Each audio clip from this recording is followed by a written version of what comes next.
Dreamscape presents Trust a Stranger by Cole Baxter, narrated by Angie Kane.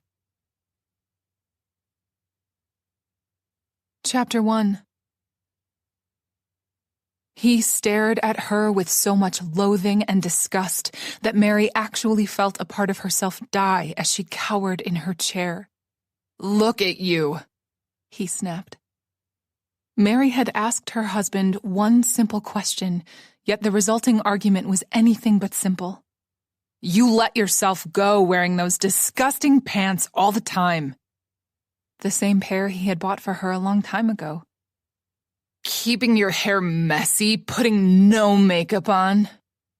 The hair he characterized as messy were her natural curls, which he had sworn he adored, and she'd never put any makeup on because he had always praised her natural beauty. Of course, all of that had been once upon a time. These days, he sang a different tune. The tune that was hurting her so deeply she felt completely paralyzed. "How can I be attracted to you if you're putting no effort toward pleasing me?" "Nick!" Mary tried to stop him from saying anything else. Didn't he know what his words were doing to her? Does he even care? Looking at his face, she feared what the answer might be. This same conversation occurred any time he was drunk, and as of late, that was all the time. When she questioned him, where he was or what he was doing, he would turn around and start berating her as though he was avoiding his own home because she was there. At times, that made her feel like it would be better if she hadn't been born at all. Because her husband, a man she cared so deeply about and believed he felt the same way toward her, acted as though he hated her. His words were killing her, chipping away parts of her bruised heart and letting them shrivel away. She had to wonder how much of it was still there and beating, how long before it just stopped. Unfortunately, he simply continued to berate her, speaking over her. "It's your fault I had to do this." "I made you cheat?" she argued as tears filled her eyes. "I had to find somewhere else what I couldn't get at home. I'm a man, after all." A man? He said that as if it were a universal explanation for everything. Mary was about to call him out on it when he continued speaking. "You are just unattractive and old. I can't understand what I ever saw in you." He delivered the final blow, sounding as though he were actually accusing her of failing from stopping herself from getting older. She was only 32, and he made it sound like she was ancient. He made her feel ancient. At that point, she did start to cry, and Nick turned away from her, getting on his feet. They were sitting at a small dining room table. She had prepared him a late dinner and sat down to keep him company as he ate. The restlessness she had felt for quite some time had forced her to ask about his whereabouts, which resulted in their current fight, where she learned an ugly truth. He was cheating on her. Again. Nick took a couple of deep breaths, as if attempting to rein in his temper and failing. "Nice, Mary. Make me feel like a bad guy here." In the past, she had always forgiven him for his indiscretions in the name of love. This time the situation was different.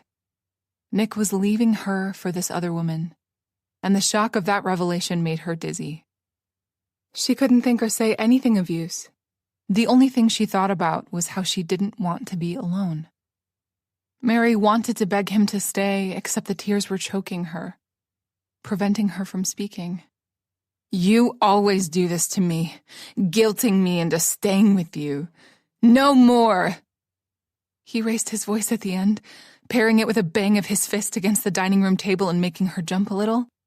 "No more," he repeated with conviction and rushed toward the bedroom like he had just made up his mind. "Please don't do this." Mary followed him, her legs taking her there on autopilot. Though she didn't want to witness this final act, she knew she had no choice in the matter. Her heart raced like crazy knowing something monumental was about to occur. Mary's whole life was about to change, and she didn't want that, dreaded the reality that Nick was leaving her for good. Please don't leave me. Mary came in just in time to see him opening all the closets with force and pulling clothes out without any skill or system. "What are you doing?" she mumbled, although his behavior was pretty self-explanatory. "I have to get away from you. I'm in love with someone else and deserve to be happy." Mary closed her eyes for a moment, wishing she could go back in time and fix all the mistakes she'd made. Maybe then he wouldn't leave and hurt her in such a manner. Mary couldn't believe the man she'd married, who'd once promised her the world, couldn't wait to run away from her. Why doesn't he love me anymore? What did I do wrong? She was overwhelmed with self-doubt and guilt. What about me? I'm your wife. You are a noose around my neck, suffocating me to death, he growled, shoving clothes into the suitcase. That's my shirt. He stopped for the briefest of moments to glance at her. His icy stare felt like a slap across the face. More to the point, she was certain an actual hit would hurt less. Great, Mary. Criticize me to the end. I can never do anything right by you at any rate. He continued with his task. She had searched her brain to find fault in her behavior. Mary had tried to be the perfect wife, had done everything for Nick, and made sure to create a loving home for him, stress-free. Apparently, that was not what he wanted. I've never criticized you. Oh, just stop and leave me be. Mary sat on the edge of the bed without uttering another word. Nick had made up his mind. He wouldn't listen, and there was nothing she could do about it. Everything she had done or said was deemed wrong, so she refrained from acting. Once he had packed and zipped the bag, he had stormed out without a goodbye or a passing glance. He just left her. Just like that. Like I am nothing.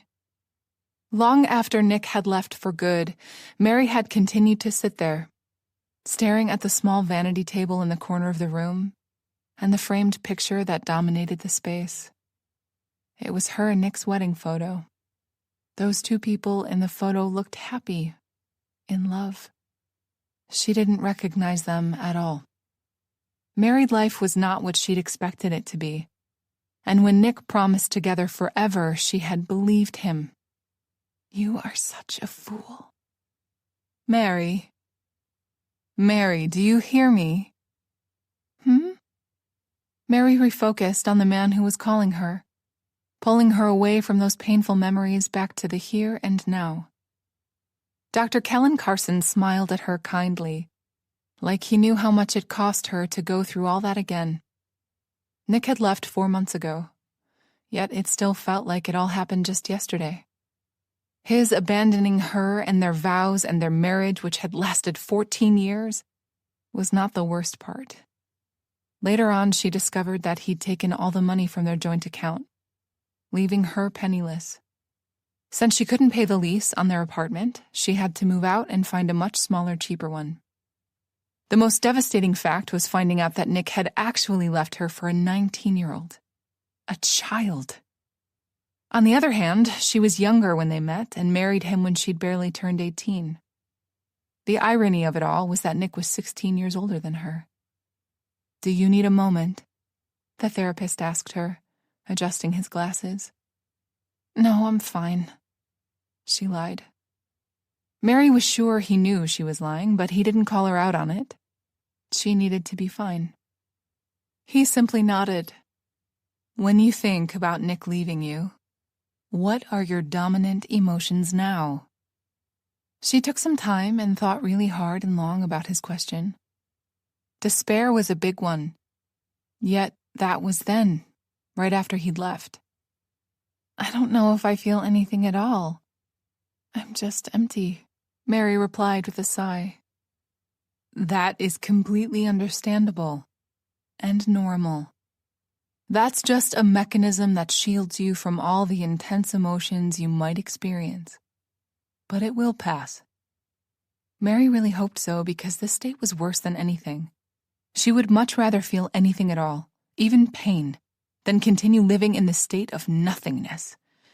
At times, it scared her, like she would be like this for the rest of her life. It was just that she didn't feel said fear, just knew she should. "How did Nick make you feel when you were together?" Dr. Carson asked. Mary snorted. The more accurate question would be what he didn't make me feel. She still tried to answer the doctor's question. "Most of the time, he made me feel completely inadequate." "And?" he prompted. "And that, in return, made me feel angry because he made it appear as if all of this was my fault." "What do you think? Do you agree?" She shrugged, looking away and out the window. It was very cloudy today, and the grayness of the skies made the city look duller than usual. It was very depressing looking. "Mary." She knew what he wanted to hear, and a part of her recognized that none of this was her fault, but the rest was the problem. "Maybe I think that as well," she replied in all honesty, her voice small, ashamed. "Mary, we talked about this before," Dr. Carson said in his neutral professional manner. He wasn't chastising her, just reminding her, and that helped a great deal for her to actually listen. "I know. Nick left, not because of something you did or didn't do," he insisted. "He left because he didn't want to take any kind of responsibility for his behavior. He is a compulsive cheater, clearly battling his own demons. Of course, this is not about him. It's about you, and his actions are not a reflection of you. You are worthy of love. Always remember that." Mary nodded, really appreciating his saying all of that. It made her feel better, if only for a little while. "I know I am," she replied with more confidence this time. "I am worthy of love," she repeated like a mantra. Nick was a selfish prick, and the only thing Mary was genuinely guilty of was allowing him to speak to her in such a manner and putting up with his bullshit for as long as she had, all because she was afraid of losing him. He had made her feel as if she were less than nothing, and that was not okay. She said as much to her therapist. Good. He looked genuinely pleased that he'd managed to get through to her at this moment, at least. No matter how much this talk helped, when she was alone, all by her lonesome self, some, if not all of her insecurities, fears, and circumstances would rush back and torment her, paralyzing her from moving on. Mary wasn't strong enough to fight those thoughts back because in the end, she was alone. And that, at least in some part, proved Nick right. "Am I worthy of love?" came a sudden thought. Dr. Carson believed so. Do I? If not for these talks with Dr. Carson, she would have given up a long time ago and just been done with this whole thing called life. Dr. Carson was a true godsend because he pulled her back from the ledge when she felt so low that she contemplated suicide. Mary knew she had to recover, be better, because no matter how much she loved Nick, or even how much he hurt her, she needed to learn how to love herself again. That wasn't so easy. But things were rarely easy. That was just how life was. It wasn't for the weak-hearted, and she was sick and tired of being weak. Chapter 2. Mary looked at the time. "We have plenty of time left," Dr. Carson reassured her. "Is there something else you wanted to discuss with me?" She shrugged. "How is your relationship with your boss? Do you still fear that she will fire you?" he prompted. Mary shrugged again. Her teacher always hated it when she did that. "Use your words to express yourself," he would yell at her. "At times, yes," she replied. Mary kept expecting Elisa Adams, her boss, to come to her senses and fire her. She had worked as a virtual assistant for Elisa for 5 years now. Despite being in correspondence every day, they rarely met face to face. Sometimes they did, but it always caused Mary great distress. She was sure Elisa would treat her just like Nick did if she let her guard down even for a second. There was another matter as well. For some reason, Mary felt like a fraud, inadequate, and she was certain it was just a matter of time before Elisa would start to wonder why she'd hired her in the first place. She was certain those feelings had something to do with Nick, too. Dr. Carson believed she had self-esteem issues. Her grandmother simply called her shy. "Are you doing your confirmations when these thoughts occur?" "Yes, I am, but I don't believe they are quite working." "You need to believe in them, not just repeat empty words." "Right," Mary replied while nodding. She knew that. It was just hard believing she was worthy of anything when she had so much evidence that rebuked it. Nevertheless, that was all in the past. It was time for a fresh start. It wasn't like she had any alternative, at any rate. They talked a bit more about techniques on how to break bad spells when they transpired, and she did feel somewhat better on her way home. That didn't last long before she reverted to her usual self. Her self-doubt returned as she passed by 2 people embraced, caught in a moment of passion. They were clearly in love. The way the man looked at the woman made Mary stop and press a hand against her aching heart because she was sure she was losing that old pump in some way. When will someone look at me like that? Hold me like that? She had believed she held that affection and devotion with Nick. As it turned out, she was wrong. When will I have my happily ever after? Never, a part of her responded. It was funny how her worst thoughts were always narrated in Nick's voice. She hated that, so she banished all thoughts about him or love. Mary rode the subway to reach her small studio apartment. She thought about everything Dr. Carson told her during the session. After a few minutes, she caught sight of some kind of commotion at the far end of the car. "What's happening?" the person seated next to her asked. "I don't know," she replied. "She's crazy," a teen 3 seats over snorted with derision. "She's high." The kid next to him rolled his eyes and laughed. Mary heard all kinds of unkind comments as she rose on her toes so she could see past the sea of people. An elderly woman was sitting on a bench in the corner, and it was more than apparent that she was not well. Her arms and legs were thrashing about like she had no control over them, while hitting her head against the train's window. "Oh my," Mary exclaimed. "That poor woman." Most people looked away while the rest moved away from her as though her seizure was contagious. All refused to do anything for the poor woman or help in any way. The woman didn't look homeless or deranged.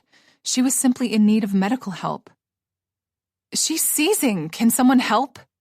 she asked, hoping there was a doctor or a medical student among them. She received a lot of grumbling in return, coupled with, "Why don't you help her?" Mary instantly felt ashamed. This is preposterous. Looking at the distressed woman who was ignored by all, Mary's blood boiled. She simply couldn't believe her eyes. When did we all become so heartless? When did compassion, empathy vanish from our hearts and lives? This is just unbelievable. The society they had become was making her feel more depressed than usual. It was also making her angry. Looking at all the indifferent people around her in the train, she felt like cursing them all as the poor woman continued to dance about, clearly in pain, and nobody lifted a finger to help her. That sickly woman was apparently all alone in this world, and that struck a nerve with Mary. She too was suffering, and nobody cared, especially not Nick. She knew exactly how it felt to be completely alone. When surrounded by a crowd of people, she felt separated and was certain no one would come to her rescue if, God forbid, something happened to her one of these days. You come alone into this world, and you die alone. Apparently, the in-between was nothing better. All of that made her react. "Excuse me," Mary said, a bit irked as she started to move toward the woman in need. It made her beyond angry that the people had become so jaded that not even pure human suffering, a clear need for help, caused any reaction. That was not a problem merely concentrated on this train. The whole world had become like that, with a few exceptions. There were some really altruistic people who dedicated their whole lives to helping others, but that was a whole different story. As far as Mary was concerned, those people were heroes.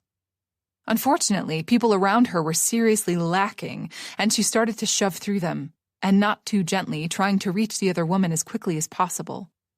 The passengers were not pleased by her attempts to relocate herself, not that she cared. Someone dared to curse at her, and despite herself, she started cursing back. After being in some kind of stupor for a long time and sleepwalking through her life after Nick left her, Mary was finally starting to wake up again. "Hey, lady, watch out!" A man snapped at her as she stepped on his foot. Her first instinct was to apologize, but she suppressed that urge, raising her chin up and bulldozing further down the car. "What are you doing? Are you crazy?" a woman yelled. "As far as I'm concerned, all of you are crazy for being so blind to human suffering," Mary snapped back, barely containing her anger. "You should all be ashamed." God knew she was. For them. "Who died and made you Mother Teresa?" another called out. "Oh, bite me," Mary eloquently replied, clearly at the end of her rope. She was fed up with selfish people who only had eyes for their own problems and emotions. Perhaps she was fed up with people in general. That was one of the many reasons she preferred to work from her home and had limited contact with other people. This particular group of people continued to protest and shout at her as though she was the problematic one, as Mary finally managed to reach the troubled woman. What to do now? She wondered. "Ma'am, are you okay?" she asked, feeling like a complete idiot. Of course she is not okay. The woman looked unreachable, clearly in the middle of some kind of a seizure. "Think, Mary, think." Reluctantly, Mary turned toward the other passengers. "Is there a doctor here?" she asked in hope, and at the same time she knew no one would answer her. "Great," she mumbled. "I guess it's all on me."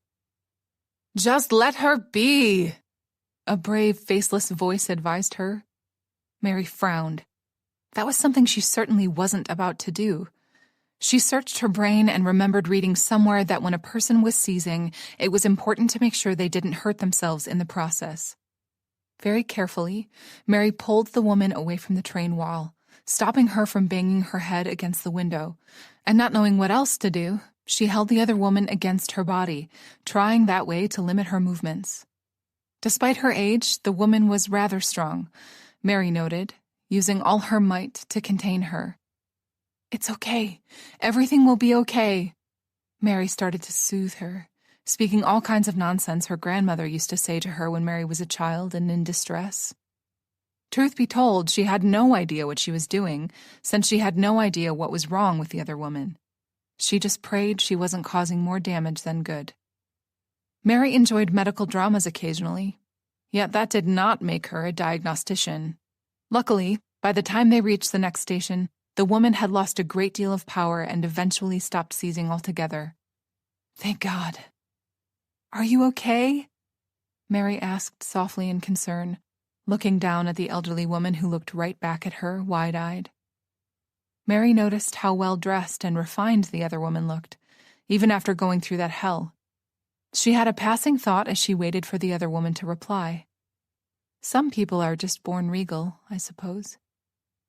Mary was just about to repeat her question when she asked, "What happened?"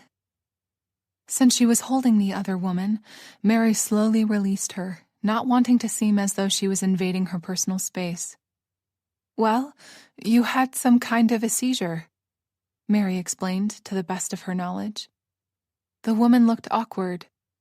"Oh, my, that happens sometimes," she explained with a sigh. "Thank you for helping me, honey.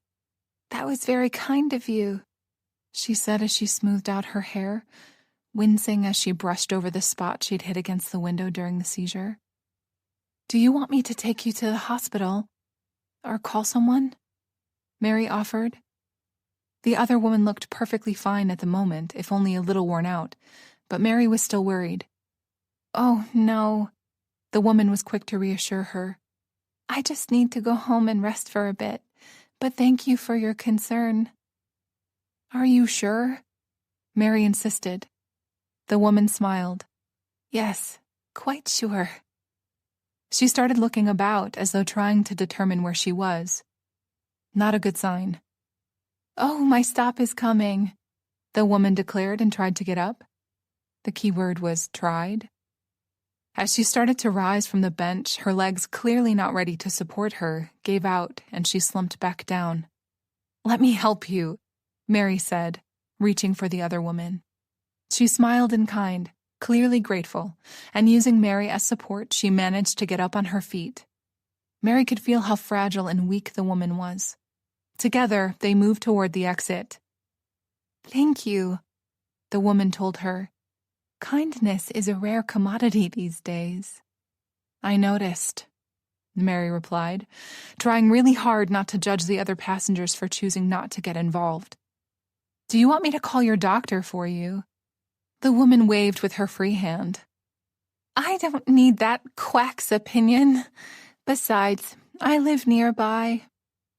Mary didn't like the ease with which the other woman spoke about such things. However, she was not about to argue. Once the train stopped, they exited with a sea of other people. Seeing no other way, Mary said, Lead the way, fully determined to make sure this good woman reached the safety of her home. Chapter 3. The woman's name was Ruby Thompson, and by Mary's assessment, she was in her late 50s. Not that she would ever ask for a specific year of birth, and lived in a beautiful brick apartment building in Brooklyn. Despite the obvious fatigue, she was a genuine chatty Cathy. She started to say Mary Orville and bit her tongue in the last minute. Fresh start, remember?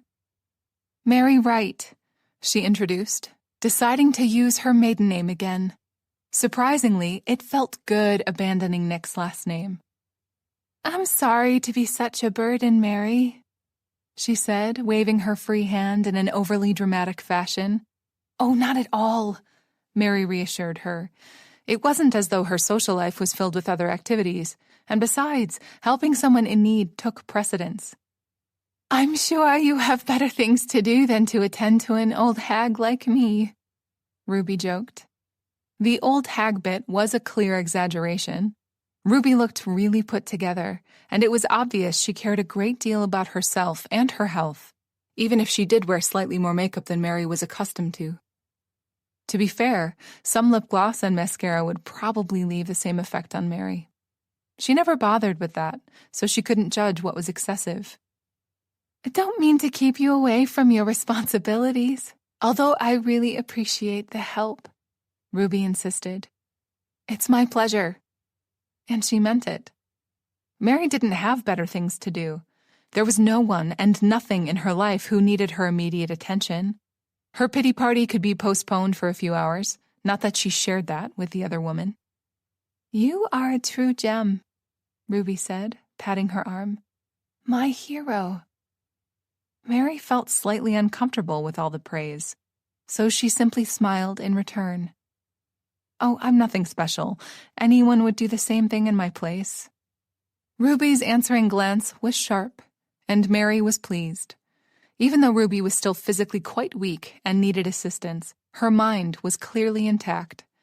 Mary took that as a good sign that nothing serious had happened to her during that seizure, or more accurately put, that her brain and intellect had sustained no damage.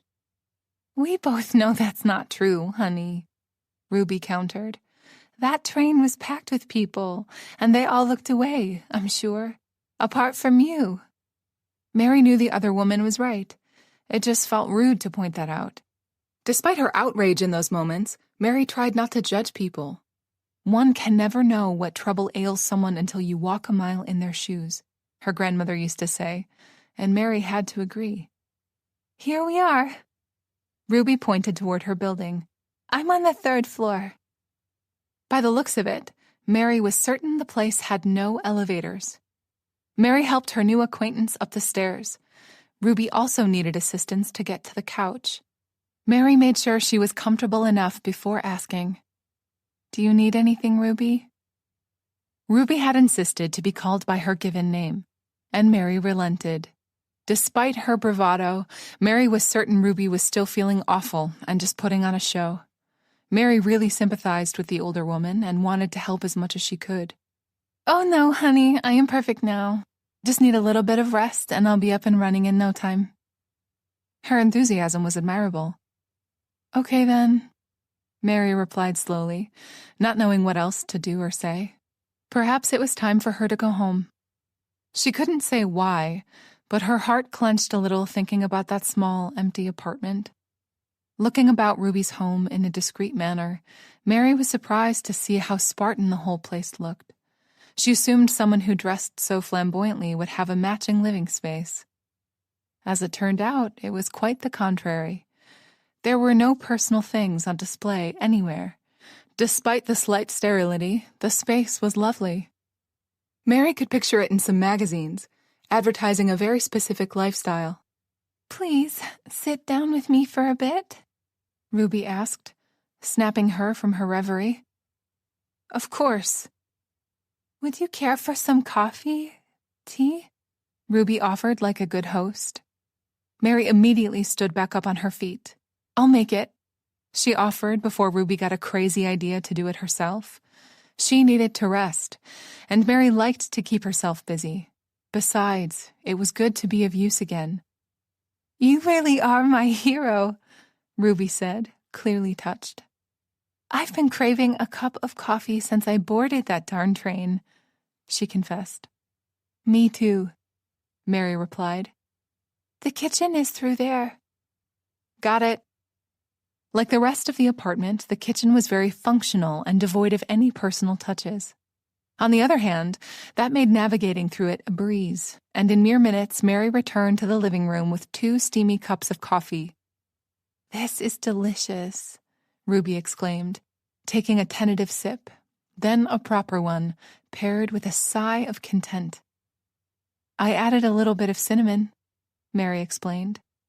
"It's brilliant. I adore it." Mary smiled, pleased that she'd managed, even in this small regard, to help Ruby forget about her troubles. With relief, she observed that Ruby was looking much better since she'd gotten home, and as time passed, she improved further until she recovered completely. "That's it. Now you have to come every day to make me this delight," Ruby announced in what Mary suspected was her natural way of conversing. It was a bit dramatic, and somehow, to a person like Ruby, it suited her perfectly. They started talking as they enjoyed their beverages. As it turned out, Ruby had led a rather remarkable life in her youth. Not that she was that old now. She was a theater actress, and Mary wondered what had made her stop performing. Not that she asked. That would be too personal of a question to share with a perfect stranger. Whatever the reasoning, Ruby now lived completely alone in a place that didn't look like it quite suited her character. Mary sympathized with the other woman. She too was alone and trying to figure out where she fit into the world. At the same time, she thought she understood Ruby's lifestyle. If she were a famous actress whose career had ended for some reason, then it was quite understandable that she didn't want any memorabilia around her to remind her of the glory days, especially if something traumatic happened. "Oh, stop, Mary," she snapped at herself. "You always assume the worst." The lack of memorabilia could suggest that Ruby was living on a tight budget, although everything that surrounded them at the moment, from the couch to the table and chairs, looked top-notch. Ruby talked just a little bit about herself. She was more interested in what Mary had to say about herself and found everything fascinating. Mary felt lacking for not having a better story to share other than being a personal assistant who lived alone and had no relatives. Not that Ruby acted in such a manner, like she minded or was bored. Quite the contrary. "Should I pour us some cherry brandy?" Ruby offered at some point. Mary rarely drank alcohol and was about to refuse when Ruby continued speaking while standing up. "It was a gift from Robert Strike." Mary was delighted to hear that. "You knew Robert Strike?" she exclaimed in surprise. She would be lying if she said that tidbit of information didn't change the way she looked at Ruby. Mary had suspected she'd led a glamorous life, and now she had proof. Ruby waved her hand, reaching a small bureau. Mary noticed it was filled with all kinds of bottles. Her host reached inside and took out one of the smaller ones. It looked really expensive. Grabbing 2 glasses as well, Ruby returned to her seat. "He was in love with me, you know," she said with a small smile, offering Mary a glass. Mary took it with awe. "Really?" Robert Strike was one of her favorite actors. Sadly, he passed away almost a decade ago. However, learning something so intimate from his life made Mary feel like she was a schoolgirl again, watching his movies with her grandma. "He told me I was the most beautiful creature he had ever laid his eyes upon in his entire life. But I'm sure he told that to all the girls he tried to seduce. At any rate, that was a long time ago," she added, taking a sip of her brandy. Ruby was clearly being modest at the moment. She was a strikingly beautiful woman, tall and slender and dressed in a vivid green suit that accentuated all that she had to offer. And though her blonde hair was graying, it was still lush and complemented her gray-green eyes perfectly. The age did sharpen her features a little, and that was simply a testament to the life she'd lived. Mary was quite in awe of the woman. She could just picture Ruby in her mid-20s. No wonder Robert Strike was so smitten by her. Mary was sure all the men were. She wished she were more like Ruby. Not physically, per se, although Mary was on the short side and always a bit chubby. But just to have that confidence to dress in such a dazzling manner, or to have skills to paint her face and actually look attractive, might be good for a change. Surprisingly, they drank a couple of glasses of that sweet liquor, and when Mary started to feel the effects of it, she decided it was time for her to excuse herself and go home. She was shocked to discover how late it had gotten while they talked. "Are you sure you don't want to stay for the night?" Ruby offered. "I would feel awful if anything happened to you." "I'll be fine, Ruby. It's not that late," Mary reassured her. For the briefest of moments, she looked like she wanted to argue, then changed her mind. "Very well, but please call me when you get home because I'll worry the whole time," she implored. Mary was genuinely touched. "It's a deal," she replied with a small smile, accepting Ruby's phone number. Saying her goodbyes, Mary rushed home. She never felt comfortable being alone on the streets, especially at night. When she was younger, she'd almost been robbed, and that had stuck with her. Come to think of it, Mary couldn't remember when the last time was that she'd stayed out this late. Or when she'd had this much fun, for that matter. Ruby was everything Mary wasn't. Confident, full of life despite her disease, and overall a happy and kind lady. Once she reached home, she instantly called Ruby to let her know she had safely arrived, half expecting to get a non-existent number. That did not happen. Ruby was genuinely delighted that Mary had kept her word, and surprisingly, they spent the next hour and a half just talking about everything and nothing in particular. Mary really enjoyed their conversation. It was good speaking with someone after such a long time. Speaking with someone I don't have to pay to do so, she corrected herself. Not that it was a slander against Dr. Carson.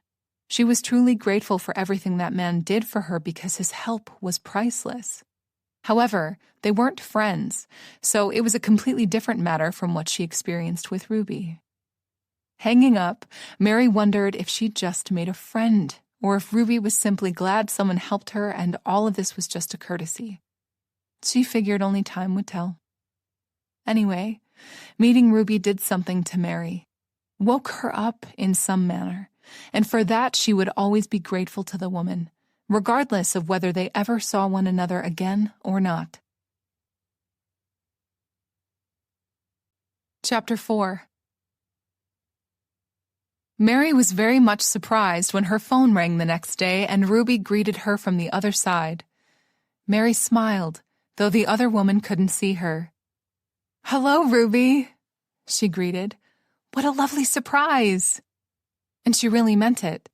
She'd wondered if it was a passing occurrence or if this was the beginning of a friendship. She got her answer. "Look at you. You sound like a character from some cheesy novel." "How are you?"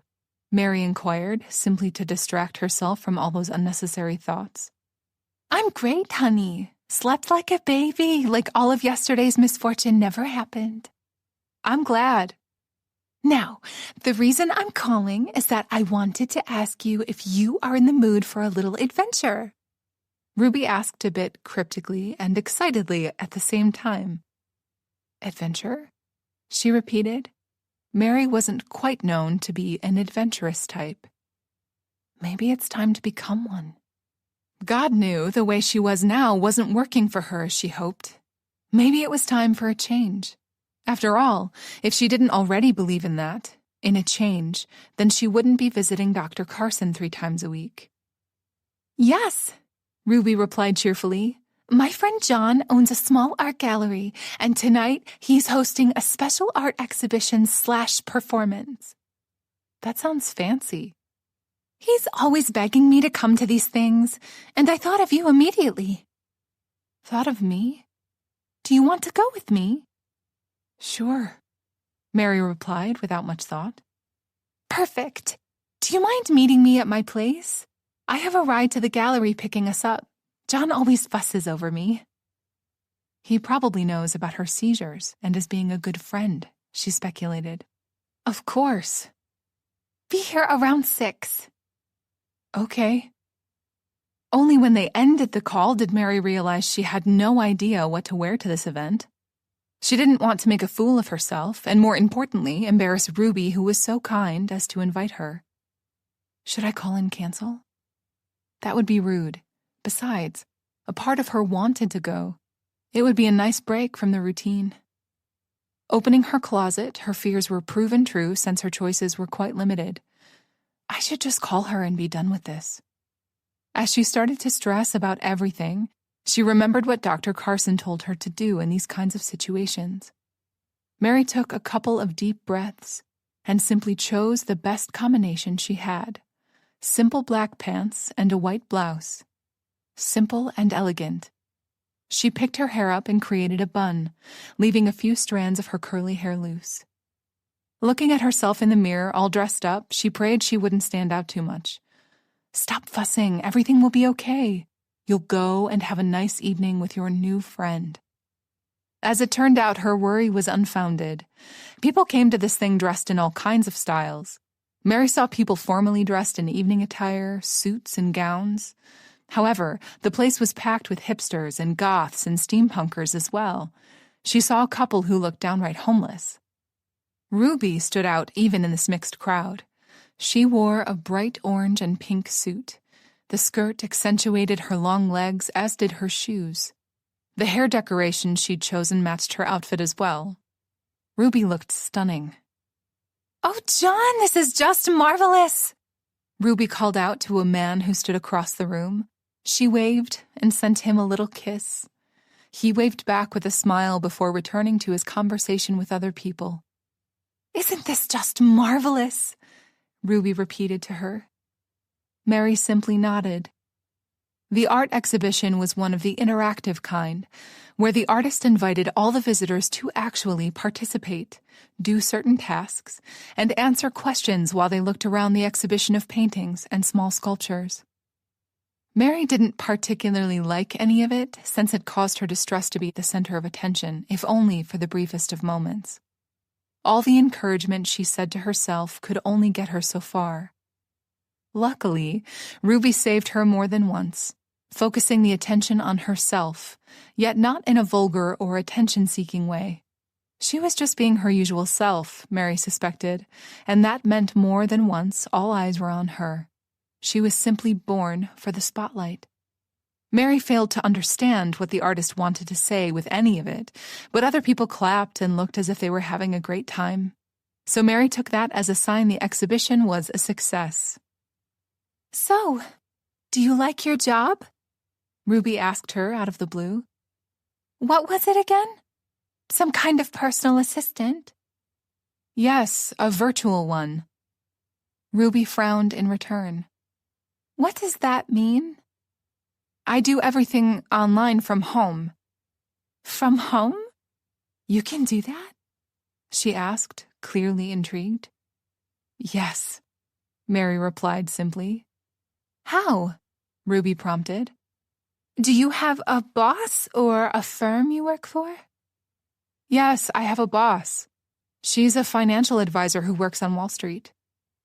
Fascinating, she said in wonder. The world is vastly changing at maximum speed. Sometimes it's hard to keep up, she added with a shake of her head. But you manage just fine, Mary replied with a smile. I try, Ruby said with a wide grin. So? She asked. Mary looked at her questioningly, not understanding her meaning. Do you love your job? She repeated. You didn't answer me. I love the freedom it gives me, and the fact that it's not too time-consuming. It was ironic that the first thing she listed was freedom, and second, more free time since she did very little with it. Not counting the freedom to not be around other people, which was a conscious choice, she was truly missing out on the advantages of her job. Good. It's important to always look at the bright side of things, Ruby told her. Mary agreed wholeheartedly. She'd tried to follow that motto and failed many times, perhaps too many times to count. Thank you for bringing me here tonight, Mary said. I've had a lovely time. It felt good being around Ruby. The other things they did that evening didn't sit well with Mary, yet her new acquaintance didn't need to know that. The other woman's answering smile spoke volumes. I'm glad. I have another outing planned in a couple of days. That sounds great. I'll call you. I always find excuses not to be at home, so I'm glad I found a new partner in crime, Ruby joked. Mary smiled. Despite herself, she liked the sound of that. As the weeks passed, they continued to socialize and do a lot of things together. Usually, Ruby called Mary to come and visit her if she wasn't feeling well, and when she was, they always spent the day out and about, exploring the city. Over time, Mary got the impression that Ruby was as lonely as she was, despite the fact that they didn't have much in common, apart from loneliness, or that they were completely different characters. Mary had to admit, if only to herself, that she really liked Ruby as a friend and enjoyed being in her company immensely. If she was still a bit timid, wary, it was because life had taught her to be that way. Putting her own issues aside, she valued her new friend and even mentioned her to Dr. Carson. Mary had just completed her session when Ruby called her. Hello? I am craving something insanely sweet and decadent, and I know just the right small pastry shop for it. Want to join me? Sure. I'm always ready for something sweet. That is why Nick left you in the first place, came a sudden thought, and she banished it immediately. She didn't care what Nick thought anymore, or so she tried to convince herself. Excellent. Where are you? I hear traffic. Mary looked around since she'd started her journey home on foot and provided Ruby with exact information. I'm close by. Wait for me right there. Sure. True to her words, she appeared from around the corner in a couple of minutes, looking like a beacon of light in this glum world, as usual. Today, her outfit was nothing less than expected, cheerful and elegant at the same time, and quite a few people turned to look at her in awe. Mary waved, and Ruby immediately spotted her. After they greeted one another, they went to satisfy Ruby's cravings for something sweet. As it turned out, the small family-owned bakery was one of New York's most famous ones. Mary had always wanted to visit, yet Nick had a problem with her sugar intake, so she had never mentioned it. Now she planned on really indulging herself. They got the last table, and Mary was excited as they placed their orders. True to her word, Ruby ordered a bunch of cakes and cookies, and of course, Mary joined in, completely ignoring the cost of it all. It would be so worth it. Take one of these, Ruby advised. They are to die for. I can't. I'm bursting at the seams as it is. Despite her initial bravado, Mary paced herself and was now working really hard not to give in to this temptation, although the cookies in question looked absolutely mouth-watering. Just a little bite. That small bite will go right to my thighs, Mary blurted out. You are perfect just the way you are, Ruby said sternly. Besides, men like when a woman has less curves, she said with a wink. Mary was dubious about that, having a different experience with men. Ruby saw the expression on Mary's face and replied, I was always on the skinny side, and though I tried to put on some weight many times, it didn't stick. She sighed deeply. I guess we always want what we can't have. That was a universal truth. Was that why Nick left? Because he had her and craved something different? Not that it mattered anymore. He was gone, and their marriage was ruined. Hey, Mary? Yes? Where did you go just now? Am I sensing man troubles? She asked in all seriousness. More than you can imagine? In a way, Mary replied vaguely. So there is someone special in your life. I wondered about that, you know. Ruby replied, clearly intrigued. Mary started shaking her head before the other woman finished her sentence. No, there's no one special. I'm single, she forced herself to say. Technically, she was still married to Nick, but he left town after depleting their joint account, leaving her with no money and no place to live. Actually, Mary was trying to find him to serve him divorce papers and demand half of the money. It was all Dr. Carson's idea, and Mary accepted it wholeheartedly. Ruby looked at her, her eyes full of speculation as though knowing Mary was keeping something from her. Luckily, she decided not to pry. Well, better alone than with the wrong person, Ruby said, making a toast with a glass of water. Mary joined in. Once they realized it was time to declare defeat since they couldn't eat everything they'd ordered, they bagged up the rest and left the bakery. They decided to take a little walk in the nearest park to burn off a few of the calories they'd just devoured. Need a lift? Ruby asked afterward, hailing a cab. No, I live close by. I think I'll walk for a little bit longer. God knew she needed it if she wanted to burn off the calories of everything she just ate. You would need to walk to Brazil for something like that. Really? Where? Mary told her the name of the street. What a small world! My friend George, I told you about him, lives on that same street. I think the number is 187. Well, I'm at 63. So, not that close of a neighbor, Ruby joked. Okay then, I'm off, but we'll be in touch. Bye, Mary waved as the taxi drove off. Ruby called Mary a gem, and that was exactly how she felt about the older woman. She was really happy they had met. She was living now and having more fun than ever. Mary realized her mood had improved immensely, and she didn't feel so alone anymore because, as it turned out, someone cared. Mary wasn't sure if she'd ever had a true friend like this before. Her Nana and Nick obviously didn't count, so she was grateful God had sent her one. With those thoughts filled with hope, she went home. Chapter 5. A couple of days later, Ruby took Mary out for lunch. At first, Mary didn't want to go, being a little short on cash. She appreciated all their outings, but one thing became apparent almost from the start. Ruby had expensive taste, and Mary simply couldn't keep up with that. Her salary as an assistant wasn't nearly enough to sustain that kind of extravagance. As though sensing what the true issue might be, Ruby insisted on paying everything, saying that was the least she could do for her hero.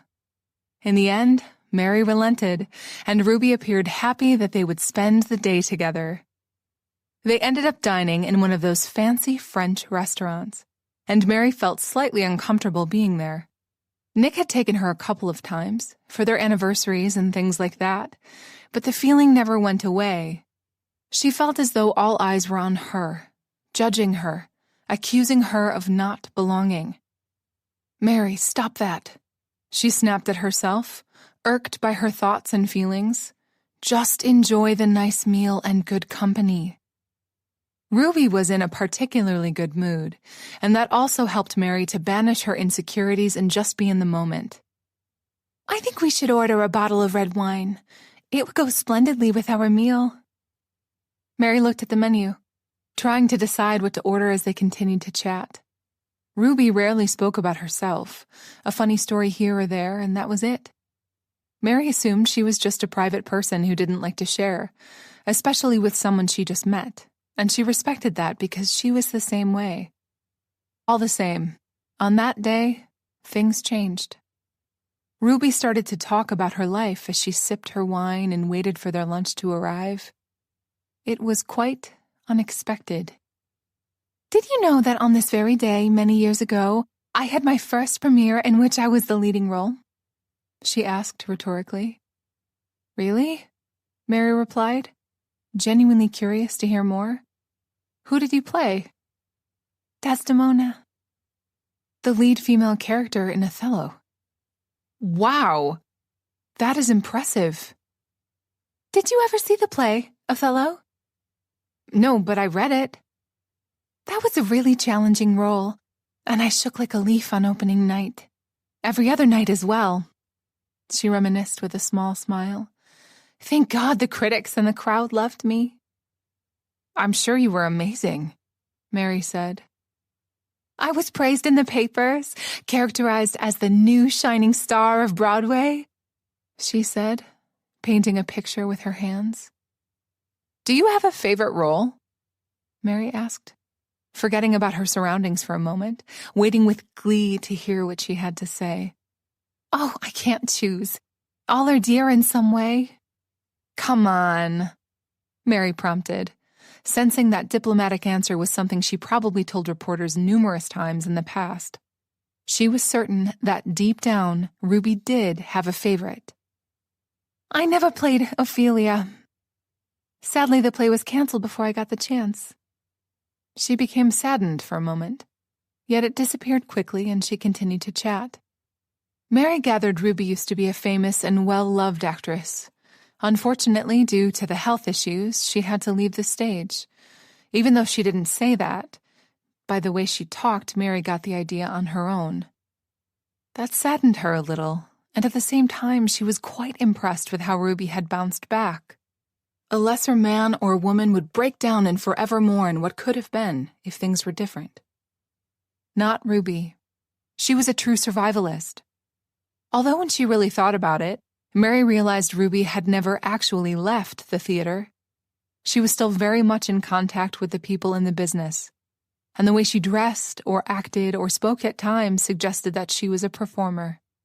Not in a bad way, though. It didn't matter if she was doing it only for herself. From Mary's perspective, that was admirable. Despite all the difficulties and troubles life threw her way, Ruby was strong and fighting against everything, not allowing anything to break her down. Mary admired her for that a great deal. Not even the fact that she'd lost her husband early on in the marriage had made her resent God or shun the outside world. Mary, not for the first time, wished she were more like her new friend. Perhaps then she wouldn't suffer so much because of what Nick had done to her and could smile in his face, tell him he was the old one, and send him to hell and be done with him forever. That was clearly much easier said than done. At the same time, something else occurred to her. Mary was starting to change. Not by much, but it was undeniable that Ruby had a role in that, since it all started to happen after they'd developed this friendship, which had become so important to her. After the lunch, which was perfect, tasty, and pleasing to the eye at the same time, they returned to Ruby's apartment. She drank a little bit too much during lunch, and Mary didn't feel right to leave her alone in such a state. As they settled and continued with drinking red wine on Ruby's insistence, Mary discovered things were not as they seemed. Ruby was in the middle of one of her anecdotal stories. Susie James and I got so drunk that night she wasn't able to go on the stage for the next performance, and the director had to use an understudy for her role. And not for yours? Ruby straightened up, raising her chin ever so slightly. Never. I took my job very seriously.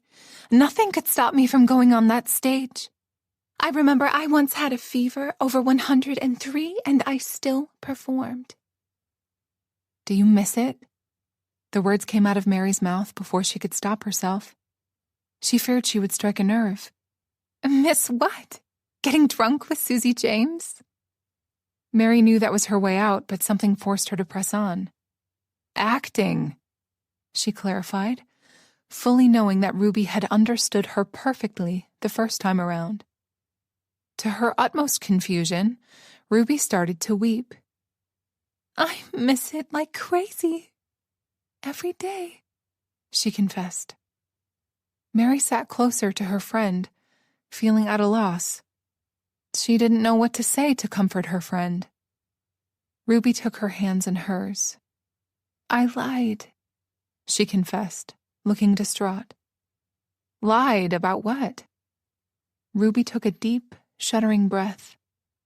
You believed something was true and I let you. I don't understand, Mary replied. I'm sure you wondered why I left the theater.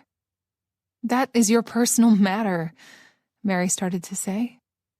Ruby continued to speak. You probably concluded I had to leave because of my disease. Nobody needs an actress who can start seizing anytime, anywhere. That was true. Mary did believe that to be the case. You didn't leave because of that? No, I didn't, Ruby sobbed. It was really hard for Mary to see her dear friend in such a state. Perhaps talking about what troubles her will help, she rationalized. Then why did you stop acting? Did something happen to you? Mary urged. Mary had started to assume the worst. Ruby began to unburden herself. I've acted all my adult life. My career bloomed, and I couldn't have been happier. As the years passed, I was cast less and less often. Why? That was exactly what I wanted to know.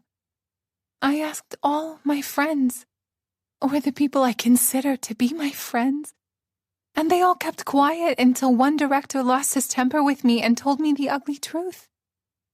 Mary practically stopped breathing in anticipation.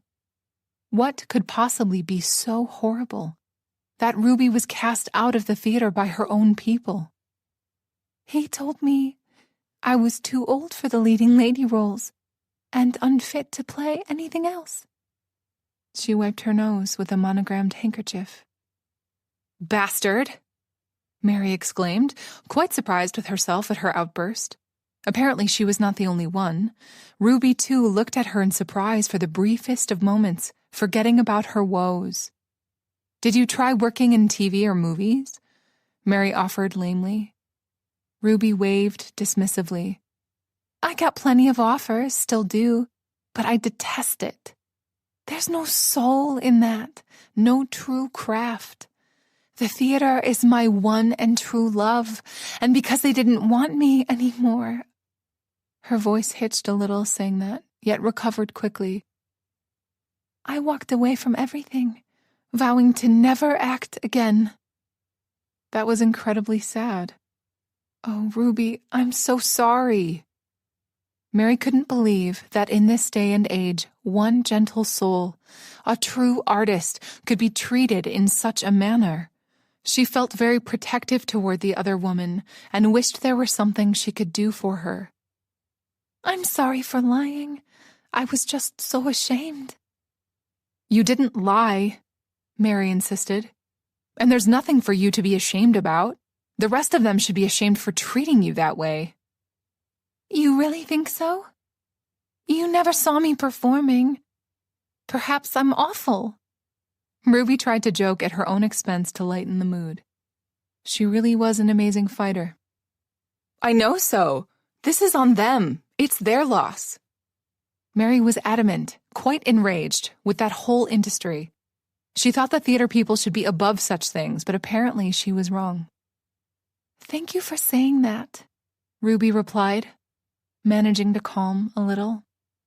"I mean it."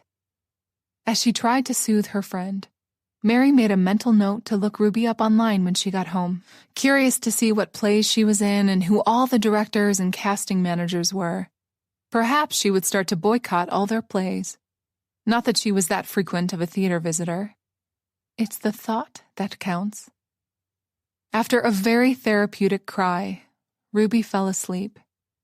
Mary placed a blanket over her and fetched a glass of water with some pills for the headache, placing them on the nearby table, knowing Ruby would need those once she woke. Feeling as though there was nothing she could do for Ruby at the moment, she went home. Mary was barely at the door of her apartment when her phone started ringing. She was sure Ruby had awakened and was now calling to apologize again for her behavior. Mary would act in the same way. It's hard letting other people see you that vulnerable. Surprisingly, it wasn't Ruby calling her.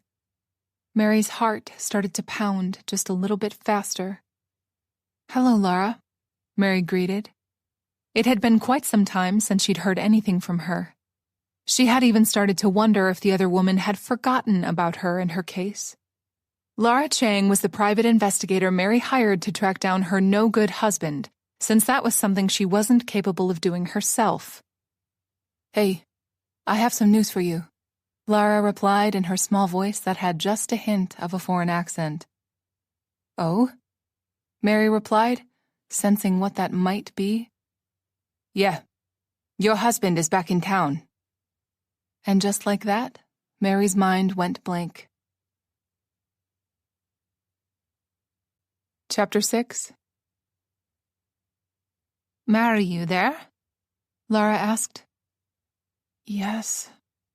She replied in a voice that wasn't completely hers, so she tried to clear it. She had all these conflicting feelings about the news she'd just received. On one hand, she was glad, maybe relieved, that Nick had finally crawled out from under the rock he'd slithered to when he left her. Seeing him again was what she was mentally preparing herself to do all this time, talking with Dr. Carson and so forth. However, she was dreading seeing him again. That was one confrontation she wasn't looking forward to. Come to think of it, who in their right mind would? When did he return? She forced herself to ask. "I just started to gather all the pieces of information, but I believe about 5 days ago." 5 days? He hasn't tried to contact me. It was true she'd had to move out of their home, but it wasn't like she'd changed her number or anything. "He was in Boston all this time," Laura provided. So he ran away to Boston with his child girlfriend, Mary thought, trying really hard not to be bitter. Nick was born in Boston, and she wondered why he'd decided to return there. He'd always told her how much he hated that place. Like Mary, Nick was an orphan. Both of his parents died when he was a toddler. While she was raised by her grandmother, Nick had no one, so he bounced from one foster family to the other until he turned 16 and simply ran away. Laura snapped her back from her reverie. "He returned to New York alone. It looks like the girlfriend dumped him." Nick got dumped. That almost made her smile. Mary tried really hard not to take this as great news, but couldn't. She was gleeful about it. It wasn't like she'd want him back, far from it. It was just that she wanted him to have a taste of his own medicine. Not that a relationship that lasted only a couple of months could be compared to a 14-year-long marriage. Still, it was a good start if it hurt him even a little bit. "Thank you for letting me know." "Of course. That's why you're paying me." That was true. "When I learn something else, I will call you," Laura said. "At the moment, it looks like he's bouncing around from one motel to the next, drinking himself to death every night." Mary really hoped that wasn't true, because that would mean she wouldn't get her money back. Instantly, she felt guilty for having such thoughts.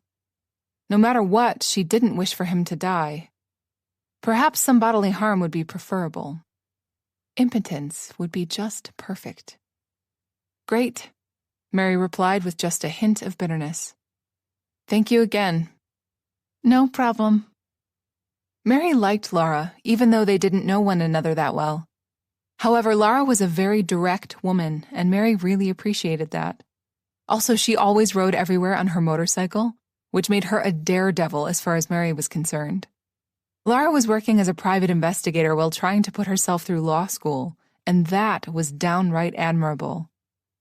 Mary was pleased to see she was also good at what she did. Not that she doubted. Overall, she was one fierce lady, and Mary was sure she would have Nick's current address for her in no time. Do I want his address? Once she hung up, Mary immediately called Dr. Carson to share this news. Sadly, since it was the weekend, she couldn't see him. To top it off, as it turned out, he was unreachable as well, so she simply left him a message to return her call as soon as possible. Then she started to feel that her message sounded as though she was suicidal or something, so she called him again and explained what happened.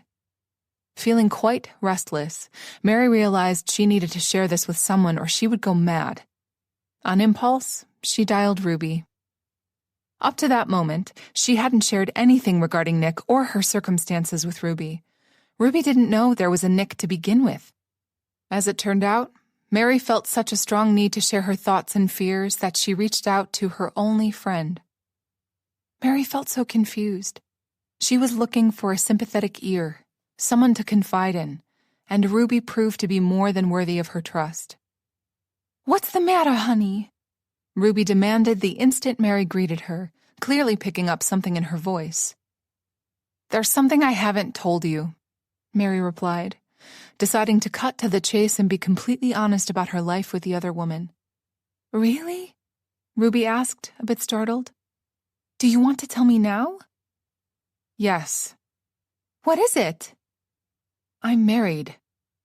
There was a long pause from the other side, yet Mary knew the connection wasn't lost. She could hear her friend breathing. "Ruby?" "I'm guessing it's not a happy union," Ruby said a bit dryly. Mary took a deep breath. "I thought it was. I was wrong." "Tell me everything." Mary did. She started from the beginning. How they met, how Nick charmed her, and everything he did or said. To her, being with him who was more mature was perfection. He appeared so sophisticated and knowledgeable. He was like no one else she'd met in her whole life. "That's because you were a child when you met him," Ruby said. Regardless of how or why Mary fell for him, the undeniable fact was that they'd bonded and married. Over time, things began to change. Nick started going to the gym and dyeing his hair black so people wouldn't know he was graying. And then Mary discovered he had a mistress.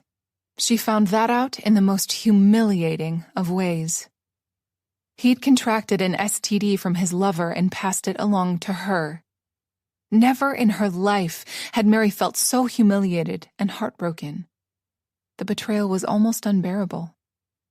Here she was thinking she had the best husband in the world, even though he was not without flaws, and all that time he was cheating on her, finding happiness outside their marriage. Over time, his attitude toward her changed as well. He became harsh and cold. Sadly, she had forgiven him everything, and numerous times at that. And he'd had the nerve to always place the blame on her, making her feel unworthy, lacking in some regard. "He's an awful human being," Ruby declared at some point, intently listening to her life story, enraged on Mary's behalf for everything that man had put her through. It was hard for Mary to remain calm during her narrative, and she shed a few tears here and there, especially when she got to the part where he'd left her for the 19-year-old. "Shameless," Ruby said. "I'm sorry to say this to you because you're still in pain, but that man clearly has issues," she said. "You're better off." Ruby wasn't the first person to tell her that.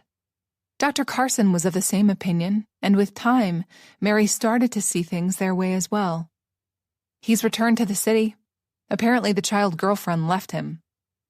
To that, Ruby started to laugh, and wholeheartedly at that, as though she'd heard the funniest thing in the world. "I'm so glad," she managed to say between the cackles, Men like him, selfish and shallow, don't deserve to be happy in this life. Please don't say that, Mary instantly replied. No matter what had transpired between them, she couldn't be happy for someone else's misfortune. That was not the kind of person she wanted to be. Why not? Ruby argued. It's the truth. Perhaps, but Ruby cut her off. You know what your problem is? You are just too damn nice. That's why he could walk all over you. Mary didn't like the sound of that. Ruby made her sound as though she was nothing more than a doormat. Weren't you?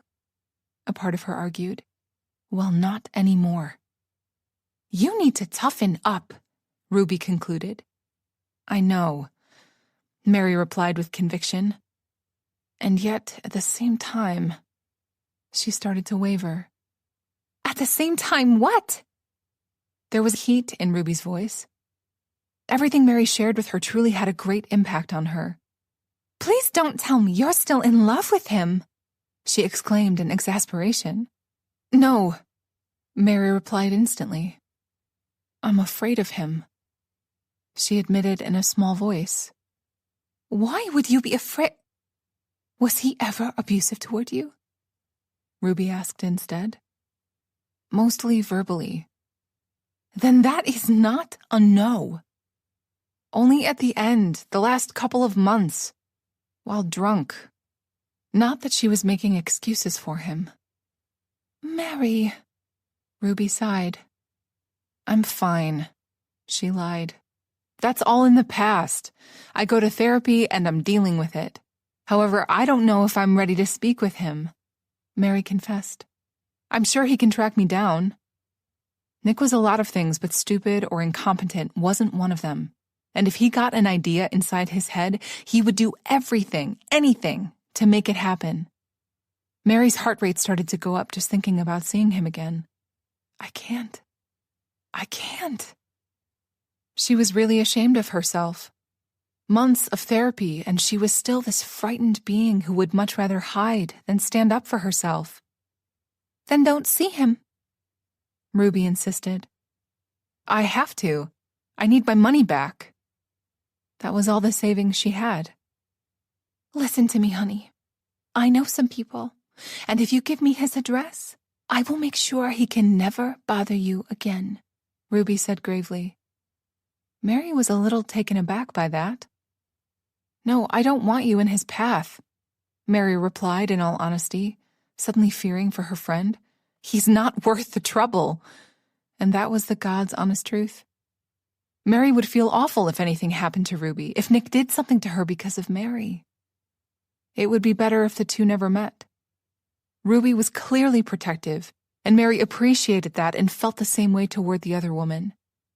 Don't you worry about me. I know men like that very well, Ruby said.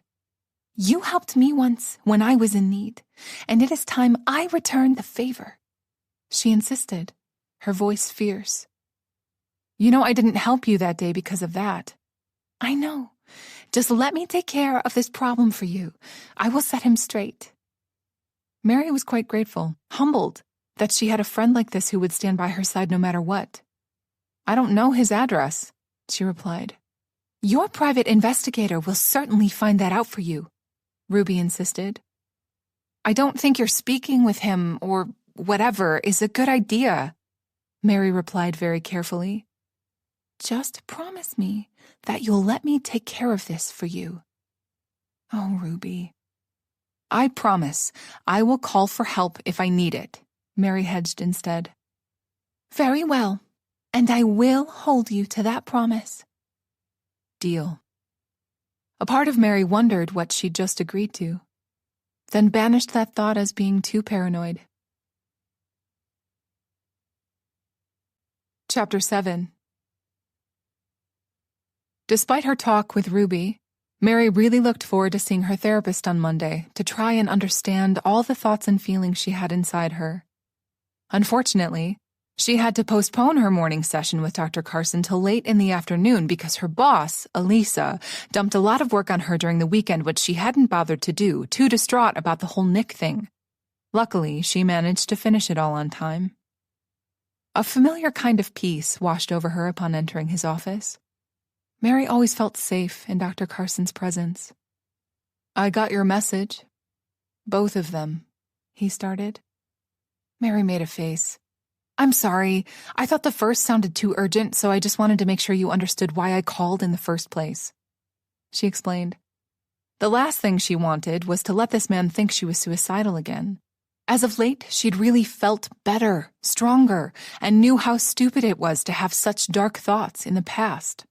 Nick was so not worthy of her life, her love as well. Mary knew that now.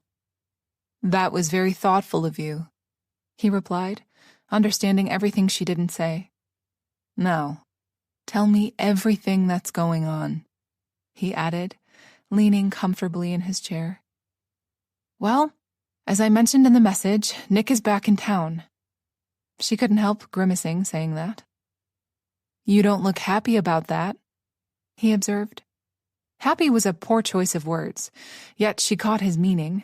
The fact that Nick was back meant she could finally move forward in getting rid of him once and for all. "I'm conflicted," she replied with a shrug. "How so?" "How much time do you have?" she wanted to joke. At the same time, knowing exactly how much time they had and wanting to make the most of it, she started to explain. Mary told him all about her mixed feelings and reservations, questioning whether she was ready to see him or not.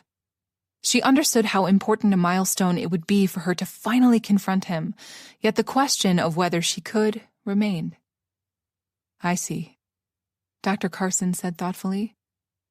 "Are you disappointed in me?" "Not at all. I am very proud that you managed to identify everything that's happening to you. That is a sign of true progress." Mary didn't feel like she'd accomplished a great deal, and she shared as much. "I don't know what to do." "The way I see it, this is quite good news for you. Now you can finally serve him divorce papers or even involve the authorities and demand your half of the savings, all the money he stole from you." "What if I break down when I see him?" She asked what troubled her the most. It was clear that Nick had some kind of spell over her, and while feeling it was wearing off, she was still uncertain. "I believe you won't. You're stronger than you think. However, if you experience a moment of weakness, now you know how to recognize it. You have all the tools at your disposal to overcome it." It all sounded so simple coming from his mouth. That doesn't mean he's wrong. "So your advice is to go and see him as soon as possible?" Mary asked, wanting to make sure. "Absolutely." "Ruby had a completely different approach when I told her," she said in passing. Dr. Carson took off his glasses for a moment to rub his eyes before putting them back on.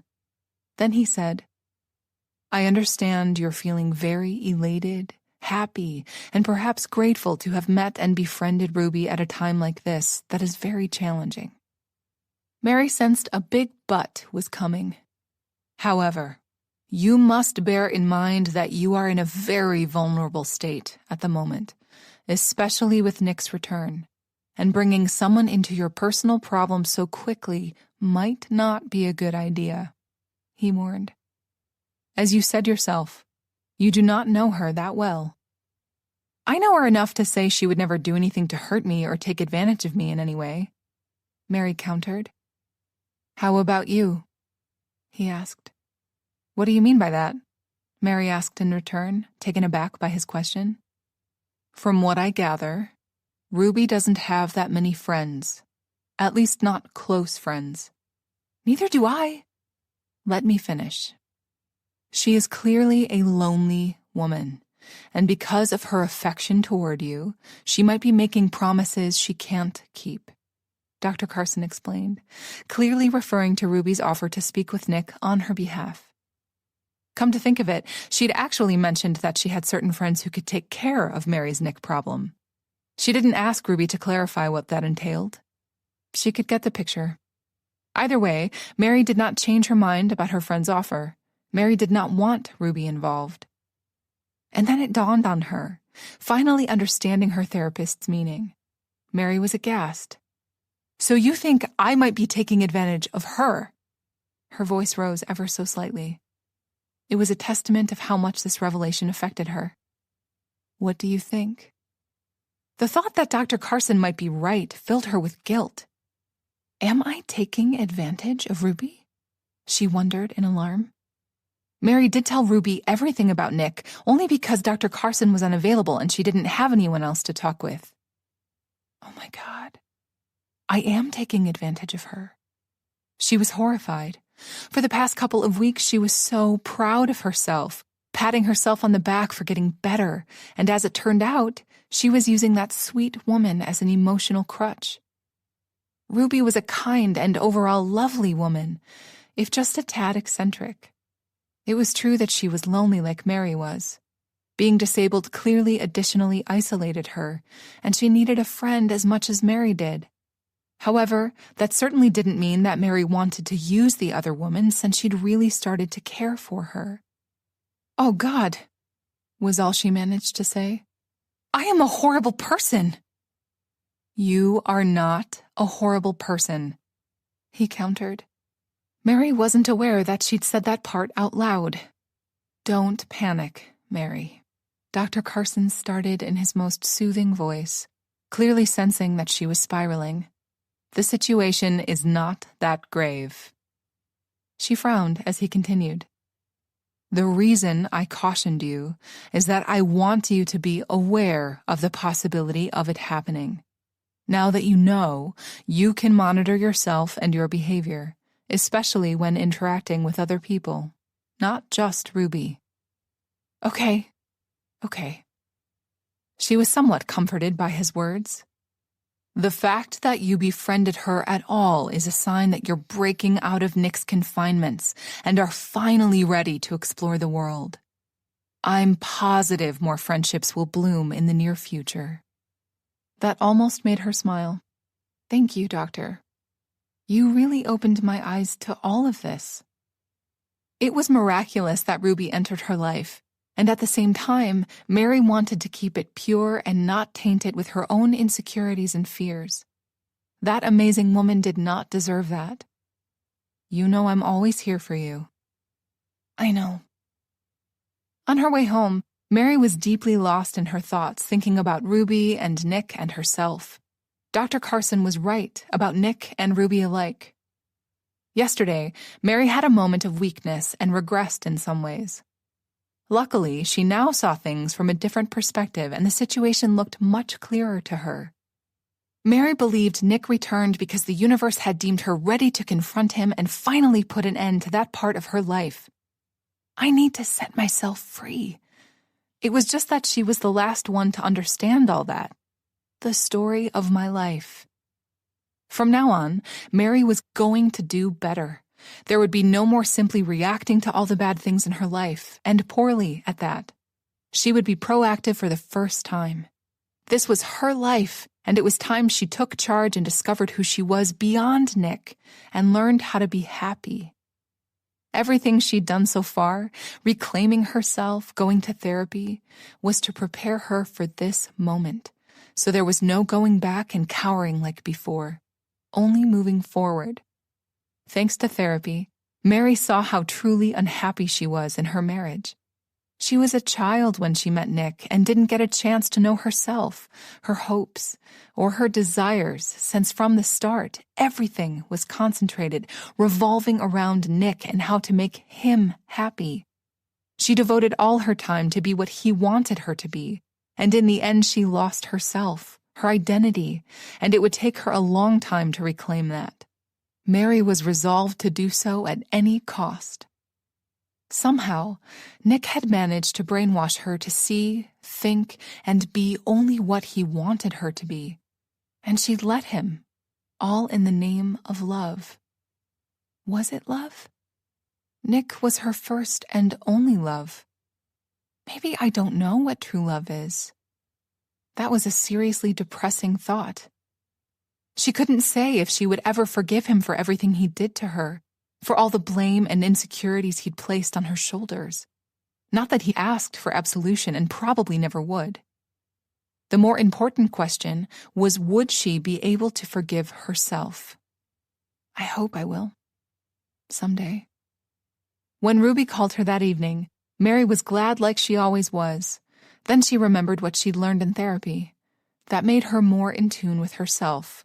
She needed to make sure she didn't do something she would later regret. I called you earlier and you didn't answer. I had a bunch of stuff to do for my boss, so I turned my phone off.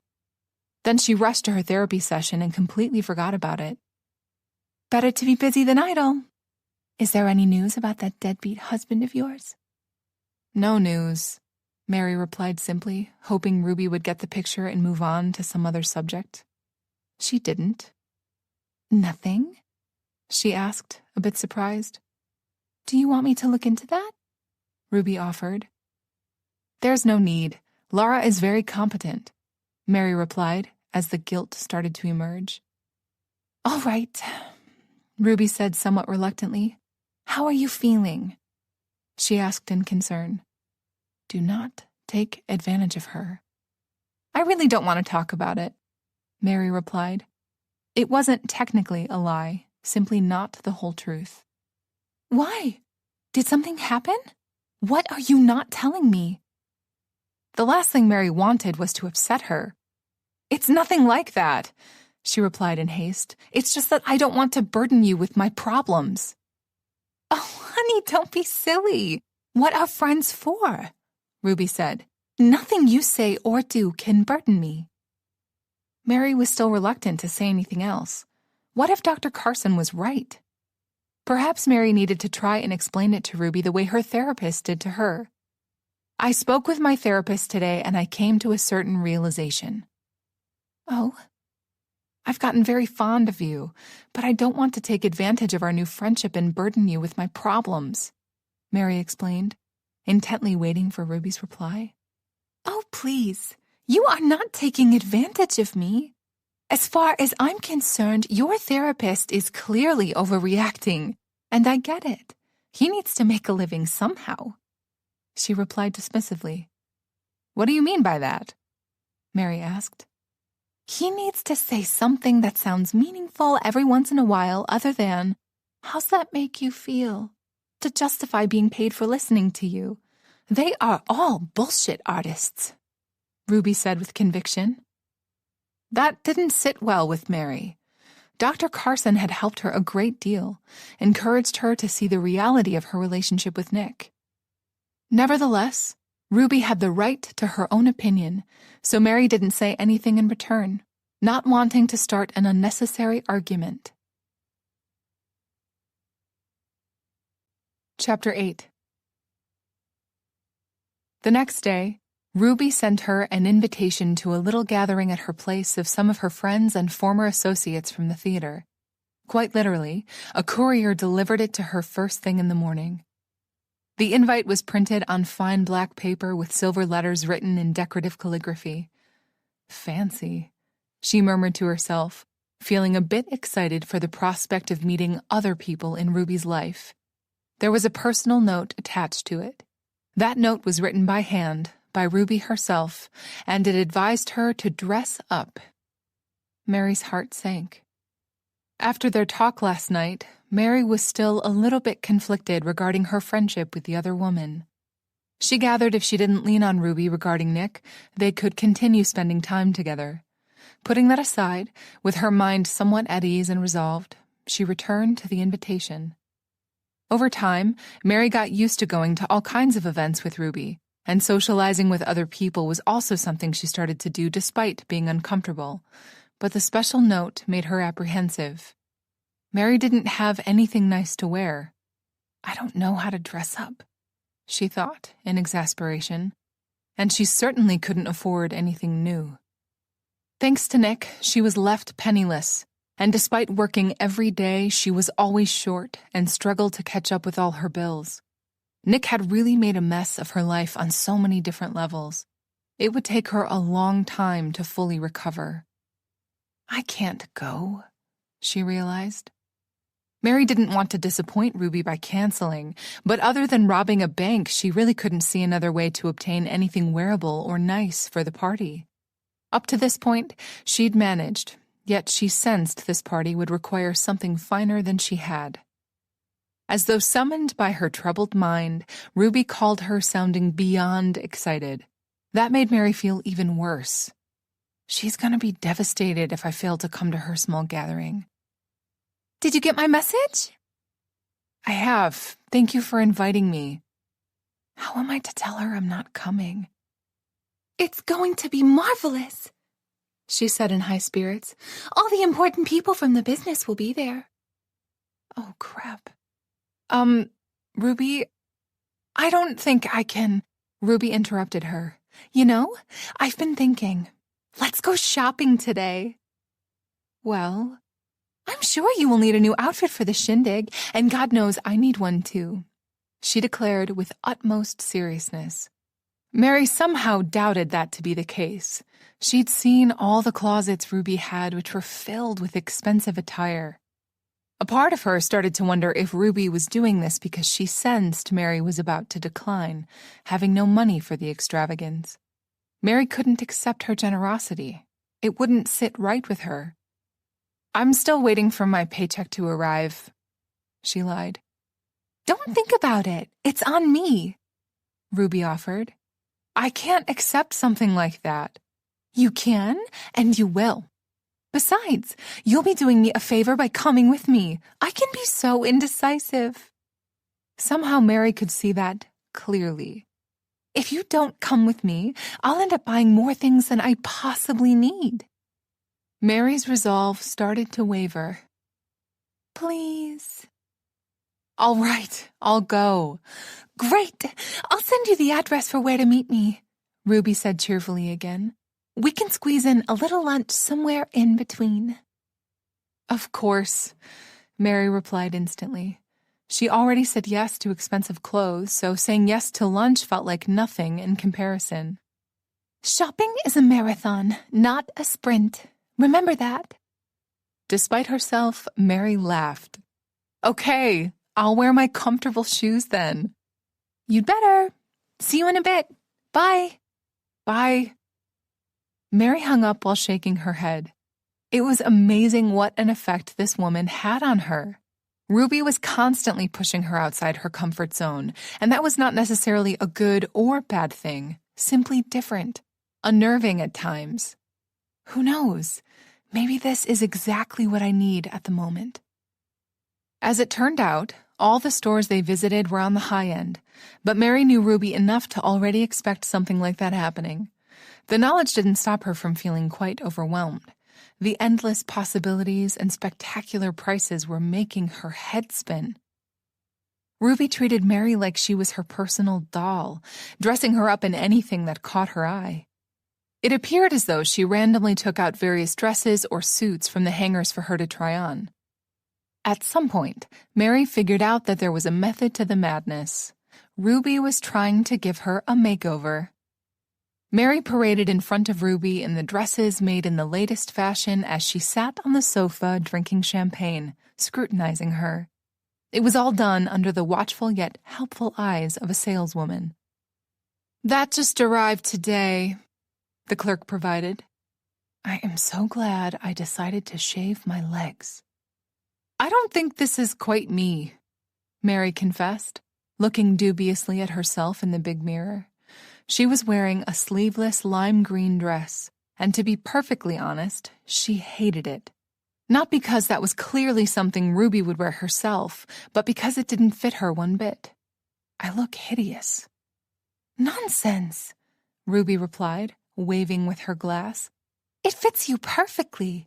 Besides, it's important to experiment in life. I don't feel comfortable in it. Mary was sure the sleeveless piece of clothing made her look unattractive and chubbier. That's just passing insecurity because you're not used to looking like that, Ruby countered. Even though what she said did make sense, Mary still didn't like it. We'll take it, she added with a smile, speaking with the saleswoman. Please, Ruby, don't, Mary begged, her voice carrying just a hint of panic. She didn't want to appear ungrateful, but the mere thought of owning something like this made her skin crawl. Overreacting? Perhaps that blue one? Mary offered as an alternative because she couldn't possibly appear to Ruby's party wearing this monstrosity. It looked as though Ruby wanted to argue with her and buy it anyway, but she reconsidered at the last moment. Are you sure? She asked instead. You look lovely, and I'm sure all will be dazzled at the party, especially the men who won't be able to keep their eyes off you. Mary knew Ruby meant that as the deepest compliment. That was not what Mary wanted. More to the point, being ogled all night was something Mary wholeheartedly wanted to avoid. At the same time, she was relieved that Ruby would let her make up her own mind. I'm 100% sure, Mary insisted. Very well, Ruby said, taking the last sip of her drink before turning to the other woman. We will take the blue one and the black one just to be sure. Oh, and I spotted those lovely shoes on the display. We will need a size 5.5. The saleswoman nodded and dashed away to do her bidding. Mary wanted to protest again, not wanting her friend to spend too much money on her.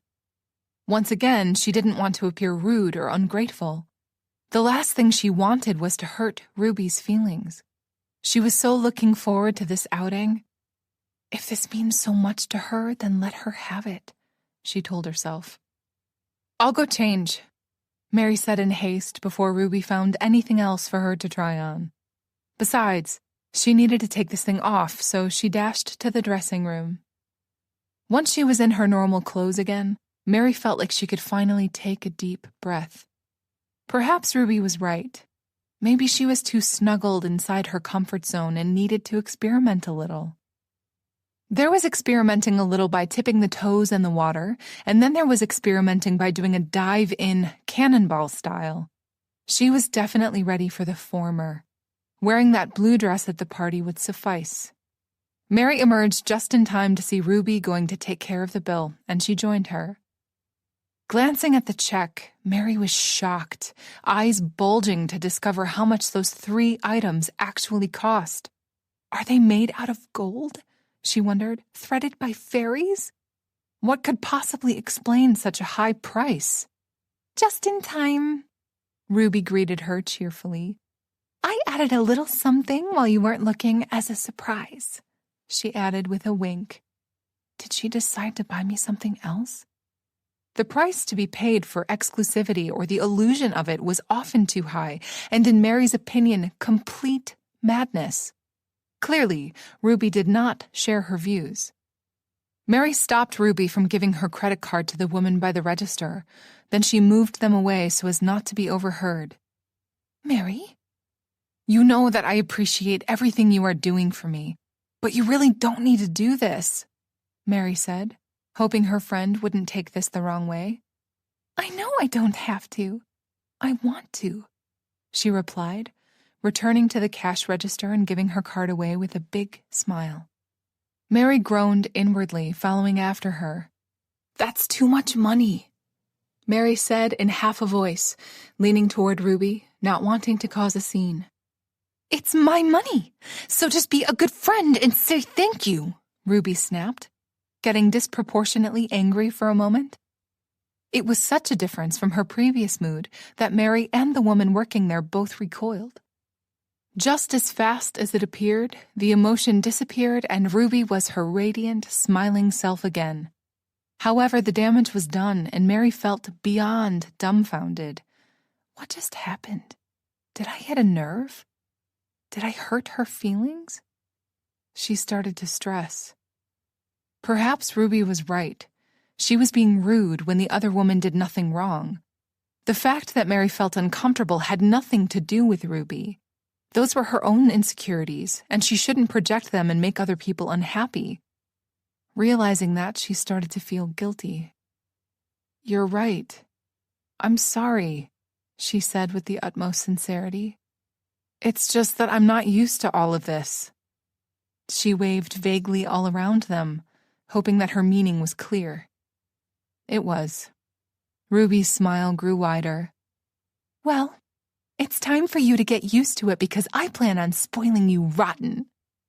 Hearing her say that, Mary choked up and had to fight back the tears at the corner of her eyes. feeling as though something like that would only be said by a close relative or even a mother with affection. Luckily, Ruby didn't notice. She offered her the bags with the items she'd just purchased. "Here you go." "Thank you, Ruby," Mary said, accepting them. "You are most welcome," she replied, taking her by the elbow and steering her toward the exit. "Now, let's go and have some delicious pasta. I'm ravenous." Chapter 9. "Look at you," Nick snapped, looking at her with eyes that were filled with hate, loathing, and disgust. It broke Mary's heart to see him like this. Where did that caring man disappear to? Why doesn't he love me anymore? He looked as though he regretted ever meeting her, like he wanted her to disappear. Like always, Mary tried to get away from him, yet he followed her around the house spouting all kinds of insults at her expense, bringing tears to her eyes. Finally, he cornered her in the bedroom. "Please don't," she cried out, and Nick ignored her pleas, wrapping his hands around her neck and starting to squeeze. This is it, she realized as her heartbeat sped up like crazy. Nick will be the end of me. "No," she insisted, trying to fight him off. Unfortunately, she was just too weak. "No, please don't." And then something started to happen. Nick's face started to change. If she weren't already beyond scared and in shock, Mary would certainly completely freak out at seeing his face melt. All of a sudden, it wasn't Nick standing in front of her anymore. It was Ruby, and she was smiling. Mary felt so relieved. Her legs felt weak, and Ruby kept her up. "Look at you," Ruby said right before she hugged her. At first, Mary returned the embrace with all her might, feeling happy her friend was there and had somehow saved her from Nick. Thank God. But then she didn't let go, squeezing harder and harder, not allowing Mary to catch her breath. "You are perfect," she said. Mary tried to move away and couldn't. She was still standing in that damn corner, and Ruby was hugging her so tightly that Mary began to be panicky again. Pretty soon, she started having serious troubles taking a proper breath. "Ruby, please let go," Mary managed to choke out, her throat feeling raw and burning after Nick's abuse. "I can't breathe." In return, Ruby held her even tighter. "You are a perfect friend. I love you so much." Why won't she let me go? Mary felt dizzy, among other things. What is happening? Please help, she prayed. "Ruby, this is making me very uncomfortable, and I want you to let me go." Not to mention she was getting seriously close to cracking a rib if she didn't pass out first. "I need you to let me go now. I can't breathe because of you," she repeated, raising her voice. Ruby let her go, and Mary felt heady from all the air she finally had at her disposal. Not to mention the delight that the pressure was finally gone. This is heaven. Then she looked at her friend and her heart sank. Ruby's eyes were full of anger. She knew that look very well. She'd seen it hundreds of times on Nick. "Not you, too." "You are no friend at all," Ruby accused. "You don't care about me." "That's not true." "You are rotten to the core. Nick was right." "I'm sorry, Ruby. Please understand," she tried to explain. "No, you betrayed me," she screamed with all her might. Mary woke up gasping for air and covered in sweat. "It's all right. It wasn't real," she tried to reassure herself and her raging heart. It had been a while since she'd had a nightmare. It was just that this time there was a twist, and a very disturbing one at that. This was the first time Ruby was a part of it, and the nightmare really left an impression on Mary, to say the least. She couldn't stop thinking about it all day. She tormented herself with all kinds of thoughts. What could all this mean? Why her? Why like that? Overall, it was maddening. Ruby sensed something was wrong when they talked over the phone, and Mary played dumb and insisted everything was okay. I'm very excited about the party. Me too, Mary replied absent-mindedly. Another one of my dear friends confirmed her attendance. I'm glad. Later on, she confided everything to Dr. Carson. She just couldn't shake the feeling that dream awoke in her and simply had to share. Are you sure it was her? He asked after she finished describing the dream. Yes, without a shadow of a doubt.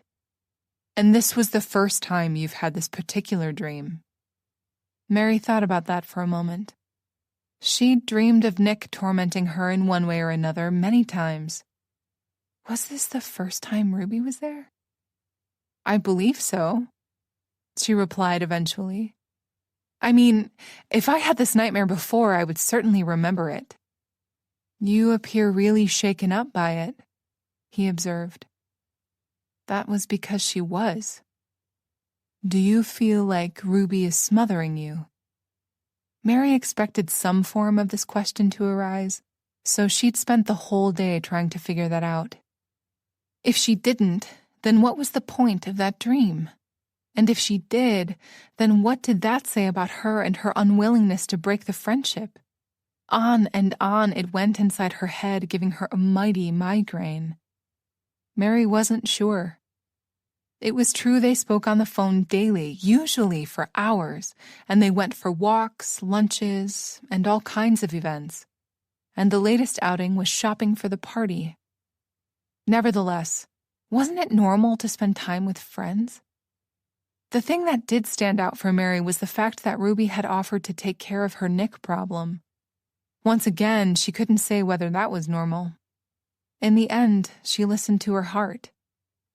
Well, to be perfectly honest, it does feel a little bit clingy.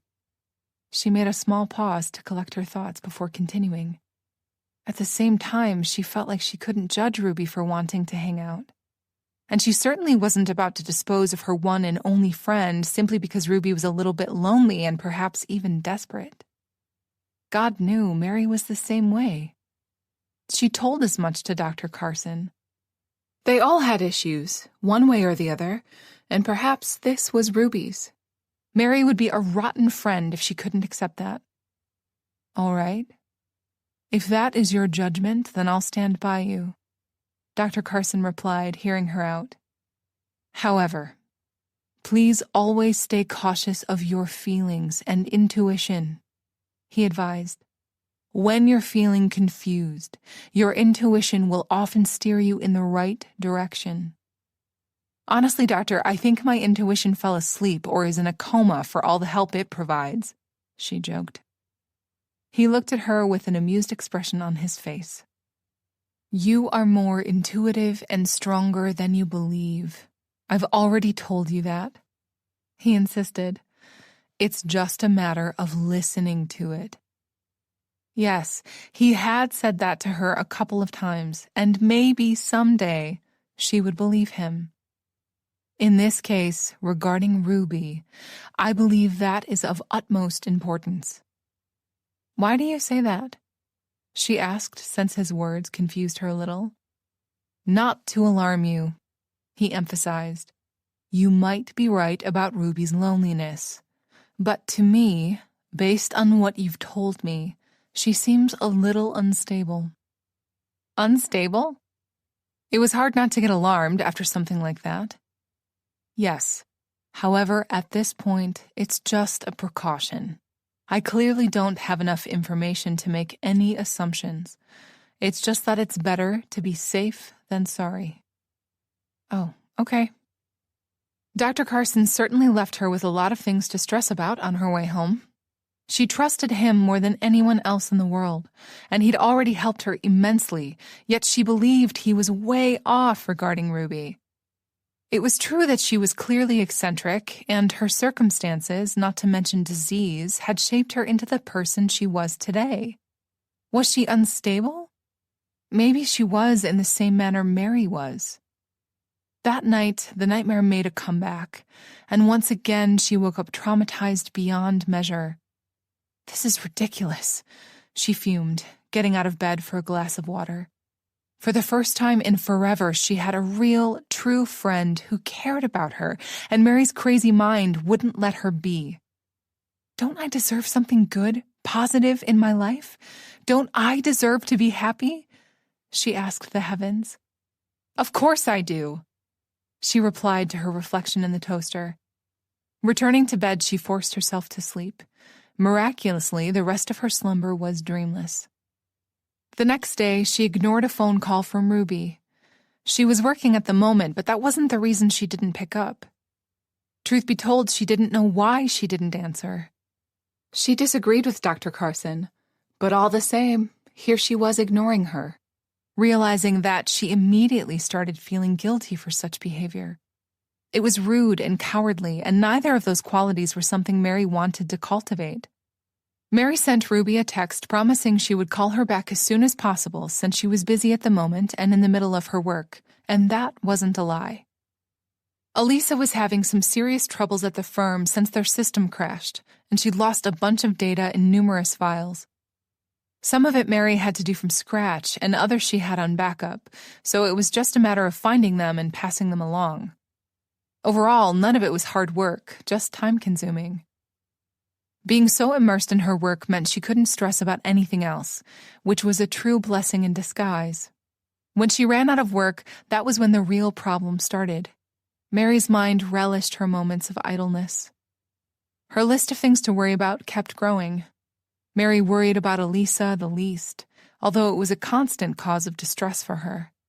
Understandably, Nick was a permanent and the biggest worry in her life. Unfortunately, Ruby had started to be one as well, and that saddened her because she really cherished their newfound friendship. The biggest conundrum was that Mary couldn't decipher what the real problem was, and what was just a product of her mind. To top it off, Dr. Carson's words also confused her. Basically, she was walking in circles with no hope of finding a way out, at least not on her own. She made a mental note to discuss all that with her therapist in their next session. Right before Nick returned to the city, Mary had been feeling good about herself. Not great, not cured by a long shot, but she was considering cutting back her therapy sessions from 3 times a week to 2. And Ruby played a role in her overall improved mental state. Not to diminish Dr. Carson's efforts. She was very blessed to have found him. It was just that it was nice having someone else in her life apart from him or her boss. Now she was strung out, on the verge of snapping with Nick's return, and with the nightmares and everything else, Mary felt like not even 3 times a week would be enough anymore. I wonder what Dr. Carson would think if I just moved into his office, she joked. If this continues, I will spend all my livelihood on therapy, she thought sarcastically. Then she chastised herself for having such thoughts since mental health had no price. Blissfully, she received another urgent message from Elisa and had to refocus and return to work. Unfortunately, knowing herself, this was just a small distraction and her mind was going to continue to torment her at the next convenient moment. Lucky me. Chapter 10. Mary had another hectic day. Elisa's firm didn't manage to fix all the problems. They suspected it was some kind of a cyber attack orchestrated against them, so Mary's boss had to work from home for the time being, using an old laptop and her mobile phone to conduct business. All that meant Mary had to do things she usually didn't. Not that she minded. Elisa paid her handsomely for that and promised a bonus for all the trouble. Mary was grateful for the workload since she could really use the extra money for the bills. It would be nice to finally be debt-free. Though being completely debt-free in this day and age felt like a pipe dream. Her food supply was running low as well. If things didn't start to change pretty soon, she would break a Guinness record in eating ramen noodles every day for lunch. It was a true miracle she wasn't sick of eating them already. Nick hated them, like everything else that had carbs, and always grumbled when she made them, saying they were going straight to her thighs and belly. Now she could eat as much as she pleased. Is that a good thing or a bad thing? She wondered. Remembering how Nick had constantly made her feel bad for all kinds of reasons, her looks, her cooking, her housekeeping, she concluded it was definitely a good thing. Nick's leaving her was the best thing that could have happened to her. That thought made her pause. That was the first time she'd thought it, and the realization that she actually meant it made her smile. In that name, she planned on celebrating with a bowl of soup as soon as she finished with her work. Finally, she mumbled, almost 10 hours after waking up and starting to work, powering off her computer. She'd finally finished everything and was feeling beyond spent. Mary instantly stood up, trying to stretch her stiff limbs. Despite everything, she liked days like this because it made her feel quite accomplished. Only then did she realize how hungry she was. Mary had completely forgotten to eat all day while working. That just means the blue dress is going to suit me perfectly now, she joked, going to the kitchen to fix herself a bowl of noodles in haste. As she waited for the water to boil, she absent-mindedly glanced toward the calendar and froze. I can't believe I forgot what day it is, she chastised herself. In all this craziness, Mary had forgotten that today was her grandmother's birthday. Finishing her meal in record time, she dressed and ran out the door. She always paid her Nana a visit on her birthday, and today wasn't going to be any different. Mary didn't like how late in the day it was, but that didn't stop her from going. If only Dr. Carson could see me now, he would be so proud, she joked. 2 train rides later, she arrived at the cemetery where Rosetta Wright was buried. Hey, Nan, Mary greeted, plopping down on the ground next to the tombstone. Happy birthday. She placed the fresh flowers she'd bought, replacing the old ones. There, don't they look lovely? Her grandmother always liked flowers. And I got you this as well. Mary pulled out a Tootsie Roll from her pocket and put it next to the flowers. Her Nan had a sweet tooth, and Mary was the same way. I'm sorry I haven't visited you as much of late. I've been really busy, and Nick is back, so I'm not having the best of times. On the bright side, I made a friend, Ruby. I think you would like her. Mary spent almost an hour with her grandmother, filling her in on all her recent adventures and misfortunes, as well as her hopes and dreams. Not that she had many. Mary really missed her Nan. She was the only family she had in this world. Her grandmother had died of cancer when Mary was 21. The funny thing, yet not in a comical sense, was that she had never liked Nick, but she respected Mary's decision and stood by her on their wedding day. Mary believed the feelings of contempt were mutual. She was just too young and in love to think about that back then. At times, Mary wondered what would have been if her grandmother had forbidden her from seeing Nick or stood against the marriage. Probably nothing good, she thought, fearing the outcome would have been the same. Being in love, Mary would have done anything to be with Nick, including disobeying her grandmother, cutting ties with the only person she had in this life. And that was truly tragic and made Mary sad. At the same time, who knew? If her grandmother had lived, perhaps things would have turned out a bit differently. At the very least, Mary wouldn't feel so alone at the moment. I really, really miss you, she told her, wiping a few tears from her face. And I love you. She could almost hear her grandmother saying that back to her. I'll come again soon, Mary promised and got back up on her feet. After she kissed the cold stone, she started walking toward the exit. The sky was starting to darken and Mary picked up her pace. Coming to her grandmother's grave always filled her with bittersweet emotions. She missed the only mother she had like crazy and felt a void inside her heart that nothing else could fill. But coming here made her remember all the good times, memories they shared, and that was somewhat comforting. Remembering her childhood always filled her with peace and love. Mary was thinking about her grandmother and that famous strawberry cake she used to make for her birthday. It was just mouth-watering. Her phone started ringing, and Mary answered without checking the caller ID. You never called me back, Ruby accused instead of greeting her more properly. There was a hint of hurt in her voice. Mary hoped she'd imagined it. I am so sorry, Ruby, Mary replied in haste, wanting to smack herself across the forehead. I completely forgot. I see that. It's been a crazy couple of days, Mary said lamely, hoping Ruby wasn't too cross with her. Are you still working? I don't mean to bother you. No, you are not bothering me, Mary reassured. And no, I'm not working at the moment. Actually, I'm at the cemetery, visiting my grandmother. Oh, I didn't know you had a grandmother who died. I am so sorry for your loss. Thank you. It happened over 10 years ago. She was the only family I had. Are you okay? I am. I just miss her. You are such a good granddaughter. Mary hoped so. How are you feeling today? She asked in return. Never better, Ruby announced with her usual flair, which immediately put a smile on Mary's face. If you're free at the moment, I would really like to speak with you about something. Actually, there's something I wanted to speak about with you as well, Mary replied, realizing this was the perfect opportunity to voice some of her concerns. She just hoped she could explain everything to Ruby the way Dr. Carson had explained to her. I don't want to hurt her feelings, she reminded herself, or lose her as a friend.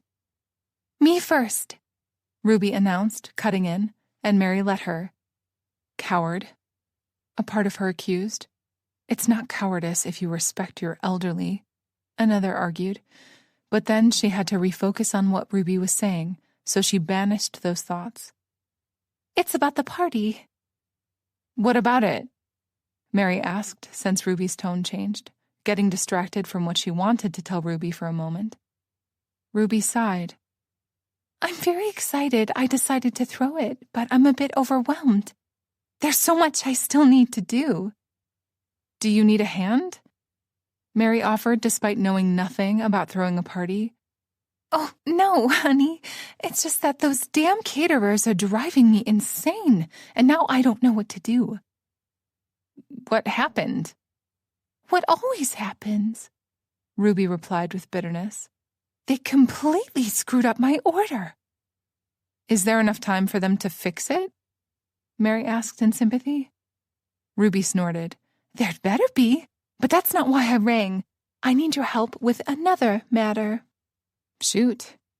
An acting school I started in as a young girl wants to do a little homage to me and requires my picture to place it on their wall of fame. So I wanted you to help me pick one. That's wonderful, Ruby. Congratulations. Of course I'll help you. It's just a little thing, Ruby replied in her rare moment of shyness. No, it's not, Mary insisted. I am very proud of you.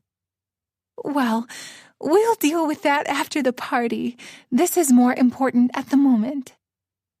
Mary listened to Ruby complain about this and that, trying to provide helpful advice to the best of her ability. I just want everything to be perfect, Ruby said at some point. I am treating this as your coming out party, you know? It needs to be unforgettable. Really, Ruby, you are going out of your way for me. Mary was genuinely touched and more than a little surprised that Ruby would do something like that for her. If Mary was nervous about going to the party before, it doubled, even tripled after this little revelation. She didn't want a coming-out party. She hated being the center of attention. Mary wished Ruby wouldn't do this. Of course, she couldn't say that to Ruby. It would hurt her feelings, and Mary felt ashamed for only thinking about herself. Thank you, Mary said, realizing she forgot to express her appreciation. It's my pleasure, honey, Ruby replied in all honesty. I just want you to have a good time and be happy. Mary wanted to be happy as well. As for the good time, parties were not her thing, but for Ruby, she would try. According to my therapist, I am already happy, just not aware of the fact, Mary half-joked. Oh, what does he know anyway? Ruby replied dismissively. I hope a lot based on all the diplomas on his wall. So you are still seeing him? Ruby asked, her voice colored with surprise. Of course. I feel better after talking with him about everything that's going on, Mary explained with a small shrug, even though her friend couldn't see her. Tell me you didn't speak with that old quack about me, Ruby said in a much sterner voice. Mary instantly got nervous since she spoke about her to Dr. Carson a great deal. I can't tell her that, she realized. Ruby would get upset. Only in passing, Mary hedged. Oh, Mary, Ruby exclaimed, clearly upset and slightly disappointed about that fact. You are making a terrible mistake. And maybe that is expected since you're young and quite naive. But I am neither, she emphasized. And these so-called professionals always do more harm than good. You shouldn't trust him that much, she warned, finishing her little monologue. What's the point in having a therapist if you don't trust him? Mary said. My point exactly. Besides, therapists are for people who have no one else to talk to, and you have me, Ruby pointed out. It's better to confide all your problems in me instead of him. Cheaper, too. She tried to make light of what she'd just said. Sensing how strongly Ruby believed in what she was saying, Mary replied, You might be right, simply to mollify her. In reality, Mary wholeheartedly disagreed and was frankly a little creeped out by what she'd just learned. To confide all my problems, inner thoughts, and feelings to her? This was one piece of advice she was not going to take. She needed Dr. Carson just like she needed Ruby, just for completely different reasons. Of course I'm right, Ruby said, clearly pleased that she got through to Mary. Oh, look at the time, she added. I have to dash. Okay, talk to you later. Later, honey. Mary recounted their whole conversation in her mind, trying to make sense of everything. What just happened? Mary was still a bit unclear since it all started so innocently. Ruby appeared genuinely upset about the fact that Mary had visited and talked with a therapist. And Mary, being the way she was, tried to find fault in anything she'd said and done to induce such a reaction. She couldn't find anything. Mary was simply being honest and nothing more. And then it dawned on her. Ruby had probably had a really bad experience with her own therapist, and because of that, she was reacting that way. She's projecting her bad experience on me. Satisfied with that explanation, Mary picked up her pace again, not wanting to miss her train. It was getting really dark now, and she wanted to get home as soon as possible and just go to bed. This was a tiring day, and she needed a rest, preferably one without nightmares. A girl can hope. Chapter 11. Mary had to admit, she felt butterflies in her stomach when the weekend and the day of Ruby's party finally came. After pampering herself a little, taking a luxurious bath thanks to the sea salt she got from Ruby, washing her hair, and so on, Mary finally gathered the courage to watch some videos with makeup tips on the internet and tried to replicate them. The result was a complete catastrophe. She looked like a clown, so she tried again, simplifying the steps for herself a little. I really don't need all this stuff on my face, she reasoned. Mary had to wash her face a couple of times and start anew, and eventually she got it right. Or so she believed. It was true that she was completely inexperienced, but as it turned out, she was a fast learner. Mary felt like patting herself on the back looking at the result. The makeup was discreet, just the way she preferred it, and more importantly, it complemented the light blue dress Ruby had bought for her to wear. The shoes. Where are the shoes? Mary started tiptoeing around the apartment, not wanting to ruin her stockings. She wore them the last couple of days around the house just to try and get used to them, since they were the biggest cause of stress for her. Mary had never worn high heels in her entire life, and even though they weren't that high, it was all the same to her, since she was so unaccustomed to them. The first time she put them on after returning from the shopping trip, Mary felt like she was on stilts. Here you are, hiding from me, she joked. That was the reason she'd started to practice around the house, fearing she would fall down on her face in front of a bunch of strangers. That was still a possibility, although she walked much better now. Marginally better. At times she felt as though her grandmother had raised her in a cave, which wasn't true.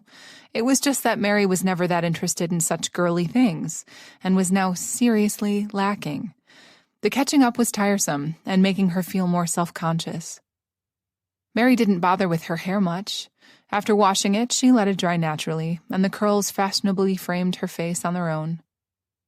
Take a deep breath, and don't worry. Tonight you'll have a great time and won't fall down. Or if you do, fake that you broke something and run away, she advised herself in good humor. When she was somewhat satisfied with what she looked like, she set out to Ruby's apartment. The subway ride dressed in heels was a story to itself, full of ups and downs, yet Mary wasn't going to dwell on it. Mary was satisfied to discover that she managed to arrive just on time. "And the most special of guests just arrived," Ruby announced, being her usual self as she opened the door for her. Mary felt a bit uncomfortable entering as everybody turned to look at her, and she forced herself to smile. "You look gorgeous, Ruby," Mary complimented her host. Ruby was wearing a yellow sundress with short sleeves and ruffles. It looked good on her, playful. "As do you," she replied. "And don't worry, I will point you to every eligible bachelor in here," she whispered to her in confidence. "Great," Mary mumbled in return, meaning anything but. Speaking of guests, Mary was surprised to see only a dozen or so people there. She attributed that to the fact that it was still early. Perhaps it's fashionable to be late to these things, she mused. "Let's get you a drink, honey," Ruby said, and taking her by the elbow, she steered her in the direction of the set table that was filled with all kinds of refreshments. Mary was pleasantly surprised how Ruby, all by herself, had managed to transform her apartment into a place where things like cocktail parties seemed perfectly normal. Maybe that was why she didn't own too much stuff, so she could do this whenever she wanted to, Mary guessed.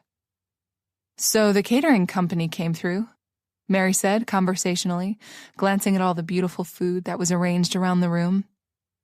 Ruby made a face. "Don't get me started about those amateurs. In the end, I had to hire a different one.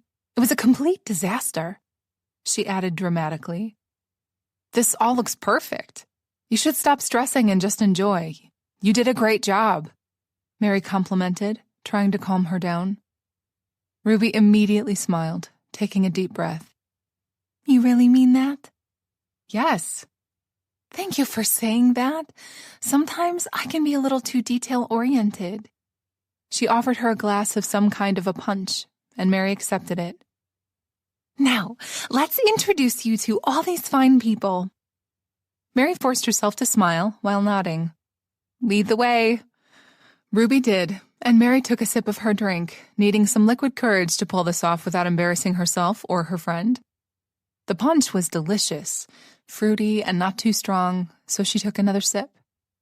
True to her word, Ruby introduced her to every single person who was at the party, offering a little tidbit about them, their career paths, with marital status included, of course.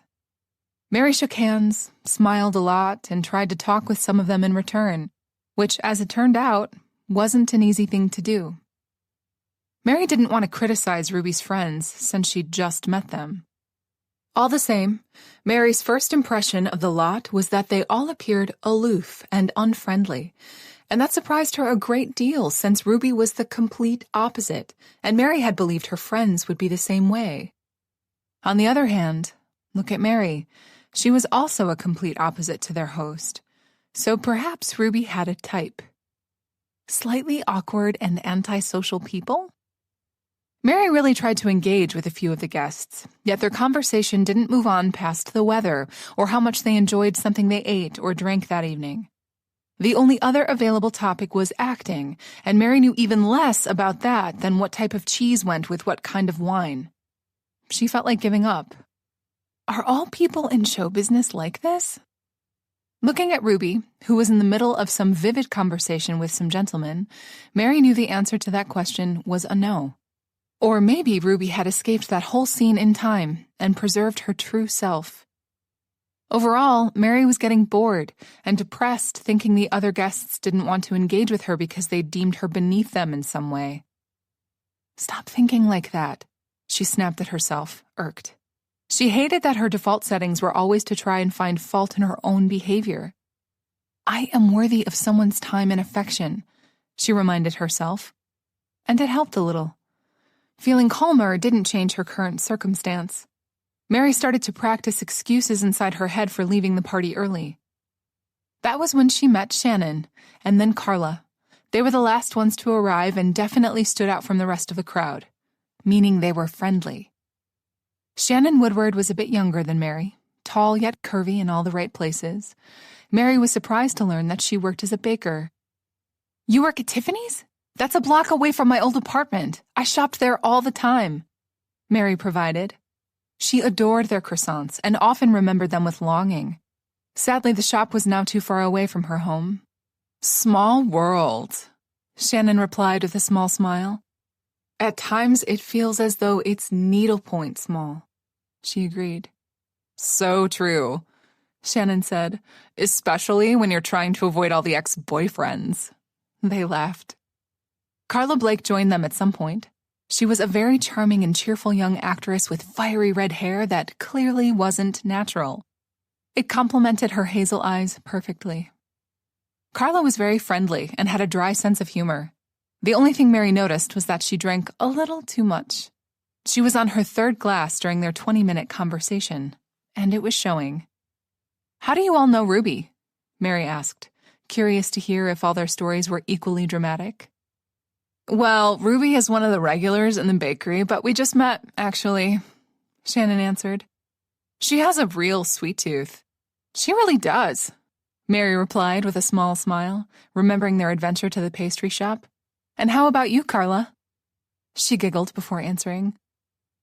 "I know dear old Ruby professionally." She slurred her words just a little. Mary started calculating whether Carla was old enough to have been around when Ruby was performing, and the numbers didn't add up. Apparently, Shannon came to the same conclusion and they shared a look. Mary was about to ask the girl another question when Ruby appeared at her side. She was being her flamboyant, radiant self the whole night, playing the perfect hostess, spending an equal amount of time with each guest so all would feel special and welcome. Ruby was the ideal social butterfly, and at the moment, she glided toward Mary's company.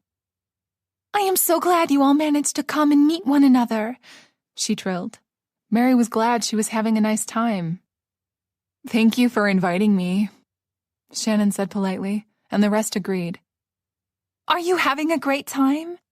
Ruby wanted to know, fussing over whether they had enough to drink or eat. "The best of times," Carla replied and giggled again, knocking the contents of her glass. Ruby looked at her with a small frown. "We are, Ruby. This is wonderful," Mary added, trying to smooth things over. "Good," Ruby replied, clearly pleased. "Actually, we were all just comparing notes on how we met you," Mary said conversationally. "You know, I came to a wonderful idea just now," Ruby said out of the blue. "I would like to invite both of you," meaning Shannon and Mary, "to my lovely country house upstate." "I didn't know you had one," Shannon replied. "Oh, yes, but it's under construction at the moment." "Really?" Mary asked. "What kind of renovations?" "Nothing major, mostly cosmetic. It's another cause of stress in my life, I'm afraid."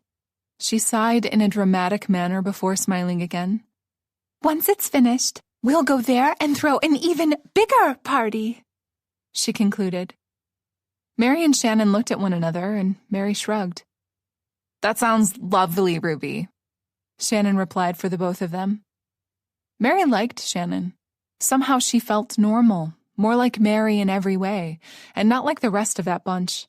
She had a normal job and a similar sense of humor, so maybe it was natural that they connected.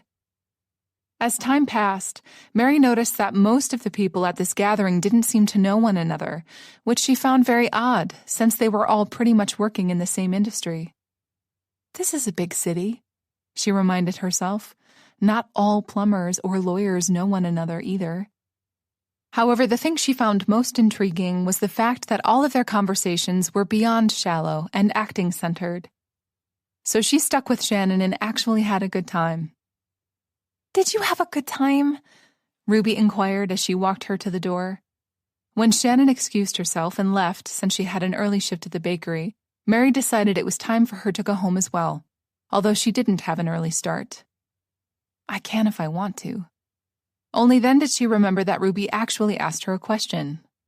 "Yes, everything was great," she replied, hoping she sounded convincing since she'd decided to keep her true feelings to herself. Apart from Shannon and maybe Carla, there was not a single person at that party whom Mary wished to see again. Ruby's smile was radiant, clearly satisfied, and that was precisely why Mary lied. Chapter 12. In the next few weeks or so, Ruby threw 2 more of those gatherings and forced Mary to come as well. Forced was perhaps too strong of a word. Mary simply knew how much it would mean to Ruby if she was there, so she was. Her own feelings or thoughts about it didn't matter.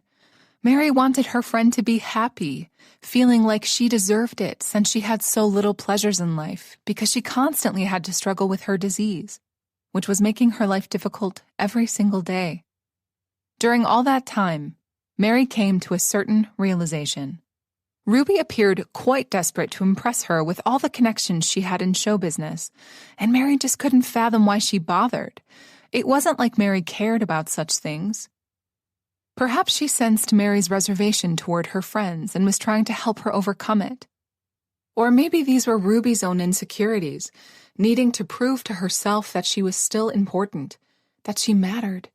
So Mary simply played along and tried to fake having a good time. Luckily, the situation wasn't that dire. Both Shannon and Carla were there on both of those occasions, so Mary was in such good company that she did enjoy herself. However, anytime Mary broke away from Ruby to go and have a proper conversation with Shannon for a change, her hostess would track her down and drag her away, offering some kind of excuse. Mary would believe all was just a figment of her imagination if Shannon didn't say something similar. "She really loves being the center of attention, doesn't she?" Shannon asked at some point. "I think that's a personality requirement in her former profession," Mary joked, and they both laughed. "Here you are!" Ruby appeared seemingly out of nowhere. "It's really good to hear you laugh," she said. "I think so too," Mary replied in high spirits. "Come, I want you to meet a dear friend of mine. He's a showrunner," she explained in a serious voice like that was the most impressive thing in the world. Mary smiled at Shannon as she allowed Ruby to pry her away.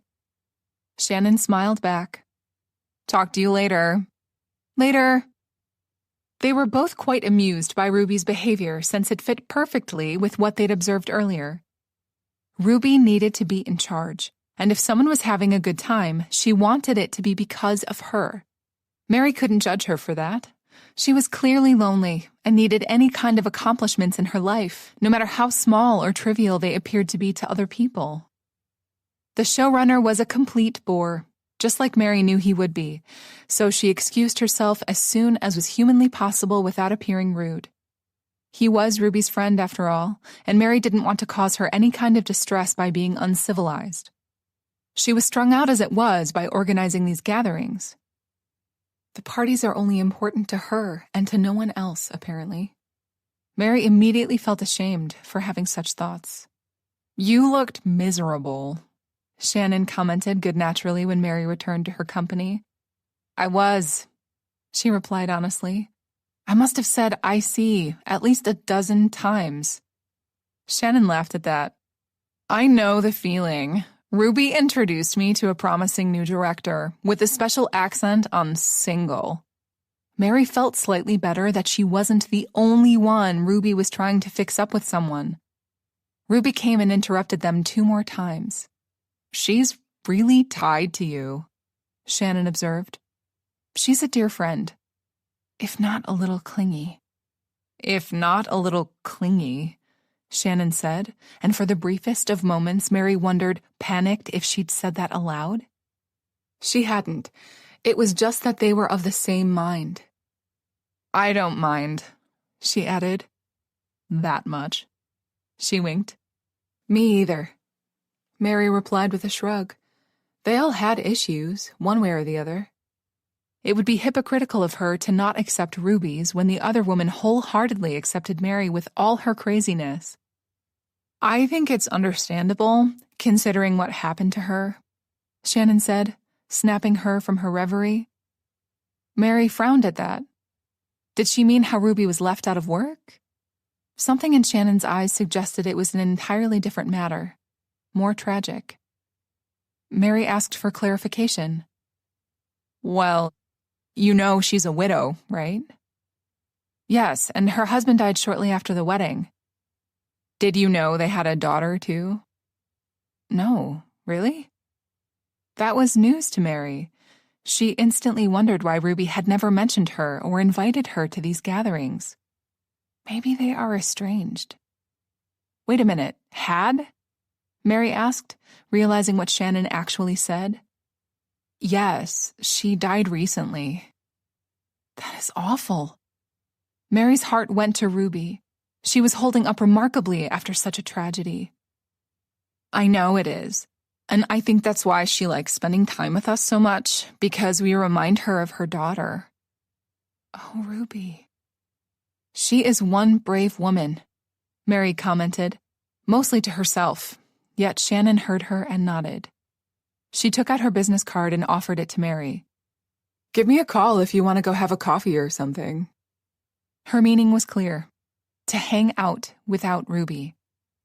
Sure, she replied, accepting it. Mary was glad she'd made another friend. As Ruby joined them, retelling some funny story about her doing some kind of mischief to her fellow cast members, Mary had to try really hard not to show how saddened she was by what she'd just learned. Shannon appeared to be understanding what was going on, so she engaged Ruby in conversation as much as possible while Mary composed herself. Why didn't she tell me anything? She had to wonder. Perhaps it was too hard, too painful to talk about such things, she rationalized. Mary was a bit relieved when it was time to go home so she could, in peace, process everything and grieve with her friend, although Ruby wouldn't be aware of that. At the third party, once again, Mary hung out with Carla and Shannon, and right from the start, not bothering to put in an effort to speak with anybody else. Shannon noticed the general unfriendliness as well. How's your Stevenson-Rosinski course going? Did you manage to get in touch with your inner butterfly? She mimicked one of the guests, making Mary laugh so hard her stomach started to hurt. I don't know why I even bother to come to these things, she said sometime later. Thanks a lot, Mary joked in return. Of course I didn't mean you, Shannon said, rolling her eyes. But apart from the two of you, everybody else acts as though they just woke up from a coma, remembering only one thing about themselves. Or like a parasite ate their brains, leaving only the interest in acting intact, Mary provided in return. So true, Shannon laughed. Why do they keep coming if they act like this? She commented with a small frown. Probably because of Ruby, like the rest of us, Mary replied in return. If they were all very fond of Ruby, just like Mary and Shannon were, then it was understandable that they came here, even though they would much rather be someplace else. Before she could respond, Shannon's phone started ringing, and she excused herself. I have to take this. Mary nodded. That is so true, Carla snorted, clearly catching what Mary just said. Once again, she was beyond drunk. We're all here because of dear old Ruby. And yet her tone was completely off, saying that. What do you mean by that? Mary asked in return, because it sounded as though they weren't here by choice, which was ridiculous. Carla took her sweet time responding, as though having some inner debate with herself, and when she did, she took a deep breath before starting. Look, I have to tell you something because this whole shit, she gestured with her half-empty glass around them, doesn't sit well with me. She slurred her words. Tell me, Mary prompted, getting more confused by the second. I don't know what the old weirdo is planning, what kind of prank she's pulling, but it's getting out of control. What do you mean? What prank? Isn't it obvious? Not to Mary, so she said as much. You and Shannon are being lied to, Carla shared, getting agitated in the process. Lied to? In what way? Mary forced herself to ask, starting to feel really anxious, her mind already coming up with all kinds of different and horrible scenarios. "We're all paid to be here." She gestured toward the other guests. "You and Shannon are the only ones who aren't. This whole charade is for you," she concluded. What? Her mind refused to process Carla's words. Carla started to waver on her feet, clearly having one too many, or 10, and Ruby caught her before the girl slumped to the ground. Carla's eyes widened when she saw who caught her, clearly fearing what she might have overheard. "You silly girl," Ruby snapped, clearly annoyed, using that whisper-shout manner of speaking to convey her message without alarming the other guests. Should I call them guests anymore? According to Carla, they were all employees. "I called you a cab, so it's better for you to leave now and sleep this off." "I'm sorry, Ruby," Carla replied meekly. "Don't you know how unladylike, not to mention unprofessional, it is for you to go around this drunk, tripping over your feet and saying nonsense to other guests?" she snapped. I know. I'm sorry," she babbled. "You're an actress, for crying out loud. You have an image to uphold." "You're absolutely right, Ruby. I'm sorry." At least that is what Mary thought Carla was trying to say as she stumbled toward the front door with Ruby's help. Mary was deeply rattled by everything that happened in the last 5 minutes. "These new generations," Ruby tisked, returning to Mary's company. "They have no true appreciation for this vocation. It's all money and fame for them." Mary was only half listening to Ruby's explanation since her mind was in shambles, spiraling out of control. She had so many conflicting thoughts and feelings she was just blocked, paralyzed, in shock, not knowing what to say or how to react. Mary couldn't help wondering how much of what the drunk girl told her was the truth, and not just a product of her alcohol intake. Besides, why would she make something like that up? On the other hand, Mary didn't know Carla that well, had only met her a couple of times and had spoken with her even less. Should she take her words as gospel? What if she was a compulsive liar? What if everything she said was the truth? Sadly, she never had a chance to find that out. Ruby stayed by her side for the rest of the night, chatting away, being her usual self like nothing was amiss. So Mary never got a chance to speak with anyone else about Carla's revelation. How would she do that, anyway? "Excuse me, are you paid to be here and pretend to be Ruby's friend?" "You are? Thank you for your honesty." No, Mary needed a much better plan. And then another person came to mind, whom she could confide to. Shannon. Chapter 13. "Can I call you in about an hour or so? I'm in the middle of something and I really need to finish." "Certainly, honey. Don't let me keep you from your work. Talk to you later." Hanging up, Mary took a deep breath and entered Dr. Carson's office. As of late, she'd started avoiding telling Ruby she was still going to therapy, not wanting to cause an unnecessary argument. Ruby clearly had a strong opinion about that. However, this was Mary's life, and only she could determine if something were necessary or not. "I'm sorry for canceling our last session," she told him, feeling slightly guilty. She was with Ruby that whole day since she wasn't feeling that well and got scared to be alone. Despite that, she refused to visit her doctor. Stubborn woman. "I've been busy." "You don't have to apologize to me, Mary," he told her in his usual calm manner. "Busy is good. It means you are living your life." "I am? I guess. Is there something specific you wish to speak with me about today?" Mary shrugged. "There's no news about Nick. The uncertainty is driving me insane." "What does Laura say?" "He's constantly moving and always pays his rooms with cash, so he's hard to track down." "I'm sure she'll manage." Actually, Laura did call her once again, yet Mary didn't pick up. Her phone was on silent while she was working, a measure she took because of Ruby, who had a knack of interrupting her when she needed concentration the most. Mary tried calling the PI back and got her voicemail. She talked about Nick with Dr. Carson a little bit longer, and then they moved on to her greatest hits. "How's work?" Dr. Carson inquired.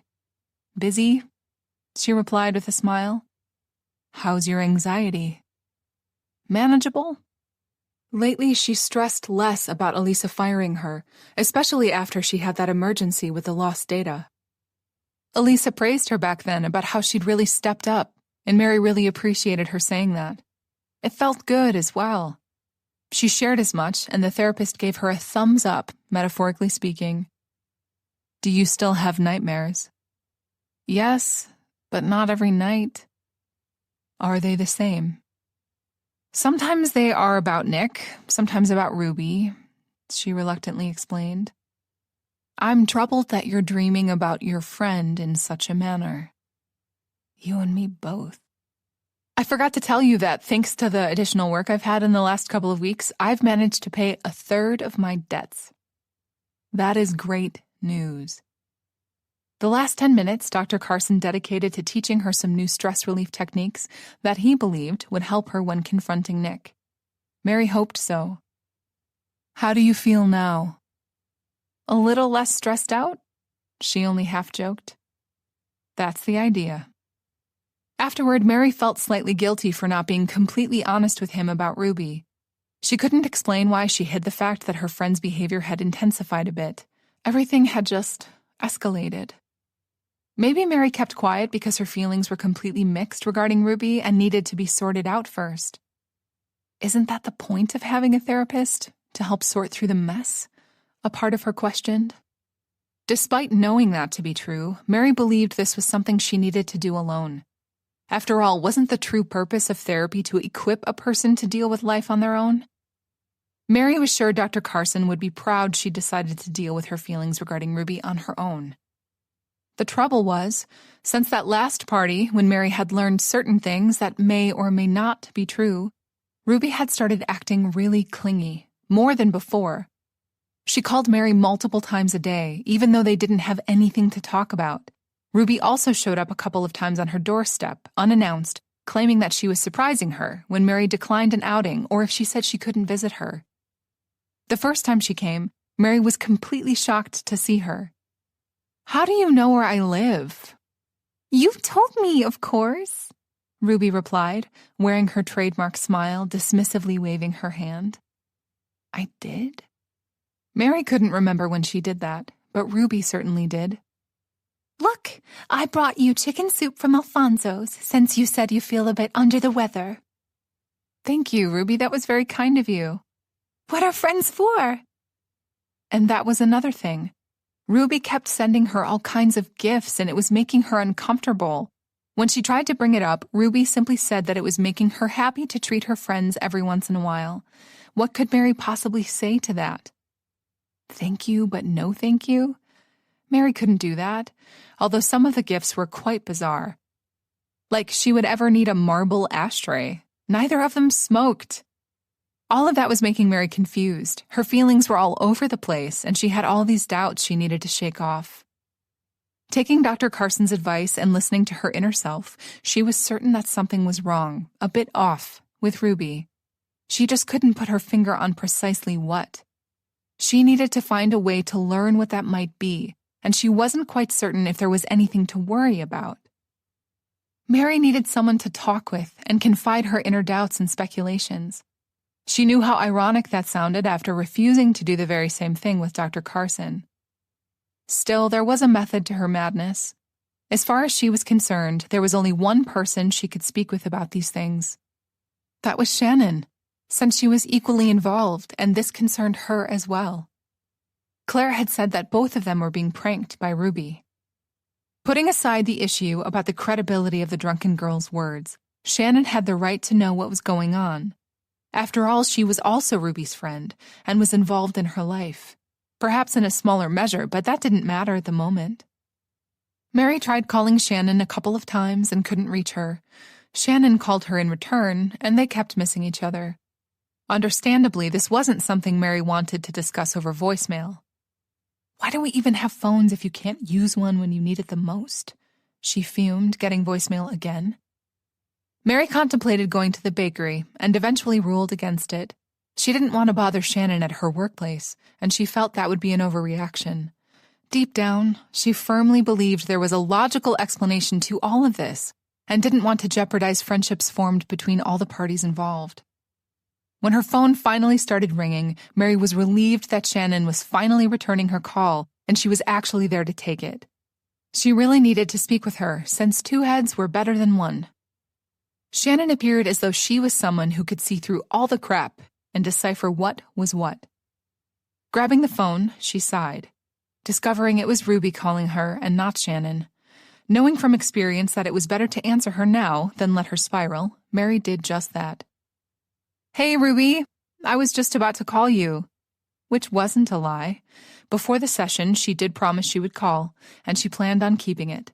Despite everything else that was going on, Mary continued to consider Ruby a dear friend and cared about her a great deal. "I have some wonderful news," Ruby exclaimed in return. "Oh? Do share." "I found an old movie roll with a recording of one of my plays." "Really? That's awesome." "Well, yes. They recorded just a few, and this is the only one I have in my possession. I thought I'd lost it, and I had to beg John Clarkston for it for years." "I'm glad you found it. I'm sure that's a cherished memory." "Do you want to come and watch it with me? We can order takeout from a real restaurant, not some fast food garbage." That almost made her smile. Ruby always had standards to maintain, which wasn't a bad way of living. "I don't feel like socializing today. How about tomorrow?" Mary planned on spending the pleasant afternoon all by her lonesome self, and not just because she had a lot on her mind. She just felt it would be a nice change. "Why not? Are you feeling okay?" Ruby asked in concern. "I'm fine." Mary wished she just lied and told her she was busy, but Ruby managed to catch her off guard, and now she didn't have a plausible excuse. She couldn't just improvise. Her grandmother had always told her she was a terrible liar. "You don't sound like yourself. Are you sure you're not sick?" "I'm sure." "What is wrong with you? You should have said yes." And then she would have come here to look after her, and Mary would feel guilty. "You're worried about Nick, then." That was generally true, except not at this moment. "The stress is a silent killer, and you're just like me, bottling everything inside. You need to express better and share what's troubling you simply to avoid your body rebelling against you," Ruby lectured, clearly upset for Mary's well-being. Mary was really tempted, for the heartbeat or two, to do something that was quite out of the ordinary for her. It was on the tip of her tongue to ask Ruby about her deceased daughter, simply to see if she would be so forthcoming and share. Mary refrained from doing such a thing. She wasn't a monster. Besides, it wasn't her place to question her friend about such matters that were clearly beyond painful. "I'm not worried about Nick. Everything is okay, so please, calm down," Mary said instead. "Are you sure?" 100%. "All right. Good," she replied, taking a deep, calming breath. "So, can you be here around 3? "Sure." "Excellent," Ruby cheered. "I'll pull the old projector out, set everything up, and order us some food when you get here," she explained. "That sounds great, Ruby. Want me to pick some dessert up?" "You read my mind, honey. See you in a bit." "See you." Hanging up, Mary couldn't believe she'd agreed to go despite wanting to stay home. Leaving Dr. Carson's office, Mary decided to start seeing Ruby less, feeling as though Ruby had started to rely just a little bit too much on her. Besides, Mary needed to get to the bottom of certain things, and for that she needed a little bit of free time. Knowing fully well all of this, she still agreed to go to her, as though she was incapable of saying no to Ruby or disappointing her in any way. Perhaps that was her intuition telling her that she actually didn't believe what Carla said to her. She was drunk, saying stupid things and nothing more. With her mind somewhat set, she dressed and walked out the door. Chapter 14. One night, quite unexpectedly, the last person she believed would call her did just that. What does he want? Mary felt slightly nervous looking at the flashing screen. You have nothing to be nervous about, nothing to be afraid of, she told herself with conviction, and that helped her answer. You took your sweet time answering, Nick growled at her. Hello, Nick. Mary was very proud of herself and the fact that her voice stayed even. I can do this, she repeated like a mantra. Don't you hello me, he snapped back. Nick sounded very drunk and aggressive. Neither one of those things was a novelty for her. Apparently, he still hadn't realized the error of his ways. No matter what, that saddened her a little. You have some serious explaining to do. He slurred his words so badly that it was hard keeping up with him. Once upon a time, she spoke drunken Nick fluently. Who knew it would only take her a couple of months to forget it? Not that she was complaining. Look who's talking, she said before she could stop herself. She couldn't believe he had the nerve to say something like that to her. Him, whose list of sins was a mile long. On the other hand, confronting him was one thing. Agitating him was something else entirely. It would be prudent if she could rein in her temper from now on when dealing with him. I'm coming over, he announced abruptly, returning her to the here and now.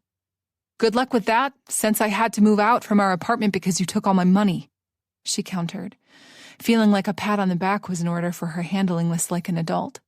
She wanted to say robbed me blind and managed to remain diplomatic.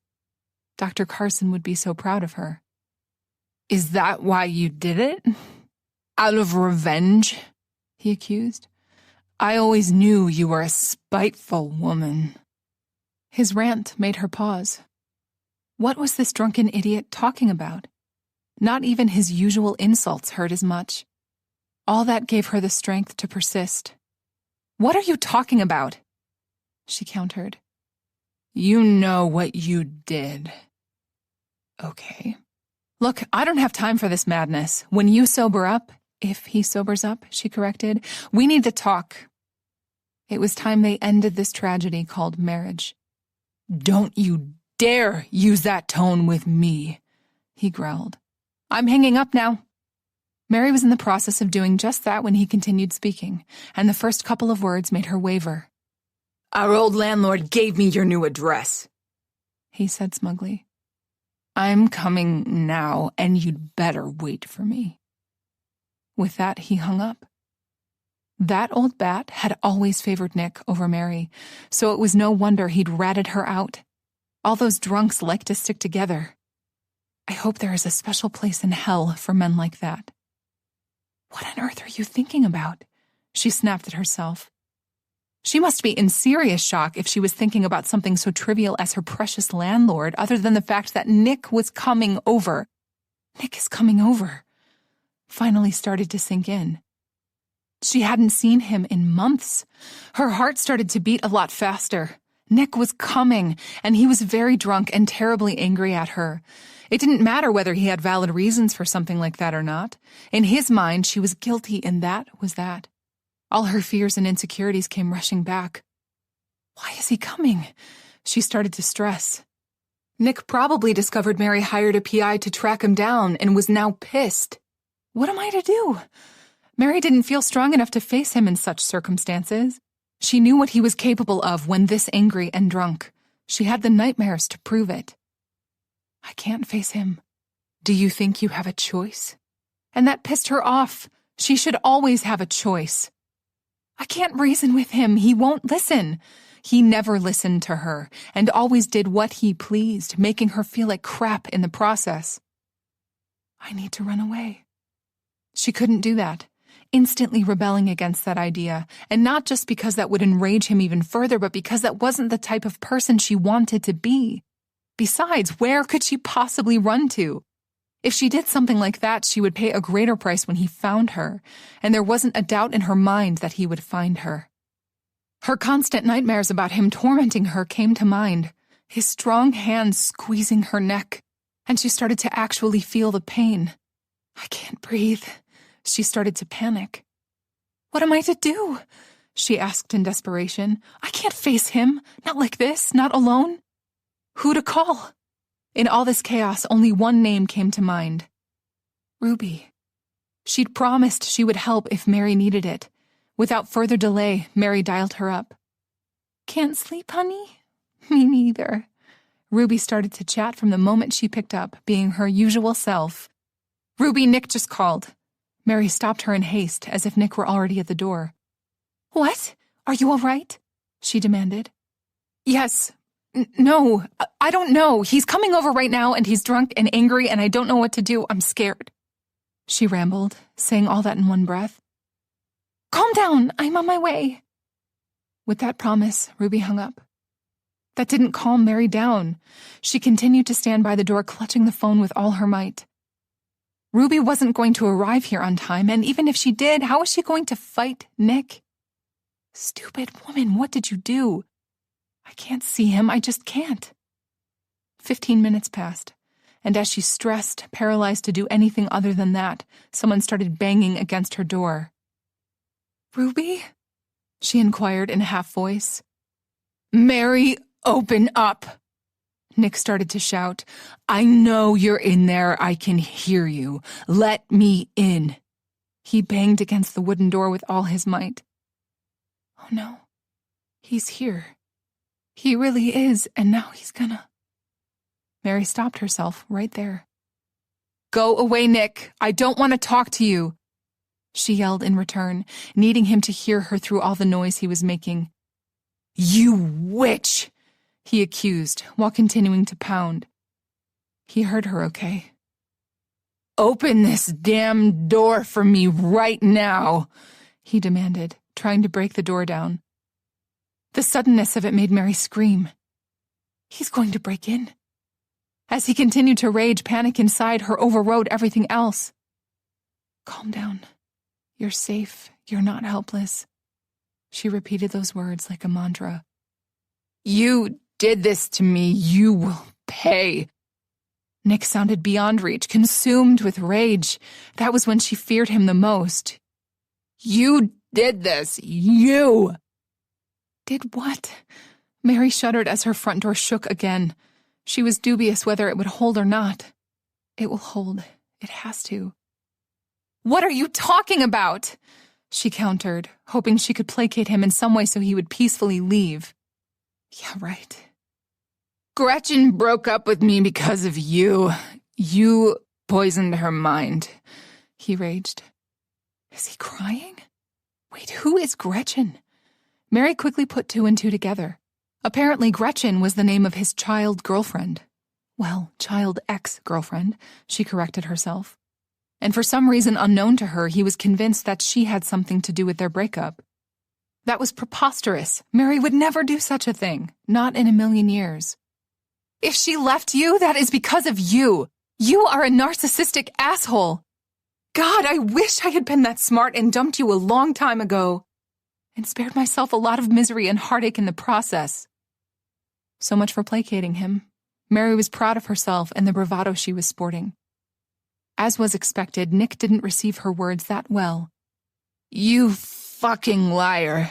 I will teach you a lesson not to mess with me. If you don't stop right now, I will call the police. Mary threatened in return, and she meant it. Nothing would please her more than to see him being dragged away in handcuffs. Her words only made him that much more adamant to break through the door and get her. Please hold, she prayed. He must be seriously drunk if he didn't make a dent in it after all this time. He was a fit man, and it should have been a breeze for him to break a simple door. Not that she was complaining.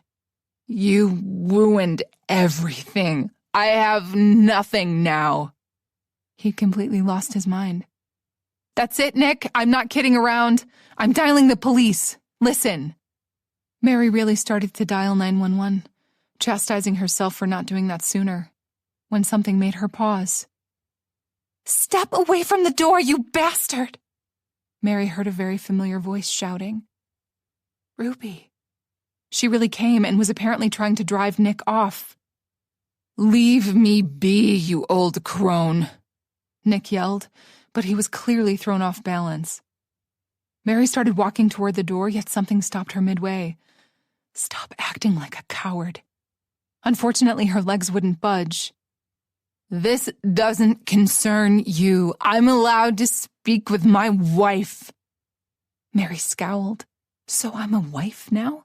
Nice for him to remember. Not that she cared. Mary couldn't wait to divorce his sorry ass and get rid of him once and for all.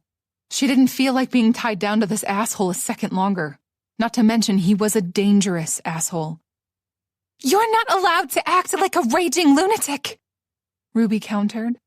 Mary could hear her much clearer now, which meant she was actually standing next to Nick now. "I said leave, and don't make me repeat myself." "If you don't leave, I promise you will regret it. Hey, let go of me," he added in a completely different voice, clearly surprised for some reason. "I won't let you bully her any longer." Ruby was determined. All of a sudden, Mary started hearing some kind of a commotion going on out there. Are they fighting? Mary was horrified by that notion. The possibility of Ruby getting hurt because of her was what finally propelled her to action. She practically lunged at the door. As she started unlocking it, a particular cry echoed through the building. "Oh no, Ruby!" Mary panicked, doubling her efforts, but she was all thumbs and clumsy. It took her a few precious seconds more to finally unlock the door. When she managed to get out, Mary arrived just in time to see Nick pushing Ruby down the stairs. "Nick, no!" Mary screamed. Yet it was too late. Ruby started tumbling down the stairs, and the only thing Mary could think about was that Nick had probably killed her friend. Ruby fell awkwardly on her hand on the landing and screamed one last time in pain. After that, she stopped moving. "What did you do?" Mary screamed at her husband. He'd hurt an innocent woman whose only crime was defending Mary. Nick clearly realized the very same thing and fled without uttering another word to her. "Ruby," Mary said in a panic, rushing toward the unconscious woman. "Ruby, please wake up." She pleaded with all her might, taking Ruby into her arms. "Please, please wake up." "Oh no, this is all my fault. This is all my fault." Chapter 15. Ruby came to, and Mary sent her thanks to the heavens. "Thank you, God, for all your mercy." Ruby was pretty banged up, and her left wrist was broken. Yet she was alive, and that was the only thing that mattered at the moment. That didn't mean Mary was off the hook, so to speak. She was steeped in guilt. She shouldn't have called Ruby in the first place. What was she thinking? That was the problem. Mary wasn't thinking in those moments of panic. She acted purely out of fear, and now she had to live with the consequences. "I am so sorry, Ruby," she said for the 100th time. Once Mary managed to revive Ruby and discovered her wrist had sustained the biggest damage, she rushed her to the hospital. "I'm okay, honey," Ruby reassured her, also for the 100th time. "An injured wrist seems like a fair price for getting rid of that ruffian," she joked as Mary cringed. "Please don't say that.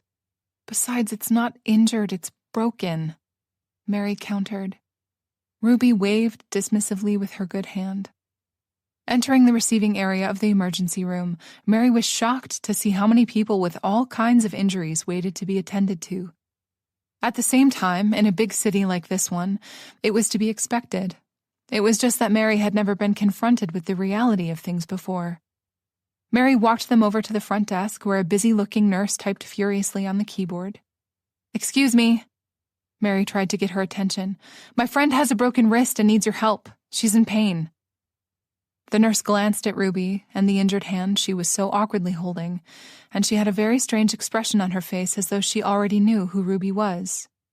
Probably because of Ruby's seizures, Mary realized. "Certainly," the nurse replied dryly, offering them some papers. "Fill out these forms, return them back to me, and someone will attend to your friend."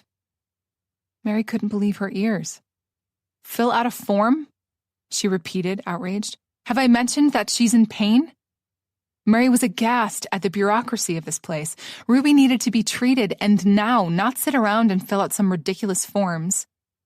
"This is an ER, ma'am," the nurse countered. "Everyone who comes here is in pain." Mary was about to start an argument when Ruby intervened. "Come, Mary, let's deal with this and wait for our turn." It was beyond ironic that in the end, Ruby was the one who needed to calm Mary down. A few minutes later, Mary was all fake smiles, submitting Ruby's information. "Here you go." "The doctor will call your name as soon as possible," the nurse replied in the same manner. Mary wanted to leap out of her own skin while they waited. The guilt was really messing with her head. "Don't worry so much, Mary. I feel fine," Ruby said at some point, clearly sensing Mary's anguish. In all that madness, she almost missed the fact that a young doctor called out Ruby's name. "Finally!" Mary exclaimed, jumping to her feet, then helping Ruby to do the same. "There's nothing wrong with my legs, honey. I can walk on my own," Ruby told her.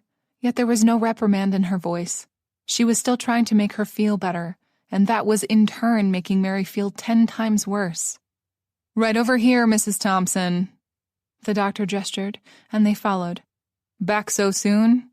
he commented as Ruby settled down on the hospital bed, and Mary felt like rolling her eyes. Apparently not even the fact that he was a doctor saved him from being a typical New York jackass. Regardless of staff behavior, which was beyond unfriendly, they were all very professional, and Ruby was taken care of. Her wrist was set, and Mary felt like she could breathe again until Dr. Goodman, that really was his last name, started speaking again. "Mrs. Thompson, you need to stay overnight in the hospital for observation." "For a broken wrist? How come?" Mary asked in surprise. It was true that Ruby was an older woman, but she wasn't that old. The good doctor looked at her as though assessing whether she was worth the trouble of him explaining things further or not. Mary didn't get a chance to take offense to that since he apparently decided to continue. "You said she tumbled down the stairs." "I did, but it was a short distance," Ruby said. "Regardless, it's apparent that you have some bruises," he added. "And we have to make sure you didn't sustain any internal damage or bleeding." Internal bleeding? Mary had watched enough medical TV dramas to know how serious that was. By Ruby's expression, Mary realized the other woman was about to protest, wave everything off as complete nonsense. So Mary beat her to the punch. "Of course," Mary said. "Whatever you believe is best." Ruby looked at her in surprise, as though Mary had betrayed her in some way, which she ignored, and huffing a little, she replied, "Fine, but I would like to be discharged first thing in the morning." "Of course, Mrs. Thompson. As I said, this is just a precaution." "Precaution? More like an overreaction," she muttered to herself. "I'll check up on you later, Mrs. Thompson," the doctor said, ready to excuse himself. "Thank you, doctor, for everything," Mary said to him, and he nodded in return. Once they were left alone, Mary made sure Ruby was comfortable, as much as she could be in such circumstances. Right before she had to leave the hospital, Mary promised the other woman that she would come back first thing in the morning to check up on her and probably pick her up. "Oh, honey, you don't have to bother yourself. I can just call a taxi," Ruby reassured her, and Mary was having none of it. "I am coming, so wait for me, and that's final," Mary replied sternly. Ruby smiled back at her, clearly amused by Mary's behavior, and her words confirmed as much. "All right, Dr. Wright, I'll do as you command," she joked. "See you in a bit." Mary was reluctant to leave, but didn't have a choice in the matter. Since she wasn't a relative, her visitation rights were limited. Returning home, Mary couldn't catch a wink of sleep. She tossed and turned and tormented herself with all kinds of thoughts. Anytime she closed her eyes, that horrible image of Ruby falling down the stairs played inside her mind. Nick had almost killed Ruby that night, and that was probably what he intended to do to Mary as well. Mary was certain he wasn't planning that per se, but during his rage fits, he was capable of almost anything. And that was one scary thought. At some point, Mary completely gave up on sleep and simply waited in the living room for the sun to come up. She forgot how beautiful the sunrise could get, especially while painting the skies with all different colors. Unfortunately, Mary was still worried about Ruby and Nick, since there was a possibility he would return, so she couldn't enjoy the splendor nature had to offer. Mary got dressed and returned to the hospital just when the visitation hour started. "How was your night?" Mary asked Ruby with concern. "Better than yours. You have terrible bags under your eyes, honey. Did you sleep at all?" "Of course," she lied. "What did the doctor say?" "That I'm free to go." "Good.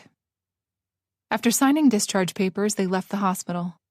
On their cab ride back to Ruby's apartment, Mary dreaded breaching a certain subject, yet couldn't see how she could avoid it. Not that she wished such a thing. Naturally, that was all after she said she was sorry for the 100th time again. "Ruby, are you in pain?" "Not at the moment. They gave me some marvelous pills."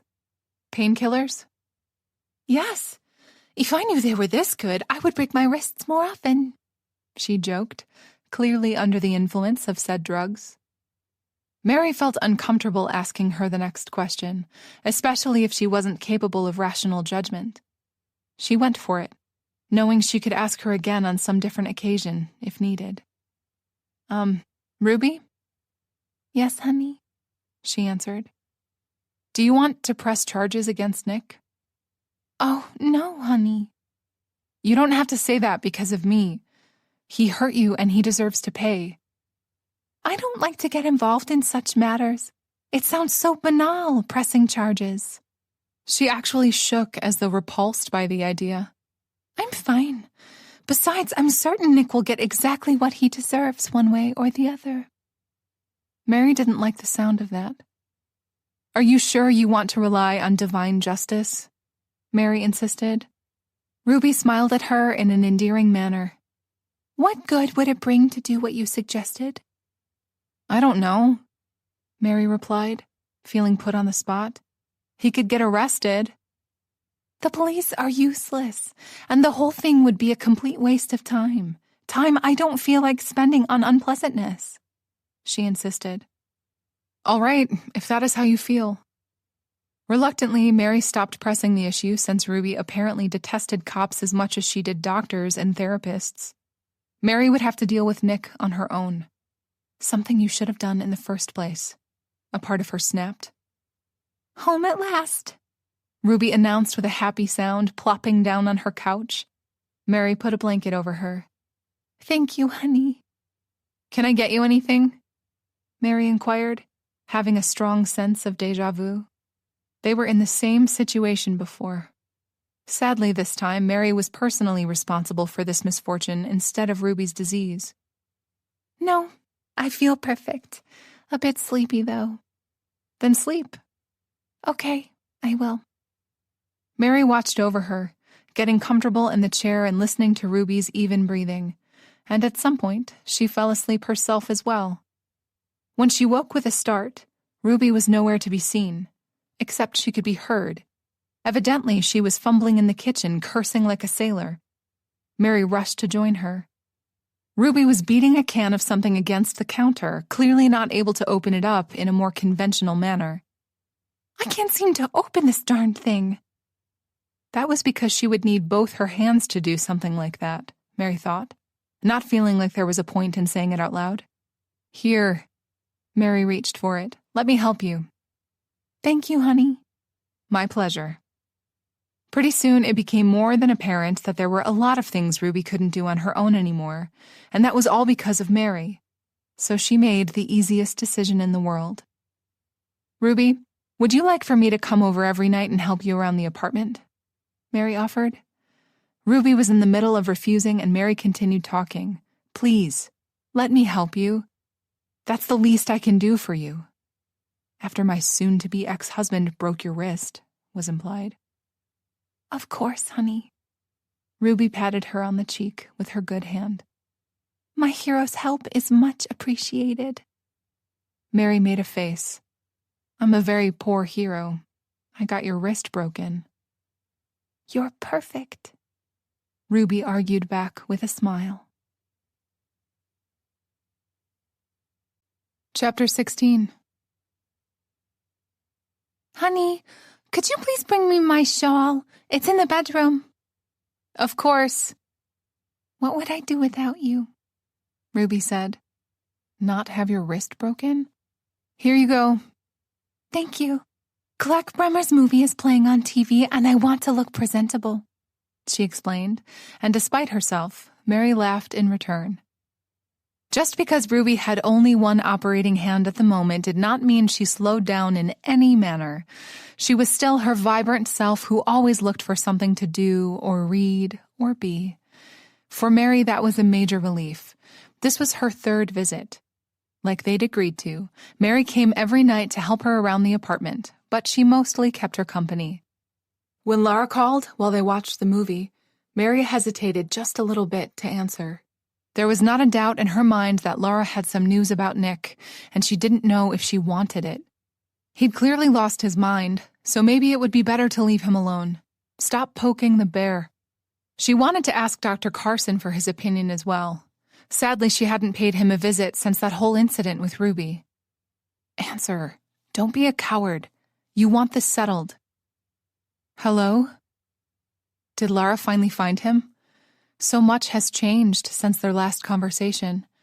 Because they kept missing one another, Laura had started sending her texts with updates about Nick's whereabouts. If she was calling now, that meant something serious had happened.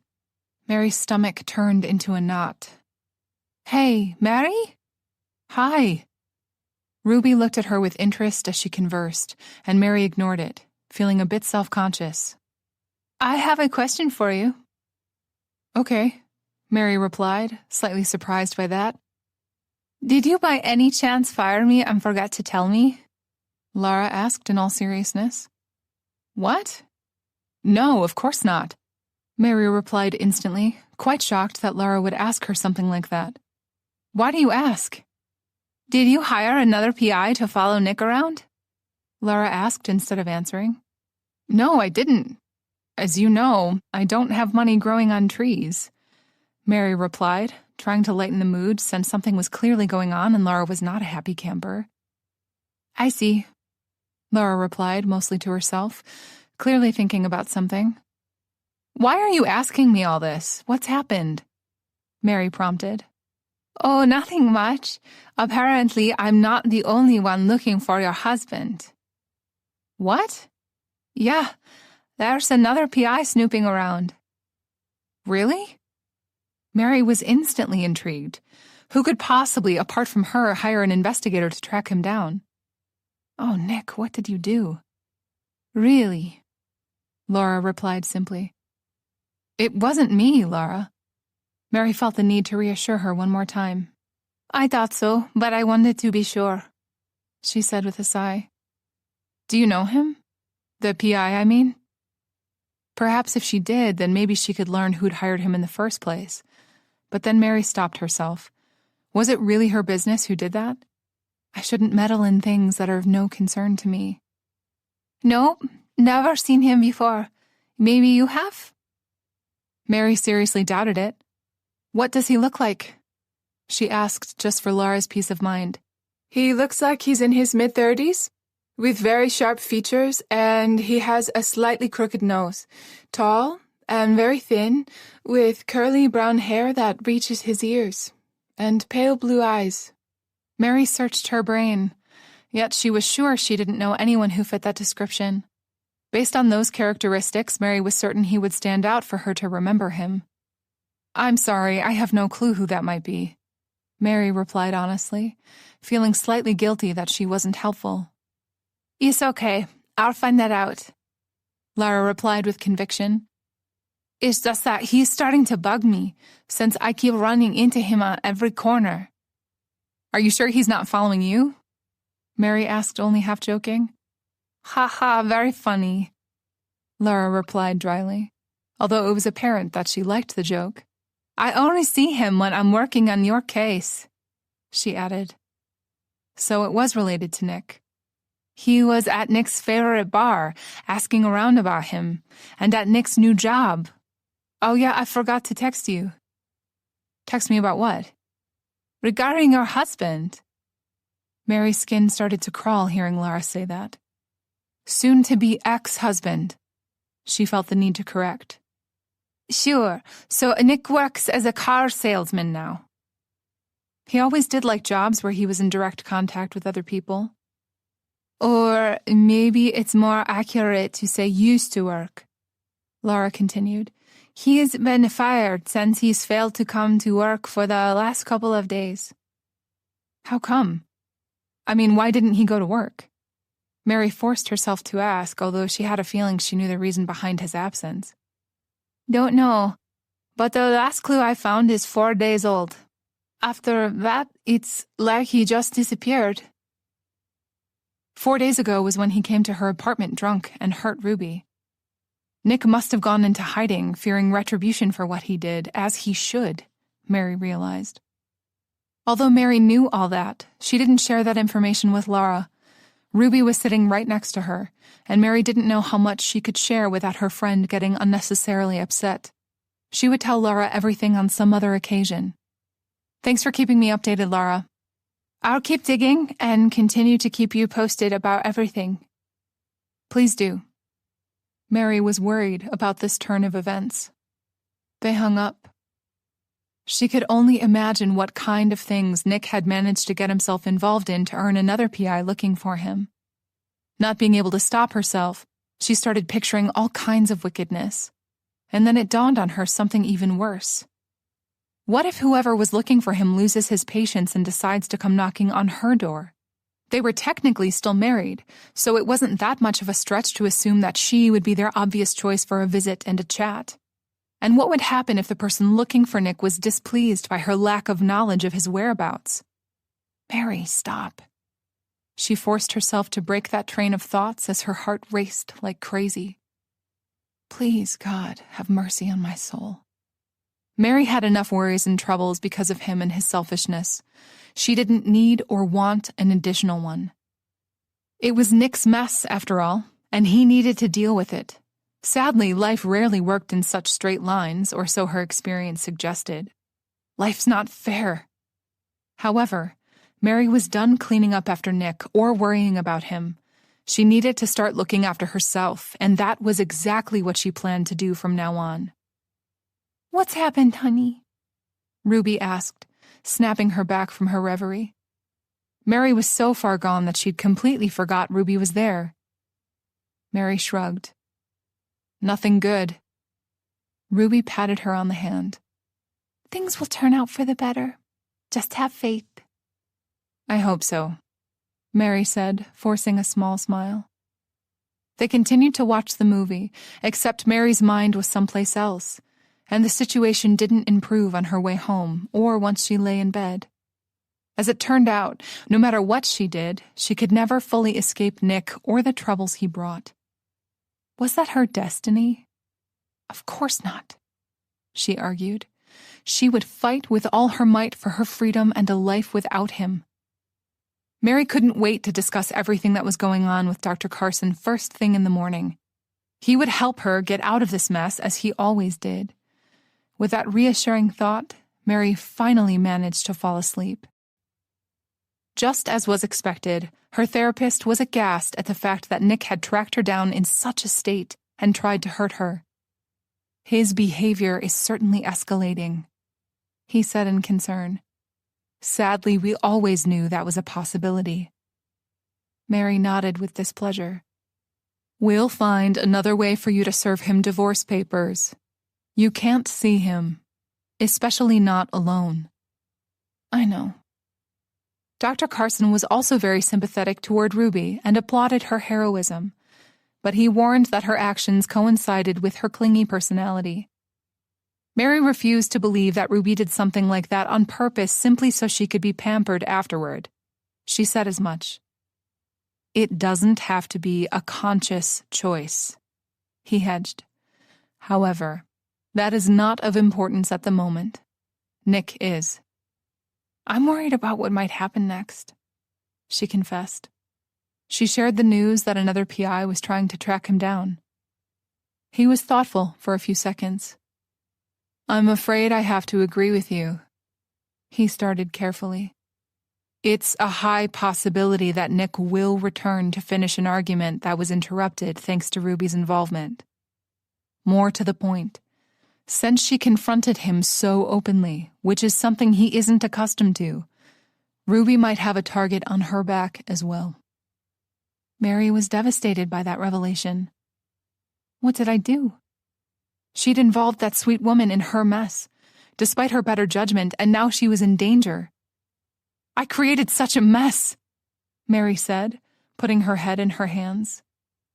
It was a very stressful, very hard situation, and you did your best. He tried to comfort her and have her see things from a different perspective. Next time, don't hesitate. Immediately call the police. Mary didn't fail to notice that there was not an if involved. Nick was coming for her. There was no doubt about it. I will, she promised without a thought. I am of an opinion that you should have done that already. I know, but Ruby didn't want to get involved, Mary explained. She still couldn't fully understand why the other woman did not want to press charges. That is her right, Dr. Carson countered. At the same time, you need to do everything that is in your power to protect yourself, and Ruby as well. You are completely right, Doctor. I understand. She wasn't going to choke up the next time she saw Nick. That was a firm promise she made to herself. I will no longer be a prisoner of fear, she repeated like a mantra on the way to Ruby's apartment. The encouragement helped. Despite that, she was very worried. After discussing everything with Dr. Carson, she felt the need to share all their concerns with Ruby. She needed to be warned as well. It was important to keep her safe. Mary didn't want her additionally hurt, not on her account. You're still visiting that charlatan? Ruby had an outburst when Mary tried to explain to her the situation they were in because of Nick.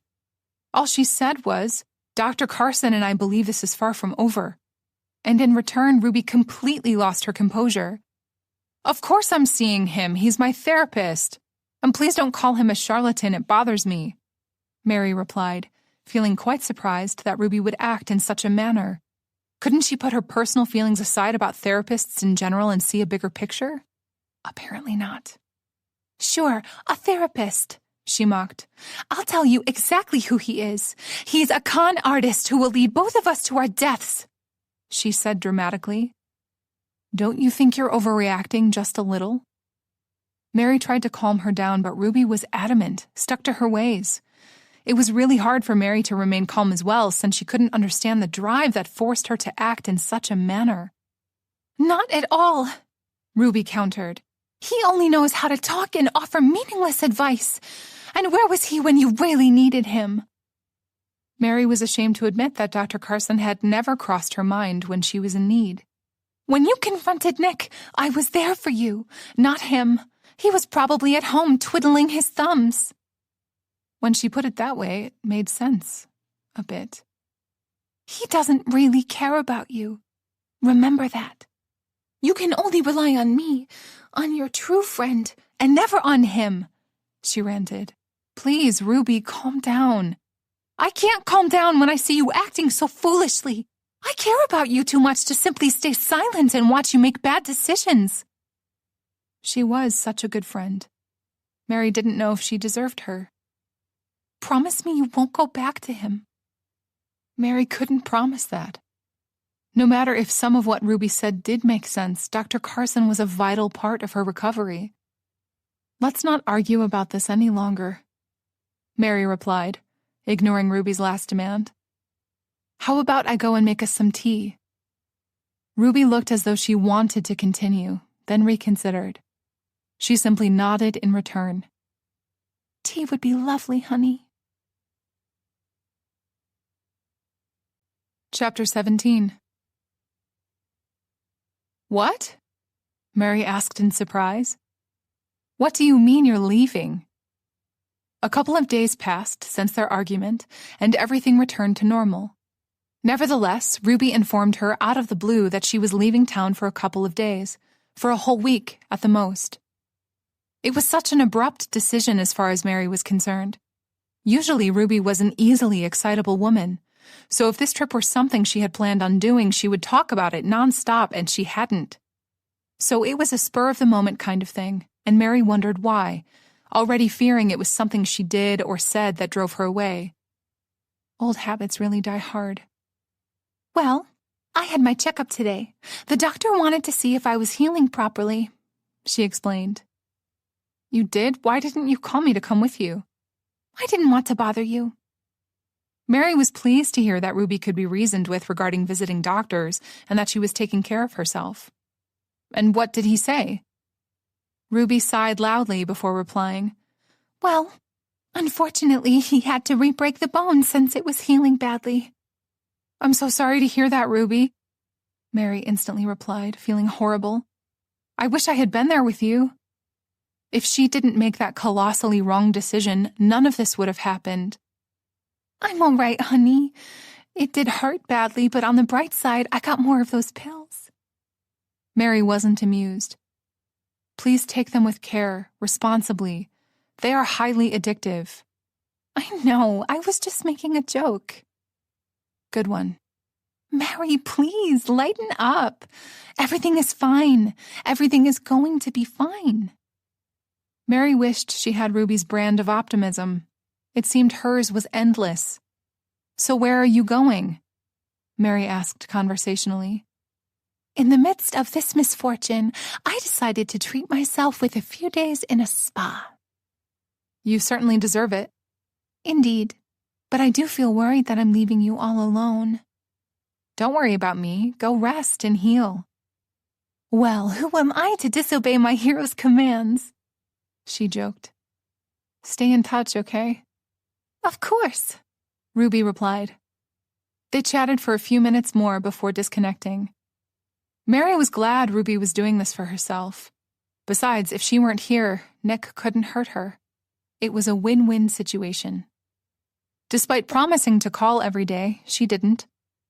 As it turned out, Ruby checked into a very exclusive, posh retreat that had a ban on all electronics, wanting their guests to enjoy complete peace and quiet, cut off from the rest of the world and all the troubles it brought.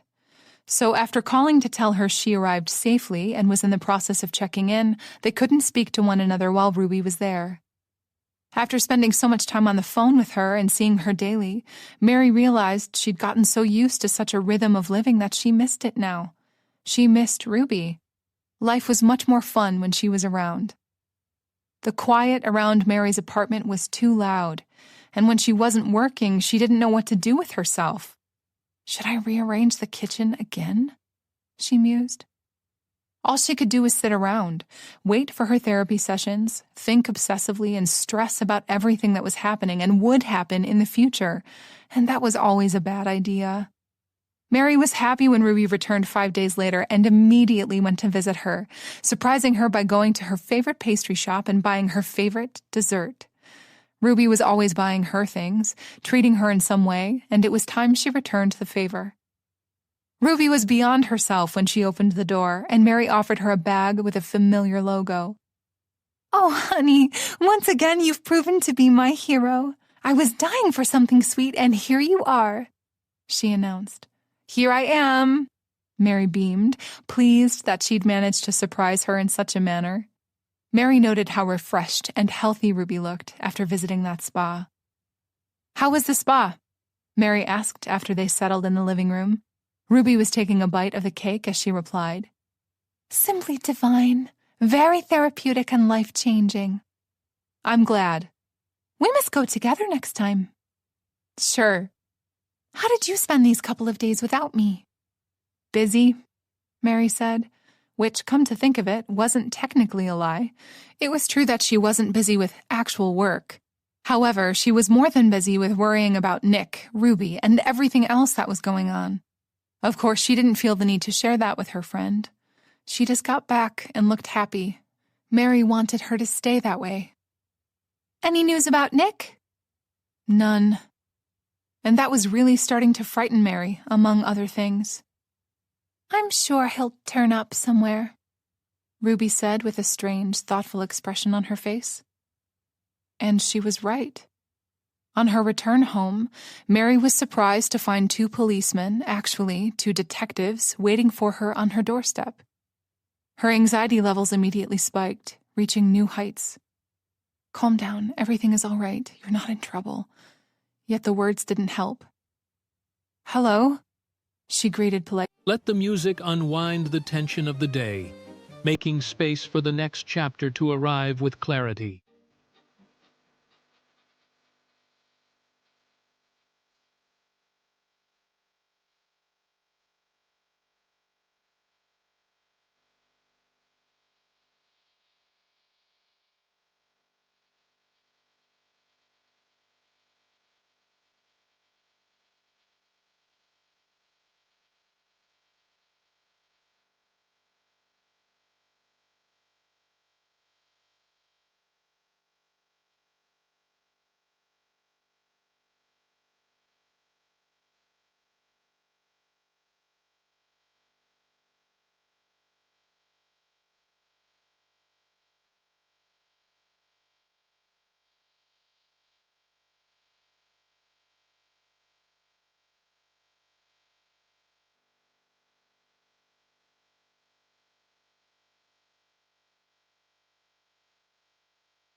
discreetly. Mary Orville? She felt like correcting them, but since she was still legally married to Nick, she let that pass. Yes? She stumbled over that one simple word as her mind worked like crazy to figure out why they were there in the first place, completely disregarding the fact that there was a 100% chance that she was about to find that out because they would certainly tell her. Hello, I'm Detective Carl Decker, the older of the two introduced. And this is my partner, Detective Suzanne Marks. Detective Decker was of medium height, a bit chubby, and had graying-brown hair and gray eyes that looked tired. Mary was sure he looked much older than he really was, thanks to his occupation. On the other hand, Detective Marks was young, also medium height but fit, with olive skin, jet black hair, and the bluest eyes Mary had ever seen in her life. Pleased to meet you, Mary said politely. We need to speak with you, ma'am. All right. Is there some place we could speak with you in private? He prompted, since they all continued to stand in that hallway. Mary felt like smacking herself across the forehead. Of course, where are my manners? She started moving again toward the door, and they made room for her so she could unlock the door. She invited the detectives in. As they obliged, Detective Decker paused to assess the damage on the front door, but didn't inquire, and Mary didn't provide an explanation on her own. They all settled into the living room, and Mary waited on pins and needles to discover what a couple of detectives wanted from her. Do you really want to know? A part of her questioned. It was a little bit too late for such thoughts, so she banished them. So what can I do for you, detectives? Mary prompted. Do you know a Nick Orville? He's my soon-to-be ex-husband, she forced herself to say. She should have known this had something to do with him. May we ask where you were yesterday morning between 8 and 11? Detective Decker started. I was at home, Mary replied, confused why they would ask her something like that. Can someone corroborate that? She lived alone, so there was no one who could do that. She started to panic. Well, I work from home. I'm a virtual assistant, so you can probably check my logs, she provided, hoping that would be enough. Detective Decker wrote something down in his notebook. What's this about? Mary asked during the break. I'm sorry to inform you, Mrs. Orville, that the body of your husband, Nick Orville, was found this morning in the Susquehanna River. What? Nick's dead? She just couldn't believe it. She started to speak, yet didn't know how to continue that sentence. How? When? Why? She babbled. We understand this is a major shock for you, but we really need your help to gather information about his whereabouts before he went into the river, friends, and things like that. How did he die? Did he drown? Mary asked. We're still investigating all the details. It's obvious that the cause of death isn't natural, he explained. What does that mean? Detective Decker hesitated just a little before replying. Your husband was shot in the back of his head. At the same time, the state of the body suggests that he was tormented excessively prior to his death. At least a couple of days. Oh my God, Mary exclaimed. God have mercy on his soul, she prayed. No matter the status of their relationship, Mary had never wished him harm, let alone death. That's awful. Who would do such a thing? She thought out loud. We hoped you would help us with that, Detective Decker continued. When was the last time you saw your husband? At the moment, she honestly couldn't remember how many days ago he was there. A week ago? Maybe more? I'm not sure. The two detectives looked at one another. Was it common for him to fail to return home for such a long period of time? Why didn't you file a missing persons report? Detective Decker misinterpreted the situation. Mary hesitated for the briefest of moments. She didn't feel like discussing her marital problems with a couple of strangers. Sadly, it wasn't like she had a choice in the matter, and besides, she'd already called him her soon-to-be ex-husband, and she did wish for the person responsible to be caught and brought to justice. Even Nick deserved something like that.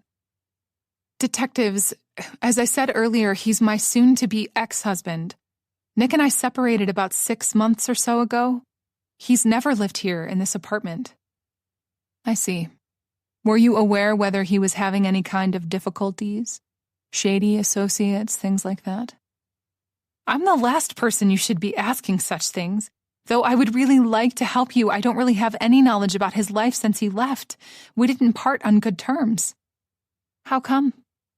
Detective Marks asked, and Mary realized that was the first time the other woman opened her mouth.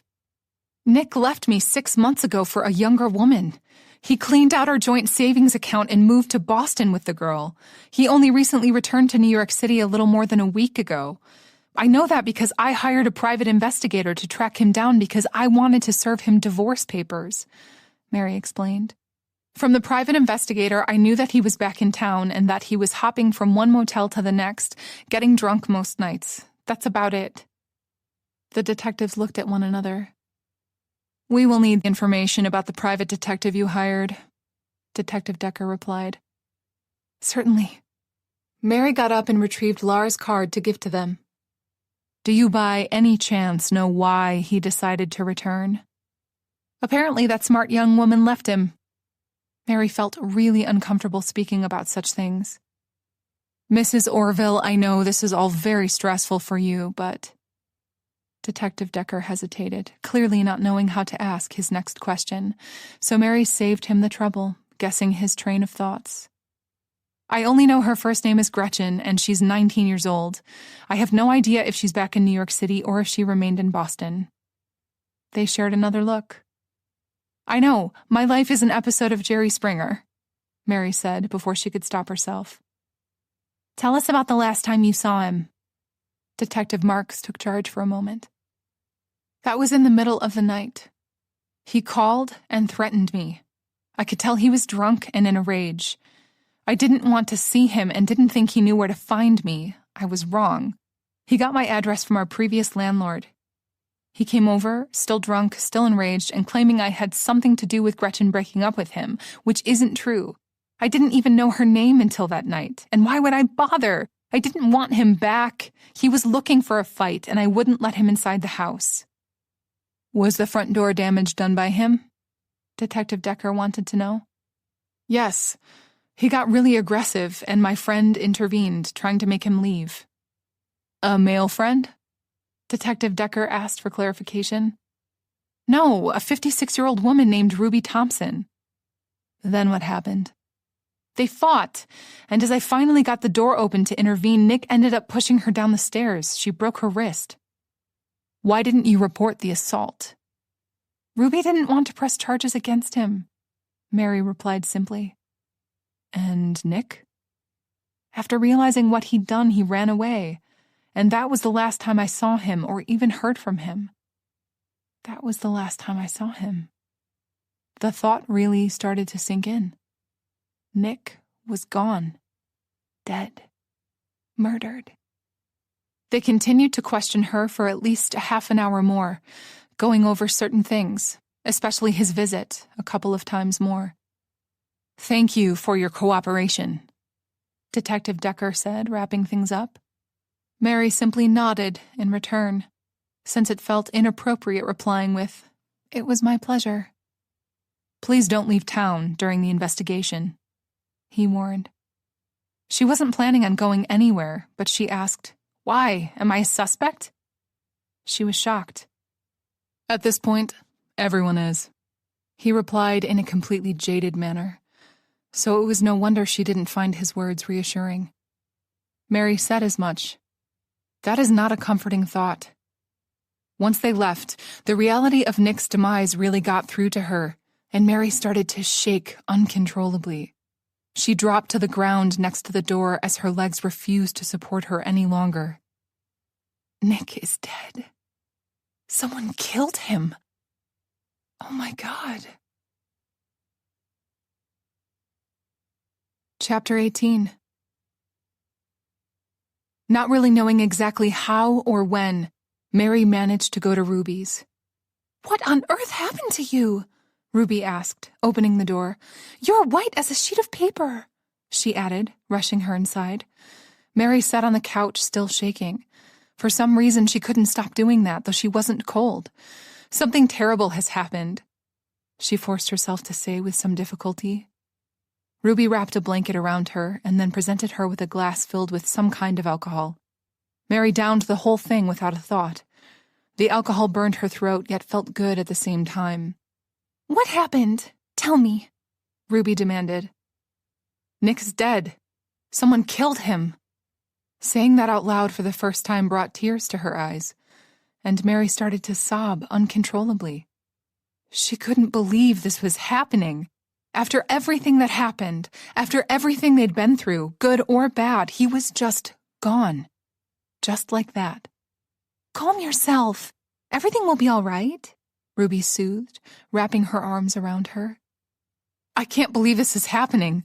He's dead, Ruby," she repeated as though her friend failed to comprehend the first time around.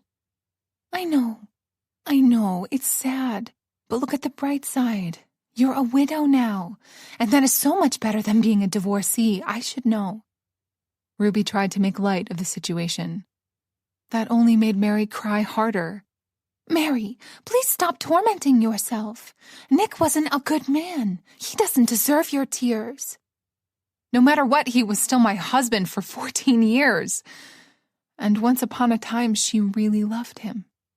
She couldn't say that they didn't share some lovely memories, especially at the beginning of their marriage. "I can't bear the thought of him being tortured and killed," she finished in her head. "What happened is horrible, and at the same time, maybe it's better this way." Mary couldn't look at things that way. "How can a murder be a good thing, Ruby?" she snapped, on the verge of hysteria. "I can't agree, no matter what." Ruby sighed.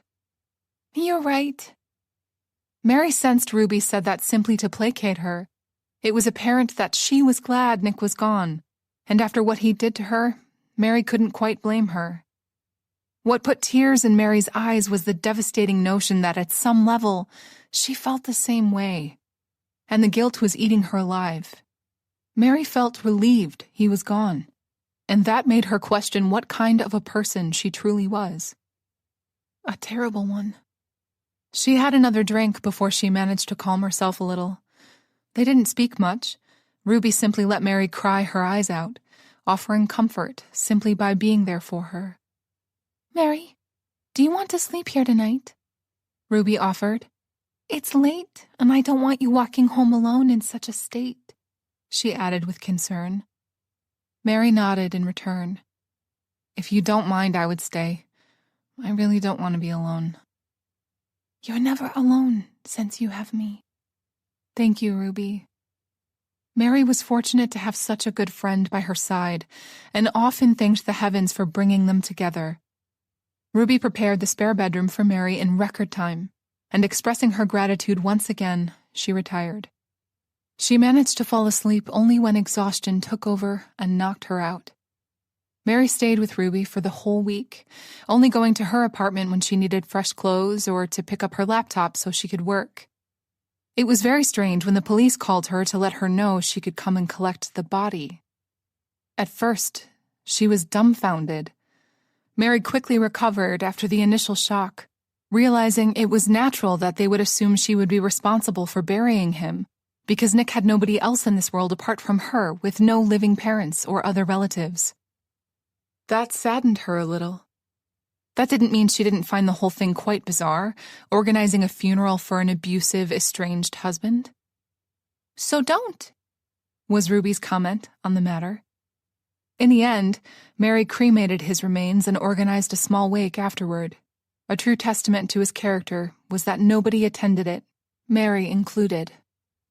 "That was precisely what he deserved." Ruby almost gloated as Mary informed her of the details. "Don't say that." "You're too kind.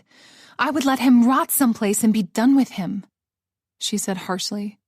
It was the humane thing to do, Mary countered. Besides, she didn't do that just because of Nick.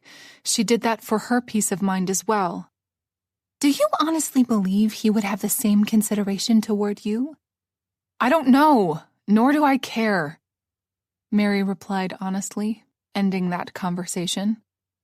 Mary started to feel really spent as of late, as though breaking at the seams, and she didn't know how to change that.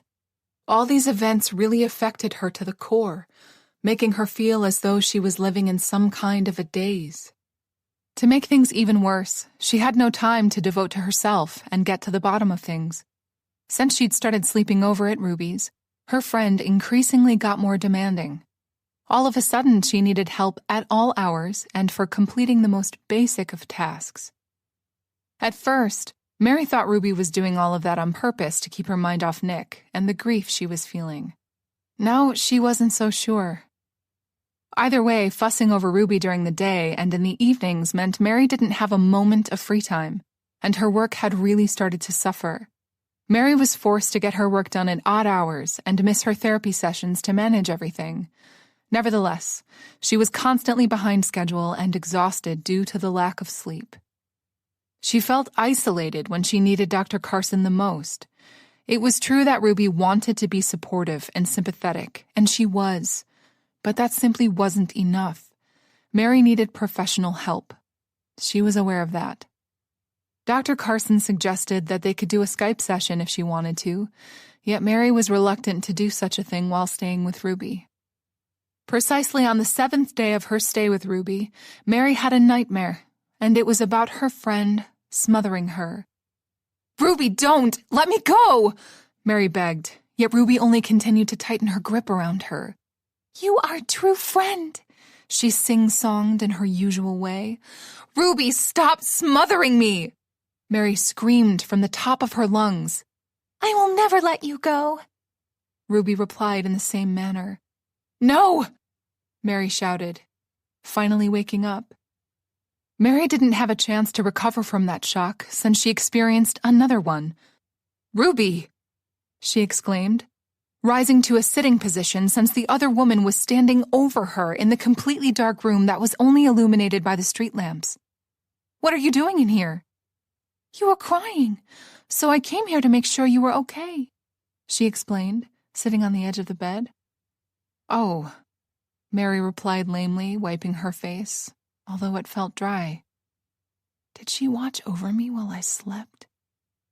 "Did you have a nightmare?" Ruby asked, concerned. "What was it about?" "I can't remember," she lied, hoping that her uneasiness could be attributed to her still being in shock.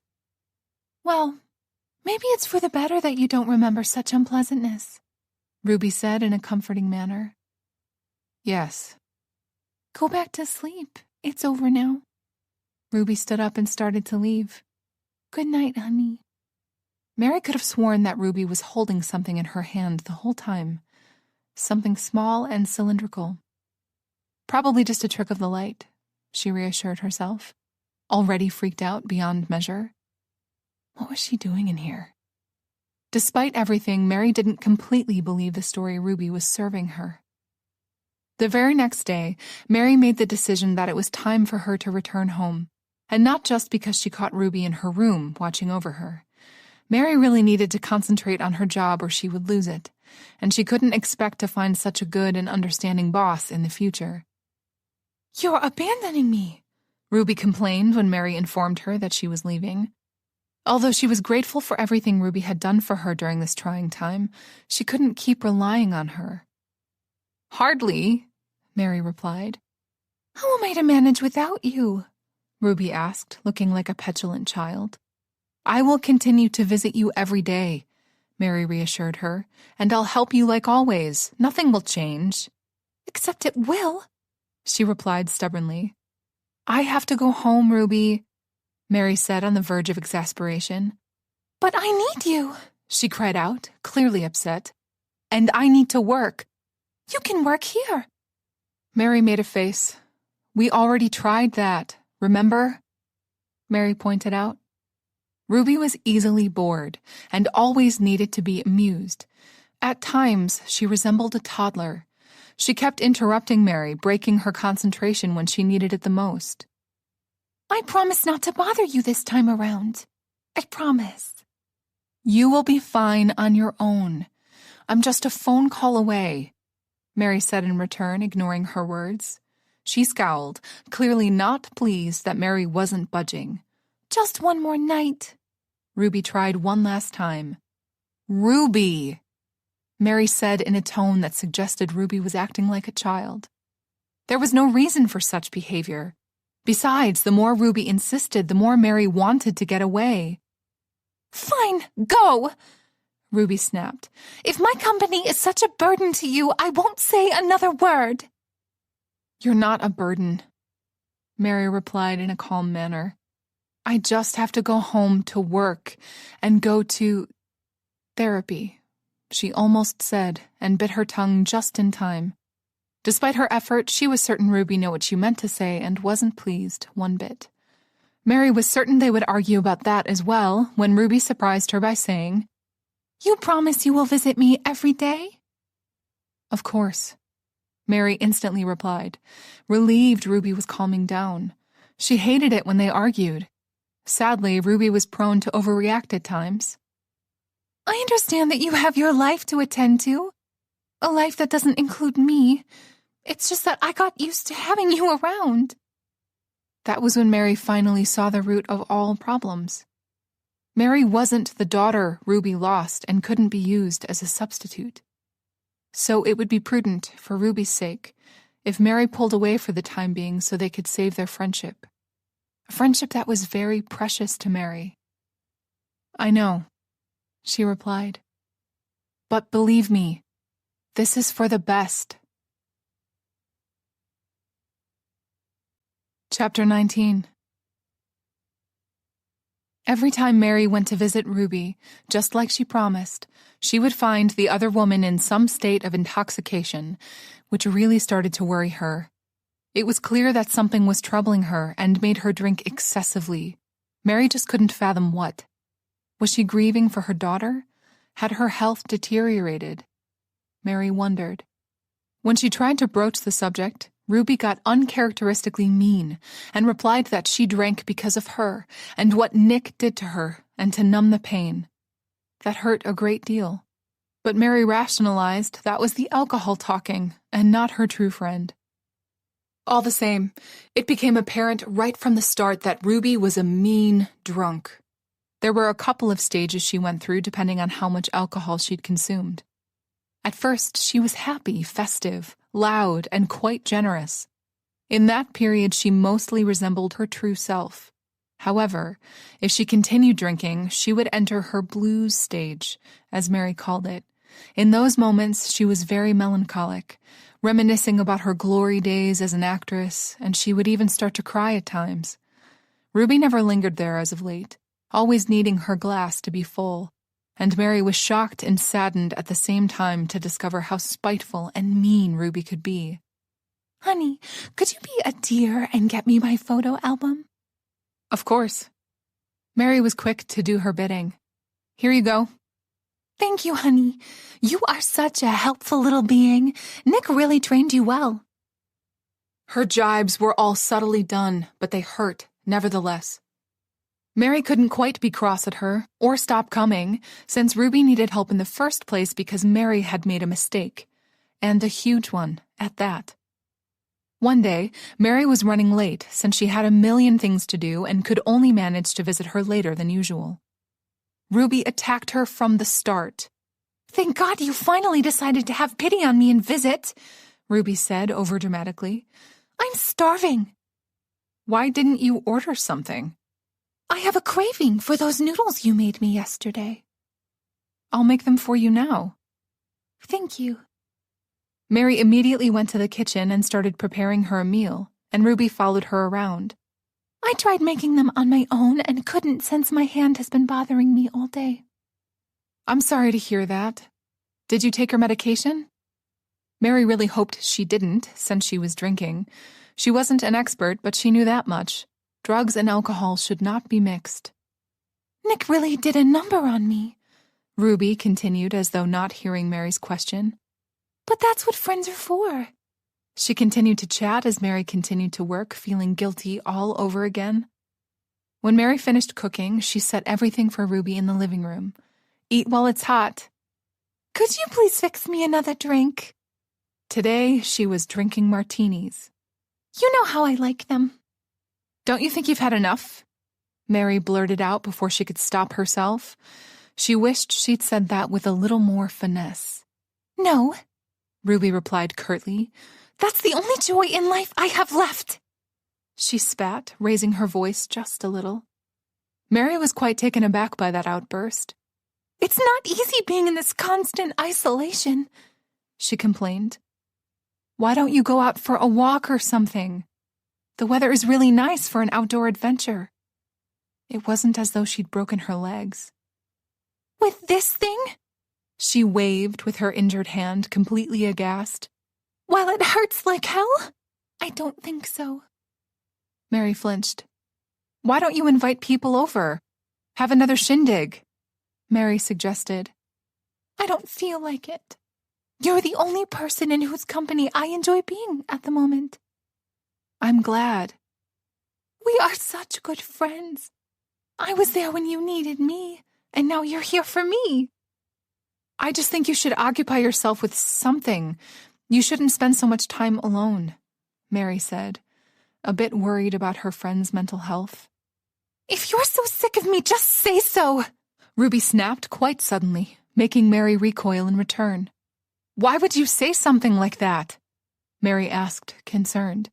Because of you, she cried. You're very aloof when you're here. You act as though you don't want to be here at all. It's really hurting my feelings. Mary was flabbergasted.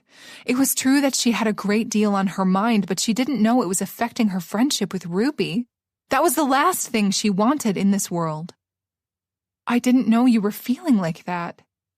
I'm sorry. I thought we were closer than that. I was there when Nick came to hurt you. I even sacrificed my arm in defending you. I know, and I'm grateful. You're just saying that. Mary sat next to Ruby. I don't understand where all of this is coming from. You're my friend, and I feel really grateful for everything that you've done for me, but that's not the reason we're friends. We're friends because we enjoy each other's company. Usually. A small part of her felt the need to point out. She immediately banished that thought. Ruby looked like she didn't fully believe her, and honestly, Mary felt at a loss. How could she show Ruby how much she cared about her? At the same time, if they were truly friends, why would the other woman make her do such a thing in the first place? She was clearly dealing with her own insecurities. Dr. Carson might be right. They were using one another as some sort of emotional crutch, and that needed to stop. Despite returning home, Mary still failed to go and see her therapist. It wasn't like she was avoiding the man, at least she thought she wasn't. It was just that there was never enough time. I will make the time, she promised herself. I have to go now. Do you need anything else? Mary asked once Ruby finished her meal. Go? Why? You just got here. It's getting late, Mary replied simply. There's plenty of time. Stay, Ruby pleaded. I'll see you tomorrow. If I'm still around here tomorrow. I am quite old, you know. Mary didn't know how to take her last remark. One thing became clear, though. Ruby wished to control her, just like Nick did. She banished that thought. Not like Nick. Mary was certain that was an unconscious need born out of fear, since she'd already lost all the people she cared deeply about. All the same, Mary was very conflicted and couldn't help wondering if she was making all the same mistakes from the past. Or was she simply overreacting, too sensitive at some things after her bad experience with Nick? Mary still had to come to terms with the fact that he was gone, and that the couple would never be able to resolve the issues they had. On the other hand, Ruby was alive and kicking, and Mary concentrated on dealing with that relationship in her life before it was too late. Feeling a bit desperate, Mary reached out to Shannon again to compare notes, so to speak. In all this madness, she'd completely forgotten about the other woman, although Shannon had sent her a couple of texts. Calling her now, Mary was relieved when Shannon picked up and agreed to go out with her for a cup of coffee. "You look horrible, I know," Mary finished. "Not the word I would use, but yeah," Shannon replied with a smile, and Mary smiled too. Shannon's candor was one of the things Mary liked about her. "Well, a lot has happened since we last saw one another," she explained. "I'll say," Shannon commented. Once they settled in a coffee shop and ordered, Shannon leaned in, getting more comfortable in her chair, and said, "Tell me everything." "It's about Ruby," Mary replied, getting straight to the point. "I guessed as much," Shannon said with a small shrug. "What's the matter?" "When was the last time you saw her?" "I don't know, sometime before she broke her hand. Why?" "Did she tell you how that happened?" "Only that she was helping a friend." Mary sighed. "Well, I'm that friend." Shannon frowned, clearly not understanding anything, which was natural since she knew nothing about Nick. "Is everything okay?" "I don't know. Maybe I'm overreacting," Mary started thinking out loud. Burdened by the fact that Nick had died, and in such a horrible manner, it was quite possible that she was looking for trouble when there was none. Mary could have had a moment of doubt, and nothing more. "Tell me," Shannon insisted. So she did. "To tell you about what is happening, you need to know a little backstory about me first." "Okay." Telling Shannon about Nick wasn't as hard as she thought it would be. As it turned out, Shannon was a good listener, and her insight about some occurrences was quite helpful. Once Mary finished the story about Nick, she returned to Ruby, and how she'd saved her, helped her when Mary needed help the most. Unfortunately, after that, things started to change. Mary recounted how Ruby appeared to experience a lot of mood swings, especially when things didn't go her way. Mary expressed all her concerns about her friend regarding her behavior and how she kept picking on her. Apparently, even when she was trying to do the right thing, Mary ended up doing the wrong thing. Shannon was very sympathetic toward everything she heard. "I have to admit that the reason I stopped spending so much time with her is that I noticed all the same signs you're now referring to. Although I simply believed she was just too high maintenance until you shared all of this with me. Now I'm not so sure." Shannon paused to catch her breath. "Frankly, I have too much of my own drama to add Ruby's to the mix." Mary thought that was a bit too harsh, but didn't comment on it. "Although," Shannon continued, unaware of Mary's little reverie, "listening to you speak, I have to wonder about her motives." "What do you mean?" "Well, her interfering during your argument with Nick and getting hurt by him. Whether she had done it on purpose." Mary was shocked that Shannon would suggest such a thing. "She didn't fake that," Mary argued, setting the record straight. "I saw Nick pushing her." "I'm sure," Shannon replied in a calm manner. "Just, what if she provoked him on purpose?" "Why? Why would she do such a thing?" Mary demanded, rattled by where this conversation was going. Shannon shrugged. "I don't know. Maybe to have leverage over you. You said it yourself. She treats you like a slave now." Those were not Mary's precise words. "That's too harsh. She's an old woman. Of course she needs help." "You're too nice," Shannon said with a shake of her head. Mary frowned. "Why do people keep saying that to me?"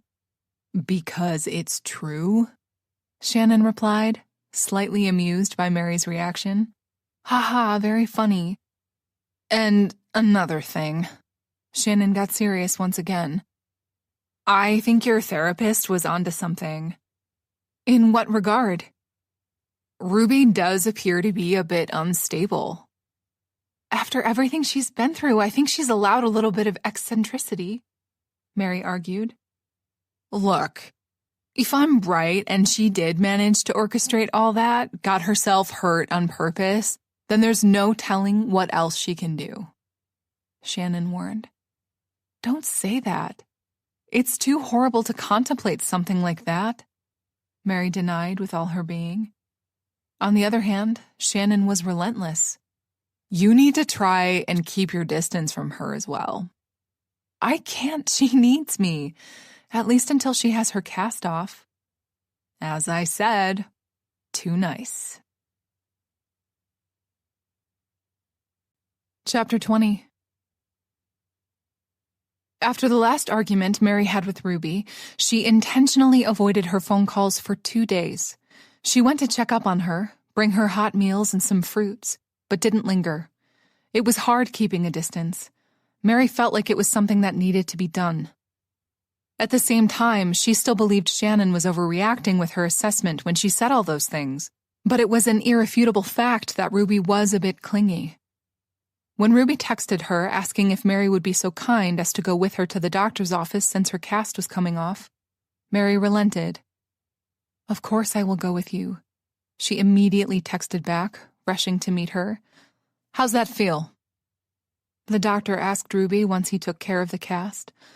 Ruby looked at Mary first, and Mary encouragingly smiled back before she answered. To be perfectly honest, Doctor, a little odd, as though it didn't heal the right way. It healed properly, the doctor immediately reassured her. But it's so stiff, Ruby complained. That's perfectly normal, Mrs. Thompson. You will need some rehabilitation, of course. I am confident that your motor skills will return and be at 100%. For some reason, Ruby looked displeased upon hearing that, though the news was good. Thank you, Doctor, she eventually said. Free at last, Mary joked once they left the hospital, trying to cheer Ruby up since she still looked a bit down. How about we celebrate this by going to Marty's? She suggested. Ruby beamed, instantly cheered, like Mary hoped she would be. That is one excellent idea. My treat, of course, Ruby added generously. She was always like that when in a good mood. Mary ordered a caramel cake that was simply to die for, and Ruby stuck to her usual cake, Tropical Delight with pecans. After they ate, Mary realized she'd stayed much longer than she'd intended to. She had piles of work to sort through before going to bed. Once the bill was settled, they exited the shop. Ruby was in the middle of some story, chatting away as usual, when Mary felt the need to interrupt her. Ruby, it's getting late. I really need to get going now, she told the other woman apologetically. Ruby's good mood disappeared in an instant. What? What do you mean you have to go? Aren't you coming home with me? She demanded, clearly surprised with just a dash of hurt. Your cast is off and you don't need me so much anymore, Mary countered. That's not true. My hand still hurts me. It feels so stiff and useless, and I can't manage without you, she complained, almost in a panic. Mary felt torn. She was backlogged at work. Elisa was giving her more responsibilities than usual since she had stepped up and proven herself very capable during that crisis. Not to mention, she really needed to start going to therapy again. She hadn't even told Dr. Carson that Nick had died, for crying out loud. She needed a break. When she tried to explain all of this to Ruby, minus the part about her therapist, Ruby became enraged. I wish I were more like that, thinking only about myself when you were in need. When Nick tried to harm you, banging against your door like a madman, and I was the one who stopped him, she reminded, as if Mary could ever forget. You stayed inside while I dealt with him. If I didn't, then maybe I would have all my limbs intact and in working order without a care in the world, she ranted. Guilt instantly washed over Mary. Ruby was right. She had been injured because of her cowardice, and it was Mary's responsibility to take care of her friend now. Instantly, Shannon came to mind, warning her to stay vigilant. What if Ruby was trying to manipulate her? Was she guilting Mary into having her way? Was her fear of being alone that strong? What to do? What to say? Mary was beyond confused. Since Mary couldn't know for sure what was going on, she said, "I am so sorry, Ruby. You are absolutely right. I will make it up to you, but I really have to get going now." Mary. Please, Ruby, try to understand. I can't afford to get fired at the moment. Ruby huffed, clearly prepared to reply when her expression changed. She transformed from anger to surprise and pain in mere seconds. Ruby grabbed her head with both her hands and grimaced, starting to moan. "Ruby, are you okay?" Mary asked, instantly alarmed. Ruby didn't reply to her, because she couldn't or wouldn't, Mary wasn't sure. "Ruby!" She tried again. In the next instant, the other woman slumped to the ground. "Ruby!" Mary screamed, reaching to catch her. Unfortunately, she was too slow and too far away. Ruby sprawled to the ground and started to thrash about uncontrollably. She was having another one of her seizures. "Oh no, what have I done?" "Ruby!" Mary fell to her knees next to her friend, feeling at a loss, not knowing what to do. "Please, can somebody help us?" She screamed, praying like crazy that this time somebody would listen.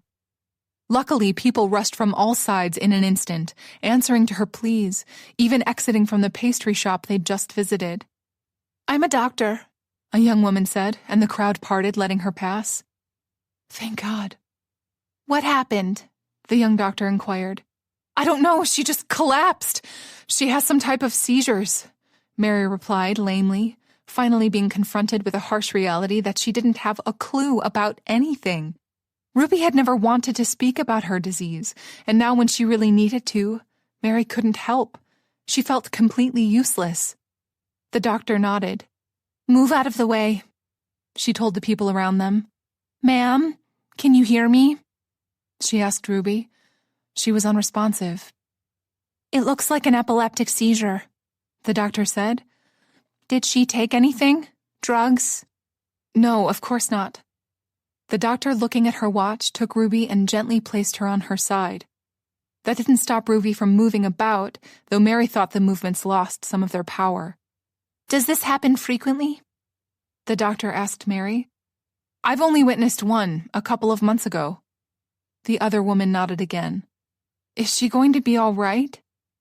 "I'll do my best," she replied, which Mary didn't find reassuring. At the same time, she understood the doctor couldn't go around making promises she might not keep. "Can somebody call 911? The doctor asked the people around, and one young man waved with his phone. "Already on their way." "Thank you." "Ruby, please wake up."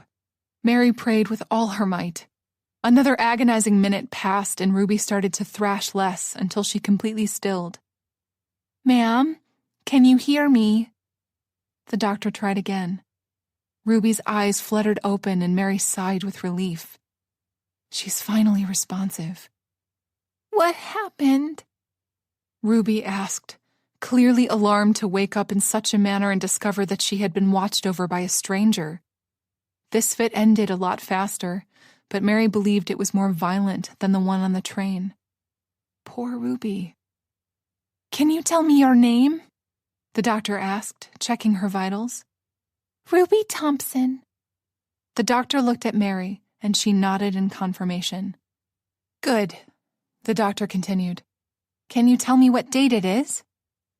As the doctor continued to question Ruby, making sure she didn't sustain any brain damage, Mary chastised herself for upsetting her friend so greatly that the other woman had actually had a seizure. Ruby was a very ill woman, and any kind of stress could be fatal for her, Mary realized. The doctor helped Ruby to sit, and Mary rushed to support her as well. "The ambulance should arrive in a couple of minutes," the doctor reassured them both. Ruby started shaking her head before the doctor finished her sentence. "No doctors, no hospital," Ruby announced in a weak voice, surprising them both. "I just need my pills." While the doctor tried to reason with Ruby, Mary fetched Ruby's bag, which had fallen to the ground. Rummaging about, she found a decorative casing and figured that must be it before presenting it to Ruby. "Thank you, honey." She opened it up with shaky hands and took two. "What are those for?" I'm an old woman, doctor. I take a lot of pills to keep functioning. You need to go to the hospital and have a checkup, the doctor insisted. I will, I promise. For now, I just wish to go home. I'm fine, I promise. Taking her medication, Ruby was strong enough to stand with a little bit of help. The crowd started to disperse now that the emergency was over and the tale had a happy ending. Thank you, doctor, Mary told the other woman, who simply nodded in return. Glad I was there to help. And remember, Mrs. Thompson, go and see your doctor, she insisted before she said her goodbyes. Mary apologized to the emergency medics, who looked very pissed off that they came all this way for nothing, before returning to Ruby's side. Are you sure you don't want to go to the hospital? Just take me home. All right. Mary hailed them a taxi, and on their way to Ruby's apartment, the other woman dozed off a couple of times, giving Mary the opportunity to think about everything that happened. Mary was very upset, and on so many levels. Her mind was working overtime. Ruby immediately fell asleep once Mary put her to bed, and she figured the seizure had really exhausted her this time around. I guess you got what you wanted, I'm here, Mary thought sarcastically. Usually she would feel ashamed for having such thoughts, yet this time it made her pause. She had a lot of time to think things over on the cab ride, and some things just did not add up. It was very convenient how Ruby had an epileptic fit right at that precise moment when Mary wanted to leave. You are losing your mind, Mary, she informed herself, except she couldn't shake the feeling that she was being played. I need to know the truth about what's going on. Luckily, she was in the right place if she truly wished to get some answers. Chapter 21. Mary didn't feel comfortable snooping around Ruby's house. However, she really didn't see another way to get to the bottom of things. She knew something was wrong, and now it was time to get proof. While she pondered where to start with her search for answers, she absent-mindedly started sorting through Ruby's mail, like many times before. She stumbled upon a medical bill. Usually, she would just place that in Ruby's medical file that she kept in her writing desk. This time, it gave Mary an idea. To better understand what was going on, Mary would go through Ruby's medical history.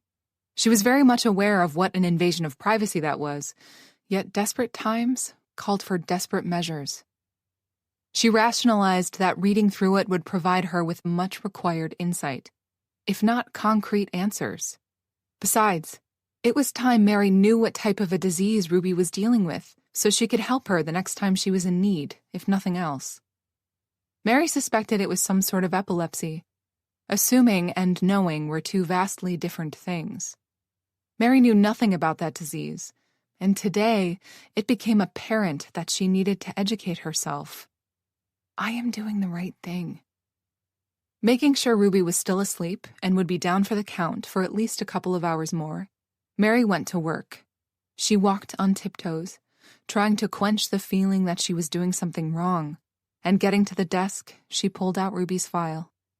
It was thick, Mary noted with concern. Settling in a chair, she opened it and started to read. Sorting through the bills, and there were a lot of them, she quickly managed to find a copy of her medical records. Here we go. Mary couldn't understand everything since it was filled with technical terms and medical language. One thing became apparent, though. Mary read a couple of sections the second time around, needing to be completely sure. WTF, she thought, feeling completely confused. Ruby didn't have epilepsy at all. As far as she could tell, she was healthy for a woman her age. Of any age, she corrected herself. So why does she act as though she has it? That was the real question. Needing an answer, Mary continued reading. Ruby had a record of visiting hospitals multiple times a year, practically once every month, for mal-lingering. Mary was unfamiliar with the term, so she looked it up on her phone. Mal-lingering is the purposeful production of falsely or grossly exaggerated physical and/or psychological symptoms, with the goal of receiving a reward, she read. Apparently, Ruby was only seeking attention by going to the doctors. Oh, Ruby. She really was completely alone, especially after losing her daughter and needing any kind of comfort. So she intentionally hurt herself or exaggerated her condition so the doctors would look after her, even for a little while. Mary's heart broke just a little, realizing how lonely Ruby felt. It was apparent that her friend needed help from a therapist, though she detested them the most. All the same, it was still quite sad. Slightly rattled by what she learned, Mary continued to dig further. Sifting through the files, she frowned, stumbling upon an additional file that was marked as Creedmoor Psychiatric Center. Ruby was institutionalized? Alarmed, Mary opened it up and discovered she was dead wrong. Ruby was committed many times in the past. She was shocked beyond measure to read some of the medical assessments from one Dr. Joseph Madsen, who was apparently Ruby's psychiatrist while she was a resident of that facility. No wonder she didn't like those kinds of doctors. She'd spent too much time dealing with them. Dr. Joseph Madsen diagnosed Ruby to be suffering from borderline personality disorder and narcissism, and she had a history of being forcibly hospitalized due to suicide threats. Oh my God. Ruby was not sad or alone. She was unbalanced. Mary's heart started to pound like crazy reading all that, feeling as though she was learning about somebody else entirely and not her Ruby. Does it really? A part of her rebelled, remembering all the intense moments they'd shared, Ruby's fits of anger and her inability to be alone. When all that was happening, Mary rationalized it as her grieving and needing someone to lean on. As it turned out, she was way off. There were signs that Ruby was mentally unstable from the start, and Mary ignored them, found excuses because the harsh reality was that she was lonely and needed someone in her life apart from Dr. Carson. That need made her blind. What did I do? What did I get myself involved in? Of course, having mental issues was not a crime, and certainly not something a person should be ashamed of. It was of utmost importance to get treated. Clearly, Ruby tried in the past, and Mary was certain she was off the rails at the moment. It was hard holding the proof that everything she knew was a lie. Dr. Carson was right all along, and Shannon too. They both warned her about Ruby, and she didn't listen. I am such an idiot. Dr. Carson had said she sounded unstable, and instead of listening to the professional she trusted the most, Mary turned and ignored him. She even cut back on her sessions and stopped telling him certain things, all because she'd let Ruby rule her life.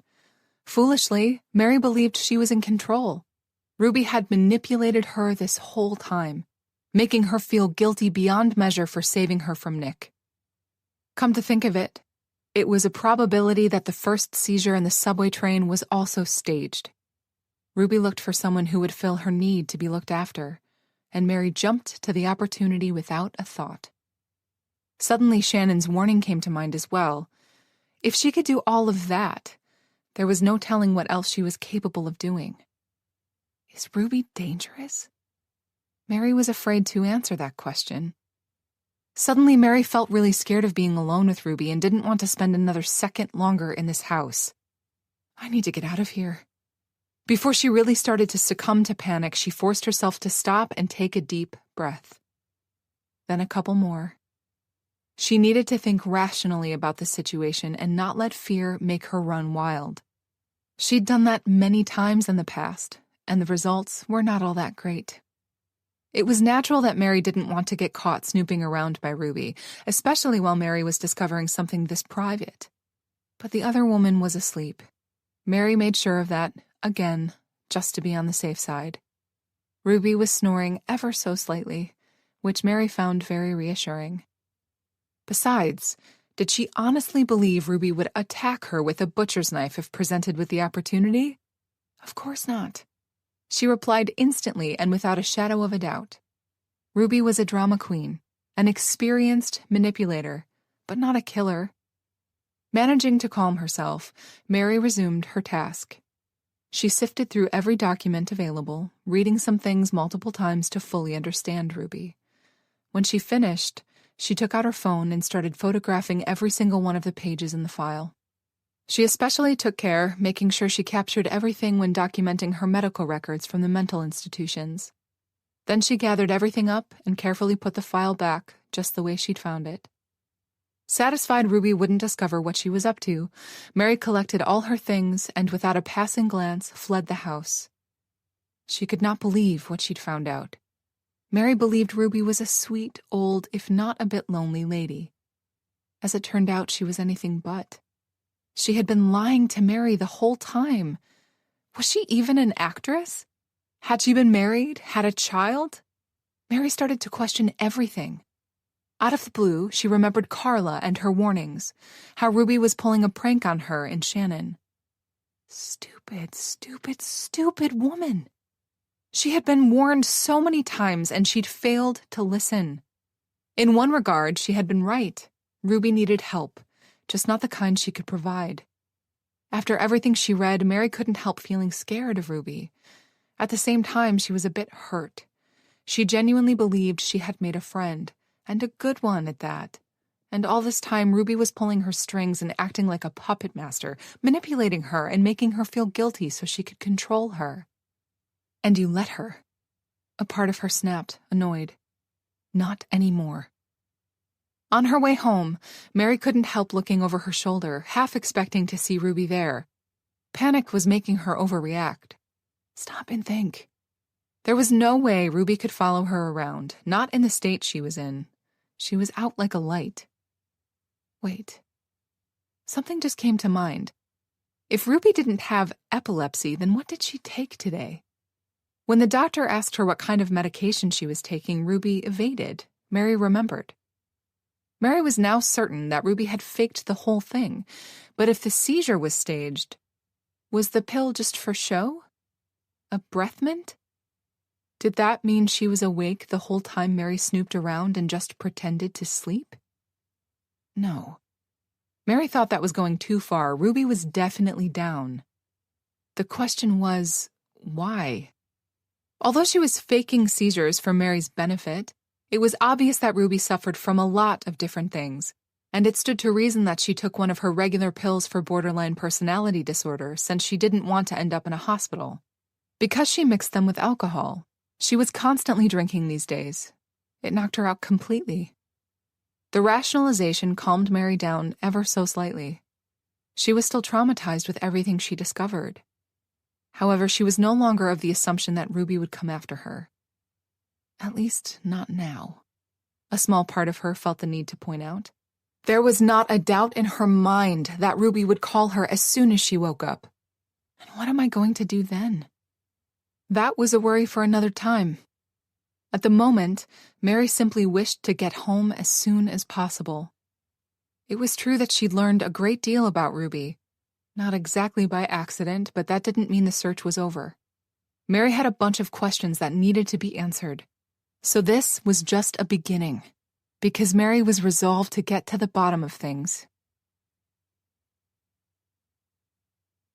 Chapter 22.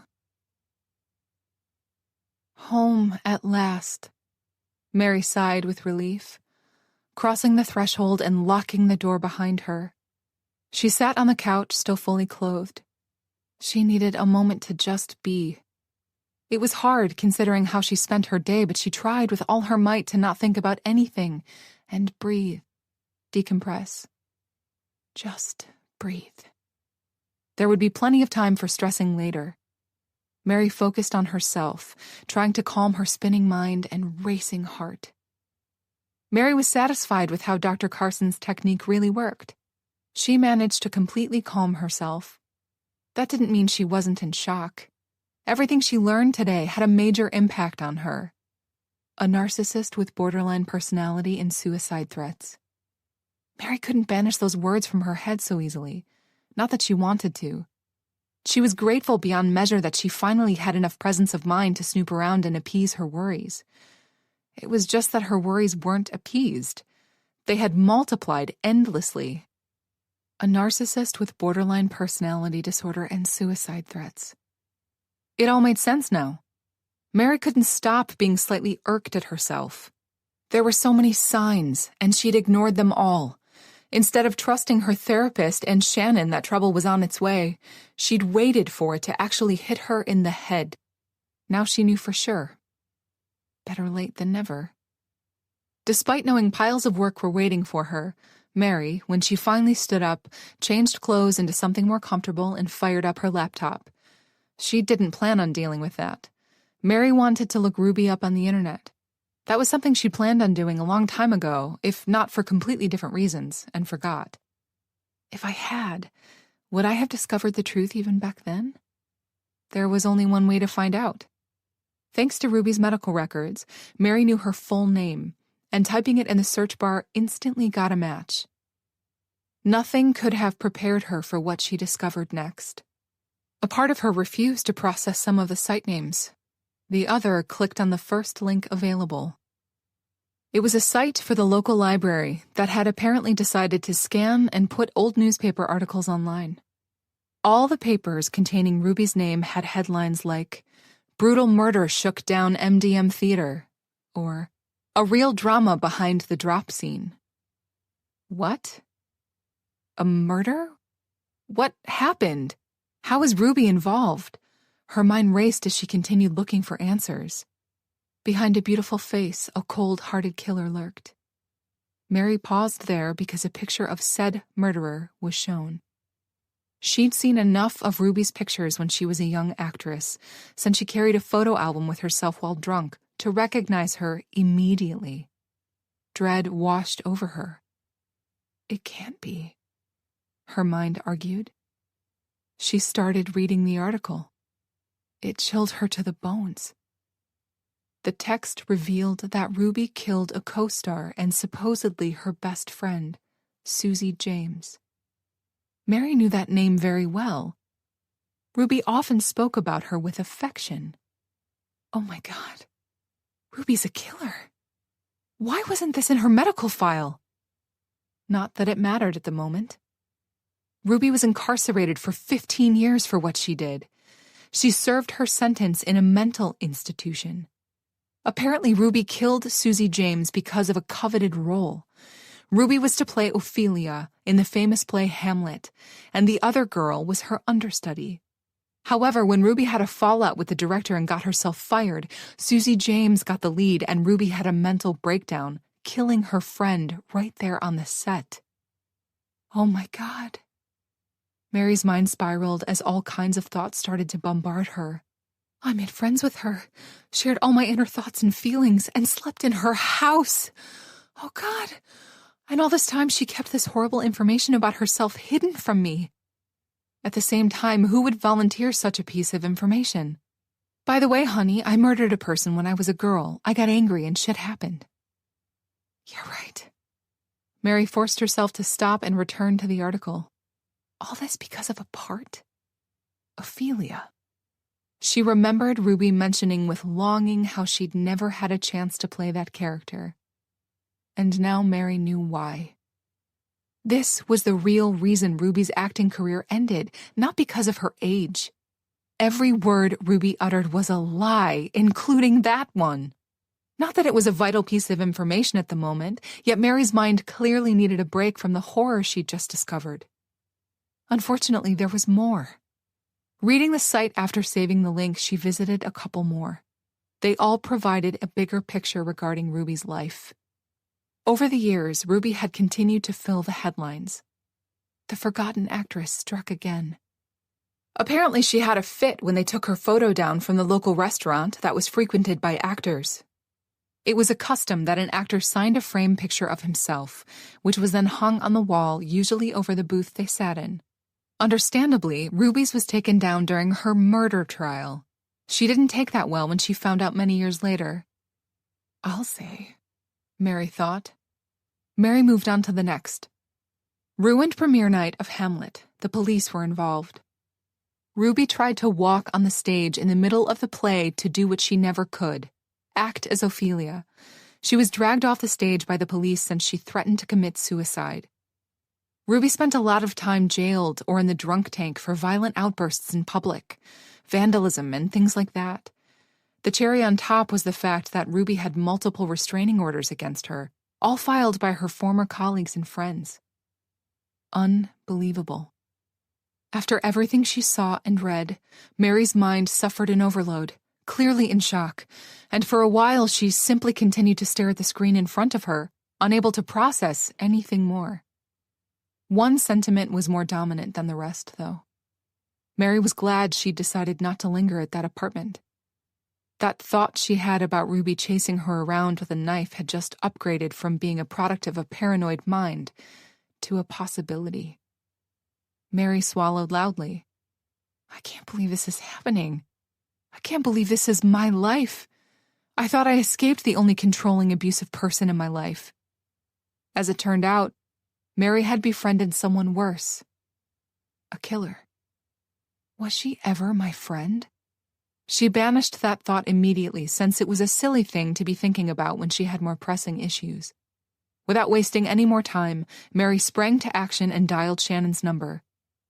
Please, please, please pick up, she prayed, hoping it wasn't too late for the other woman and that she was still awake. Shannon went to bed pretty early if she worked the first shift in the bakery. Mary?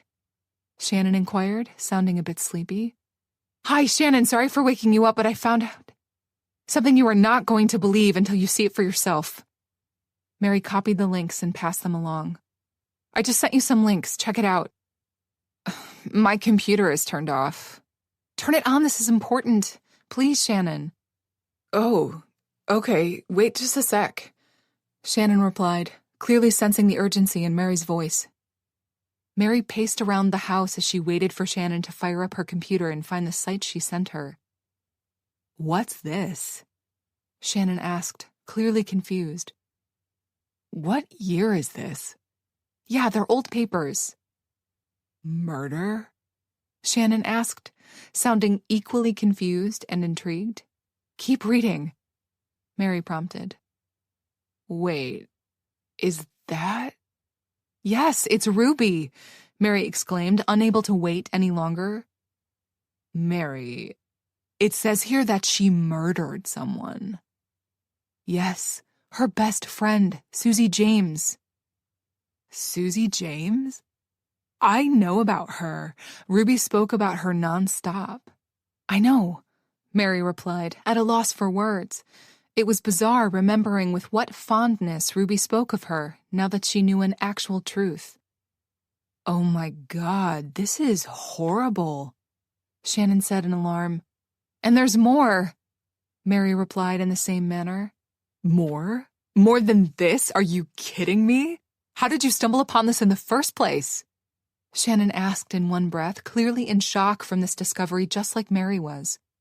So Mary explained everything to her in short terms. Ruby did something today that made me doubt her, just like you said, so I snooped around her house while she was asleep. You did what? I know, it's terrible. I wanted to say brave, but go on, continue. I found her medical records and they're not good. Is she dying? Shannon asked, completely misunderstanding her meaning. No, she's in excellent health. She lied about the seizures. Really? That's not the worst part. I found her psychiatric file. She's been diagnosed as a narcissist with borderline personality disorder and was institutionalized many times in the past. She spent 15 years locked up in a mental institution for killing that girl. Mary rushed to explain everything.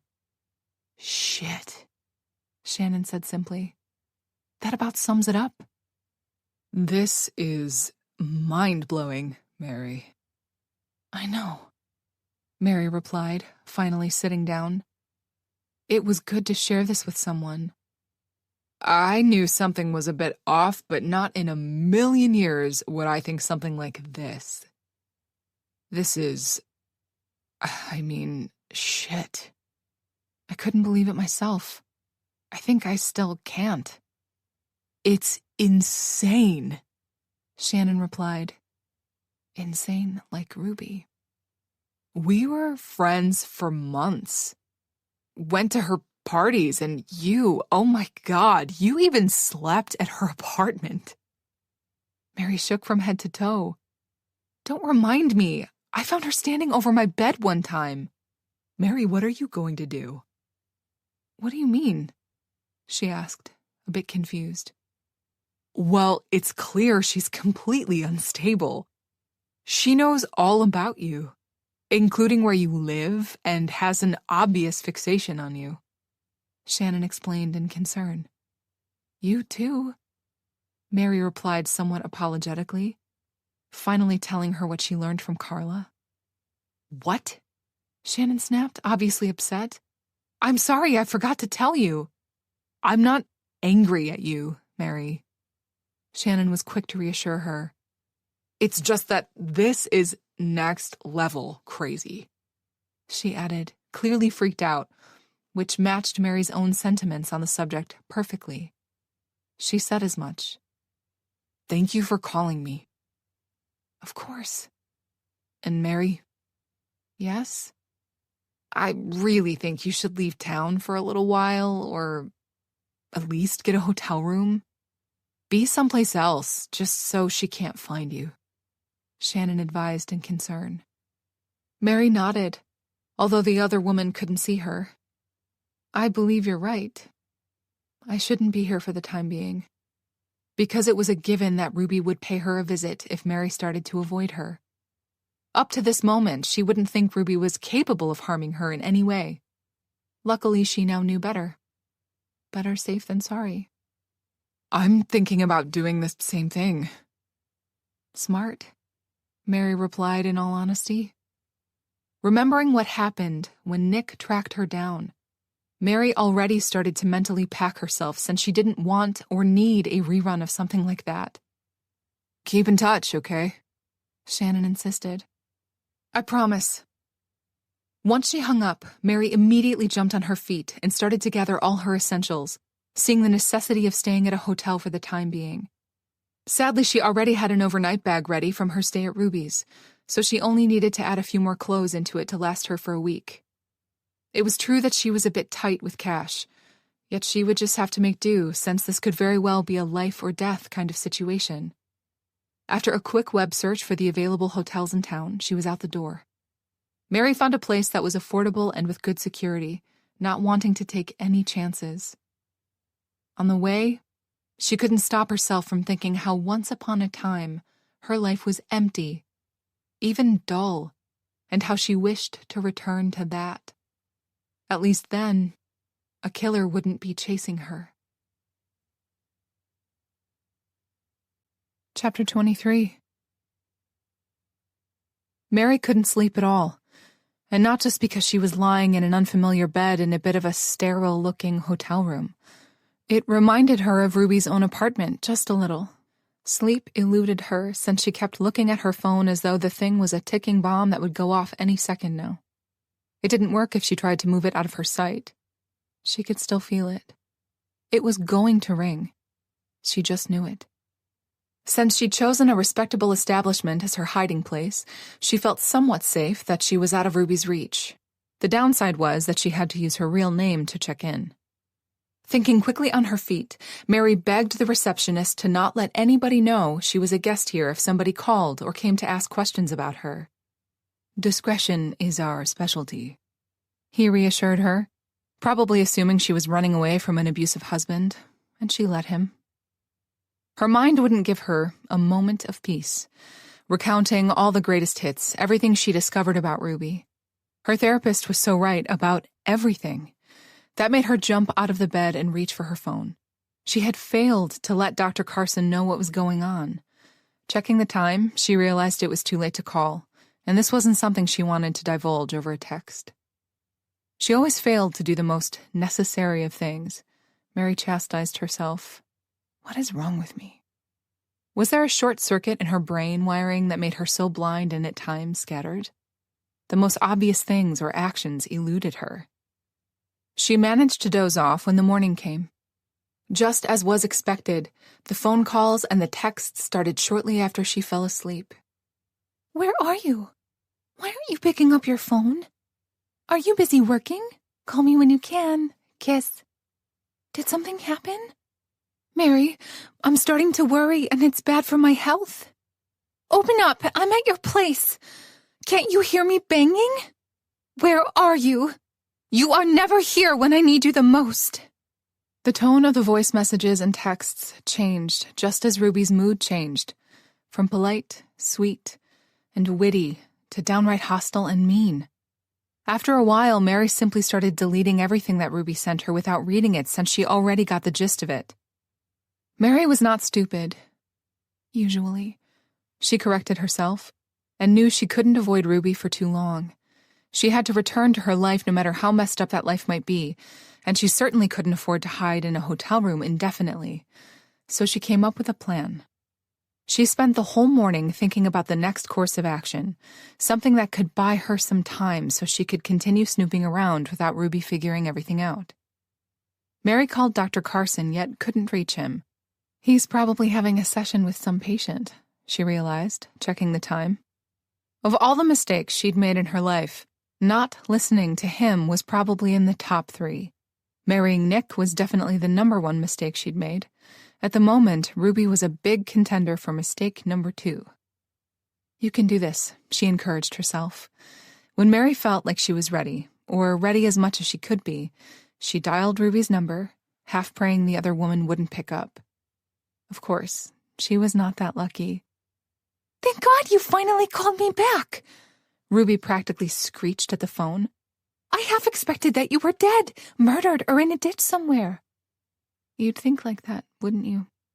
Mary had a fleeting thought. It's been a tiring 12 hours or so, Mary replied, sticking to the truth for as long as she could. How come? Where are you? Why did you leave me? I needed you when you weren't here, Ruby ranted, sounding so genuinely hurt that Mary felt sick to her stomach. She really was a terrific actress. Ruby, listen to me. Mary interrupted her tirade. Something happened, she said gravely, just the way she practiced it in front of a mirror. Even though Ruby couldn't see her, Mary realized that adequate facial expression was crucial to sounding more believable. Also, she wrote herself a script that she held in her lap so she could stay on point. It took her a while to get everything right, and she only dialed Ruby when she felt confident enough that she could pull this off. I have to pull this off. There was no alternative. What happened? Ruby demanded, yet didn't let Mary answer. Wait, don't tell me over the phone. I'm on my way. Don't bother, Mary replied. I'm not at home. I know you're not at your apartment. I checked already. Where are you? Ruby demanded. Mary took a deep breath before answering. Don't overdo it, she cautioned. The police came last night and they took me away. What? She exclaimed. Are you under arrest? Ruby asked in alarm. Arrested? Why didn't I think of that? On the other hand, that would be hard to fake, since Ruby would certainly offer to come and bail her out. No, under police protection. I'm calling you in secret since they told me not to contact anyone. Why on earth are you under police protection? There was a break-in at my apartment last night. That was why I had to leave. Mary started to explain. A break-in? Ruby parroted in surprise. Yes, my whole apartment has been vandalized. That's just awful. This world has gone mad. You can't be safe anywhere, not even in your own home. It's awful, Mary agreed. Why didn't you call me? I can help with the cleanup, go shopping with you, she offered generously. I can't go home. The police believe this break-in has something to do with Nick and his murder. Mary lied. That's ridiculous. It was probably a petty thief and nothing more, Ruby countered, which made Mary frown. This is serious, Mary insisted, really not understanding how Ruby could make light of the situation. It was true that everything was made up, but she didn't know that. It's not important because it has nothing to do with her, Mary reminded herself. Listen, Mary tried again. The police think that whoever killed Nick did this because they were looking for something. Like what? Money? Apparently Nick owed some shady character a large sum of money, and right before he died, he won a substantial amount of money playing poker. Instead of paying his debt, he tried to skip town again. Listening to you speak of him, I'm glad he's dead. The police believe he was killed because of the debt, and now the criminals think I know where the money is. Mary stuck to the script, ignoring her remark, spinning her web of lies and hoping she wasn't going too far with all the details. That is quite a tale, Ruby commented. Mary couldn't agree more. The question that mattered the most at the moment was whether Ruby bought it. I think the police are wrong, and you're overreacting by agreeing to go with them. I had to. I believe Nick's murder had nothing to do with the mafia or whoever the police are suspecting, Ruby said dismissively. We shall see, Mary replied, not knowing what else to say. Ruby's response to all of this really confused her. You should tell the detective or whoever is in charge and holding you that you want to go home, Ruby advised in all seriousness. I can't go home. It's a mess. Besides, I might be in danger. From you. You can move in with me for the time being. Mary cringed, too late realizing her mistake. She fell right into that trap.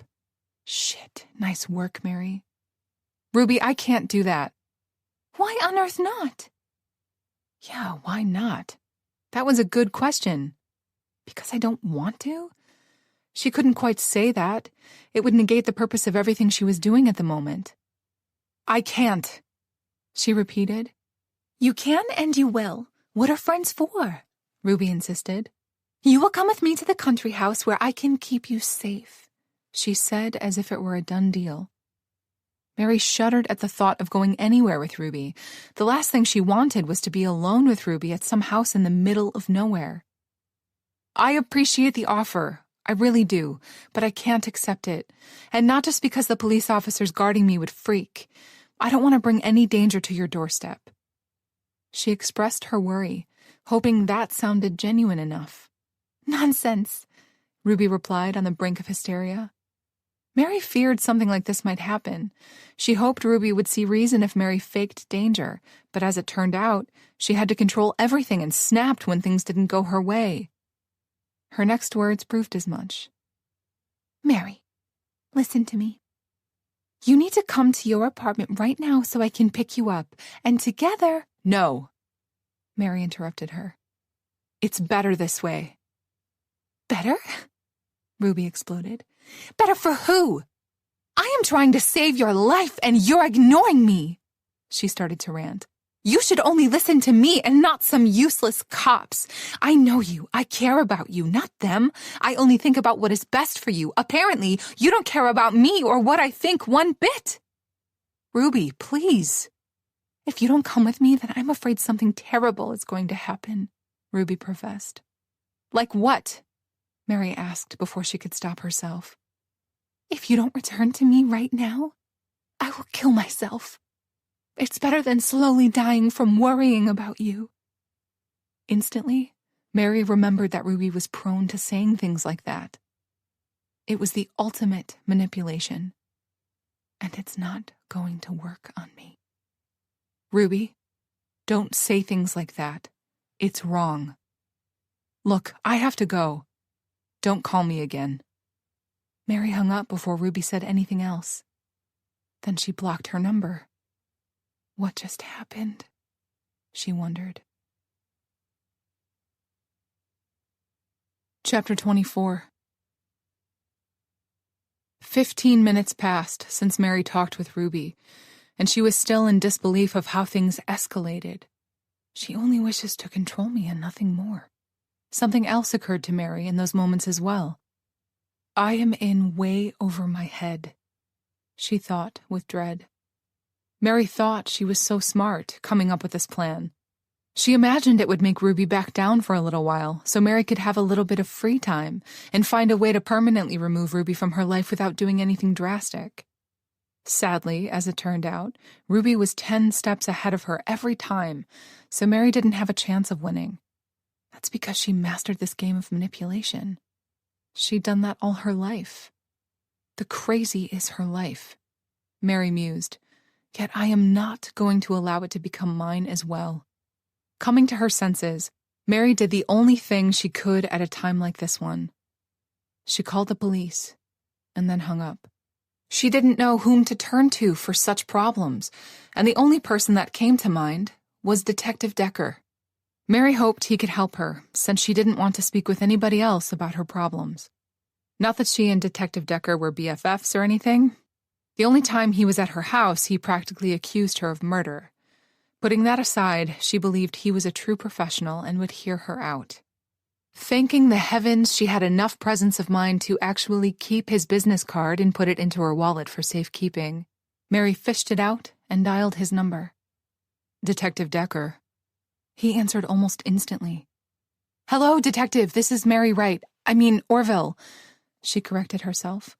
"I don't know if you remember me." "You're Nick Orville's widow." "Yes." "What can I do for you, Mrs. Orville?" "It's Wright, or Mary is just fine." This time she simply had to correct him. "Changed it back, eh?" "Can't say I blame you," he commented. "Yes, well..." Mary really didn't know how to respond to that. "What can I do for you?" he repeated. "I think I'm in trouble and I need your help." "What kind of trouble? Is it related to your late husband?" Detective Decker asked, his tone changing in an instant. He was all business now. No. She was quick to reassure him. "I have someone who is causing difficulties in my life," Mary said with care. "Tell me everything," he commanded. So she did. Mary told him how she'd befriended this older woman, a retired actress, and that with time, things started to change. She changed. "Is this the same person who confronted Nick that night he came to your apartment?" Detective Decker asked. "Yes, he ended up breaking her wrist." "I remember. Continue." "I found out she is a convicted killer with multiple restraining orders filed against her, and now she won't leave me alone, shows up at my door, calls, sends texts nonstop." "I see." "I don't know if I'm just being paranoid, but I've started to fear for my life." "Did she threaten you in any way?" "Not exactly. She insisted that I move in with her, and when I refused, she threatened to take her own life." "What's her full name again?" "Ruby Geraldine Thompson." "Do you have any other information about her?" Mary had a whole file. She'd recited her address, date of birth, and things like that. Do you believe I'm just paranoid and she's not a real threat?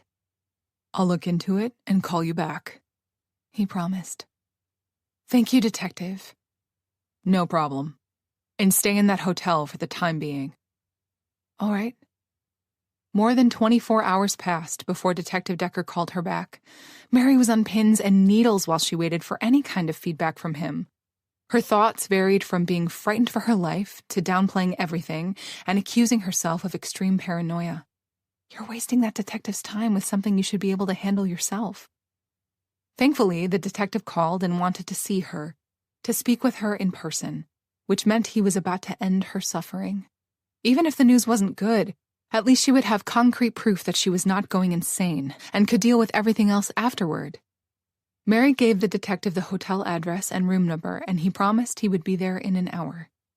She informed the receptionist that a detective was coming to meet her, just to be on the safe side.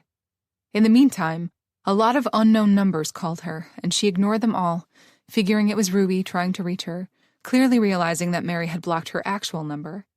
In the end, she simply turned her phone off. When someone knocked on the door, Mary jumped a little. "It's the detective," she reminded herself. Letting him in, she had to fight the urge not to start barraging him with questions before settling in. Luckily, she didn't have to wait long. "I spoke with one of my colleagues, and he's very much aware of Miss Thompson's record." "Miss?" "Ruby's a widow. She had a daughter who passed away as well," Mary corrected. Detective Decker frowned. "Not according to our records. She's never been married, nor had children." What? That was yet another shock Mary wasn't prepared for. Did she lie about that as well? What kind of person would do something like that? Clearly a very disturbed one. "Also," Detective Decker continued, unaware of her reverie, "there's an active case she's involved with." active? Mary repeated.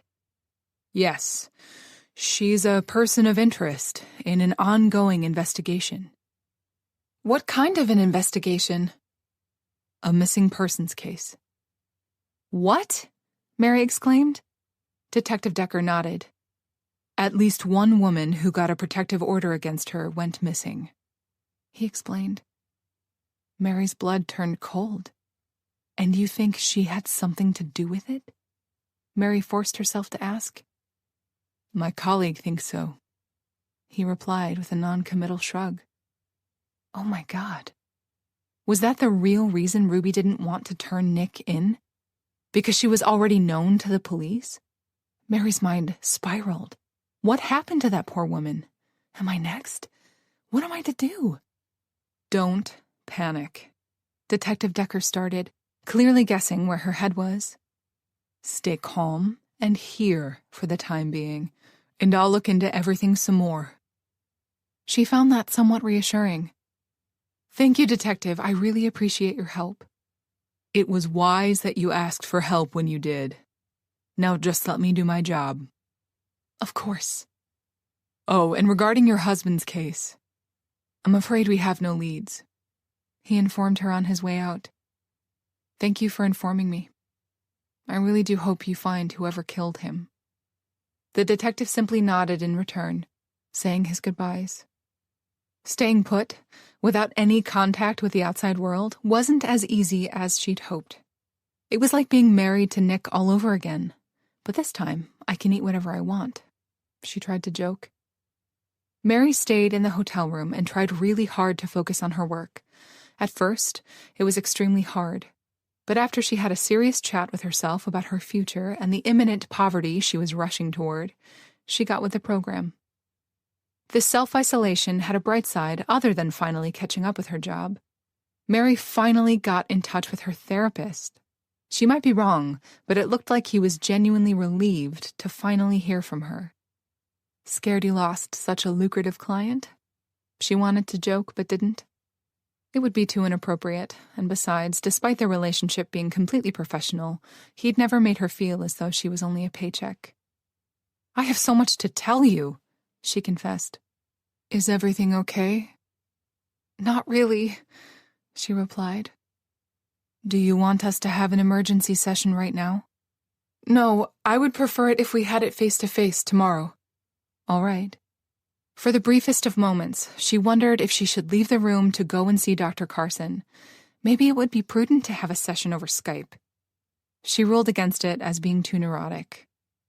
Ruby didn't know she was staying at this hotel, and she certainly couldn't watch over Dr. Carson's office day and night hoping Mary would appear. Come to think of it, Mary wasn't sure she'd ever mentioned her therapist's name to Ruby in the first place. Feeling relieved, they set up a time for their session.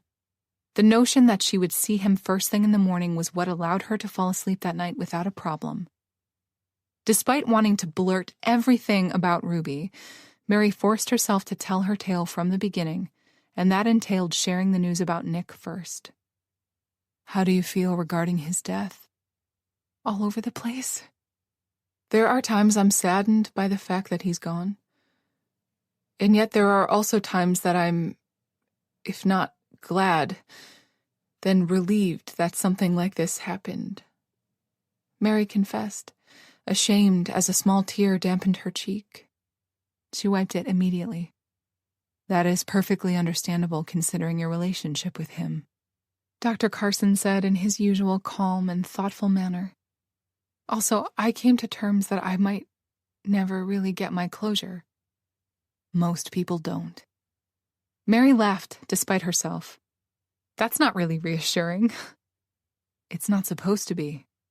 It's simply the truth. I'll keep that in mind. Good. Speaking with him, Mary was confronted with the notion of how much she'd missed him. She should have never stopped coming, no matter what. I'm not going to make that mistake twice, she promised. Now, are you going to tell me why you stopped coming to therapy? He asked without preamble, as though he could read her mind. Mary sighed loudly. Because I'm an idiot. She raised her hand to stop him since it was apparent that he wanted to argue.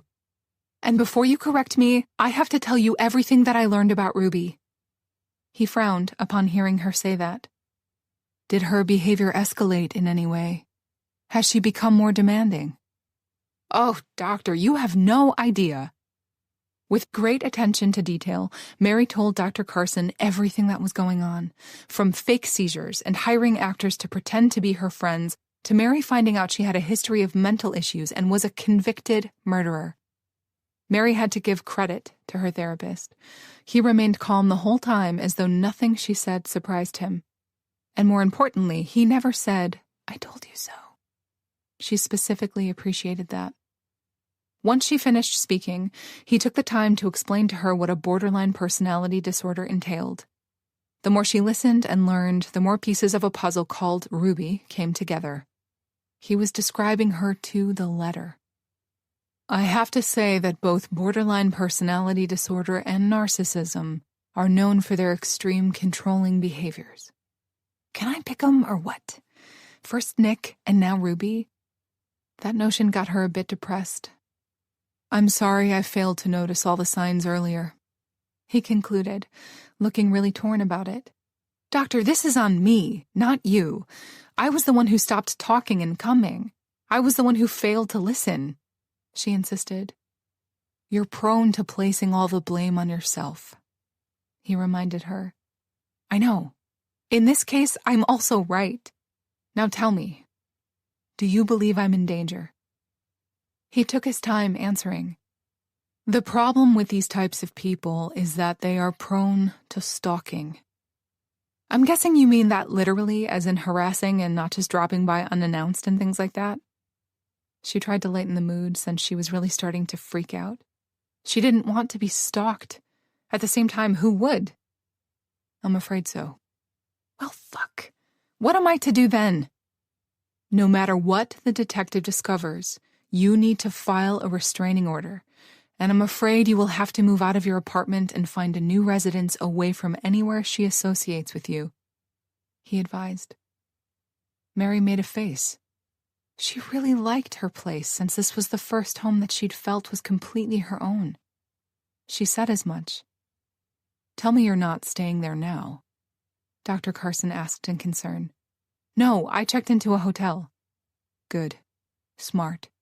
For now, don't make any rash decisions, including moving out. Sleep on it for a couple of days. Catch up with your life without Ruby, and we'll discuss it during our next session. Sounds like a plan. Chapter 25.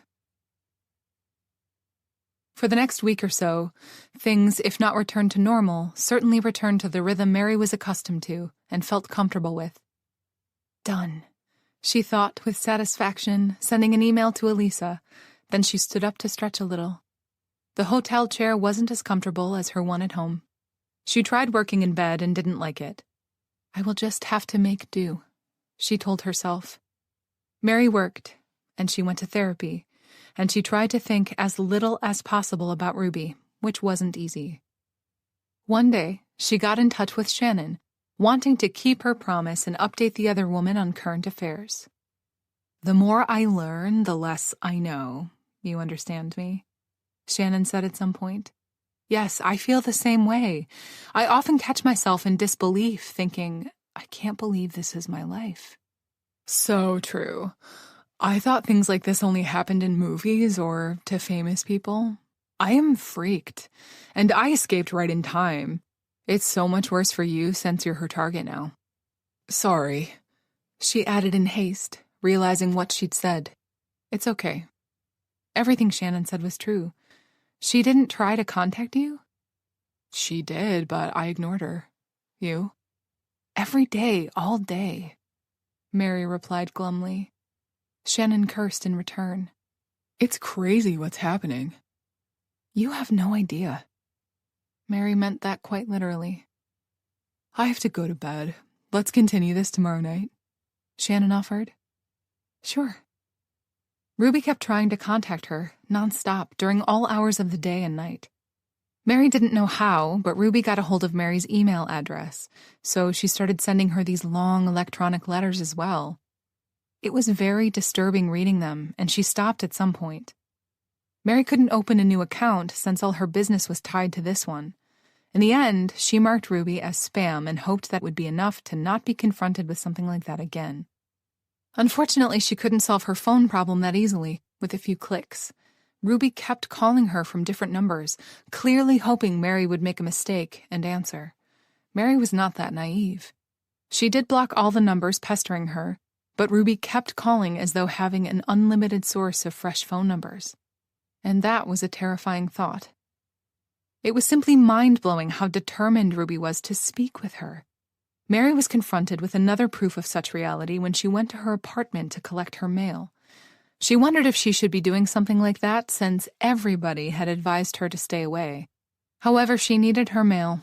Plus, she could use a walk since being closed up in that hotel room was slowly starting to bother her. Considering all the pros and cons, Mary decided to go. As long as she didn't linger, she convinced herself, everything would be fine. Mary found a pile of letters and boxes in front of her door, which horrified her. What on earth?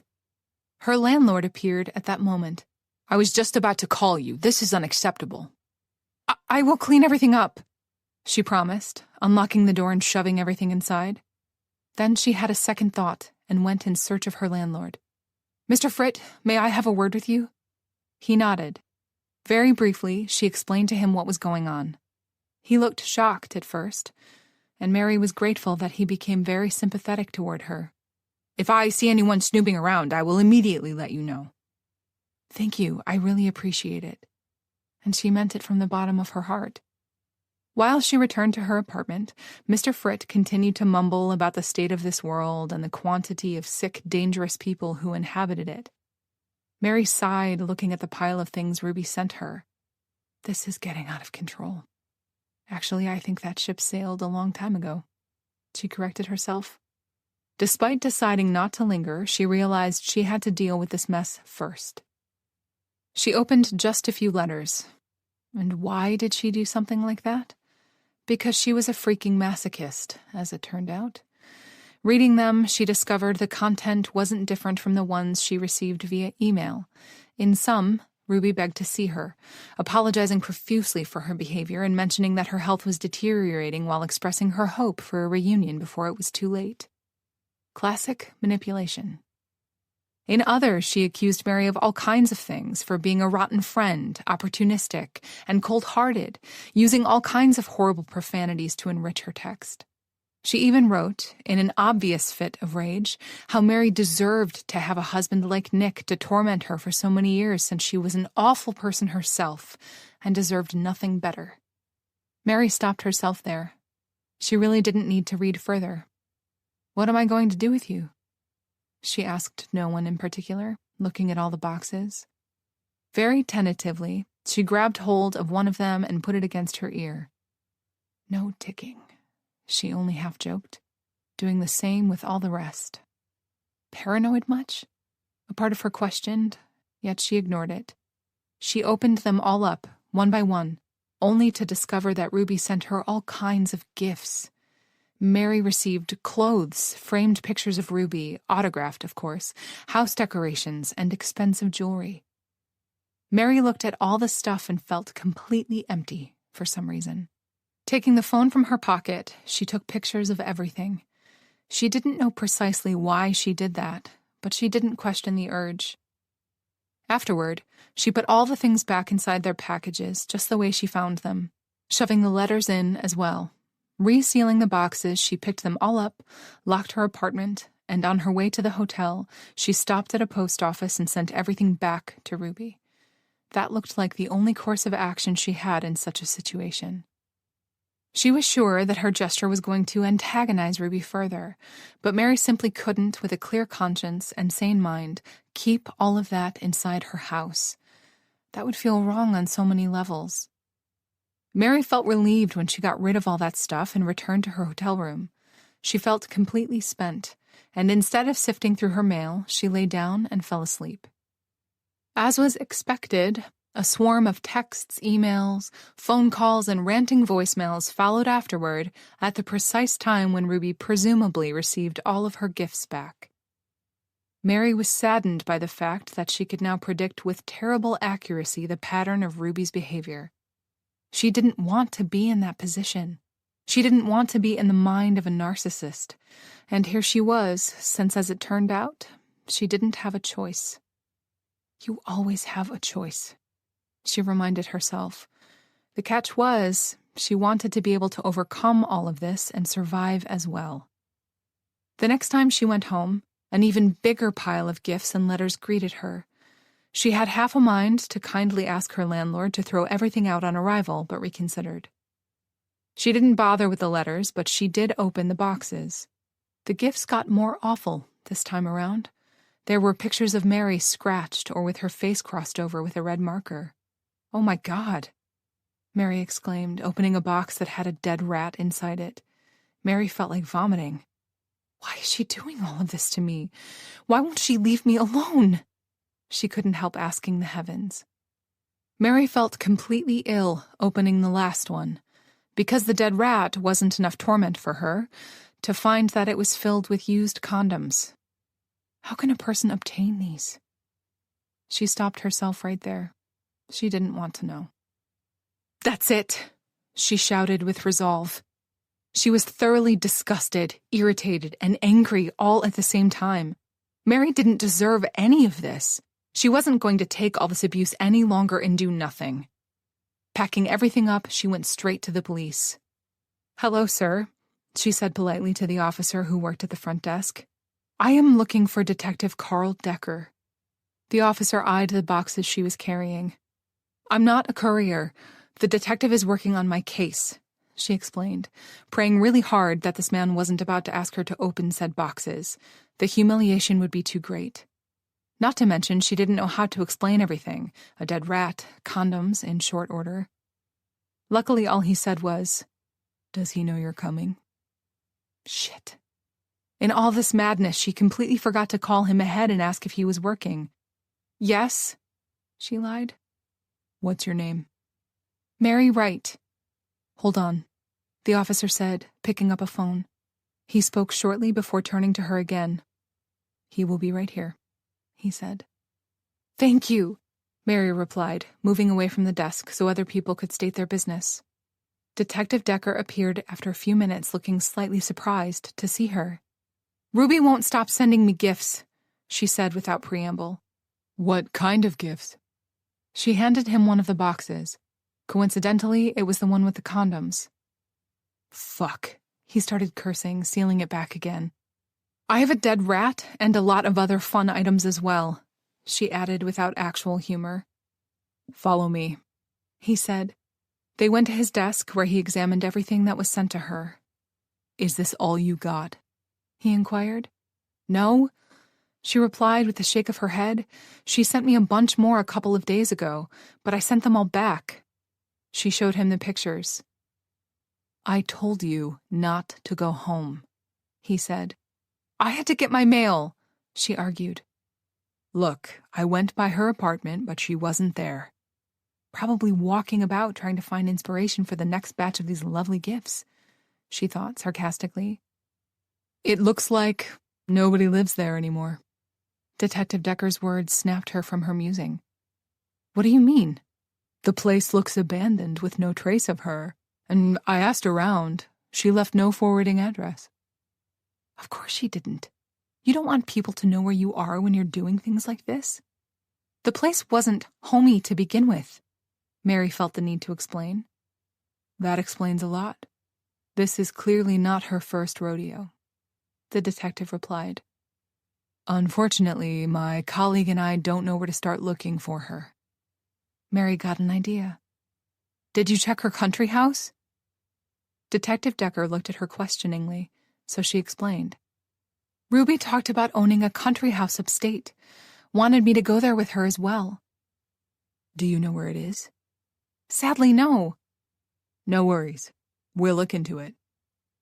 Mary simply nodded in return. "We will find her. It's just a matter of time." He tried to reassure her. How much time, she wanted to ask, and said instead, "What should I do in the meantime?" Stay clear of all the places you frequented together, and no more trips to your apartment, he said sternly. Got it. Chapter 26. Mary did as she was told.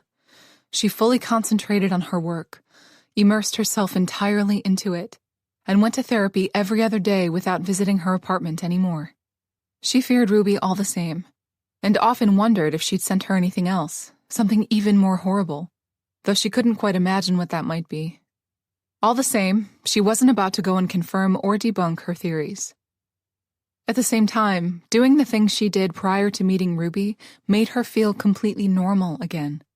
Everything was as before, though she lived in a hotel and was a widow. There was a bright side to this story as well. Every night, she talked with Shannon over the phone. After a while, they didn't talk about Ruby at all, but about everything else, everyday things, and those calls were something Mary really started to cherish. Speaking with Shannon kept her sane as much as Dr. Carson did. Over time, the most curious thing occurred. Mary stopped feeling so lonely. She didn't know how, but she really started to enjoy her own company and filled her hours of leisure with online classes for yoga and knitting. Despite worrying about what tomorrow would bring, she wasn't afraid anymore of ending up all alone in this world. Mary no longer feared herself or her thoughts, for that matter. It was true the current situation wasn't an ideal one, far from it. All the same, she was confident that she would overcome this with a few good people in her life. One day, Detective Decker called her. "Is there any news?" she asked with hope. "Yes, though it's not good, I'm afraid." "How so?" "We were unable to find Ruby's country house. It must be registered under a different name." Mary felt like cursing. She was about to suggest checking under Ruby's husband's name only to remember that she was never married. That woman was made of lies and nothing else. "Thank you for calling me." "We'll keep digging. Stay safe." "Will do." Thinking about his words, she realized she couldn't stay idle and simply wait in the hotel room for the police to find Ruby. She wanted to help, and that gave her an idea. Without delay, she contacted Laura. They hadn't spoken since Nick was murdered.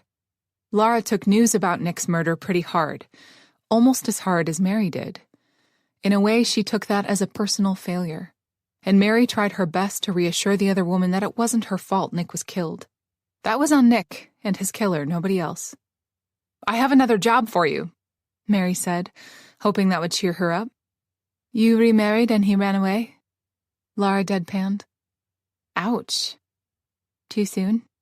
"Kind of," Mary replied. "Okay, sorry. What do you need?" "I have a stalker." "A stalker?" "Yes." "You're the unluckiest person I have ever met." "I know," Mary replied, grimacing, although the other woman couldn't see her. "So, about the stalker." "I really need her current address so the police can pick her up." "Her?" "Yes, it's an older woman named Ruby Thompson. She's a former actress who killed her best friend over a part." Heavy. "And now she won't leave me alone, sends me all kinds of disgusting things." "You lead a very interesting life, Mary," Laura commented. "Oh, you have no idea." "Okay, I'm game. Send me all the details." "Thank you. And just so you know, I'm staying in a hotel." "The detective's idea?" Laura guessed. "Yes, he said it would be for the best for the time being." "Sound advice." "His name is Detective Decker. You know him?" "I know of him. He's one of the good ones," Laura said, and Mary found her assessment very reassuring. "I think so too." "Oh, and you know what else you should do?" Laura added as an afterthought. "Tell me." "Open a P.O. box for your mail because the police might be right. If she's as freaky as you described her, there's a possibility that your apartment is being watched." That was a scary notion, and one Mary had to come to terms with. Still, she asked, "You really think so?" "Unfortunately, I know so. There are a lot of sick people in this world. You need to protect yourself to the best of your abilities and leave the rest to us. I planned on doing just that. Talk to you later, Mary. Guided by the notion that she was not going to ignore sane advice anymore, Mary started searching the internet for any kind of information about P.O. boxes. She didn't have the faintest how to get one. She was in the middle of her research when her phone started ringing. Here we go again, Mary grumbled, really sick of all the phone calls. I am not going to answer, she wanted to shout. Maybe I should just change my number, came a sudden thought. It wasn't like many people had it. Checking the caller ID, she was pleasantly surprised to see it was actually Shannon calling her. "Hey, Shannon," she greeted. "Hi, what are you doing?" "Nothing much," Mary replied with a small shrug out of habit. "Researching P.O. boxes." "To get one?" "Yes. That's a smart move. And I'm thinking about changing my phone number too." "Good. That way that psycho can't reach you anymore." Mary's reasoning exactly, and she said as much. That's the idea. A part of her was irked that she had to change everything in her life simply because a deranged person had a fixation on her. On the other hand, it wasn't much of a living to begin with. It wouldn't be that difficult to rebuild. Besides, maybe that was precisely what she needed, a fresh start. Firstly, she needed to clean up the mess she'd created, because this was her mistake, and she had to deal with it and its consequences. "What have you been up to?" Mary asked. "Just finished work, and you won't believe it, but Ruby called me again." There was little Mary found unbelievable these days, yet she refrained from saying that. "Really?" "Yeah. I was absent-minded and answered without checking who was calling." Been there, done that, unfortunately. "How did she sound?" Mary asked with interest. "She acted like everything was okay, normal. She chatted about herself, as usual." "And?" Mary prompted. "When I told her I was in contact with you and knew everything, she got nervous. Though she said she was pleased that we'd continued to keep in touch and are friends." "Yeah, right. Did you tell her I discovered the files?" "Of course not, but like I told you, she got very fidgety and tried to fish out how much I knew. I played it cool," Shannon said, sounding a bit smug. Mary smiled, despite herself. "Of course you did.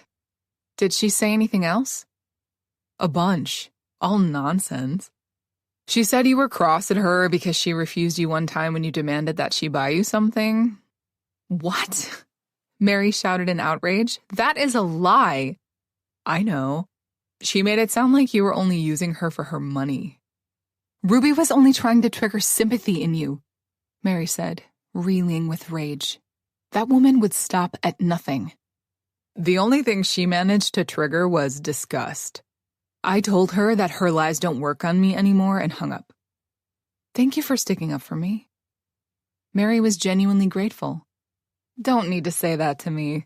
The woman is a certifiable psycho." That she was. "I really don't see the end of this," Mary said in all honesty, succumbing to temporary hopelessness. "You can't let yourself give in to despair, because that means she won," Shannon replied sternly. "I know. You're right." They chatted for a bit more, moving on from Ruby. It felt good, relaxing, like always. "Talk later?" Shannon asked before they said their goodbyes. "Of course."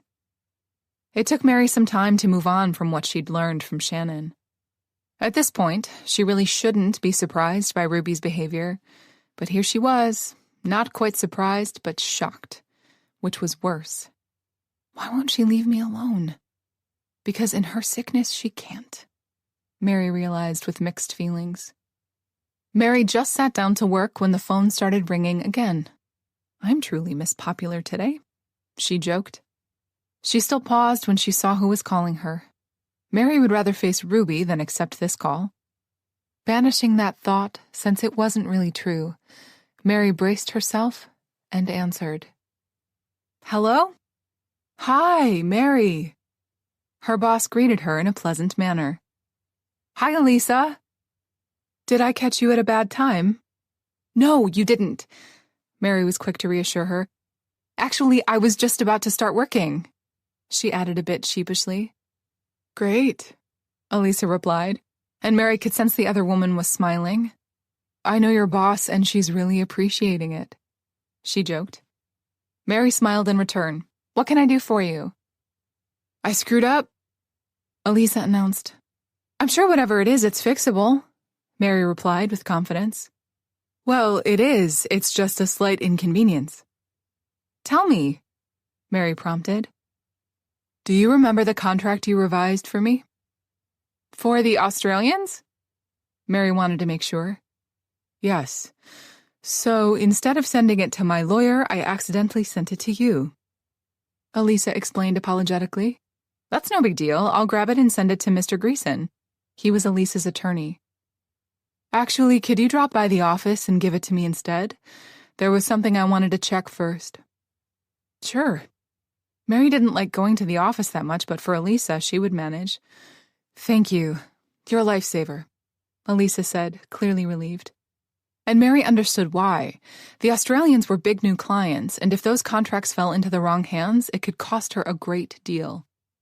I bet you say that to all your virtual assistants, Mary wanted to say and didn't.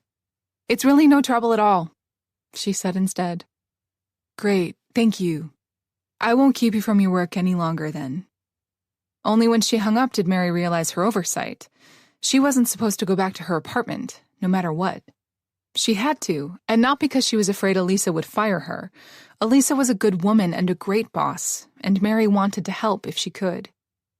At first, she thought to ask Shannon to get the contract instead of her, and ruled against it since Ruby knew her well and could follow her to learn where Mary was staying. It was a stretch, but it could happen. Look at you, sounding like a true crime expert, she joked. In the end, seeing no other way, Mary was resolved to go herself, and to hope for the best. Chapter 27. Oh, thank God. Mary sighed with relief upon getting to her place and discovering there were no new letters or boxes in front of her door. That didn't mean Ruby stopped sending them. Only that Detective Decker had made good on his promise and dropped by at some point to collect all that junk himself. Mary wanted to ask her landlord to throw everything he came across away, but the detective had stopped her when they talked on the phone, telling her they would need all of that since it was evidence. In her joy at how the front door looked clean, she completely failed to process the fact that Elisa's document was nowhere to be seen either. Elisa was confident the document was delivered. So where is it? Mary started to panic. Did the detective pick it up by accident? Did someone else take it? She started looking about in hopes she missed it, although how she could fail to notice a big manila envelope would be a mystery. As a last resort, she looked under her mat and smiled. She found it. Mary cheered. Detective Decker probably tucked it under there for safekeeping, realizing it had nothing to do with her case. Smart thinking. Mary sent her thanks, picking it up. Task accomplished. Mary was just about to leave and go straight to Elisa's office without entering her apartment, not wanting to stay any longer than was necessary, when she realized she had to use the bathroom. The new smoothies she'd started to drink were really doing wonders to her bladder. Unlocking the door, she practically ran to the bathroom to do her business. In passing, she noticed how much dust had settled over everything, and that saddened her a great deal. Finishing up in haste and washing her hands, Mary returned to the living room only to discover she wasn't alone anymore. There was a smiling man sitting on the couch. She recoiled, startled. Did I forget to close and lock my door? Not that it mattered anymore. The man was a complete stranger. She was certain she'd never seen him in her entire life, and still, there was something rather familiar about him. Who is he? What does he want? He was very tall. Mary could tell that despite his sitting down, and very thin-looking, not in an unhealthy way. His features were very sharp, eyes cold with a stare that was so cruel it sent shivers down her spine. His hair was curly, and a bit on the long side. Then it dawned on her why he looked so familiar. This is the man who followed Nick around, the one Lara kept encountering. She processed all that in a heartbeat. Was it a coincidence that he'd followed Nick around right before he died? Did he have anything to do with it? Her heart started to race faster. Is this the man who killed Nick? Why was he here? Is he going to kill me now? Why? Her train of thought was broken when he slowly started to rise. Despite the fact that all of his movements were exuberantly unhurried, measured, calculated in every way, they were without a doubt threatening, and Mary couldn't help but swallow loudly. Suddenly, her throat felt very dry. She felt like praying despite the fact that the unknown man didn't do anything to her. Yet. Mary's heart pounded so hard she was sure she wouldn't be able to hear anything else because of it. "Glad you finally decided to return home, Mary," he finally said. And Mary really wished he hadn't, because his voice was worse than his eyes, cold, extremely low and devoid of any emotion. "I've been waiting for you." At the same time, his speaking to her propelled Mary to snap out of her stupor. "How did you get in here?" She forced herself to speak, too late realizing that was not the most important question. Mary decided to give herself a little slack since she was beyond freaked out at the moment. "Who are you? What do you want?" She tried again as the fear that consumed her made her voice break a couple of times. It was clear that he liked that. "Oh God, have mercy on my soul," she prayed with all her might, sensing where all of this was going. All this time, she was afraid of Ruby, not realizing there was a true monster lurking about. When he smiled again at her, there was not a doubt in Mary's mind that if she didn't manage to escape, this man would be the end of her. "What am I to do? What do I want?" he drawled as though slightly amused by her question. "Now that's an interesting thing." Without additional words, he lunged toward her. Mary screamed, and if she didn't pivot to the left, he would grab her. "Please help!" she cried out with all her might, running toward the door, yet he was faster. The man grabbed hold of her hair and tugged backward. "No!" The pain was substantial, and Mary was sure he just made her permanently bald. Not that she cared. Mary stumbled, losing balance, and right before she collided with him, she managed to grab a lamp that stood at the nearby table and threw it backward. Since she was panicking and couldn't see behind herself, her aim was way off, but it did make him loosen his grip just a little, and Mary used that second of inattention to break free. She lunged toward the front door again. "Help!" If she could only manage to get to the door and scream for help in the echoing corridor, she was sure Mr. Fritt would hear her and call the police. That was her plan, at any rate. In reality, things played out quite differently. "Please, can somebody help me?" she pleaded again, needing only a few steps more to reach her goal. This time, when he grabbed her, he used both hands, digging his nails into her shoulders, making her gasp from pain, right before he shoved her in the opposite direction. The man now stood between her and her freedom. "No, no, no," Mary panicked. She hit a wall, and the impact pushed all the air from her lungs. Mary slumped to the ground, convinced she'd broken something. "Please don't. Leave me alone," Mary pleaded, but the man remained deaf to anything she had to say. As he approached her, she crawled to the bathroom and locked herself in just in time. "Oh God, oh God, oh God." She jumped to her feet. "I love it when you resist." His words crossed the small barrier between them, making her panic even more. "It makes everything that much more fun." "What do you want from me?"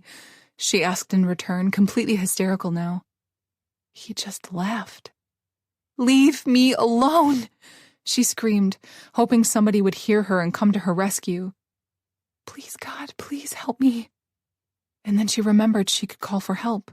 She had her phone with her. Very frantically, Mary reached for it only to discover her pocket was empty. In all the commotion and tumbling around, she must have dropped it somewhere without realizing. "No," she sobbed in despair. The man on the other side laughed harder. "Looking for your phone?" he taunted. She was trapped inside the bathroom with no way of escaping. The room had no windows and no alternative exit point other than the one she used to get in. It was a regular bathroom, and now it more resembled a tomb. "He's going to get me," she thought as dread washed over her. Mary started looking about for anything she could use as a weapon to defend herself. There was only a towel bar, and it was firmly screwed into the wall.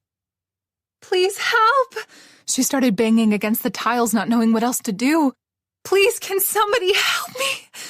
Through all the noise she was making, she could have sworn she heard the man say, "That's it. Game over," as he broke the door down without a sweat. Mary screamed and continued to do so as her throat started to burn, moving backward in panic, deeper into the room as the man advanced forward toward her. His smile was smug, a true hunter who knew his prey was trapped, ready to be slaughtered.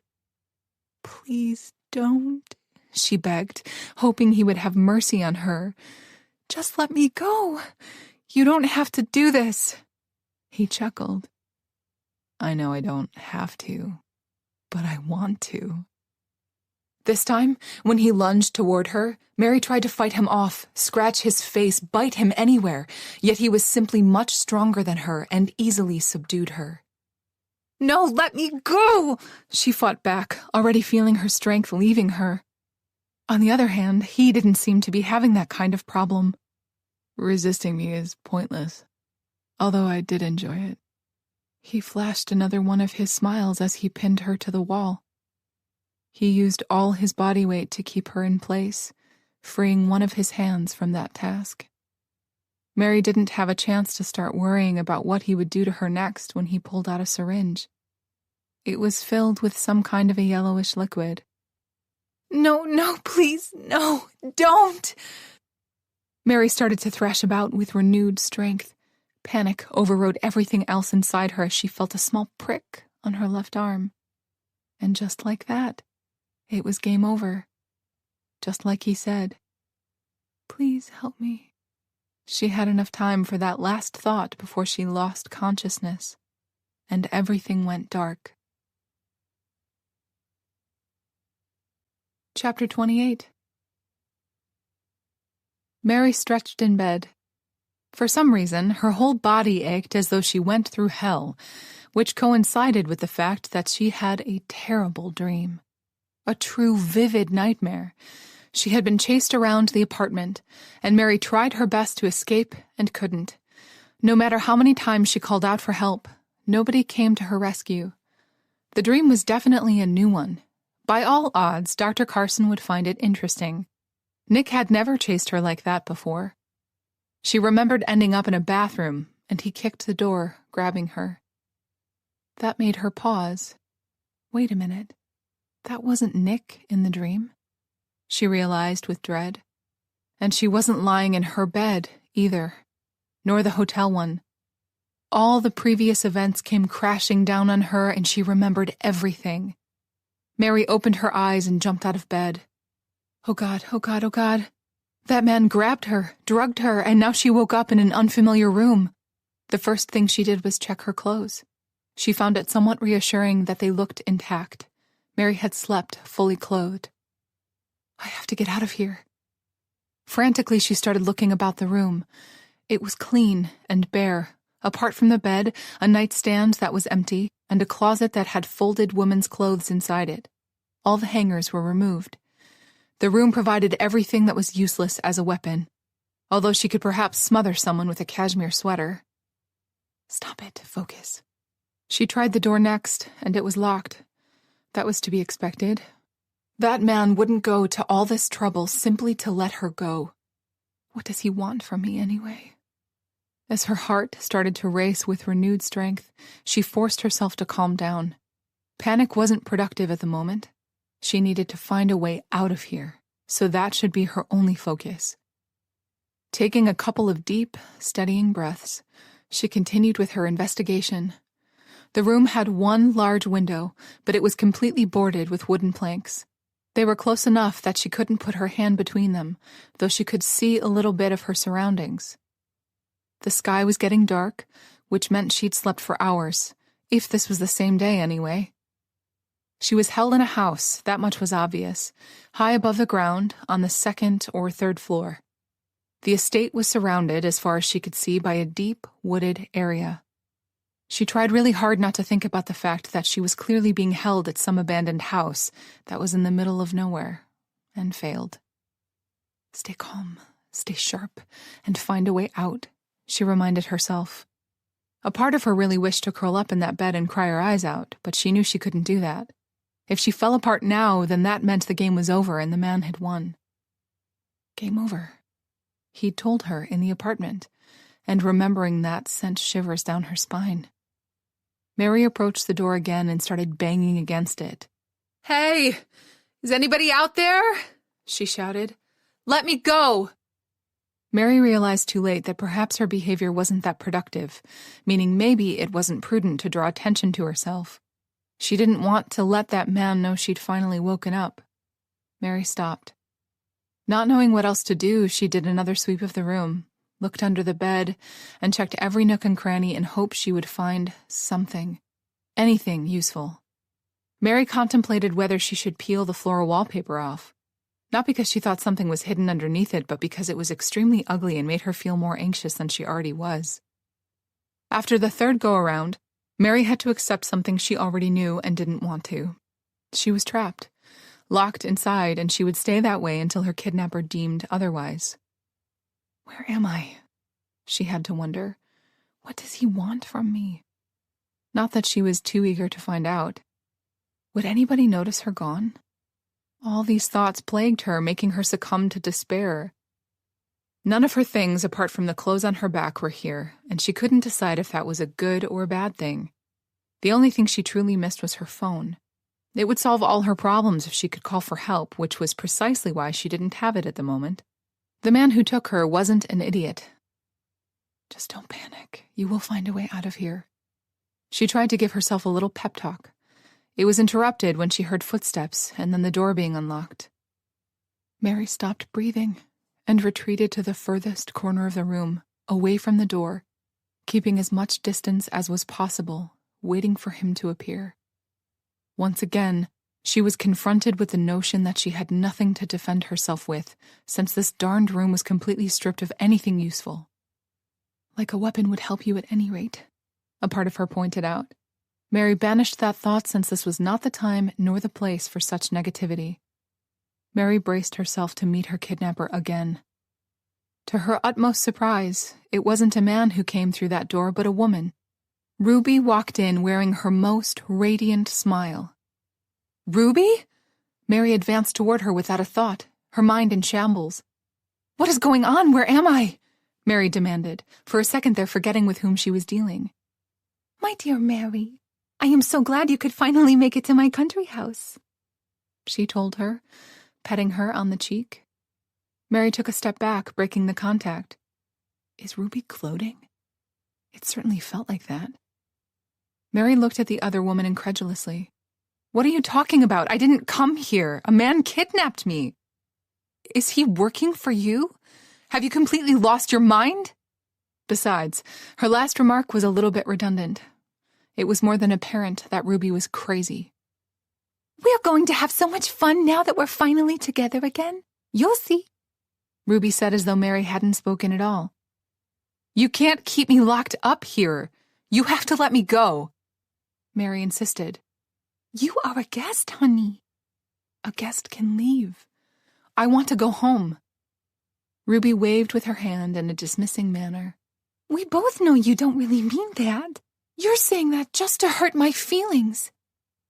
"What? No," Mary wanted to argue. Ruby continued speaking. "You will stay right here in this room where I can keep you safe," she practically sang. "Do you like the room? I made it specifically for you. The wallpaper is just marvelous."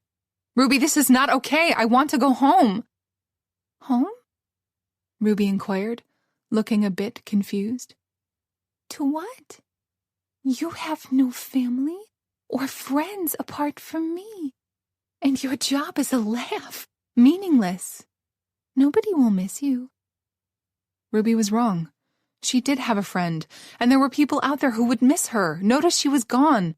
Not that she was about to share that with her jailer. "This is your home now," Ruby finished triumphantly. Like hell it is. Every part of Mary's being rebelled. "You can't make me stay here. Someone will." "Nobody will come for you because nobody cares." Ruby snapped back, clearly annoyed by Mary's behavior. Not that she cared. So the sooner you accept that this is your home and obey all the rules, the better. What? This woman grew madder by the second. Mary couldn't and wouldn't stay here, and that was final. You will be very happy here, Ruby continued, finding her good mood again. I promise. She added in all honesty. Her delusion was so great, Mary realized, there was no way to reach her, make her see reason since she had none. Mary needed to escape. And now. As Ruby chatted about all this nonsense, Mary tried to run past her and go through the door, hoping she would find her way to freedom that way. Ruby blocked her way in a move and speed Mary wouldn't believe possible. She faked her illness, remember? Mary had to stop, not wanting to collide with the other woman. She tried again, yet Ruby pushed her away, closing the door. This kind of behavior is unacceptable, Ruby snapped. You and all of this are what is unacceptable, Mary shouted back, losing her temper. Without a word, Ruby slapped her with all her might. Mary's head turned from the impact as her whole face started to tingle. Mary placed a hand over her bruised cheek. She couldn't believe Ruby just did that. Apparently, I need to teach you a lesson, she said, as though thinking out loud. You will stay here alone. You are to contemplate the errors of your actions and to repent. With that, Ruby left the room, locking the door behind her. Mary rushed to the door and started banging against it. You can't do this to me, she screamed from the top of her lungs. This is crazy, Ruby, let me go! No matter how hard she shouted or banged against the door, Ruby did not return. The fact that she didn't care about Mary making such a ruckus worried her. We really are in the middle of nowhere. That didn't stop her from continuing, though. She poured all her frustrations and anger into this small act of rebellion. Eventually, when her throat felt completely raw and her hands throbbed, she stopped. Hours and hours passed as Mary paced about the room, plotting her way out. Over time, Mary started to get seriously hungry, then thirsty. That was nothing to the uncomfortableness she felt because she needed to go to the bathroom. That was Ruby's plan all along, Mary realized, to keep her here without anything and force her into compliance. I will never be a part of her madness, she vowed. To get her mind off all the physical needs she was denied, Mary tried to make a connection between the man who kidnapped her and Ruby. Did she hire him to do this? How did they meet? That man snooped around Nick, so where was the connection there? She wondered as the sky darkened even further. The whole night passed while Mary contemplated everything, coming up with nothing, and when it started to get lighter again, Ruby returned. I hope you had a good night's rest and had the opportunity to think really hard about your options here. Mary hadn't slept at all. At first she wanted to stay quiet, but it was clear that Ruby wanted an answer. If Mary remained quiet, there was a possibility the other woman would see that as an act of insurgence. Yes, I did have a chance to think about my actions, especially my future ones, how to get away from you. Marvelous! I suppose you need to use the restroom now, freshen up a bit. Mary nodded in return. It was really hard playing it cool when her bladder was about to burst. Ruby waved with her hand for Mary to follow her. Mary exited the room. She was standing in a corridor and could see the staircase going down just a couple of feet away. She couldn't risk going for it at the moment, so she entered the bathroom that was across from the room she was being locked in. Ruby waited by the door, chatting while Mary peed. Relieving herself was the best feeling in the world. Mary didn't want to leave that bathroom and face Ruby, but seeing no other way, she did just that. I left you fresh clothes in the closet. Feel free to change into anything you like, she said generously. Then come and meet me downstairs. And with that, she left her alone. In that corridor. Mary couldn't believe her luck. Without missing a beat, Mary tried all the other doors. Sadly, they were all locked. Damn it. She should have known there would be a catch. Ruby wouldn't simply leave her alone, unsupervised, without being sure that Mary couldn't get away. That didn't mean Mary was ready to give up. She went down the stairs and checked all the doors on the lower floor as well. No luck, all locked. It appeared she could only escape from this house using the front door, so she descended to the ground level. When she spotted the door, she rushed toward it and started pulling and tugging with all her might. Yet as was foreseen, it was locked as well. Ruby turned this house into a prison. Come on. She was so close to freedom she could taste it. Over here, Mary. She heard Ruby's voice calling out for her from the nearby room. Mary cringed, realizing Ruby had heard her fruitless attempts to escape. I need a real plan or I'll never leave this place, she realized with dread. Seeing no other way at the moment, Mary very slowly entered the room where Ruby was waiting for her. As it turned out, she entered a big dining room. A large table was set just for the two of them, and it was packed with all kinds of food that could feed at least 20 people. It's all my favorites, she thought as her stomach started to grumble and her mouth actually watered. Her body was a big traitor. Come sit, Ruby said in her usual cheerful manner. It made Mary sick to her stomach. This is wrong. This is very wrong. I made quite a feast to celebrate this happy day, she explained. You're finally here with me. My dream came true. And my worst nightmare. There was no way she would stay here, eat, and pretend like everything was okay when it wasn't. On second thought, perhaps it would be best to pretend and play along, keep her strength up. Mary did as she was told and started to eat without really tasting the food. Ruby was delighted by her behavior, yet Mary was miles away, inside her head. Mary didn't have the faintest idea where she was, how far from any kind of civilization, and it became more than apparent that she would need all her wits, if she ever had any, and strength to escape this place. Or die trying. She cringed at that thought, considering it quite unnecessary. What's the matter? You don't like your breakfast? Ruby asked in concern, clearly misunderstanding Mary's behavior. Everything is perfect, Mary forced herself to say. Ruby was pleased by that and continued to chat like everything was normal, as before, when they were still friends. We were never friends, she reminded herself. Ruby lied and pretended the whole time, clearly planning her endgame. This place. A part of Mary longed for that time of blissful ignorance when she thought Ruby was a true friend, and the other part rebelled. It was better to always know the truth no matter what. Living a lie was no life at all. The truth brought Mary the knowledge of understanding precisely what Ruby was. A narcissist and a killer. Is she going to keep me captive here forever or kill me? Why are you doing this, Ruby? Mary asked at some point, interrupting Ruby during some meaningless story, unable to stop herself. Ruby put down her glass of white wine, even though it was only breakfast time. So forcibly, it was a miracle it didn't break, clearly irked. Expensive crystal. You are being unnecessarily stubborn, Ruby accused, her good mood disappearing. Not that Mary cared. She rose from her seat, and Mary followed suit, and before she had an opportunity to react, Ruby grabbed her by the arm, squeezing hard. You are ruining everything, you selfish girl. I see you still haven't learned your lesson. And with that, she started dragging her back toward the room. Mary resisted. Unfortunately, in the end, she was locked inside that room yet again. You need to accept your part, and the sooner the better. Ruby left with those words. Mary scoffed. She had no intention of doing something like that. She would rather die. Chapter 29. It got dark again, and Ruby didn't return. She was really set on teaching Mary some kind of lesson, forcing her to behave in a certain manner. On the other hand, Mary was set on winning in this mind game and escaping. When Ruby did return, they continued to do their song and dance routine.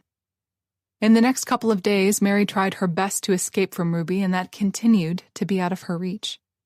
Ruby would punish her for her behavior, of course.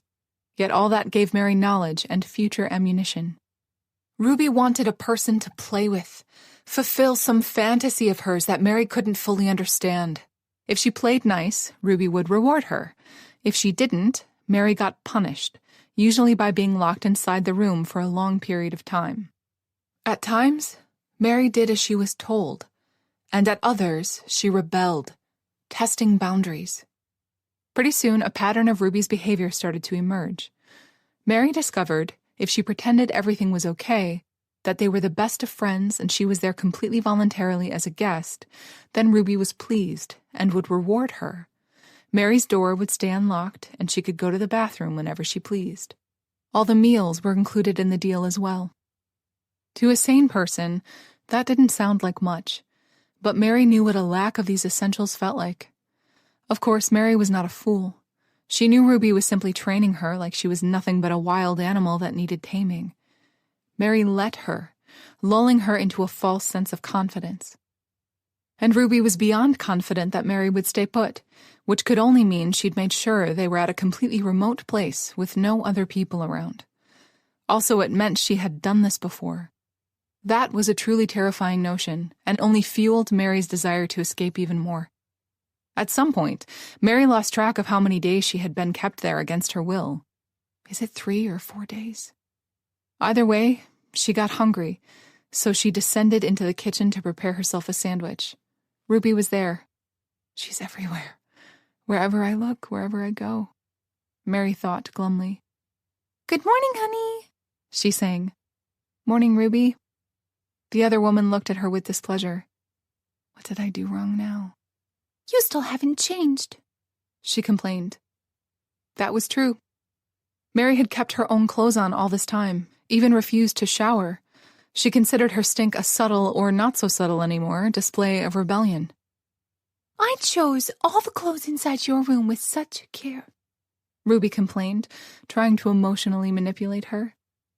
For that, Mary would have to have positive emotions toward Ruby in the first place. In reality, the only emotions she had for her were from the negative spectrum. "I put on some weight. Nothing fits me," Mary lied without missing a beat. Ruby made a face. "Never mind. I'll get you new ones." Mary continued to work on her meal, and it was clear that Ruby was waiting for something. Mary knew what the other woman wanted to hear, and it was hard to relent. "Thank you, Ruby. You are such a good friend," Mary forced herself to say. Then she shoved the sandwich into her mouth simply so she wouldn't start screaming. Ruby smiled in return, happy everything was as she wanted it to be. She was good to Mary when she was in a good mood. She never stayed that way.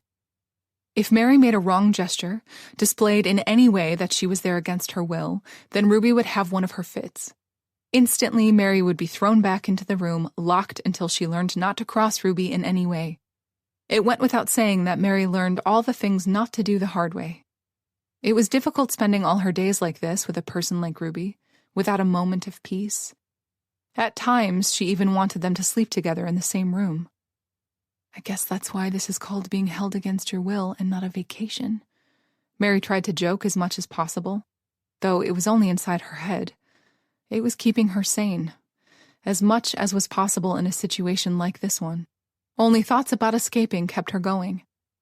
Her life with Nick was a joyride compared to this. In comparison to Nick, Ruby was 100 times worse. Eventually, Mary decided it would be better if she showered and changed into clean clothes. She didn't want to get sick, after all. There was no telling what Ruby would do then. When they sat down to have dinner a couple of days into her captivity, Ruby gave her a once-over and deeply frowned. "Why didn't you wear the blue dress? It would complement my attire perfectly. This one clashes and causes me a migraine," Ruby said theatrically. At times, even when Mary did everything right, perfect, Ruby would still find a way to criticize her accomplishments and punish her. "I'm sorry. Do you want me to go and change?" "That would be lovely, honey, thank you." Mary nodded and turned to leave. Ruby stopped her. "Next time, have a little more consideration," she warned subtly. On her way back to her room, she corrected herself, Mary grumbled about how Ruby was treating her like a real, live doll. "She's dressing me up and moving me around this house like I'm nothing more than a plaything." "That wasn't a very nice thing to say, honey." Unfortunately, Ruby heard her. Ruby was everywhere. It was enough to make anyone insane. From experience, Mary knew that apologizing meant nothing. At times, it antagonized Ruby more. Mary shrugged, continuing to climb the steps. Maybe it wasn't nice, but it was the truth. She barely reached the second floor when Ruby spun around to face her. "You ungrateful fiend!" She started to scream, her face completely deformed from fury. "I do everything for you, feed you, clothe you. Keep me captive? Keep you safe, and this is how you repay me? You are a terrible friend." If I'm so terrible, let me go. Let me leave, and you'll never have to see me or deal with me again. Mary snapped back, unable to stop herself, her emotions running the show, all reason forgotten for the moment. "You are my friend, and you will stay here." You can't keep me here against my will. This is called kidnapping, and you'll go to jail for it again. "Again?" Ruby asked, looking at her in speculation. Mary bit her tongue. She'd made a terrible mistake, yet there was no backing up now. I know what you did. I know everything. Ruby tried to hit her again. This time Mary was ready for it and dodged her. Unfortunately, she wasn't prepared for the taser Ruby took out from her pocket and zapped her with. Searing pain coursed through Mary's body as she fell to the floor, thrashing about, her muscles contracting as the electricity tormented her body. When she came to, she was inside her room again, sprawled on the floor, since Ruby had obviously dragged her inside, and the other woman loomed over her.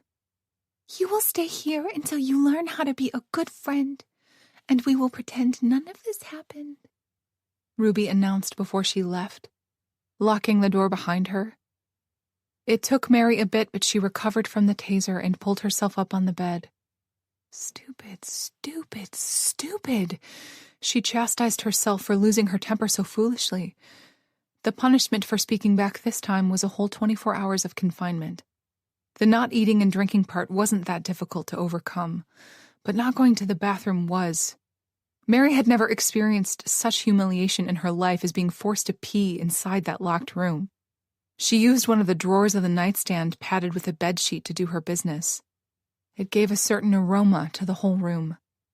Mary still refused to beg Ruby to open the door for her. Eventually, Ruby did that on her own, in her usual cheerful manner, asking her to freshen up and join her for breakfast. When Mary returned to the room after a nice hot shower, the nightstand was gone. So over time, Mary really did learn to obey, if only on the outside, watching her tongue. She continued to mock everything privately, her mind her only refuge. Ruby says jump, and I jump like a good girl. Ruby also said nobody would come for Mary, and she really hoped that wasn't true. It was hard keeping the same level of hope as days passed by, although even if Ruby was proven correct, that didn't mean Mary would just accept her fate. She would find a way out of here on her own before she really went mad in this place. The line she treaded, pretending to be Ruby's friend, was a thin one at times, and was really starting to take its toll on her.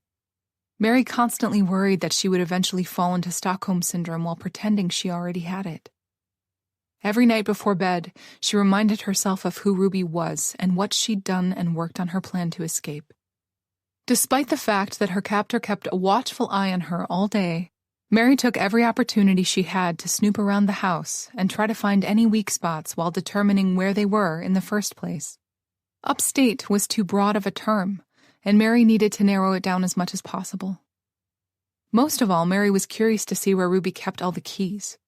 The one from the front door was around her neck. Mary saw it multiple times, but all the rest were hidden someplace. Ruby was too smart to simply leave them lying about.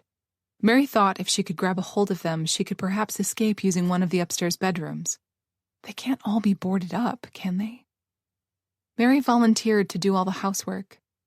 Ruby? "Yes, honey?" I've been thinking about something. Would you let me clean up a bit around the house? Just a way of thanking you for letting me stay here with you? Mary asked, pretending like that thought just popped inside her head. "The dust has started to settle a bit," Ruby mused, and Mary held her breath waiting for her reply. "That would be lovely, honey." What are friends for? She forced herself to smile. "Just stay on the ground floor." Ruby's room was locked all the time, and Mary was screwed if she kept the keys in there. Mary didn't possess the set of skills to pick a lock. Besides, if she could do that, she wouldn't need keys in the first place.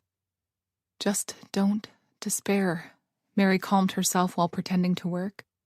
Where there's a will, there's a way. She quoted and immediately felt like slapping herself simply out of principle. She wasn't nearly desperate enough for such cheesy motivational quotes. Over time, the two of them settled into a rhythm, and that really terrified Mary. Every day resembled the previous one. They would eat, talk, and play games or whatever Ruby wanted them to do. Mary could predict with great accuracy how a day would turn out to be simply by observing Ruby's mannerisms. The notion that she was getting comfortable in all this madness was a bad sign. I have to find a way to leave this place. I have to leave before I turn into her. Chapter 30. Mary often thought about the man who'd kidnapped her. In all this derangement, it was a small blessing that she never saw him again. That didn't mean she didn't wonder about his relationship with Ruby. Was it a one-time deal? How did they know one another? Did he kidnap a person for Ruby before? All that and more plagued her.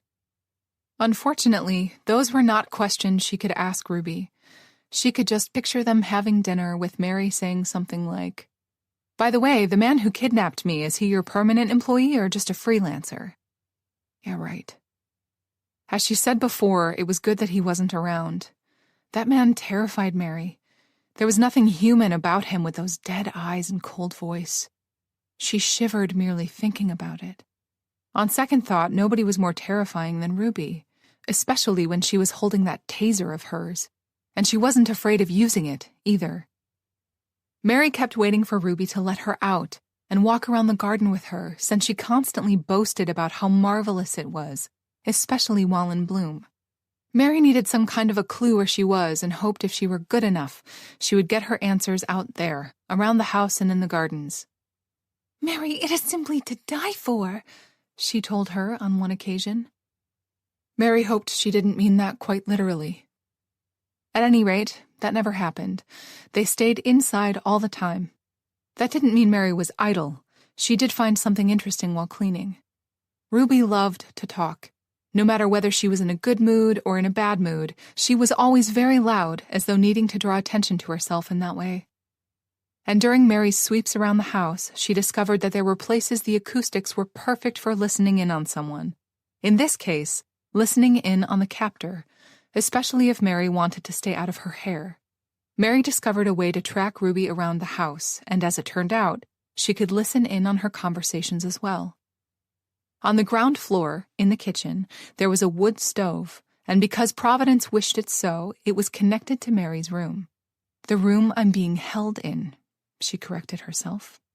The room had a wooden chimney cover that led directly to the wood stove, and as it turned out, it was highly sound conductive. Listening to Ruby wander about while Mary had her quiet time in the room, she learned a great deal about Ruby's habits and things like that. At times, she would completely disappear, and Mary considered those moments a true blessing. One night, Mary faked a headache and retired earlier, simply needing a break from all the madness. Just to be sure Ruby would leave her be, she neared the chimney cover and started to listen. She was quite surprised when they had a visitor. When she said they, she meant Ruby, of course. "Where is she?" a man's voice asked with interest. Mary instantly recognized the voice. It belonged to her kidnapper. She began to panic since there wasn't a doubt in her mind whom he was referring to. What does he want from me? Is he taking me away? Suddenly the prospect of leaving with this man felt like a fate worse than spending her days with Ruby. "Please, God, don't let him take me away," she prayed. "That is none of your business," Ruby replied haughtily. "Afraid I might steal her away." Oh my God. Mary wished she could turn invisible. "Be serious, Norman, and tell me where my friend is." Ruby snapped back. "What?" "Are you sure we can talk?" "Yes," Ruby replied, clearly losing patience. "She's asleep." "Fine then." "Well?" Ruby prompted. "Still nothing," Norman replied reluctantly. "What?" Ruby screeched. "How is that possible? You are completely useless," she ranted. "I want her here, Norman. I want my friend," she whined like a spoiled girl. "I tried my best, looked for her everywhere, but I think she skipped town," Norman said. Who are they looking for? Mary wondered. It was obvious that Ruby hired this man to kidnap another woman. "I don't care," Ruby insisted. "I want my friend here to keep her." "Why? One's not enough anymore," he taunted. There was a loud bang as though Ruby hit a table with her fist or something. "Just do as you're told and find Shannon," she ordered. Mary gasped. Shannon. Then realizing what she did, she clasped a hand over her mouth, praying with all her might that they didn't hear her. She was shocked by what she'd just discovered. Ruby was looking for Shannon, and since that man was involved, it meant they planned on kidnapping her as well. Oh God, please don't let this happen. Maybe it wouldn't, since Shannon was smart enough to leave town. I wonder what made her do something like that in the first place. Mary and Shannon had spoken on the phone every night, and although they were both concerned, Shannon had never mentioned that she would actually leave town because of Ruby. Something must have spooked her really badly if she did something like that. Like my vanishing into thin air? On the other hand, her departure might not have anything to do with this. People have family emergencies all the time. Either way, it was a smart move. I wish I were that smart. Mary sent a silent prayer to her friend, asking the angels to keep her safe and away from the lunatic criminals who were looking for her. "Fine," the man growled, snapping Mary out of her reverie. "But it'll cost you." "Whatever." "Double." "I don't care about money. I only care about my friend, and I want her here, so don't keep me waiting," Ruby warned. "I'll do my best," Norman reassured her. "Make sure that you do." After that, Mary couldn't hear anything else, which could only mean he left. She was so wrapped up inside her mind, processing everything she learned, that she almost missed the fact that Ruby was coming her way. Crap, Mary cursed, jumping into the bed. She covered herself over the head so Ruby wouldn't see that she was still wearing her regular clothes and not a nightgown. As predicted, Ruby came into the room to check up on her, and Mary pretended to be sound asleep. "I keep my friends safe," Ruby mumbled. "Here with me." And with that, she left, presumably to sleep herself. Mary's heart was racing. Ruby was looking for Shannon to bring her here.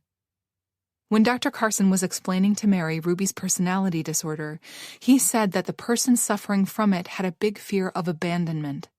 Mary now remembered his exact words.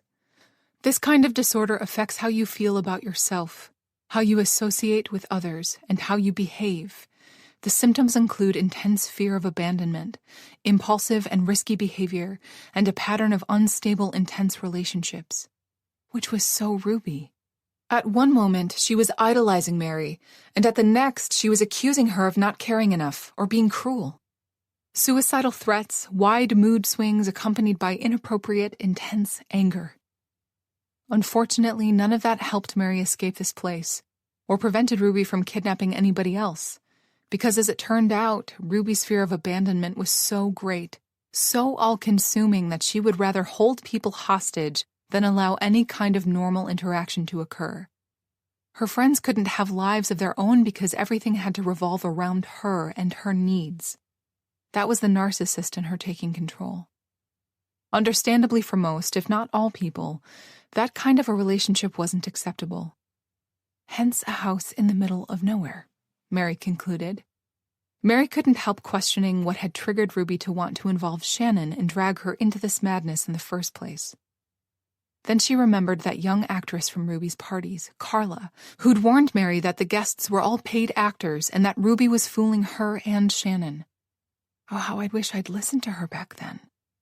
At one of those gatherings, Ruby had mentioned how she wished Mary and Shannon would accompany her to the country house. All the signs were there. I just didn't pay enough attention. Based on Ruby's behavior, it was clear that she'd planned on keeping Shannon and Mary here together from the start. Once again, Mary was more than glad that she'd befriended Shannon, and not just because she was a great person and a true friend, but because since they'd kept in touch, Ruby was at a disadvantage.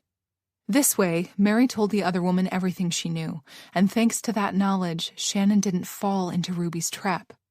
Like I did, she thought glumly, and she banished that thought immediately since it was counterproductive at the moment. Only happy thoughts, she reminded herself. It was just that in this situation, happy was quite a broad yet simple affair. Mary expressed gratitude when she was left alone for more than 5 minutes. All the same, Mary felt triumphant at the moment since Ruby couldn't have her way. Shannon was in the wind, as it turned out, and had managed to save herself from this hell, escaped Ruby and this insanity. Good for her.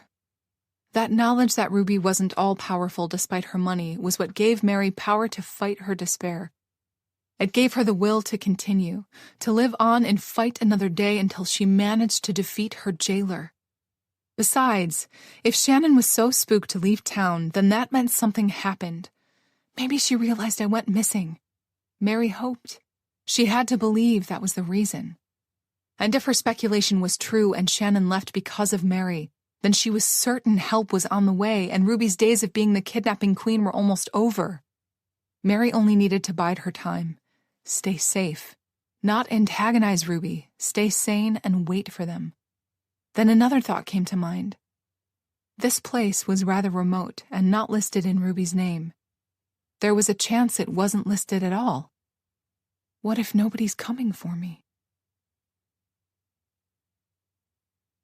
Chapter 31. The days continued to string themselves like pearls on a necklace, each resembling the one that came before it, and Mary was getting more restless by the minute. On the inside, that was. On the outside, she was the perfect friend, just like Ruby wanted her to be. I should have been an actress. Mary thought that if she played along and gave Ruby precisely what she wanted, then the other woman would lower her guard long enough for Mary to finally escape. That didn't happen. No matter how perfect a friend Mary tried to be, Ruby was never fully satisfied. Not to mention, she became crazier than ever. Perhaps she's sensing that I only pretend, Mary mused. Sadly, there was nothing she could do about that since it was true. The only way for Ruby to completely trust Mary so she could escape was to fully become what she wanted. And for that, she needed to suffer from Stockholm Syndrome. If she did succumb to that, she wouldn't want to escape anymore. It was a true catch-22. At the same time, people like Ruby could never be fully satisfied since the nature of their fear was so great it couldn't be soothed by anything. Not that Mary was finding excuses for her. Ruby was out of control. If she was mad before, now she'd become 10 times worse. Her mood changed by the hour, and as of late, she kept accusing Mary of wanting to leave her. Which was true. They were playing cards in the middle of a game when Ruby started attacking her for no apparent reason. All Mary said was, "It's your turn to pick a card." There might have been a small sigh involved at the end. It was barely audible. Sadly, Ruby heard it and started picking on Mary immediately. "I can see you are quite bored of spending time with me," she said, taking a sip from her drink. A couple of days back, Mary had the idea of getting Ruby completely drunk to escape. Here she was, still waiting for that to happen. "I love playing cards," Mary instantly replied as always, sticking to the truth as much as possible. "I can see it in your eyes," Ruby insisted. "You want to leave me." "Of course I want to leave you. You're a raging lunatic." "Ruby, calm down. I'm here with you." "But you don't want to be." When she was right, she was right. "Aren't we having a nice time playing cards?" "I thought we were, but apparently I'm the only one," she whined. "Can we resume? I really want to play." Mary tried again. Ruby's eyes flashed with anger. "Lies!" she shouted. "All lies!" She stood up and flung the cards into the air. They fell like rain all over the place. It was almost pretty. "You're no friend at all," Ruby accused, pacing about. "Ruby, we're the best of friends. Now tell me what got you so upset. Did something happen?" Mary faked concern. Mary could guess what was happening with Ruby and was glad. "You!" Ruby screeched, pointing a finger at her. You did this! Mary knew that look very well and started to be afraid. I'm very sorry, Ruby, if anything I did upset you. I didn't mean it. I only wish to make you happy. Ruby scoffed, clearly not buying it. You're always lying to me. Mary, be better, she urged herself. How about I make it up to you for ruining our favorite game? Mary asked, holding her breath while waiting for Ruby to take the bait. There was a 50-50 chance Mary would get thrown into her room and possibly beaten down as well. How? Ruby asked. Mary forced herself to remain calm, to not show her relief. I can make you your favorite cup of coffee. Oh, and we have those biscuits you bought us. They would go well with the coffee. Ruby looked at her, quite perplexed. It was clear that she still wanted to argue, so Mary sweetened the deal. Did you once tell me that a famous cook named a pastry after you? She inquired, hoping that would do the trick. Ruby loved to speak about herself, and despite her current state, the temptation was just too great. It was a French pastry chef, Ruby corrected, just like Mary knew she would. They started walking toward the kitchen as Ruby launched into a story Mary had heard about 100 times. The story that was probably just a figment of her deranged mind. At the moment, Mary didn't care, since she'd dodged a bullet. Can my coffee have extra cinnamon? Ruby interrupted herself to ask. Of course. Mary forced herself to smile. This small snack was an excellent idea, Mary, she said. You take such good care of me. What are friends for? And I'm sorry for making such a mess with the cards. Sometimes I can be really clumsy, Ruby explained, already rewriting history like she always did. Mary got used to that and played along. Never mind that. Mary waved as if it was of no importance. I'll clean everything up later. You're my hero. And you're my jailer. I don't know what I would do without you. To that, Mary simply smiled again. Mary knew exactly what she would do without Ruby.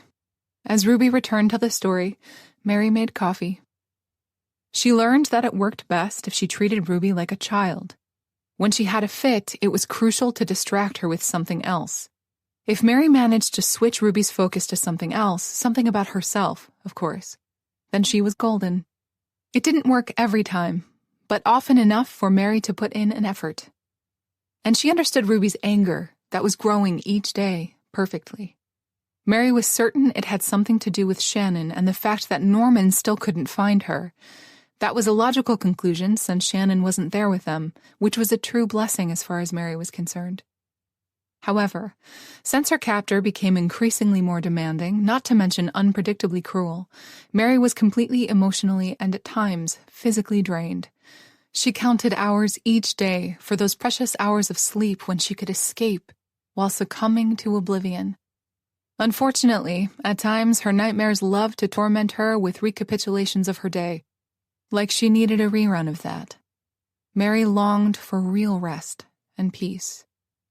How about eternal peace? Came a sudden thought, and she banished it immediately.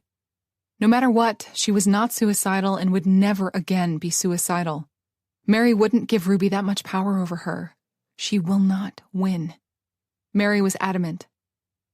Mary went to bed that night way past midnight because Ruby demanded that they watch some stupid movie together and drink cocoa, but then got fidgety all of a sudden and sent Mary to bed. Mary didn't question the sudden change of heart, yet maybe she should. At the moment, she was too preoccupied with her plan of convincing Ruby to let her go outside. Maybe we could go butterfly catching? Her sleepy mind offered. It was a stupid, crazy idea. Ruby loved butterflies, so there was a possibility that it could work. Camping under the stars? Planting a tree of friendship? So I can bury her underneath it? Mary added and yawned. Perhaps she should abort this mission for now, since she was dead tired and each idea was crazier than the next. Ruby's crazy is starting to rub off on me. Mary couldn't be happier when she crawled into the bed, falling asleep the moment her head hit the pillow, and it was a dreamless affair at that. She was propelled back into consciousness by a loud scream, not her own. For some reason, Ruby was angry. No! Ruby screamed from the top of her lungs. The potency of it shook the entire house. Mary jumped out of bed and went to her listening place, although at this point, she shouldn't have bothered. "Calm down. You'll upset your friend," Norman mocked, and Mary instantly swallowed hard upon hearing his voice. He's back. Does that mean Shannon is here too? She started to panic. "Don't speak to me in such a manner, you cretin!" Ruby was beyond herself, showering Norman with all kinds of insults, and Mary just hoped her fury would stay focused on him. She didn't want Ruby to come upstairs and unleash all her frustrations onto Mary. It wouldn't be the first time. "Right back at you, you old hag." There was a slap, which Mary presumed meant Ruby had hit Norman. His next words confirmed as much. "Be careful, or I might hit you back," he warned. "What do you mean you can't find her?" Ruby asked out of nowhere, as though returning to the previous conversation Mary wasn't privy to. "I think that was pretty self-explanatory," he deadpanned. "Don't you dare be cheeky with me. I won't tolerate failure. Find her. I want my friend here," Ruby ranted. "And I told you there's nothing I can do at this point. She ran and hid well." Mary cheered. Good for Shannon. She just hoped Shannon wouldn't slip up. She needed to stay safe, hidden, and away from this madhouse. "Try harder, then." "I want to give up the search." There was a crash as though Ruby threw something against a wall. "That is not an option," she seethed. "Listen to what I'm saying," he argued. The Broad smelled that something fishy was going on and bailed. She's out of our reach. And she is going to stay that way, Mary added, if only to herself. "No," Ruby replied sternly. "You will not give up. I need her here." "Damn it, Ruby. Don't be stubborn about this." He tried to reason with her. Mary snorted. Good luck with that. "I want my friend here. I want her here now." "You already have your friend here. Play with her. Besides, there have been too many women. We're going to get caught," he warned. "Is that what you want?" What? Mary was instantly on high alert. What did he mean by that? Although it was pretty self-explanatory. If they did this many times in the past, then where were all the women? Mary swallowed hard, not really wanting to contemplate such things, because the most obvious answer was coincidentally the most terrifying one. They were all dead. Oh God, stop it and focus, she snapped at herself. Was there a possibility that they were here, inside the house? Mary always suspected there was a chance Ruby had done something like this before, but now she had proof. Please have mercy on their souls. And then something else occurred to her. If they were not dead, she forced herself to think, then where were they? And how many women were trapped inside the house? Where?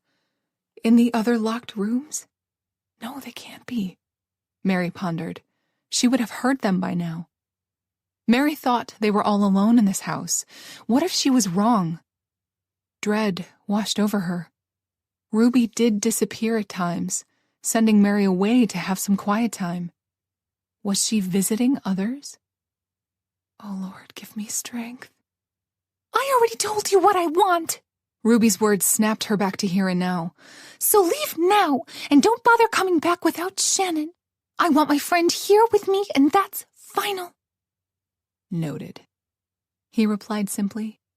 Mary heard him banging the door on his way out and really hoped he would never return. On tiptoes, Mary went to bed, praying Ruby wouldn't pay her a visit that night. She didn't come, thankfully. In a way, that felt even worse because Mary couldn't help wondering about certain things. Why didn't Ruby come to see me? Did that mean she went to see somebody else? And that was a really troubling thought. Chapter 32. Mary was sure almost an entire week passed since Norman and Ruby had that shouting match, and as promised, he didn't return. Mary hoped that meant not only that he couldn't find Shannon, but also that he'd stopped trying to. He told Ruby he wanted to quit, and perhaps he did. Norman's absence didn't mean things were better inside the house. Not by a long shot. Ruby became impossible. Mary was asleep, enjoying rare moments without nightmares, when Ruby barged inside her room, screaming like a banshee from hell, which immediately woke Mary up. She didn't get a chance to ask what was wrong or get out of bed before Ruby started hitting her with a big whip. "Bad friend! Horrible friend!" It hurt like nothing before. Mary joined in on the chorus of screams. She instinctively curled up into a ball, protecting all her vital parts. "Please, Ruby, stop!" she begged. Despite the searing pain, her mind raced, trying to figure out what she did wrong. She needed to know what brought this kind of punishment onto her. The woman is crazy. That was reason enough. "You ruined everything!" Ruby screamed, changing her tune for a bit. "You ruined everything!"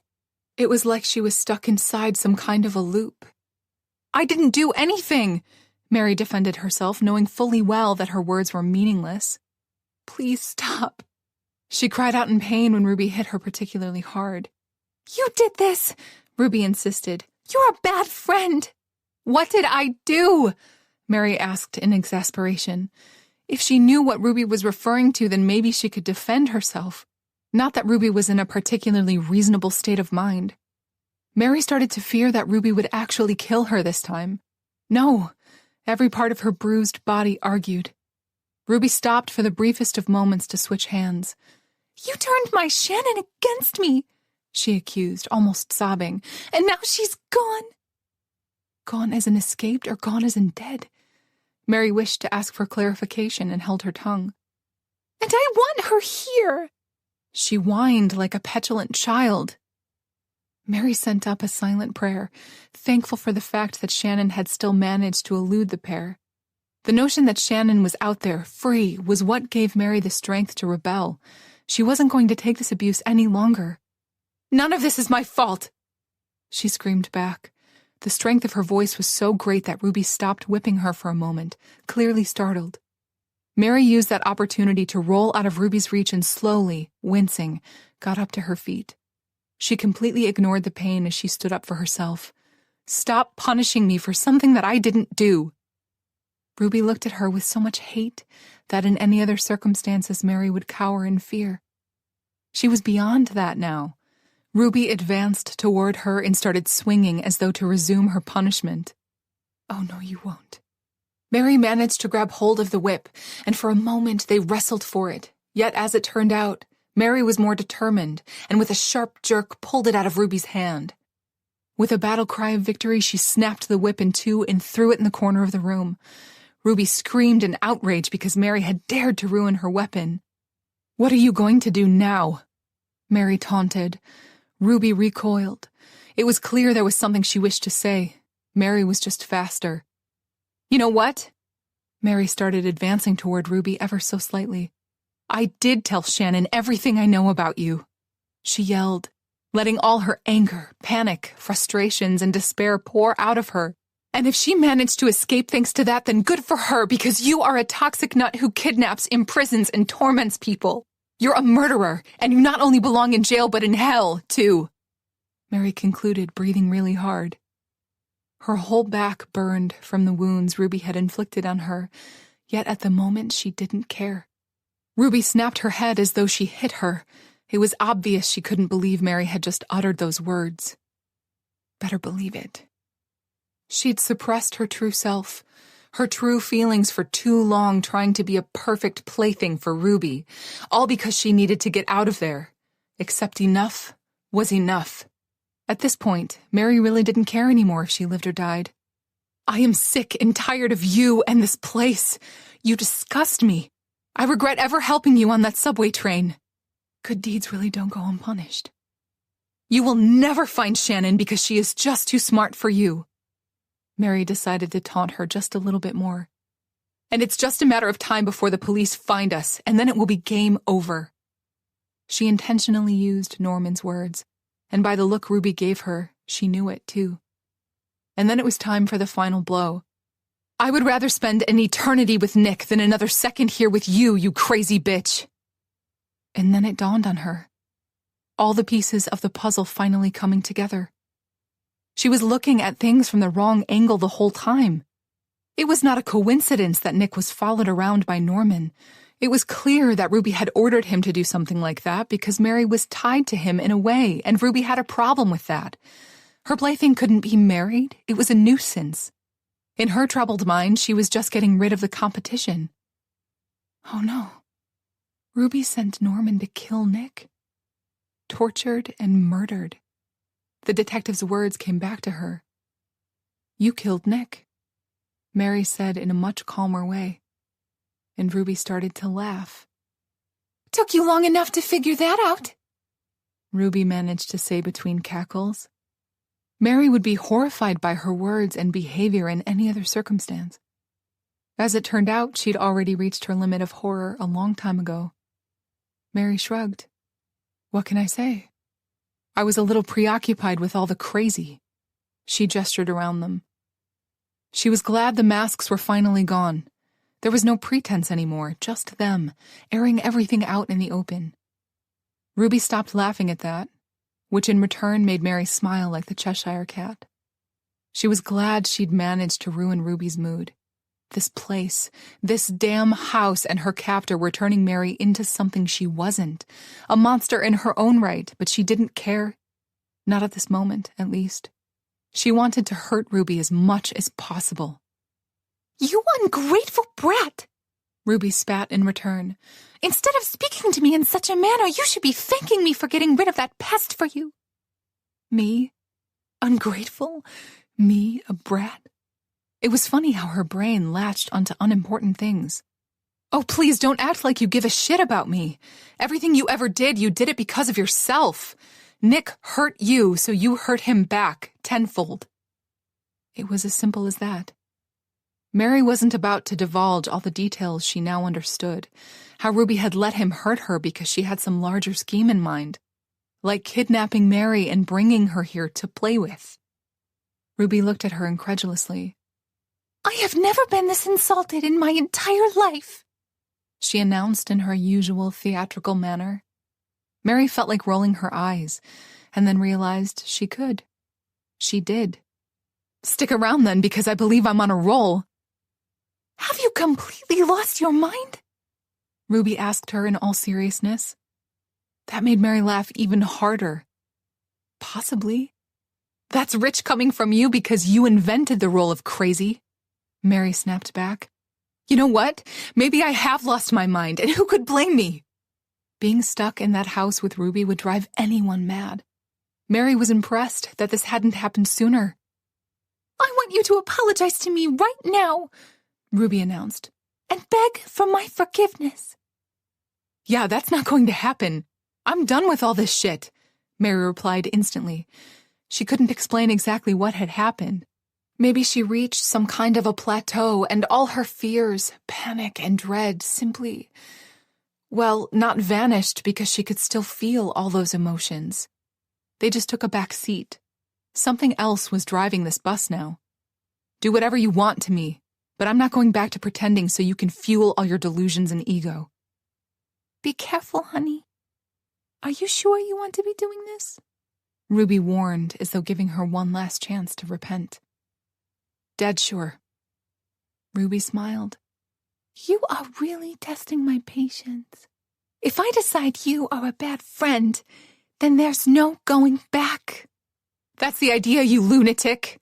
Mary raised her voice again, getting tired of all this. Mary was beside herself. Not only had this woman completely ruined her life, she'd actually killed a person to get to her. Nick was kidnapped, tortured, and then killed, dumped in the river because of her. All this time, she lived with the notion that Nick himself, his actions, the way he lived his life led to his demise, and she was wrong. It is all my fault. Mary should be used to that by now. It was the story of her life, after all. No matter what, things always turn out that way. Dr. Carson used to say she was prone to placing all the blame on herself. In this case, it was really hard not to. Apologize this instant! Ruby screamed, shaking from head to toe, yet Mary was immune to her fits by now. I won't. Mary stood her ground. No matter the consequences, she was not backing down. Everything I said was the truth, and no matter what you do to me, it will still remain the truth. You have no idea what I am capable of, Ruby said, advancing toward her. Mary could imagine. It was just that for some reason, she didn't give a shit. So she didn't even flinch at hearing that warning. This time she planned on fighting back with all her might. Mary fisted her hands. She would not accept the beatings anymore simply so she could prolong this hell while finding a way out. There is no way out. She accepted that. Apparently, Ruby sensed her resolve and took out her favorite weapon from her pocket, a taser. Mary tried to grab hold of it, preventing from getting electrocuted again, and failed. The electrical current subdued her easily. She fell to the ground hard. If she were lucky enough, that thing would kill her so she could be done with all of this forever. Don't think like that. A part of her rebelled, a part that wasn't done fighting. Fight! That was a hard thing to do when she was practically paralyzed. Smirking, Ruby approached her, then kicked her in the stomach with relish. From now on, you will reside in the basement where all bad friends belong. You're a monster, Mary managed to say. You will stay there until you apologize to me, you brat. Go to hell. Mary made sure she had the last word. Even if I have to go there with you, she vowed. On her way out, Mary could see Ruby taking her phone out. Mary never saw Ruby use it while they were here. Mary thought Ruby didn't have one inside this house and wished she'd had this information sooner. You are forgiven, Ruby said curtly into the phone. Come back right now. Saying that, she locked Mary's door behind her. No matter the consequences, Mary didn't regret her actions. No matter what happened next, she would face it with her head held high. I will no longer be a puppet to anyone. I will be my own person or die trying. Mary had no idea how right she was about that, and she was about to learn. Chapter 33. After a while, Mary picked herself up from the floor and sat on the bed. She was shaking from anger. I can't stay here any longer. I can't stay here. She had to find a way out, no matter what. When Ruby returned the next time and opened the door, Mary was going to rush her with all her might, push her down the stairs if she had to. She cringed from that thought. The notion of harming another being, even if it was Ruby, was unimaginable to her. If it's her or you, choose you, she thought. I will choose me. Mary would do whatever she had to do to get to the front door, break it somehow, and finally run to freedom. It wasn't what she would consider an elegant plan, yet it was the best she had at the moment. Like most of her plans as of late, this one too went south before she got an opportunity to execute it, because it was not Ruby who entered her room. It was Norman. No. She shuddered from head to toe seeing that man again in front of her. Norman, she exclaimed, startled, jumping to her feet. You know my name. I'm touched. He looked anything but that. Mary could have sworn he looked at her with pity. That made her raise her chin ever so slightly. What do you want? She demanded, trying to mask her fear with anger. She could still remember that day when he kidnapped her. He had no problem hitting a woman, and God only knew what else. Don't think about it, she warned, moving away from the bed. I really thought you would be smart enough and last longer, he commented almost conversationally. What do you mean by that? She asked, and just like the last time he was deaf to all her questions. Let's go. He gestured toward her, and she stood her ground. There was no way she would go anywhere with him willingly. She said as much. He tried to grab hold of her, and Mary started to struggle. Let go of me, she screamed. When he put an arm around her, she bit him hard. You bitch, he growled, slapping her. That hit actually made her see stars. Do that again, and I'll snap your neck, he warned. Mary did dare, and a lot. She fought him every step of the way, pushed, pulled his hair, and he returned the favors tenfold. Unfortunately, in the end, he was just stronger than her, although she was far more determined. As it turned out, that didn't matter much. Holding her by the neck, he dragged her out of the room. "Where are you taking me?" she asked. In return, he squeezed ever so slightly. "Be quiet," he snapped. As they descended down the stairs, Mary continued to look around, trying to see Ruby, and she was nowhere to be seen. "She's pouting somewhere." "Ruby, where are you?" Mary shouted despite the warnings. "You coward can't even face me, you crazy bitch!" Mary spat all kinds of things on their way down. She wanted to show that crazy bitch, show both of them how she wasn't afraid anymore. Norman shook her like a rag doll, and it almost cost her balance. "I said shut the fuck up," he growled, getting into her face. His breath was so foul it was no wonder he had to spend his days with a deranged lunatic like her captor. She almost said as much and bit her tongue. Mary didn't want him to throw her down the stairs, since the fall wouldn't kill her, just paralyze her. And wasn't that a happy thought? "Keep moving." Reaching the basement, Mary wasn't that surprised the door was open for them. She tried many times in the past to open it, look and see what was inside, and it was always locked. Now it wasn't. It's magic. There was no light inside, only the vast staircase that seemingly led into nothingness. And Mary recoiled. "Why are you doing this?" Mary asked him as he pushed her inside, and reluctantly she started descending. She had a feeling that some kind of a dark beast was slowly devouring her. "Be quiet. I've had enough of you," Norman said, clearly annoyed.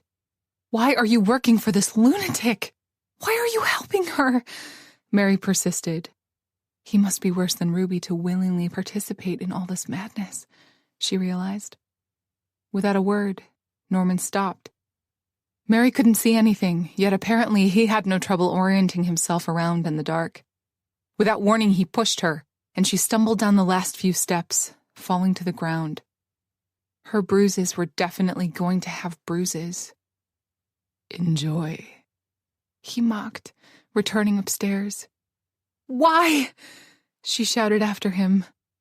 As he closed the door behind himself, Mary could have sworn he said, "Sometimes I wonder that myself." The door was closed and locked, immersing Mary in the complete darkness. She was blind. Mary was never that fond of the darkness to begin with, and that uneasiness only intensified now. Moving about, she felt her way back to the stairs, and climbing, she reached the door. Mary started banging against the door. "Let me out of here, you lunatics!" she screamed. "You can't keep me here!" Which was a ridiculous thing to say, considering her circumstances. They could do to her whatever they wanted. "Let me out! You can't do this to me. You can't. You just can't." The adrenaline slowly started to leave her body since she wasn't in immediate danger. Although that was highly debatable, considering she had no idea what lurked in the darkness. She really started to notice her surroundings, to feel the weight of the vast space around her, or more accurately put, beneath her feet. Mary started to feel like something bad was about to happen. What could possibly be worse than being locked up in a dark basement? She didn't feel like finding out. This is all in your head. Ruby wants you to be afraid. That's why she did this. She tried to calm herself down. It somewhat helped. As her eyes started to adjust, her nose decided it had been asleep for too long and chose to wake up as well. Instantly, a rather foul smell assaulted her. It wasn't the usual damp, musty smell of the underground room. It was something heavier and more potent, like a rat died there, or 100 of them. Mary sat down on the steps, seeing all kinds of images in front of her in the pitch-black room. Like she didn't already have enough problems on her plate, her eyes and mind had to play tricks on her. She'd finally done it. She'd finally stood up for herself, for once in her life. And look where it brought me, she thought, and laughed despite herself. Notwithstanding, she didn't regret it. This was better, more honest, than what she was doing upstairs with Ruby.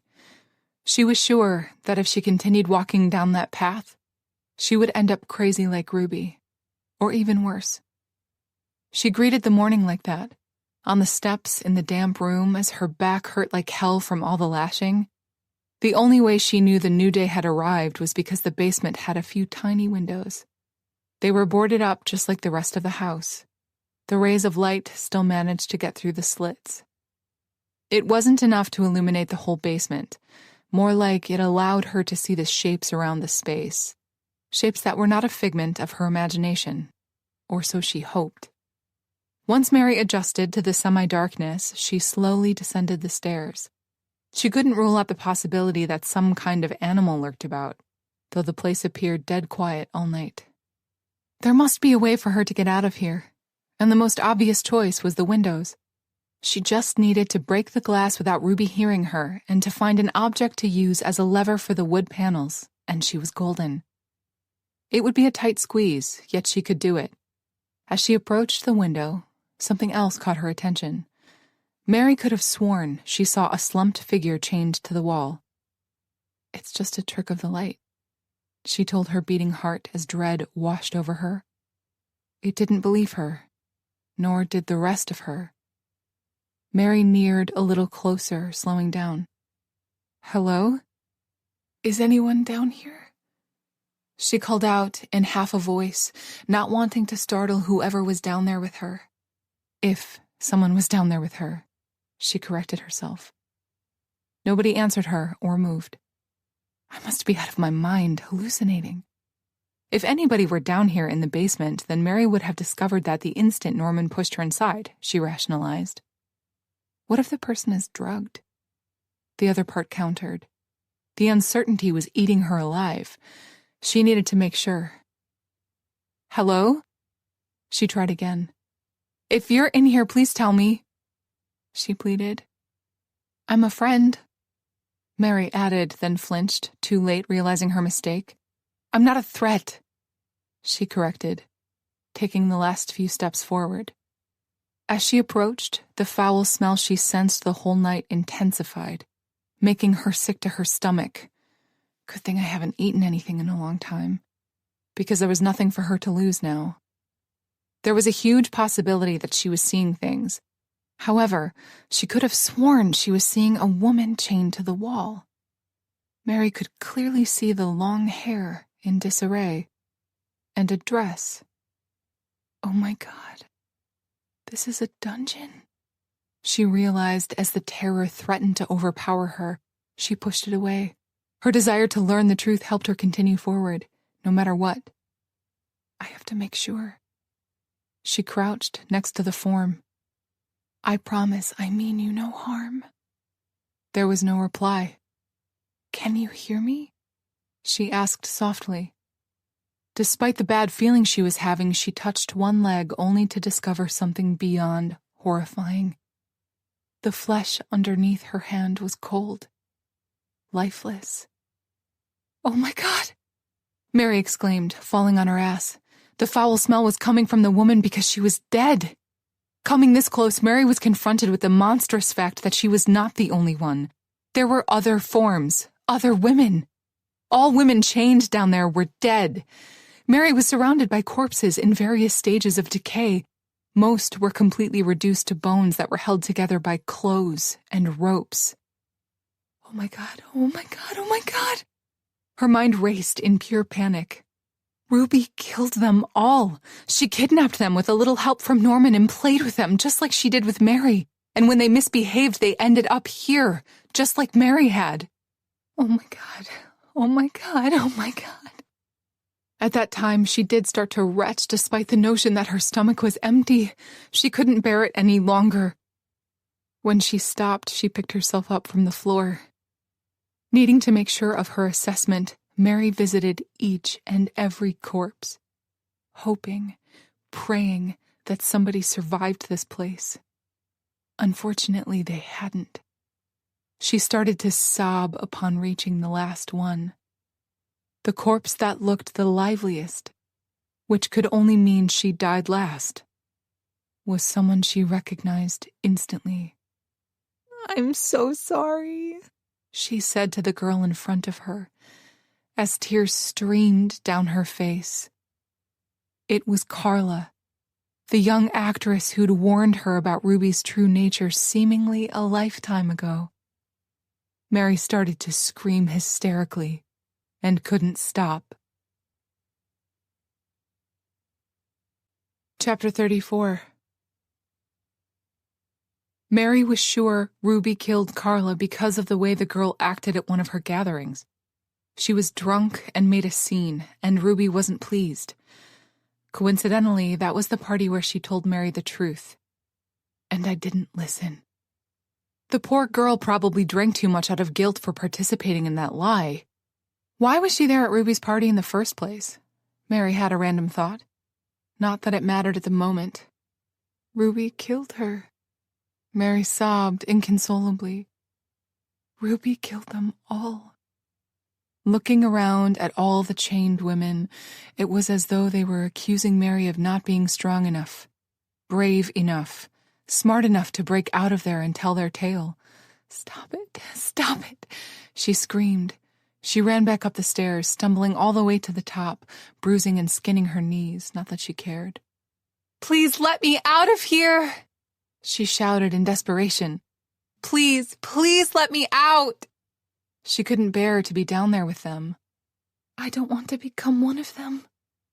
I don't want to stay here, please," she screamed, though her throat protested.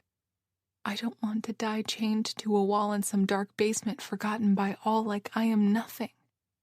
Mary banged against the door as hard as she could, screamed her pleas, cried and begged, except Ruby ignored her entirely.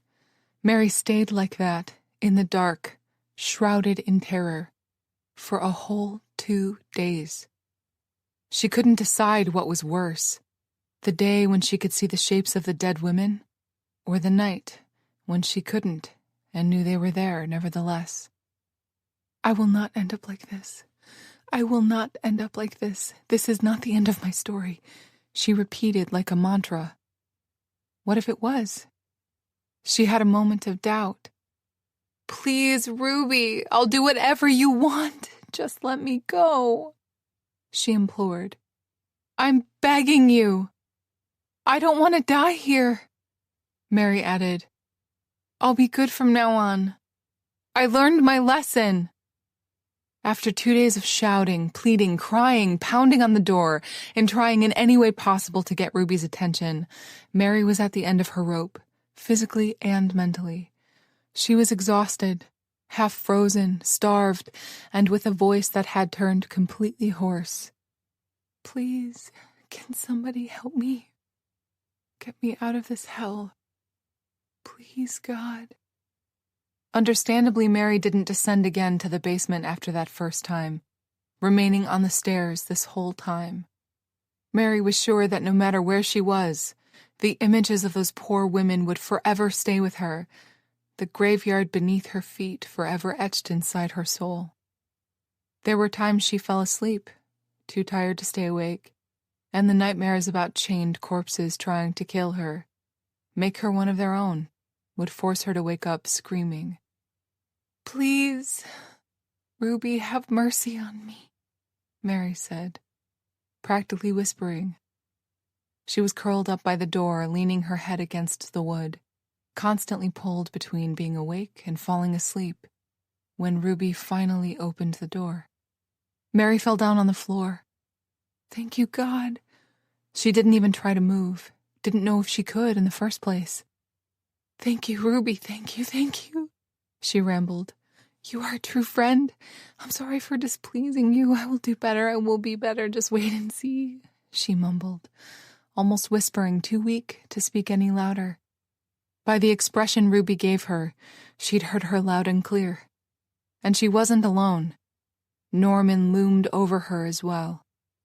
Mary didn't get a chance to start panicking that he would be the end of her because Ruby said, "I am so happy you finally came to your senses.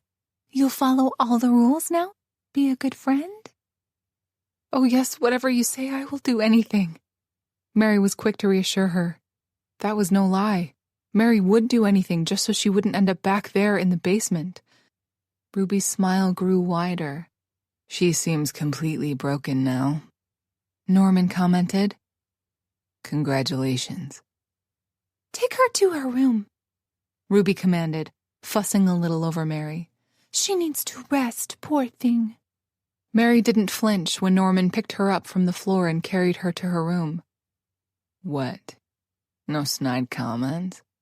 No glares?" he teased. Mary remained quiet. There was nothing she wished to say, not to him at any rate.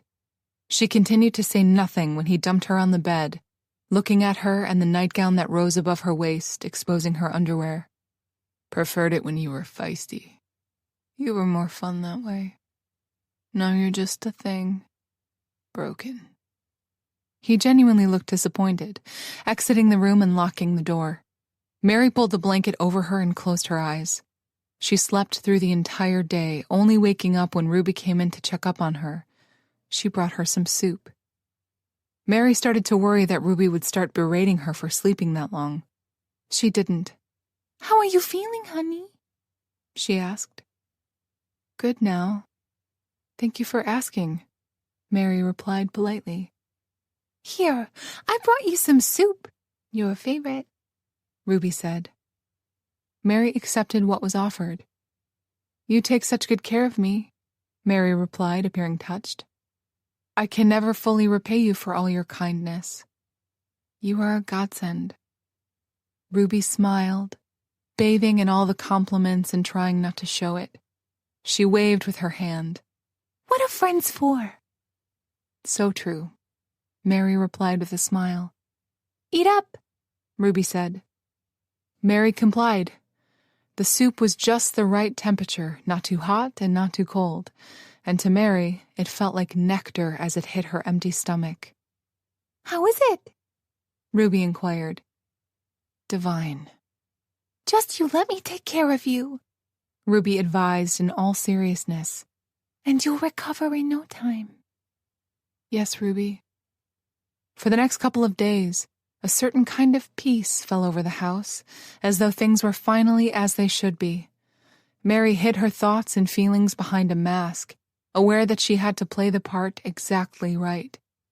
There were no more second chances. So she laughed at Ruby's funny stories, they cried watching together old movies, and they spent every waking hour together, enjoying each other's company, just like they had when they first met. It was the only way Mary knew to get through this. "Honey, could you please get me my photo album?" Ruby asked while under the spell of one of her melancholic moments. Of course. Mary instantly fetched Ruby's most beloved object and brought it to her. She was doing everything she could to please the woman and not end up as one of the corpses in the basement. "Here you go, Ruby." "Thank you." Mary lingered as Ruby started to go over the pages. "You were drop-dead gorgeous in that play," Mary said, filling her voice with adoration, commenting on a specific photograph, too late realizing her mistake. "Not that you're not still a very beautiful woman," Mary was quick to reassure her, and to her relief, Ruby chuckled. "I agree with you. I was a looker," she said with a wink. "Oh, yes. I bet all the actors were completely in love with you," Ruby smiled. "I don't know about all, but some. Robert Strike was certainly the loudest and the most persistent one in his admiration." Mary listened with feigned fascination. "And what about your husband? How did he win you over?" she asked, even knowing she'd never married. "I honestly don't know. He wasn't in show business, just a boy from the school." Ruby got that dreamy look on her face, which meant she was reminiscing about something. "Joseph didn't have a single artistic bone in his body. He was a doctor, you see." "Really?" Mary exclaimed, recalling that was the name of one of Ruby's doctors at the mental institution. She smiled, encouraging her to talk more. "Yes, he worked too hard, but he loved me with all his heart." "And you clearly loved him back since you never remarried." "I just couldn't after everything we'd been through." Mary listened for hours as Ruby spoke about her lavish life, describing all the famous people she had an opportunity to work with, parties she'd attended. Although Mary knew most of these stories, it was as though she was hearing them for the first time. She even showed her anger at the industry that treated Ruby so poorly just because she entered a certain age. It was disgraceful. She said, "It's simply awful how they treated such a wonderful actress as you, Ruby." Ruby sighed in return. "I guess that was just my fate. It's all water under the bridge now anyway." Mary acted in awe of how her friend bravely looked at things. "Besides, I can't say my life was over when my acting career ended. I believe I lead a very fulfilling life. I have my hobbies, and I have you, my friend." Mary smiled. "Yes, you do have me." They fell asleep that night in the living room because Mary had exclaimed that she wanted to hear more. The next day, Mary didn't have time for stories. She was busy helping Ruby out around the house. "Honey, could you mop all the floors? They've started to look really dusty and dull. It's not healthy for me to inhale such filth." "I'll do it right away." Mary nodded. "Use the wax afterward, but not too much," Ruby advised. "Of course." "Mary, could you be a dear and make those delicious chocolate chip cookies of yours for dessert? I have a raging craving for them." Mary smiled, acting pleased that Ruby liked them so much. "You read my mind, Ruby. I was just about to say the same thing." "Great minds do think alike." "I will make a double batch just for you." "You are my hero. And could you please make me those noodles of yours for lunch first?" Ruby asked as her eyes sparkled in anticipation. "Are you already hungry?" They just had some snacks. "Starving," Ruby replied theatrically. Mary laughed. "I'm on it." "Treating her like a slave, I see," Norman commented, walking inside the living room. Mary jumped a little. She hadn't even heard him come in, and her heart raced a little. But she took a calming breath, and then she frowned, looking at him. "Ruby is my friend, and she doesn't treat me like a slave. I gladly help her around here," Mary pointed out, showing how much she didn't appreciate this joke. "Whatever, slave," he muttered in return. With that, she turned away and went to the kitchen to heat some water for the noodles, leaving the pair to speak in private. Mary could still hear them, though. "What do you want?" Ruby snapped at Norman. Mary whistled as she worked. They'd watched some movie noir a couple of nights ago, and the main tune wouldn't get out of her head. Luckily, it was a pleasant one. "Just came to give you a heads up. They're looking for you." "So?" Ruby replied, clearly not understanding the fuss. "What do you mean, so?" Norman said, instantly getting annoyed. "Is that why you came?" she countered. "To speak about such nonsense with me?" Ruby asked incredulously. "I came because that's important to know." "The only thing that's important to me, the only thing I care about is Shannon. Where is she?" Ruby demanded, raising her voice even further. "You really are insane." "Don't you dare talk to me like that. I pay you handsomely for your services, so earn your keep," Ruby snapped. Mary was glad she wasn't the one at the receiving end of that look. Ruby could be pretty scary when she wanted to be, a trait of a true actress. "Look," Norman started in a marginally calmer way. "I am sick and tired of all this drama that could only get both of us in jail. It's game over time." The argument was getting pretty heated, and Mary started to debate whether this was it and if she should intervene as the water for noodles started to boil. "Don't be ridiculous. Nobody is going to jail," Ruby insisted. "Yes, I believe I will interrupt them now," Mary decided, still whistling. Grabbing the pot of boiling water, she entered the living room and approached the arguing pair. They didn't spare her a glance, too immersed in their fight. Without hesitation, Mary splashed the boiling water over her captors. Chapter 35. Ruby and Norman screamed as Mary doused them with a steaming pot of water. Without losing her stride, she used the pan as a weapon and hit Norman, then Ruby, knocking them to the ground. Mary knew they wouldn't stay down for long, so she quickly crouched next to Ruby and managed to grab hold of the chain around her neck. Despite Ruby's feeble protests, Mary tugged hard, snapping the chain to the key that unlocked the front door. "Yes," she cheered. Not allowing herself to get caught up in the moment or celebrate this small victory, Mary jumped back up on her feet and rushed to the door. As it turned out, Norman had left it unlocked. They had started to be really comfortable and careless around her. I should have been an actress, Mary thought, running into the night. She'd played the part of a poor, traumatized girl to the letter. The fresh air hit her nostrils hard and she inhaled deeply. She could still feel the stench of that basement inside her. There was a chance that she would never fully get rid of it. It was snowing and Mary was barefoot, but she didn't care. She started running with all her might away from the house. That was her primary goal, to put as much distance between her and that damn place as was possible. "I'm free. I'm finally free." She heard Ruby screeching, which only made her run faster. It was important that she managed to get to the trees. Mary hoped she could simply disappear into the woods since it was night. Ruby wouldn't be able to find her, or so Mary hoped. Elated that she got away, Mary didn't feel all the small rocks and twigs that were cutting the soles of her feet. As she neared the edge of the forest, she could have sworn she saw something in the distance. There was a strong possibility that Mary was imagining things after being locked up for so long. I can't even say how many days have passed since Norman grabbed me.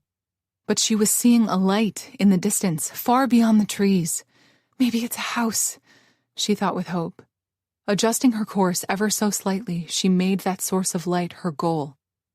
Glancing over her shoulder, she turned just in time to see Norman and Ruby outside the house. "He has a gun," she thought, panicked. She barely had time for that thought when she heard a gunshot and the bullet hit the ground near her, making her jump. She reached the trees. Fear made her hide behind a trunk to look back. Mary's heart was racing like crazy. She couldn't believe she just did that. She'd fought back and run away. Ruby's and Norman's faces were priceless when she doused them with boiling water. That was a small price they had to pay for everything they'd done to her. Even from the distance, Mary could see that a part of Ruby's face was bright red. "Ruby will be so angry when she catches me." "No," she denied instantly. "There will be no more punishments." Mary was free, and she would do everything in her might to remain that way. Ruby stood by the front door screaming at Norman, who was shooting at Mary. There was another shot that hit the tree next to her. That was close. Too close for comfort. Mary crouched to the ground, crawling away, getting deeper into the woods. Yet she could still see them. "Go after her!" Ruby screamed from the top of her lungs at Norman. Much to Mary's surprise, and Ruby's alike, Norman threw the rifle to the ground. "If you want her, you go after her," he said. "I'm done. Game over." "Game over?" Ruby shouted, clearly getting hysterical. Mary didn't allow herself to hope, but she did feel relief that Norman refused to come after her. Norman started walking toward the house, and Mary watched without taking a breath as Ruby picked up the gun that was left in the snow and pointed it at Norman. She's gonna shoot him. Mary couldn't believe what she was seeing. Norman smiled. It was obvious he didn't believe Ruby would actually shoot him. He was wrong. "I said go after her," she ordered. "Goodbye, Ruby," Norman replied, turning away from her. In the next instant, Ruby fired and Norman fell to the ground. Dead. Mary gasped. Ruby shot him right in the head, and he was gone just like that. She shot him.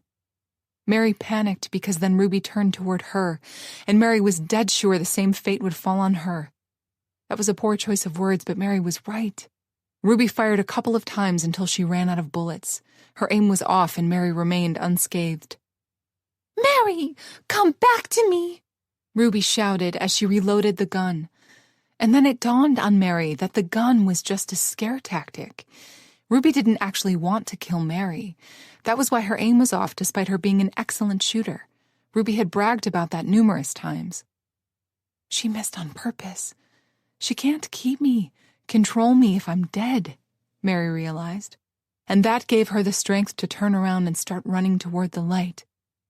Mary, come back to me! She heard Ruby calling out to her, yet her voice was getting fainter with every step Mary made. I will never go back there. No matter what, never. Clearly realizing Mary wasn't about to obey, Ruby screamed, and it was such a piercing, earth-shattering sound, like a wounded animal was calling for help. Or a very deranged person. Mary was certain her screams could be heard miles away. Every hair on her body stood up, listening to Ruby wail. Just keep moving, Mary told herself as though she needed a reminder. After everything she'd been through, after everything she had to endure, what she had to become so she could escape. As the notes fade gently, let your mind feel lighter, ready to re-enter the world of the story.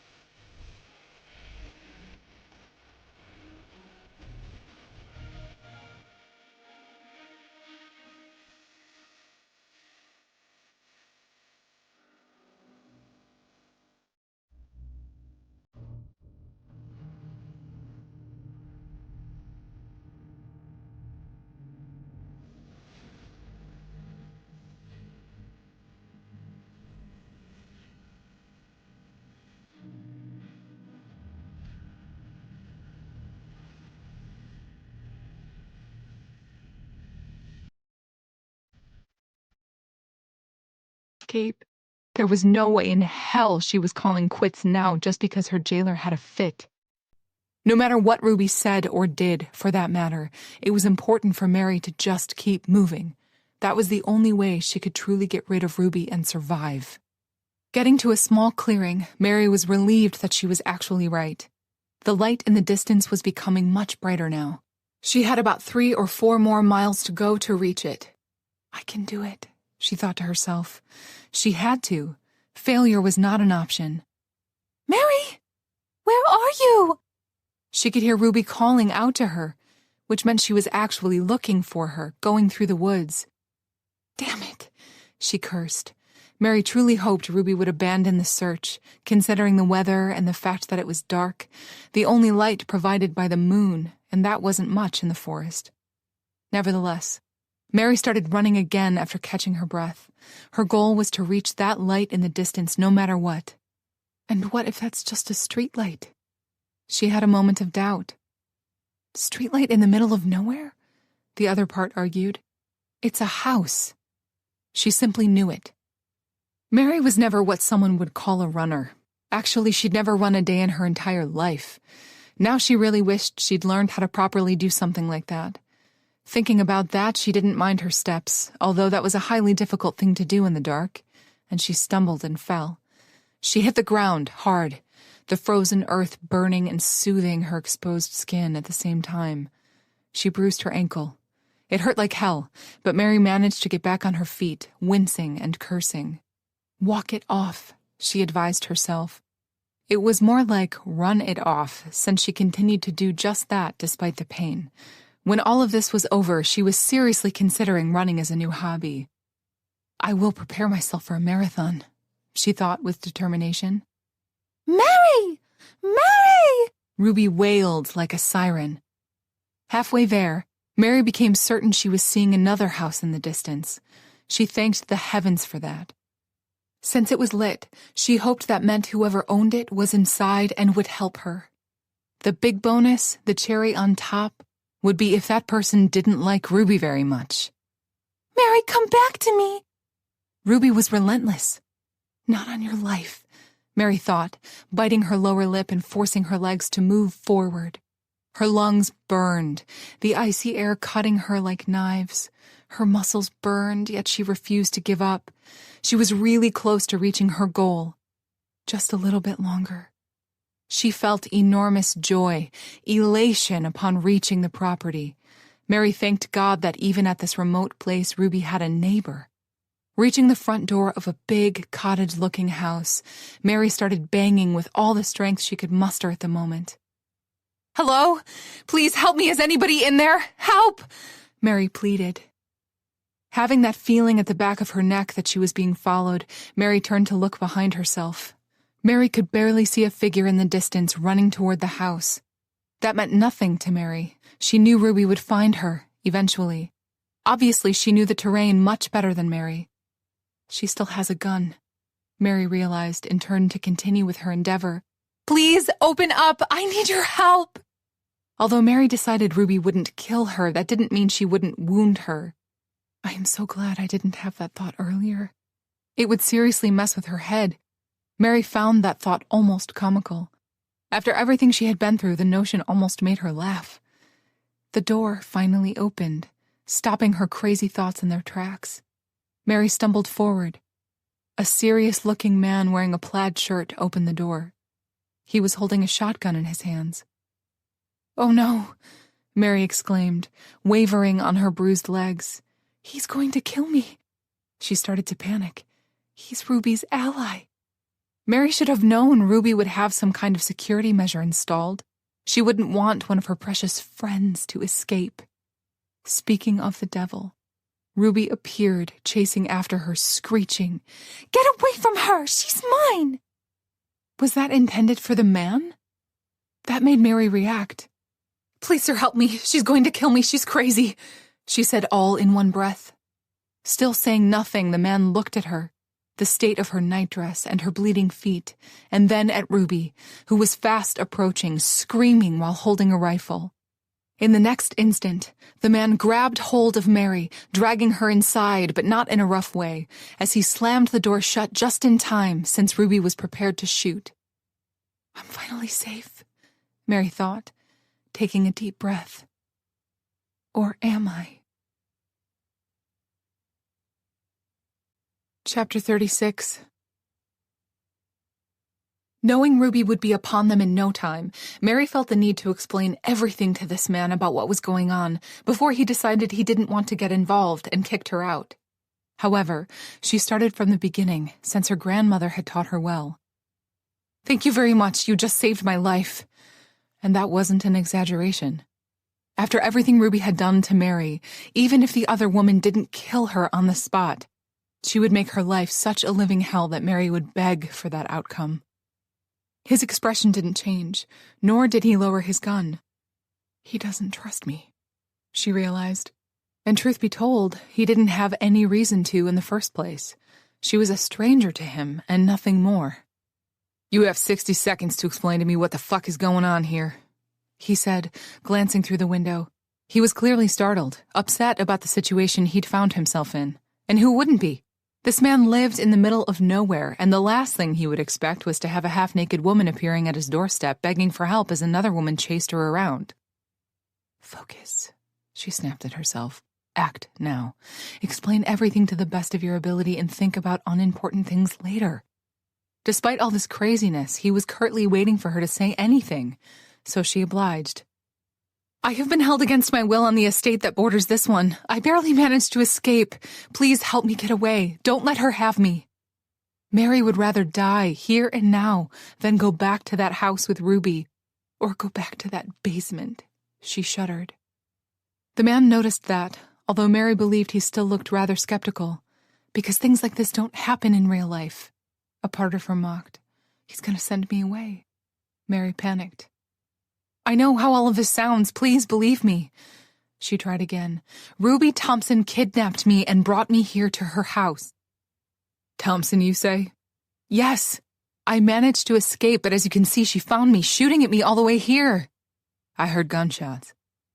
Mary hoped that meant he was starting to believe her. "She is out of her mind because I escaped. Ruby also shot her associate in a fit of rage." He raised an eyebrow. Mary didn't want to say what was on her mind at the moment, but knew she had to. It wouldn't be fair to keep quiet. "I'm sure she will try to harm you too for helping me. She wants to bring me back to that house no matter what." Mary's voice hitched at the end. She couldn't go back. She just couldn't. The man nodded at that. She was sorry she'd brought such misfortune to this man.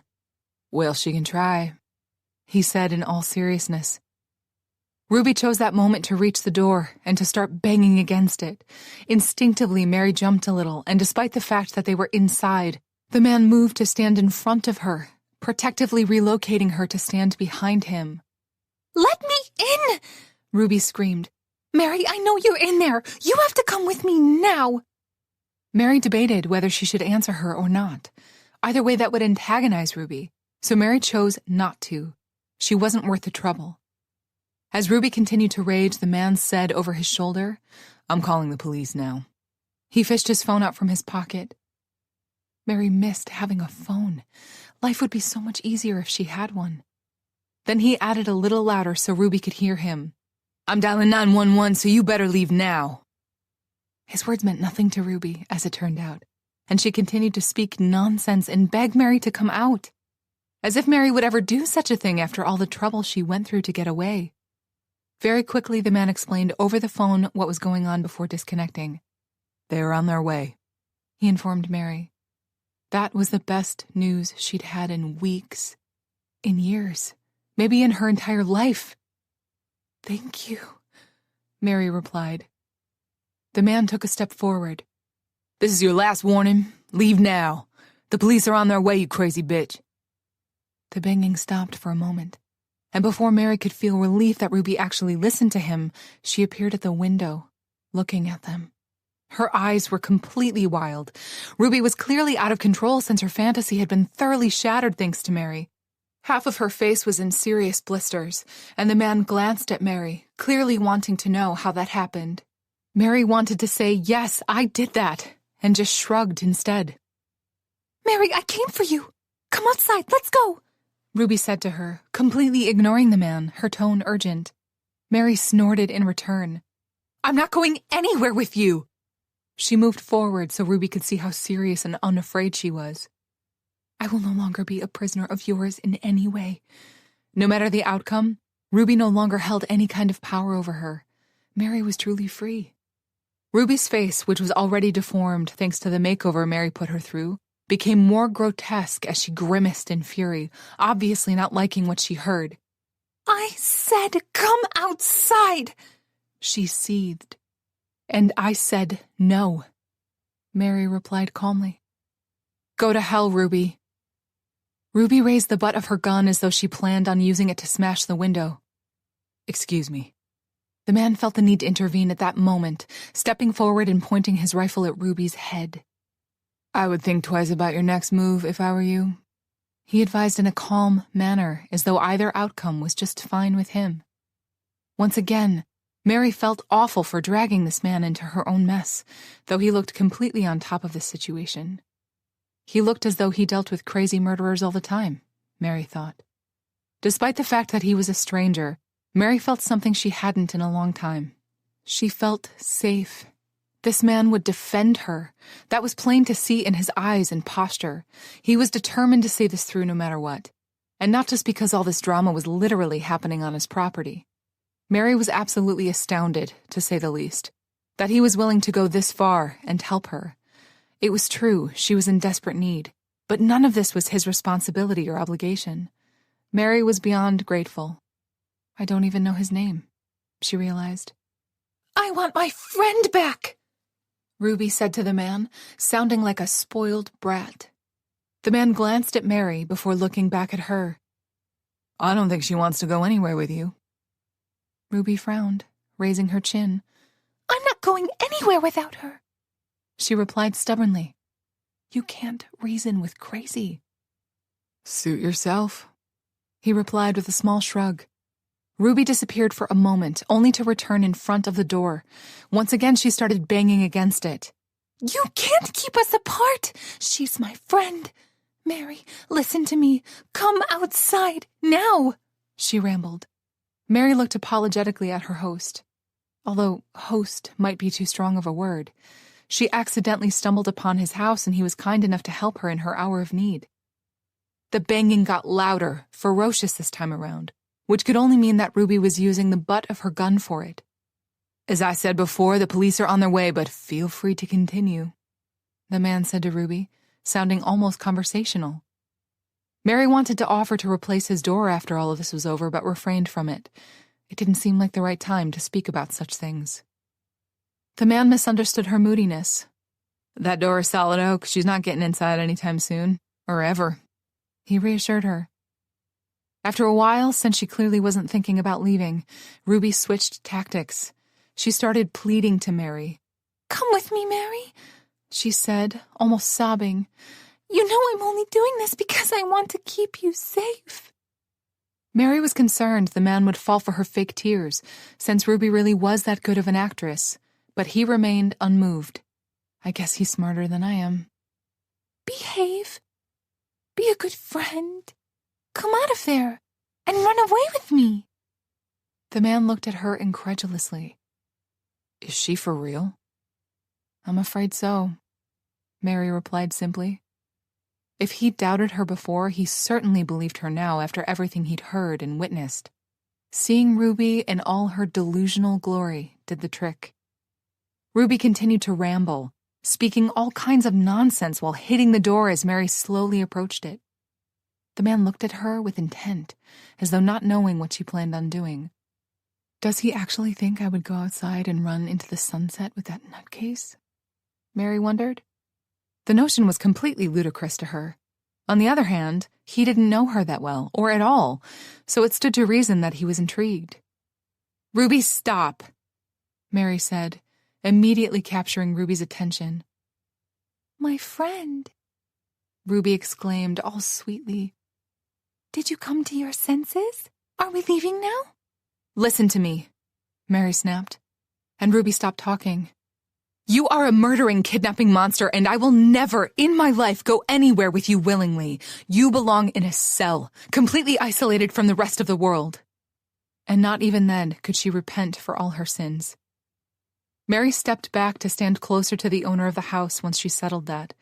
Ruby snapped, just like Mary knew she would. She started screaming, making sounds that appeared otherworldly as she practically threw herself against the door. "I will kill you, you ungrateful brat!" The man whistled, clearly impressed in some macabre way by her determination, level of craziness, and stamina. In a way, Mary was too.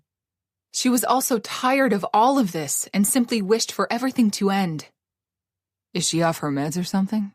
he asked at some point. "Something," Mary replied. "I'll throw you in the basement where all the bad friends go," she threatened. She kept going like that until the sheriff arrived. "The police are here," the man informed Mary, looking out the window, and she joined him. "Mr. Winston," the sheriff called out. "We're all right, Sheriff Wilde. Just take care of this unwanted guest if you would be so kind," the man, Mr. Winston, replied. With that settled, the sheriff and his deputy advanced very slowly toward Ruby, trying to calm her down, reason with her. At first, she acted as though they weren't there. She continued to sing her tune and bang against the door. Mary watched with great interest as the sheriff tried to subdue Ruby and take her away. It was a struggle. "Ma'am, step away from the door and lower your weapon," the sheriff commanded. Only when they drew their own weapons did Ruby stop and turn toward them. She tried to smooth her hair, although in this circumstance, as her hair was completely wild, the gesture looked completely ridiculous. "This is all just a misunderstanding," she sang in her usual manner, offering the most charming smile. "I was just—" "Ma'am, lower your weapon right now." "Oh, this? This isn't mine. I was just using it to knock on the door," she tried to explain. "Put it down now," the sheriff replied sternly. Much to Mary's surprise, Ruby complied. Self-preservation was stronger than anything else, as it turned out. "We need you to come with us," the sheriff informed her, as he and his men slowly approached her. "Leave? I can't leave. My friend is in there. She needs me." "We will sort that out later." The sheriff put his gun away and took his handcuffs out. As he approached her, Ruby exploded. "What do you think you're doing? Do you have any idea who I am?" The sheriff managed to grab hold of her arm. "Release me this instant," Ruby demanded. As the sheriff started reading her rights, she continued to rage. "Mary, tell them they're making a mistake. Mary!" The sheriff's man replaced his boss, walking her toward the car as the sheriff himself lingered on the porch. "Mary, I need you," Ruby cried out. "Can't Do you see what they're doing to me? You're a bad friend. I hope you die. I will kill you myself. She spat. Thankfully, she was forced inside a vehicle, and with the doors closed on her, all her future shouts were completely muted. Peace at last. Mary sighed with relief. Now I am truly free. Chapter 37. I'm Mace, by the way, the man said somewhat awkwardly. Mace Winston. Mary Wright, she replied politely. So I've heard, he joked. Mary actually laughed. It felt good to do something as normal as laughing when the nightmare finally ended. When it was safe, meaning when Ruby was locked inside the sheriff's car, Mace let Sheriff Wilde inside. Mary knew he would want to know what was going on, hear her tale.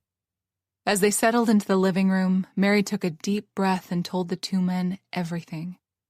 Mary tried her best to remain calm, impartial, as she recounted everything that had transpired inside that house of horrors as though it all happened to someone else, and failed a couple of times. It was just too hard. Take your time, the sheriff told her in a very calm, sympathetic, yet professional manner. You are safe here. She can't hurt you anymore, he said. I hope that's true. A part of her was still in shock and believed Ruby would walk through that door and drag her away. Or even worse, Mary would wake up only to discover all of this was just a dream. Mace smiled encouragingly as well. So, taking a deep breath and banishing those thoughts, Mary continued. She killed him because he wouldn't go after me. Mary told them all about Norman as well. Are you sure? The sheriff insisted. Yes, she shot him in the head. He would need a miracle to survive something like that. And there's more. The biggest tragedy Mary saved for last. I wasn't the only one. What do you mean? The sheriff asked for clarification. You said just the two of you were inside that house. The only two who were breathing. That's true to a degree. When I'd had enough and spoke back to Ruby, she got really angry. It was then she told me what she'd done to Nick. He was my estranged husband. He'd pushed her down the stairs and she'd broken her wrist. She paid him back by having him killed. Because of my defiance, she locked me up in the basement. Mary stopped there, drinking some water before forcing herself to continue. And you have proof of this? The sheriff asked, taking notes. No, not exactly. But there's more. When I was locked in the basement, I discovered a graveyard down there. Ruby had tortured and chained a lot of women to the walls down there, leaving them to rot. Mary wiped away tears as the images of those poor souls assaulted her. I hope you will finally find peace now, and some justice, she prayed. I recognized one of them. Her name was Carla Blake. She was an actress. The detective over Nick's case said that Nick had been tortured before being shot. Mary then moved on to the finale of the story, how she'd managed to escape. After that, Sheriff Wilde called for backup because Ruby's home had officially become a crime scene. After everything was said and done, Sheriff Wilde offered to take Mary back home. I'll do that, first thing in the morning. Mace was quick to reassure him. Is that okay with you, Miss Wright? The sheriff wanted to make sure. Actually, for some reason, Mary preferred it. Of course, she didn't say that out loud. She nodded. Call if you need anything. I'll be in the neighborhood, were his parting words, meaning he was going to join his colleagues and sweep Ruby's house. Thank you, Sheriff, for everything. They said their goodbyes, and Mary watched through the window as they took Ruby away. She hoped they would simply lock her up and throw away the key. Perhaps that wasn't very Christian of her. At the moment, she didn't care about such things. Do you want to rest for a bit? Mace offered. I don't think sleep is an option for me at the moment, Mary replied honestly. He nodded, understanding everything she didn't say. I guess it's breakfast time then. It's the middle of the night. It's never too early or too late for breakfast, he announced. She knew what he was doing and was grateful. Mary smiled. You know what? Breakfast sounds perfect. Now you're speaking my language. Mary had to admit that Mace was a decent cook. You shouldn't be dealing with everything that awaits you in New York City alone. I'll go with you wherever you need to go, he offered between bites. The sad reality was that she was alone, no matter what. Mary refrained from saying that. Instead, she said, "Thank you." Since neither one of them wished to retire for the night, they stayed in the living room talking. At some point, Mace offered her some clothes of his to change into. Since he was very muscular, everything looked enormous on her, his clothes swallowing her completely. And Mary liked it. They were clean, comfortable, and most importantly, they didn't come from Ruby. True to his word, when morning came, Mace jogged the short distance to his garage to warm up the car for their journey back to civilization. The big Range Rover pickup truck somehow not only went perfectly with the scenery, but with Mace himself as well. It stopped snowing, but it hadn't melted. It stuck around, painting the scenery in white, coating it with silence. Mary wished it were that silent inside her head. No matter what she did, she could hear Ruby screaming at her. Her feet were really bothering her, especially after she put on Mace's boots and started walking in them. They were too big and too heavy, but she endured. Mary considered those, as well as the welts on her back, her battle wounds. Proof she'd won, survived to tell the tale, and while looking at things that way, the pain subsided. On their way to New York City, Mary was confronted with the fact of how far away she was from home. She had been drugged the first time she made the trip, but she was wide awake now, which made her realize something. I would never have made it on foot. Once again, she thanked the heavens for finding Mace. She was sure she wouldn't be here, free, returning home if he weren't there. We'll get to New York City in no time, Mace said, misinterpreting her silence as thoughtfulness. It's been a while since I visited it, he offered. Why are you being so kind to me? Mary asked out of the blue. He glanced at her before refocusing on the road ahead.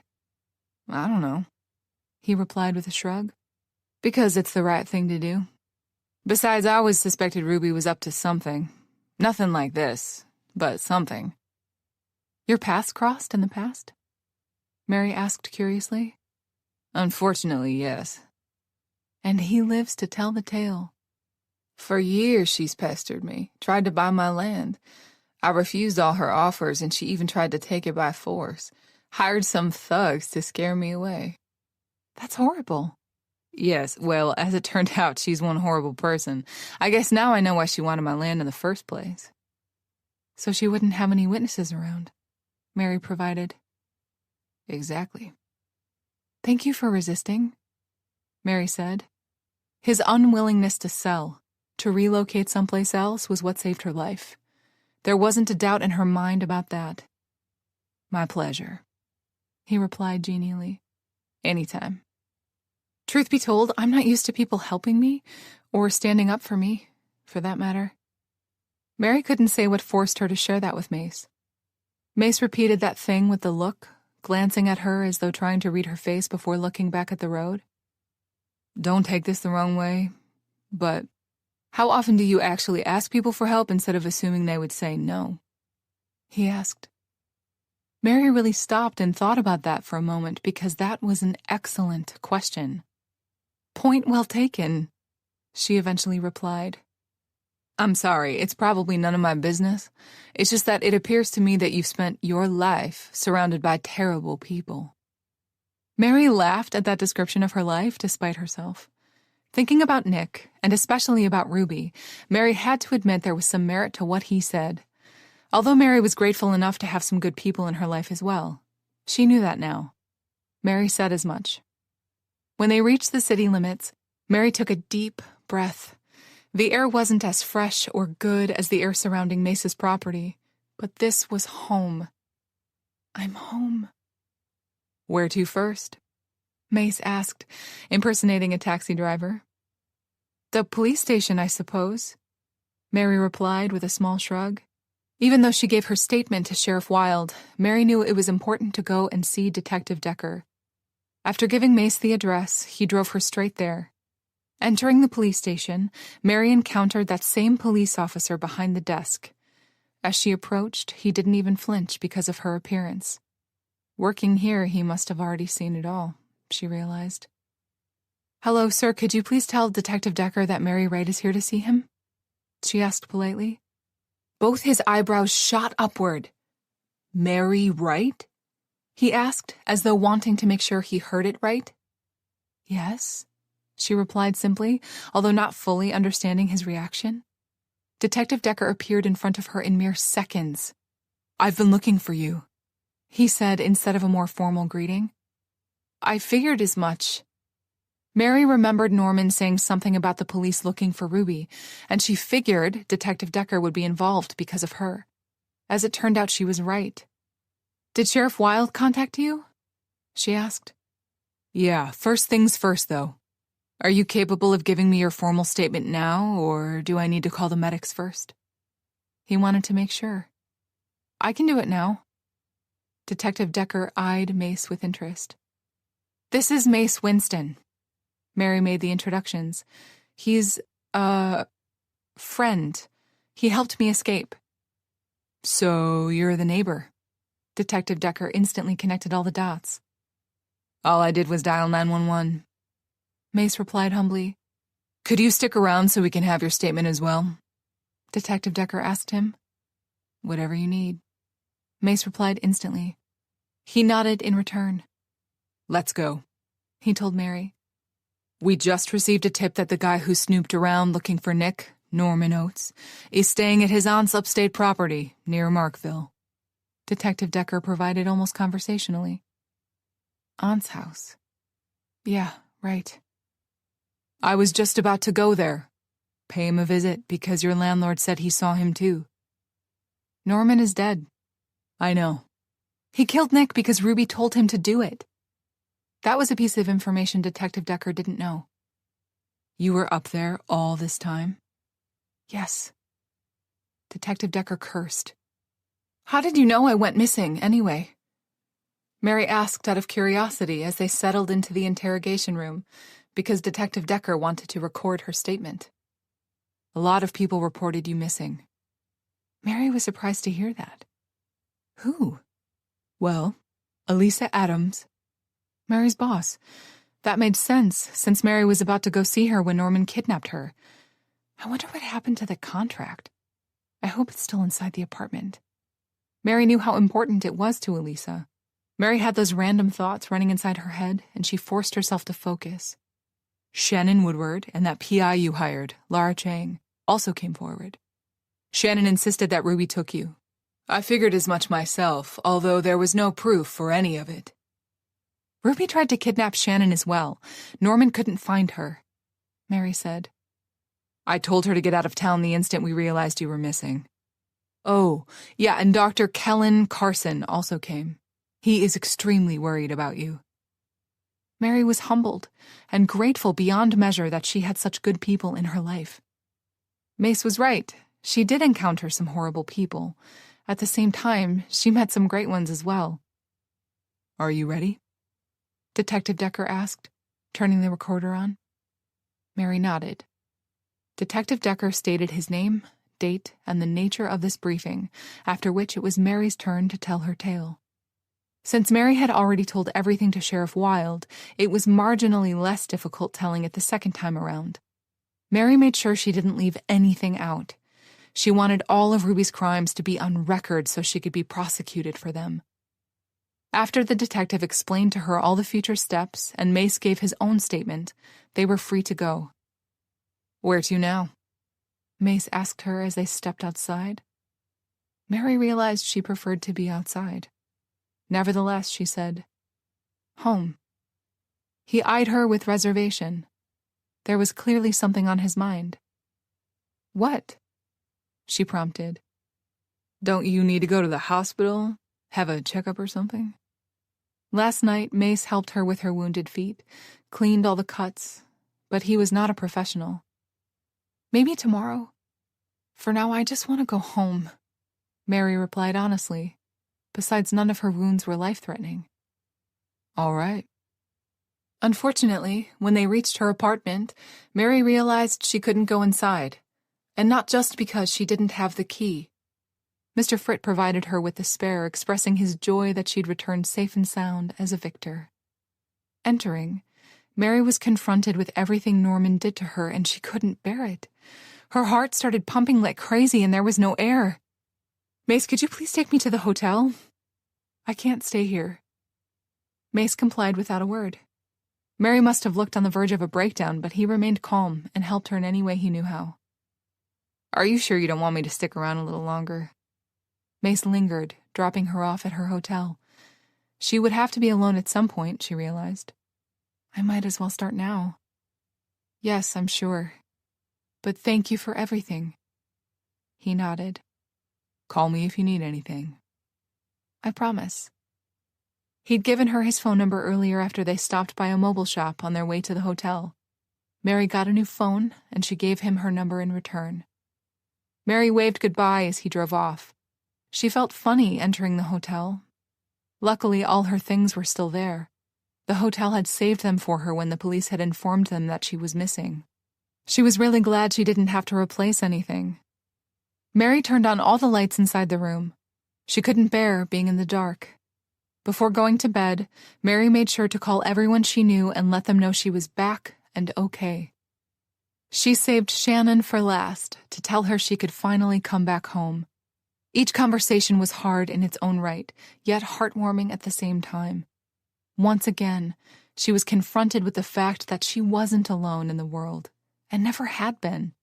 That knowledge gave her power, strength to carry on.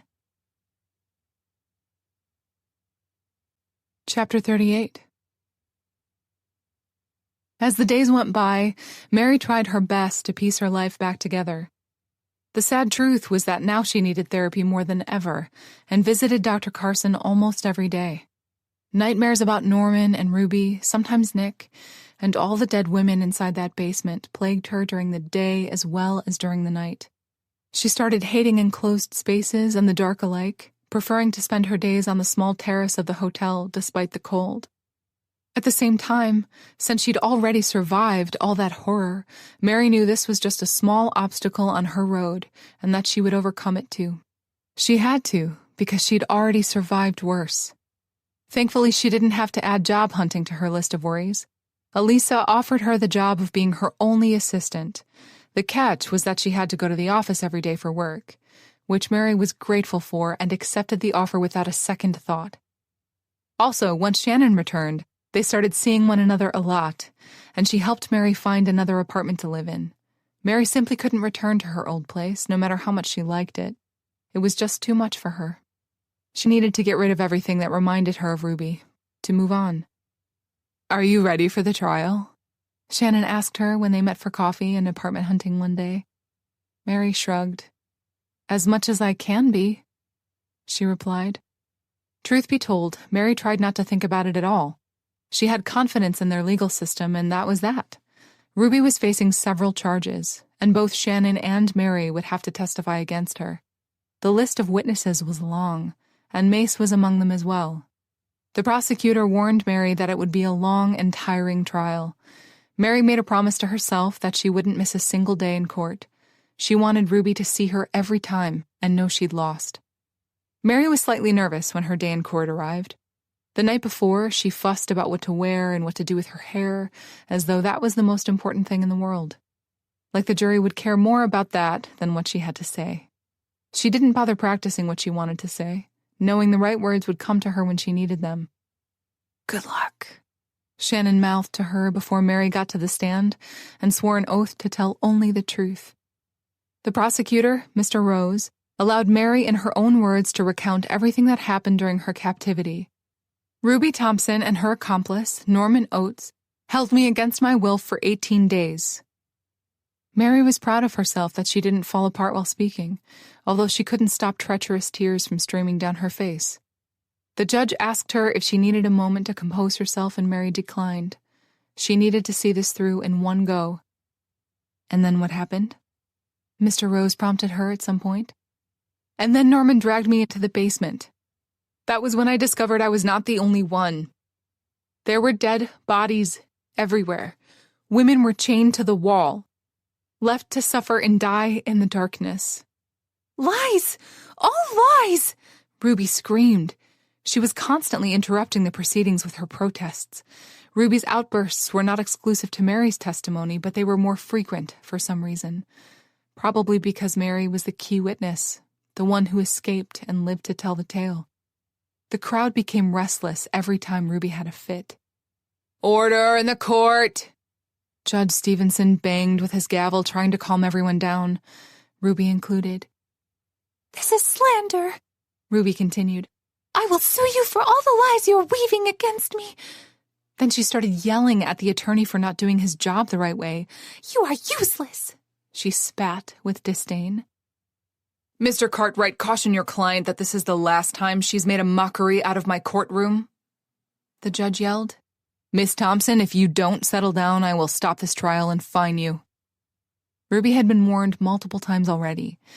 Mary believed she was simply too far gone or too arrogant to actually care. With that settled, when everyone calmed down, the prosecutor turned toward Mary again. "Miss Wright, please continue." Mary took a deep breath before doing just that. It was dark, and I couldn't breathe from all the fumes from the recently deceased down there. But I forced myself to look around. Most of the bodies had seriously started to decompose before I arrived. I did recognize one victim, though. "Could you tell the court something about her?" "Her name was Carla Blake. I met her at one of Ruby's gatherings. She confessed to me that she was there because Ruby paid her to be there." "No!" Ruby started screaming, interrupting her again. And she didn't stop there. She actually rose to her feet and jumped over the table like she wanted to reach Mary where she sat. "And then what?" Mary wondered. Ruby tried to get past multiple bailiffs and cops to get to her. Mary remained completely calm. Ruby held no power over her. Mary was not afraid, and I will never be afraid of her again. The courtroom turned into a complete madhouse. "Stop talking!" Ruby screeched. "You are a bad friend!" To Mary's complete shock, both Detective Decker and Mace put themselves between Ruby and herself, adding to the defensive wall around her. They shouldn't have bothered since the cops in charge of Ruby subdued her easily, but Mary appreciated the gesture. Just like Mary, Mace came to each trial day and sat with Mary, offering his silent comfort and support. Mary was always glad to see him, even though she had to admit circumstances weren't ideal for socializing.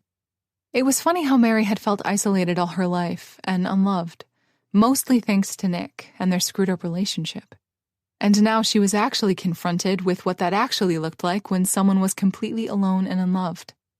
Ruby, being her true self, a monster in a way, was truly isolated and unloved by anybody. Mary had a lot of people in her life who cared about her, even put themselves in danger to protect her. Realizing the distinction, Mary felt truly blessed. Just because she had one bad experience in her life didn't mean she should give up trying. Finding love was a noble pursuit, worthy of the risks. Of course, the trial was stopped thanks to Ruby's acting out, once again. "You need to learn how to behave," Ruby continued to scream at her. "Let me go. I need to teach her a lesson." It took 2 enormous police officers to subdue her. Apparently, the craziness gave her strength as well. "Take her away," the judge boomed, clearly losing his patience. After that decree, Ruby was dragged back to jail, kicking and screaming all the way. Good riddance, Mary thought. Mary felt really confused regarding Ruby. No, the Stockholm Syndrome never really kicked in, but despite everything, a small part of her felt sorry for Ruby. A really, really small part of her. It was hard to distinguish how much of her atrocity was her own and how much was triggered by her disease. Would Ruby be a decent person if she'd taken her medications or if she were never sick at all? At the same time, there were a lot of people in this world who struggled with borderline personality disorder who never turned into serial killers. So at some level, Ruby had to be rotten to begin with, and the disease only magnified everything else. Or at least that was what Mary believed. After months of such theatrics, shouting in court and accusing everybody of wanting to harm her on purpose, Ruby was found guilty of kidnapping and attempted murder of her, as well as 7 counts of first-degree murder for the women she tortured and killed, as well as the murders of Norman Oates and Nick. Mary felt uncharacteristically nervous on the day of Ruby's sentencing, and she couldn't quite explain why. It wasn't as though she believed the jury would set her free. Luckily, she had Shannon and Mace by her side to calm her down. After the jury found her guilty, it was the judge's turn to finalize everything. Since Ruby was found guilty, she would spend the rest of her life in one of those special facilities for the criminally insane. It was a maximum security prison, and Mary felt like she could finally breathe again because justice was served. Listening to Judge Stevenson speak, Mary couldn't quite decipher her feelings. She was glad, relieved beyond measure that Ruby got what she deserved, because that meant that chapter of Mary's life was finally over. Is it over? A part of her questioned. Mary would have her scars, both physical and emotional, for the rest of her life, no matter what. Overall, Ruby's going to prison didn't make Mary instantly feel better or cured. She shared as much with Shannon since they went for coffee afterward. Mary had asked Mace to join them as well, yet he couldn't. His sister, who lived in New York City, just had a baby, and he went to visit his nephew for the first time. I know just how you feel. I keep waiting for something else to happen, Shannon replied. Mary nodded. Dr. Carson told me it's perfectly normal to feel high-strung after something like this. Mary tried to reassure her. Did he tell you how to get unstrung? Meditate? Shannon shook her head. I can't believe it's actually over. One less psychopath on the streets of our beautiful city. Mary couldn't agree more. We should order something stronger than coffee and properly celebrate, Shannon suggested. You know what? You're absolutely right, Mary replied. They ended up heading to a different restaurant and ordered lunch as well as a bottle of wine. To Ruby. Shannon made a toast. May she rot in jail for the rest of her life. To Carla and to all the other women Ruby killed. May they finally find some peace, Mary said. The food and the wine were simply divine, and they were laughing in no time, completely forgetting about Ruby, as they should. Now, tell me what's the deal between you and that mountain man, Shannon asked out of the blue. What mountain man? Mary asked, confused. Shannon gave her a look. Oh, don't play coy with me. I saw the two of you sitting together holding hands in court. She left the sentence unfinished, her meaning obvious. You mean Mace? Mary replied. Shannon rolled her eyes. Of course I mean Mace. Now spill it, she urged. We're just friends, Mary insisted. For now, Shannon added with a wink. It was Mary's time to roll her eyes at Shannon. You're impossible. They weren't schoolgirls, but grown women. And you're protesting too hard, Shannon pointed out. Maybe she has a point, Mary admitted, if only to herself. It was really good, chatting with a friend about regular things and not about crazy people and murderers. Life is good. Chapter 39. Despite the fact that it's all over now, I don't feel like it is, Mary told Dr. Carson during her session. It was the same notion she'd shared with Shannon, and now she wanted an expert's opinion on how to deal with that. Just because Ruby is in jail, and will remain there, doesn't mean that all the pain you are feeling, all the hurt she inflicted, will simply go away and get locked up someplace with her, and you will be free. It doesn't quite work like that, Dr. Carson said. Mary chuckled despite herself. You really know how to comfort a girl. She only half joked. If there was no hope, then what was she doing here in the first place? To be perfectly honest, that wasn't what he said. He'd simply stated there was no magical key that could lock all her troubles away. She had to work on them, and that made perfect sense. His next words confirmed as much. My point is, it's a process. There are no easy fixes. Sadly, there weren't. although life would be so much easier if there were. I get that, Mary replied. What I don't get is how I allowed such a dangerous person in my life in the first place. Mary was still pretty devastated by that fact because Ruby had not only ruined her life, she'd killed Nick as well. There was a chance she would never fully forgive herself for that. Not to mention she was angry as hell at herself. Mary had been so happy she'd made a friend that she'd completely ignored all the warning signs, even though they were clear as day.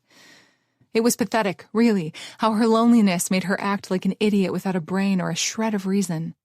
If I had listened to Dr. Carson in the first place and kept my distance, then maybe Nick would be alive. Carla, too. That notion that she was to blame for everything got her instantly depressed. Don't think like that, a part of her snapped. All that happened was a tragedy. That much was true. But there was a silver lining. Mary discovered a serial killer and brought some kind of peace and justice to the families of all Ruby's victims. That had to count for something. It's not your fault, Mary. Dr. Carson said gently. Your defenses had already been worn down by Nick. He explained. Being with an abusive husband who'd managed to isolate you from the rest of the world in order to control you, shape you to his will, was bound to leave a mark. So I was just ripe for the picking, Mary joked without actual humor. No matter how she looked at things, she was an idiot who didn't think with her head, which resulted in people getting hurt and killed. Dr. Carson continued, unaware of her little reverie. Sadly, you were quite used to bad treatment, isolation, and a lack of support. We just started to work on those issues when Ruby came into your life. He reminded her in his usual calm manner.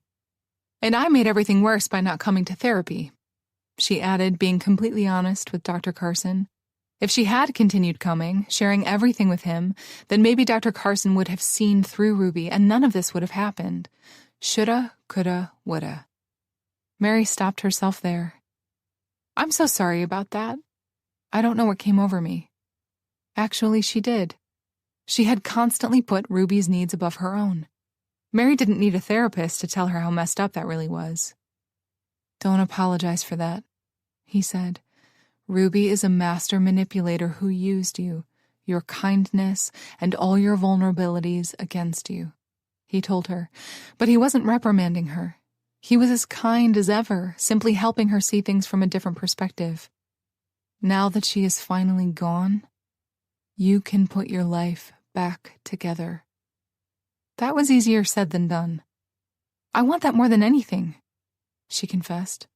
She couldn't keep living like this. And you will. Dr. Carson sounded confident. That made her feel the same way in return, and she grinned. Apparently, Dr. Carson sensed that was the right moment to move on to a different subject.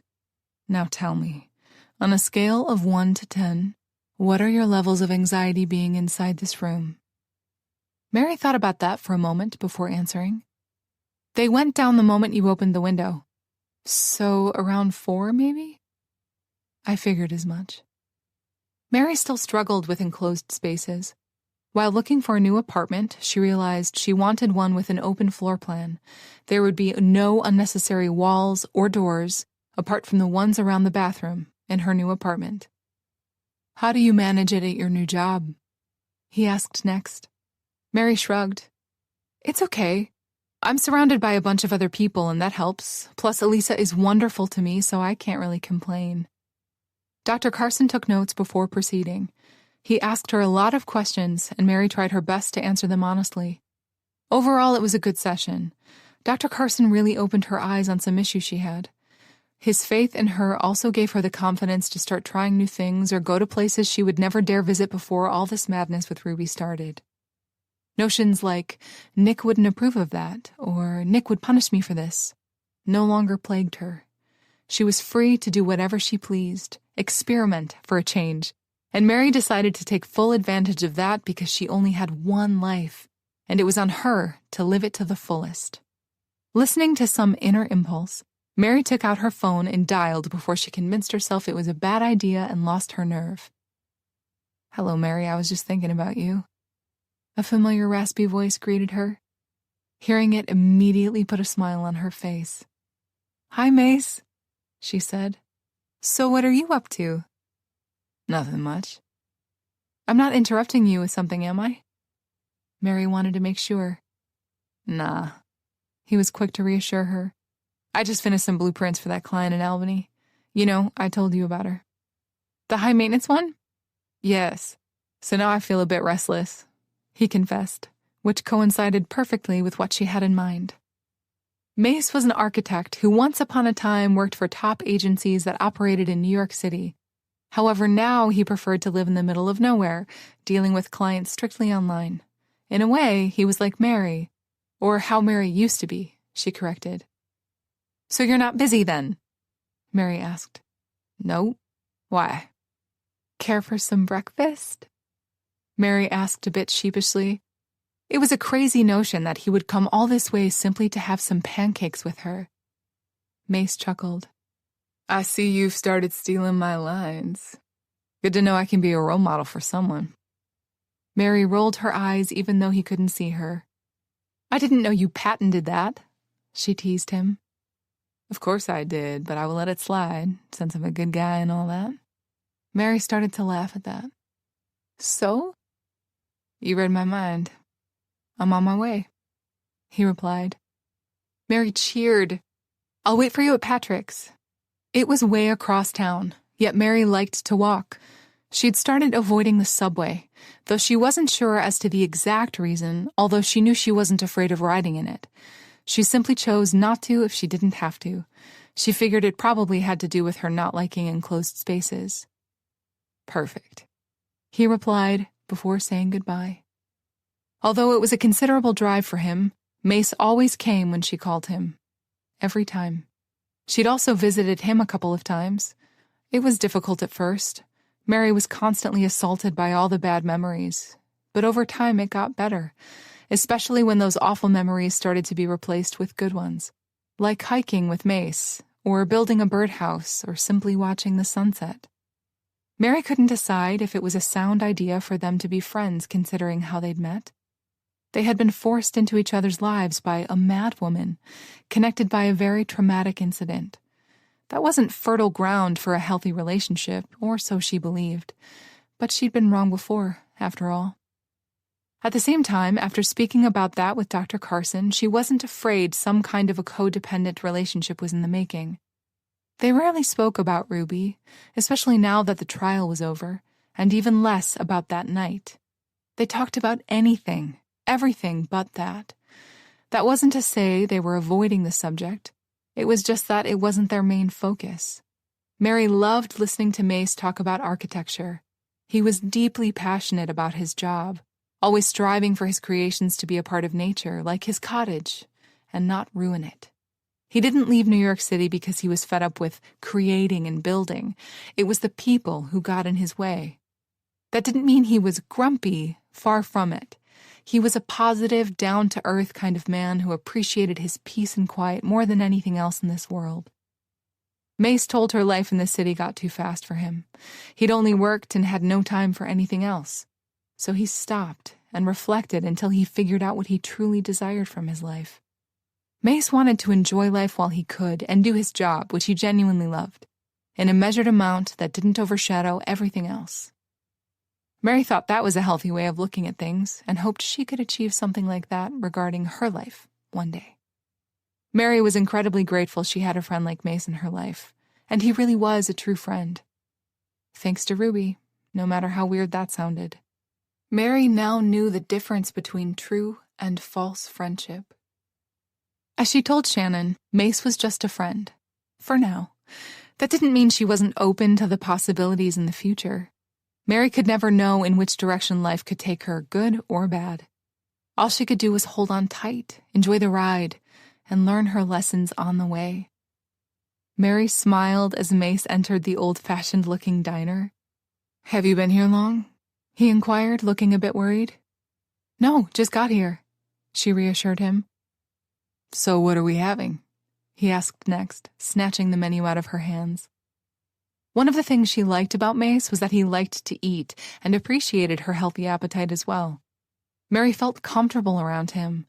To not have to count her bites and pretend she was full when she wasn't, It was a nice change of pace for her. "Everything," she teased. "I'm game if you are," he replied in the same manner. "I'm game," Mary replied, still smiling. She was doing that a lot around him. Shannon would say that was because she was in love. Mary knew it was because she simply enjoyed Mace's company. He placed both hands across his chest. "A woman after my own heart," he announced, and they both laughed. Chapter 40. 6 months later. "Well, what do you think? It's finally starting to come together the way I wanted it." Mary was video chatting with Shannon. She was showing her what she'd done with her place. "I like it, especially all the details done in blue violet," Shannon complimented in return. "That was Mace's idea," Mary replied. "Mace's, you say?" Shannon instantly jumped to the opportunity to say. "And how is our pal Mace?" Shannon teased, and Mary ignored it. "He's well," Mary said simply. "And?" "I already told you nothing is going on between us." Luckily, Shannon decided to drop the subject. "Now that you finally have a couch and chairs for that matter, I might even come to visit you." "You better," Mary replied. They chattered for a bit more before Shannon said, "My shift is about to start. I gotta go." "Talk to you later." After blowing her a kiss, she disconnected. Mary finally felt that she had put her life back together fairly well. There was always room for improvement. Perhaps she would always be a work in progress, but she was okay with that. All that mattered was that she had learned to enjoy the process. Mary had managed to overcome some of her issues over the past several months, but others persisted. Yet that was life, constantly battling with the world and with yourself. She still had nightmares, though they weren't as frequent anymore. Every once in a while, she would dream about her captors or Nick, but when she did have them, she didn't wake up screaming anymore. It was as though they'd lost all their power over her. Dr. Carson was helping her with getting rid of them for good, among other things. She still saw him, but they'd cut back on their sessions, and now she went only once a week. That was his idea, since he deemed her ready. It was hard coming to terms regarding Nick's death. Mary couldn't help feeling guilty. Maybe I always will, on some level. She was working on that with Dr. Carson as well. Mary tried really hard to live in the moment, focus on good things in her life and not dwell on the past too much.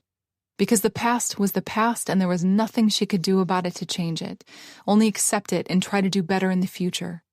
Mary had her friends and she had her job, and that helped her a great deal in moving on from all the tragedies that occurred. After some deep reflection and consultation with her therapist and friends, Mary accepted the offer from a publishing house and sold her rights to her story. Some stories needed to be told simply so somebody else wouldn't fall prey to the predators who lurked in this world. Predators like Ruby. Also, she received a substantial payment on Nick's life insurance policy. Mary hadn't even known he'd had one, so that was a big surprise. However, the most peculiar thing was that she received her money back from her savings account, the money Nick had stolen from her. And she received it back from none other than Gretchen herself. Gretchen Midland, Nick's 19-year-old ex-girlfriend. Despite all odds, they'd even become friends. Gretchen called her out of the blue when she returned to New York City to visit some family and apologized for everything. She asked Mary if she would be open to the idea of meeting, and Mary, feeling shocked and curious in equal measure, said yes. They met for coffee, and Gretchen returned the money. She confessed that she'd had no idea Nick had been married. She'd only found out about that from the papers during Ruby's trial. Nick had stolen that money to give to Gretchen since she was a bit short for her tuition. Naturally, since that was Nick, after all, he didn't do that out of the kindness of his heart. That was his way of trying to control her since he had no intention of allowing her to go to college. When Gretchen figured that out, she dumped his ass. "I don't know how he got the idea that I broke up with him because of you," Gretchen reassured her. "Who knows? Nick was a complicated man." Gretchen snorted. "That's the understatement of the year." Gretchen and Mary bonded over their shared experience with Nick, but that wasn't why they remained friends. Either way, thanks to all the extra cash Mary suddenly had at her disposal, she decided to buy a house and provide herself with that extra layer of freedom. After a lot of searching for the right place and location, she settled on a nice little house in White Plains, away from the crowded districts of New York City where she was forced to live until now. She loved the city.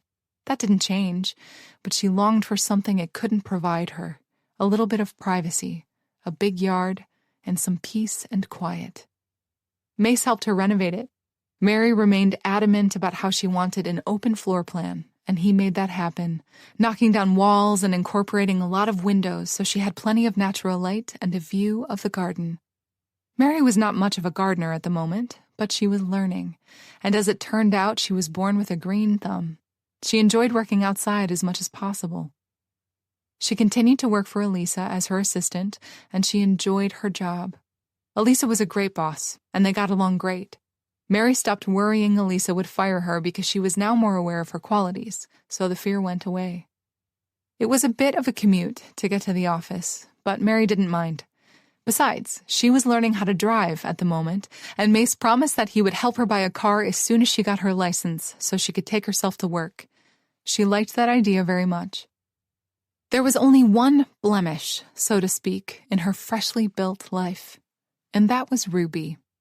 Ruby was still completely obsessed with Mary and sent her multiple letters a day, despite the fact that Mary moved a couple of months ago. Mary couldn't say how Ruby got a hold of her address, but she had. As soon as Mary moved into her new house, letters started arriving with terrifying frequency. Not even the restraining order Mary had against Ruby helped. Usually, Mary simply threw them in the trash without opening them and then forgot they existed. She didn't want to know what that lunatic had to say. She'd wasted too much of her time, energy, not to mention health, on Ruby to waste more.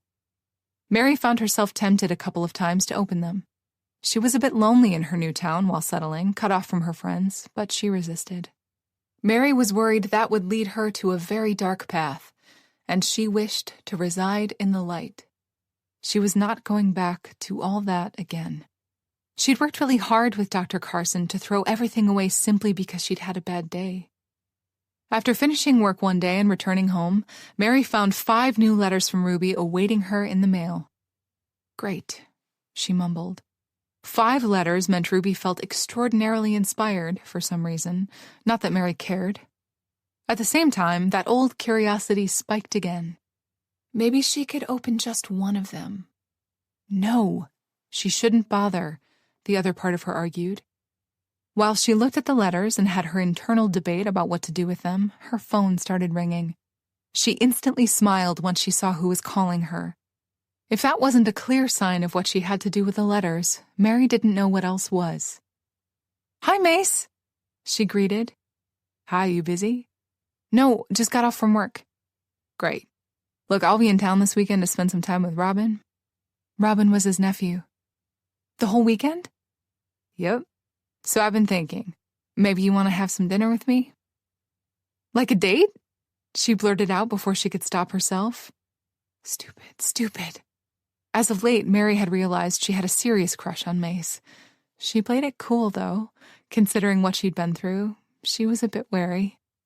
Mary knew Mace was a stand-up guy, kind and generous, who would never hurt her. But she simply wanted to know him a little bit better, and not rush things. Of course, there was a big possibility that he didn't feel the same way about her. Her days of playing it cool were over. That ship sailed the instant she opened her mouth and asked her question. And Mary felt like smacking herself across the forehead. And then she realized she could because he couldn't see her. Luckily, he then said, "Yes." Her heart soared. "If that's all right with you." He hedged. "Yes." She was quick to reassure him. "I would be glad to go on a date with you," she added, not trying to hide her enthusiasm. "Great," he replied in the same manner. "I'll call you when I arrive then." "Great," she said. After they disconnected, she was still wearing a huge grin on her face. "I have a date with Mace. I need to buy a new dress. What shoes to wear? As she mused, she completely forgot about the letters she was holding. Without a thought, Mary dropped them in the shredder. No more Ruby. Good riddance. Game over. This recording of Trust a Stranger was presented by Dreamscape Media, LLC, narrated by Angie Kane, produced by Michael Jones. Text copyright 2020 by Cole Baxter. Sound recording copyright 2022 by Dreamscape Media, LLC. This recording may not be copied or played for an audience without the written permission of Dreamscape Media, LLC. This recording was produced by arrangement with Cole Baxter. Thank you for listening. Please check dreamscapepublishing.com for Dreamscape's latest releases.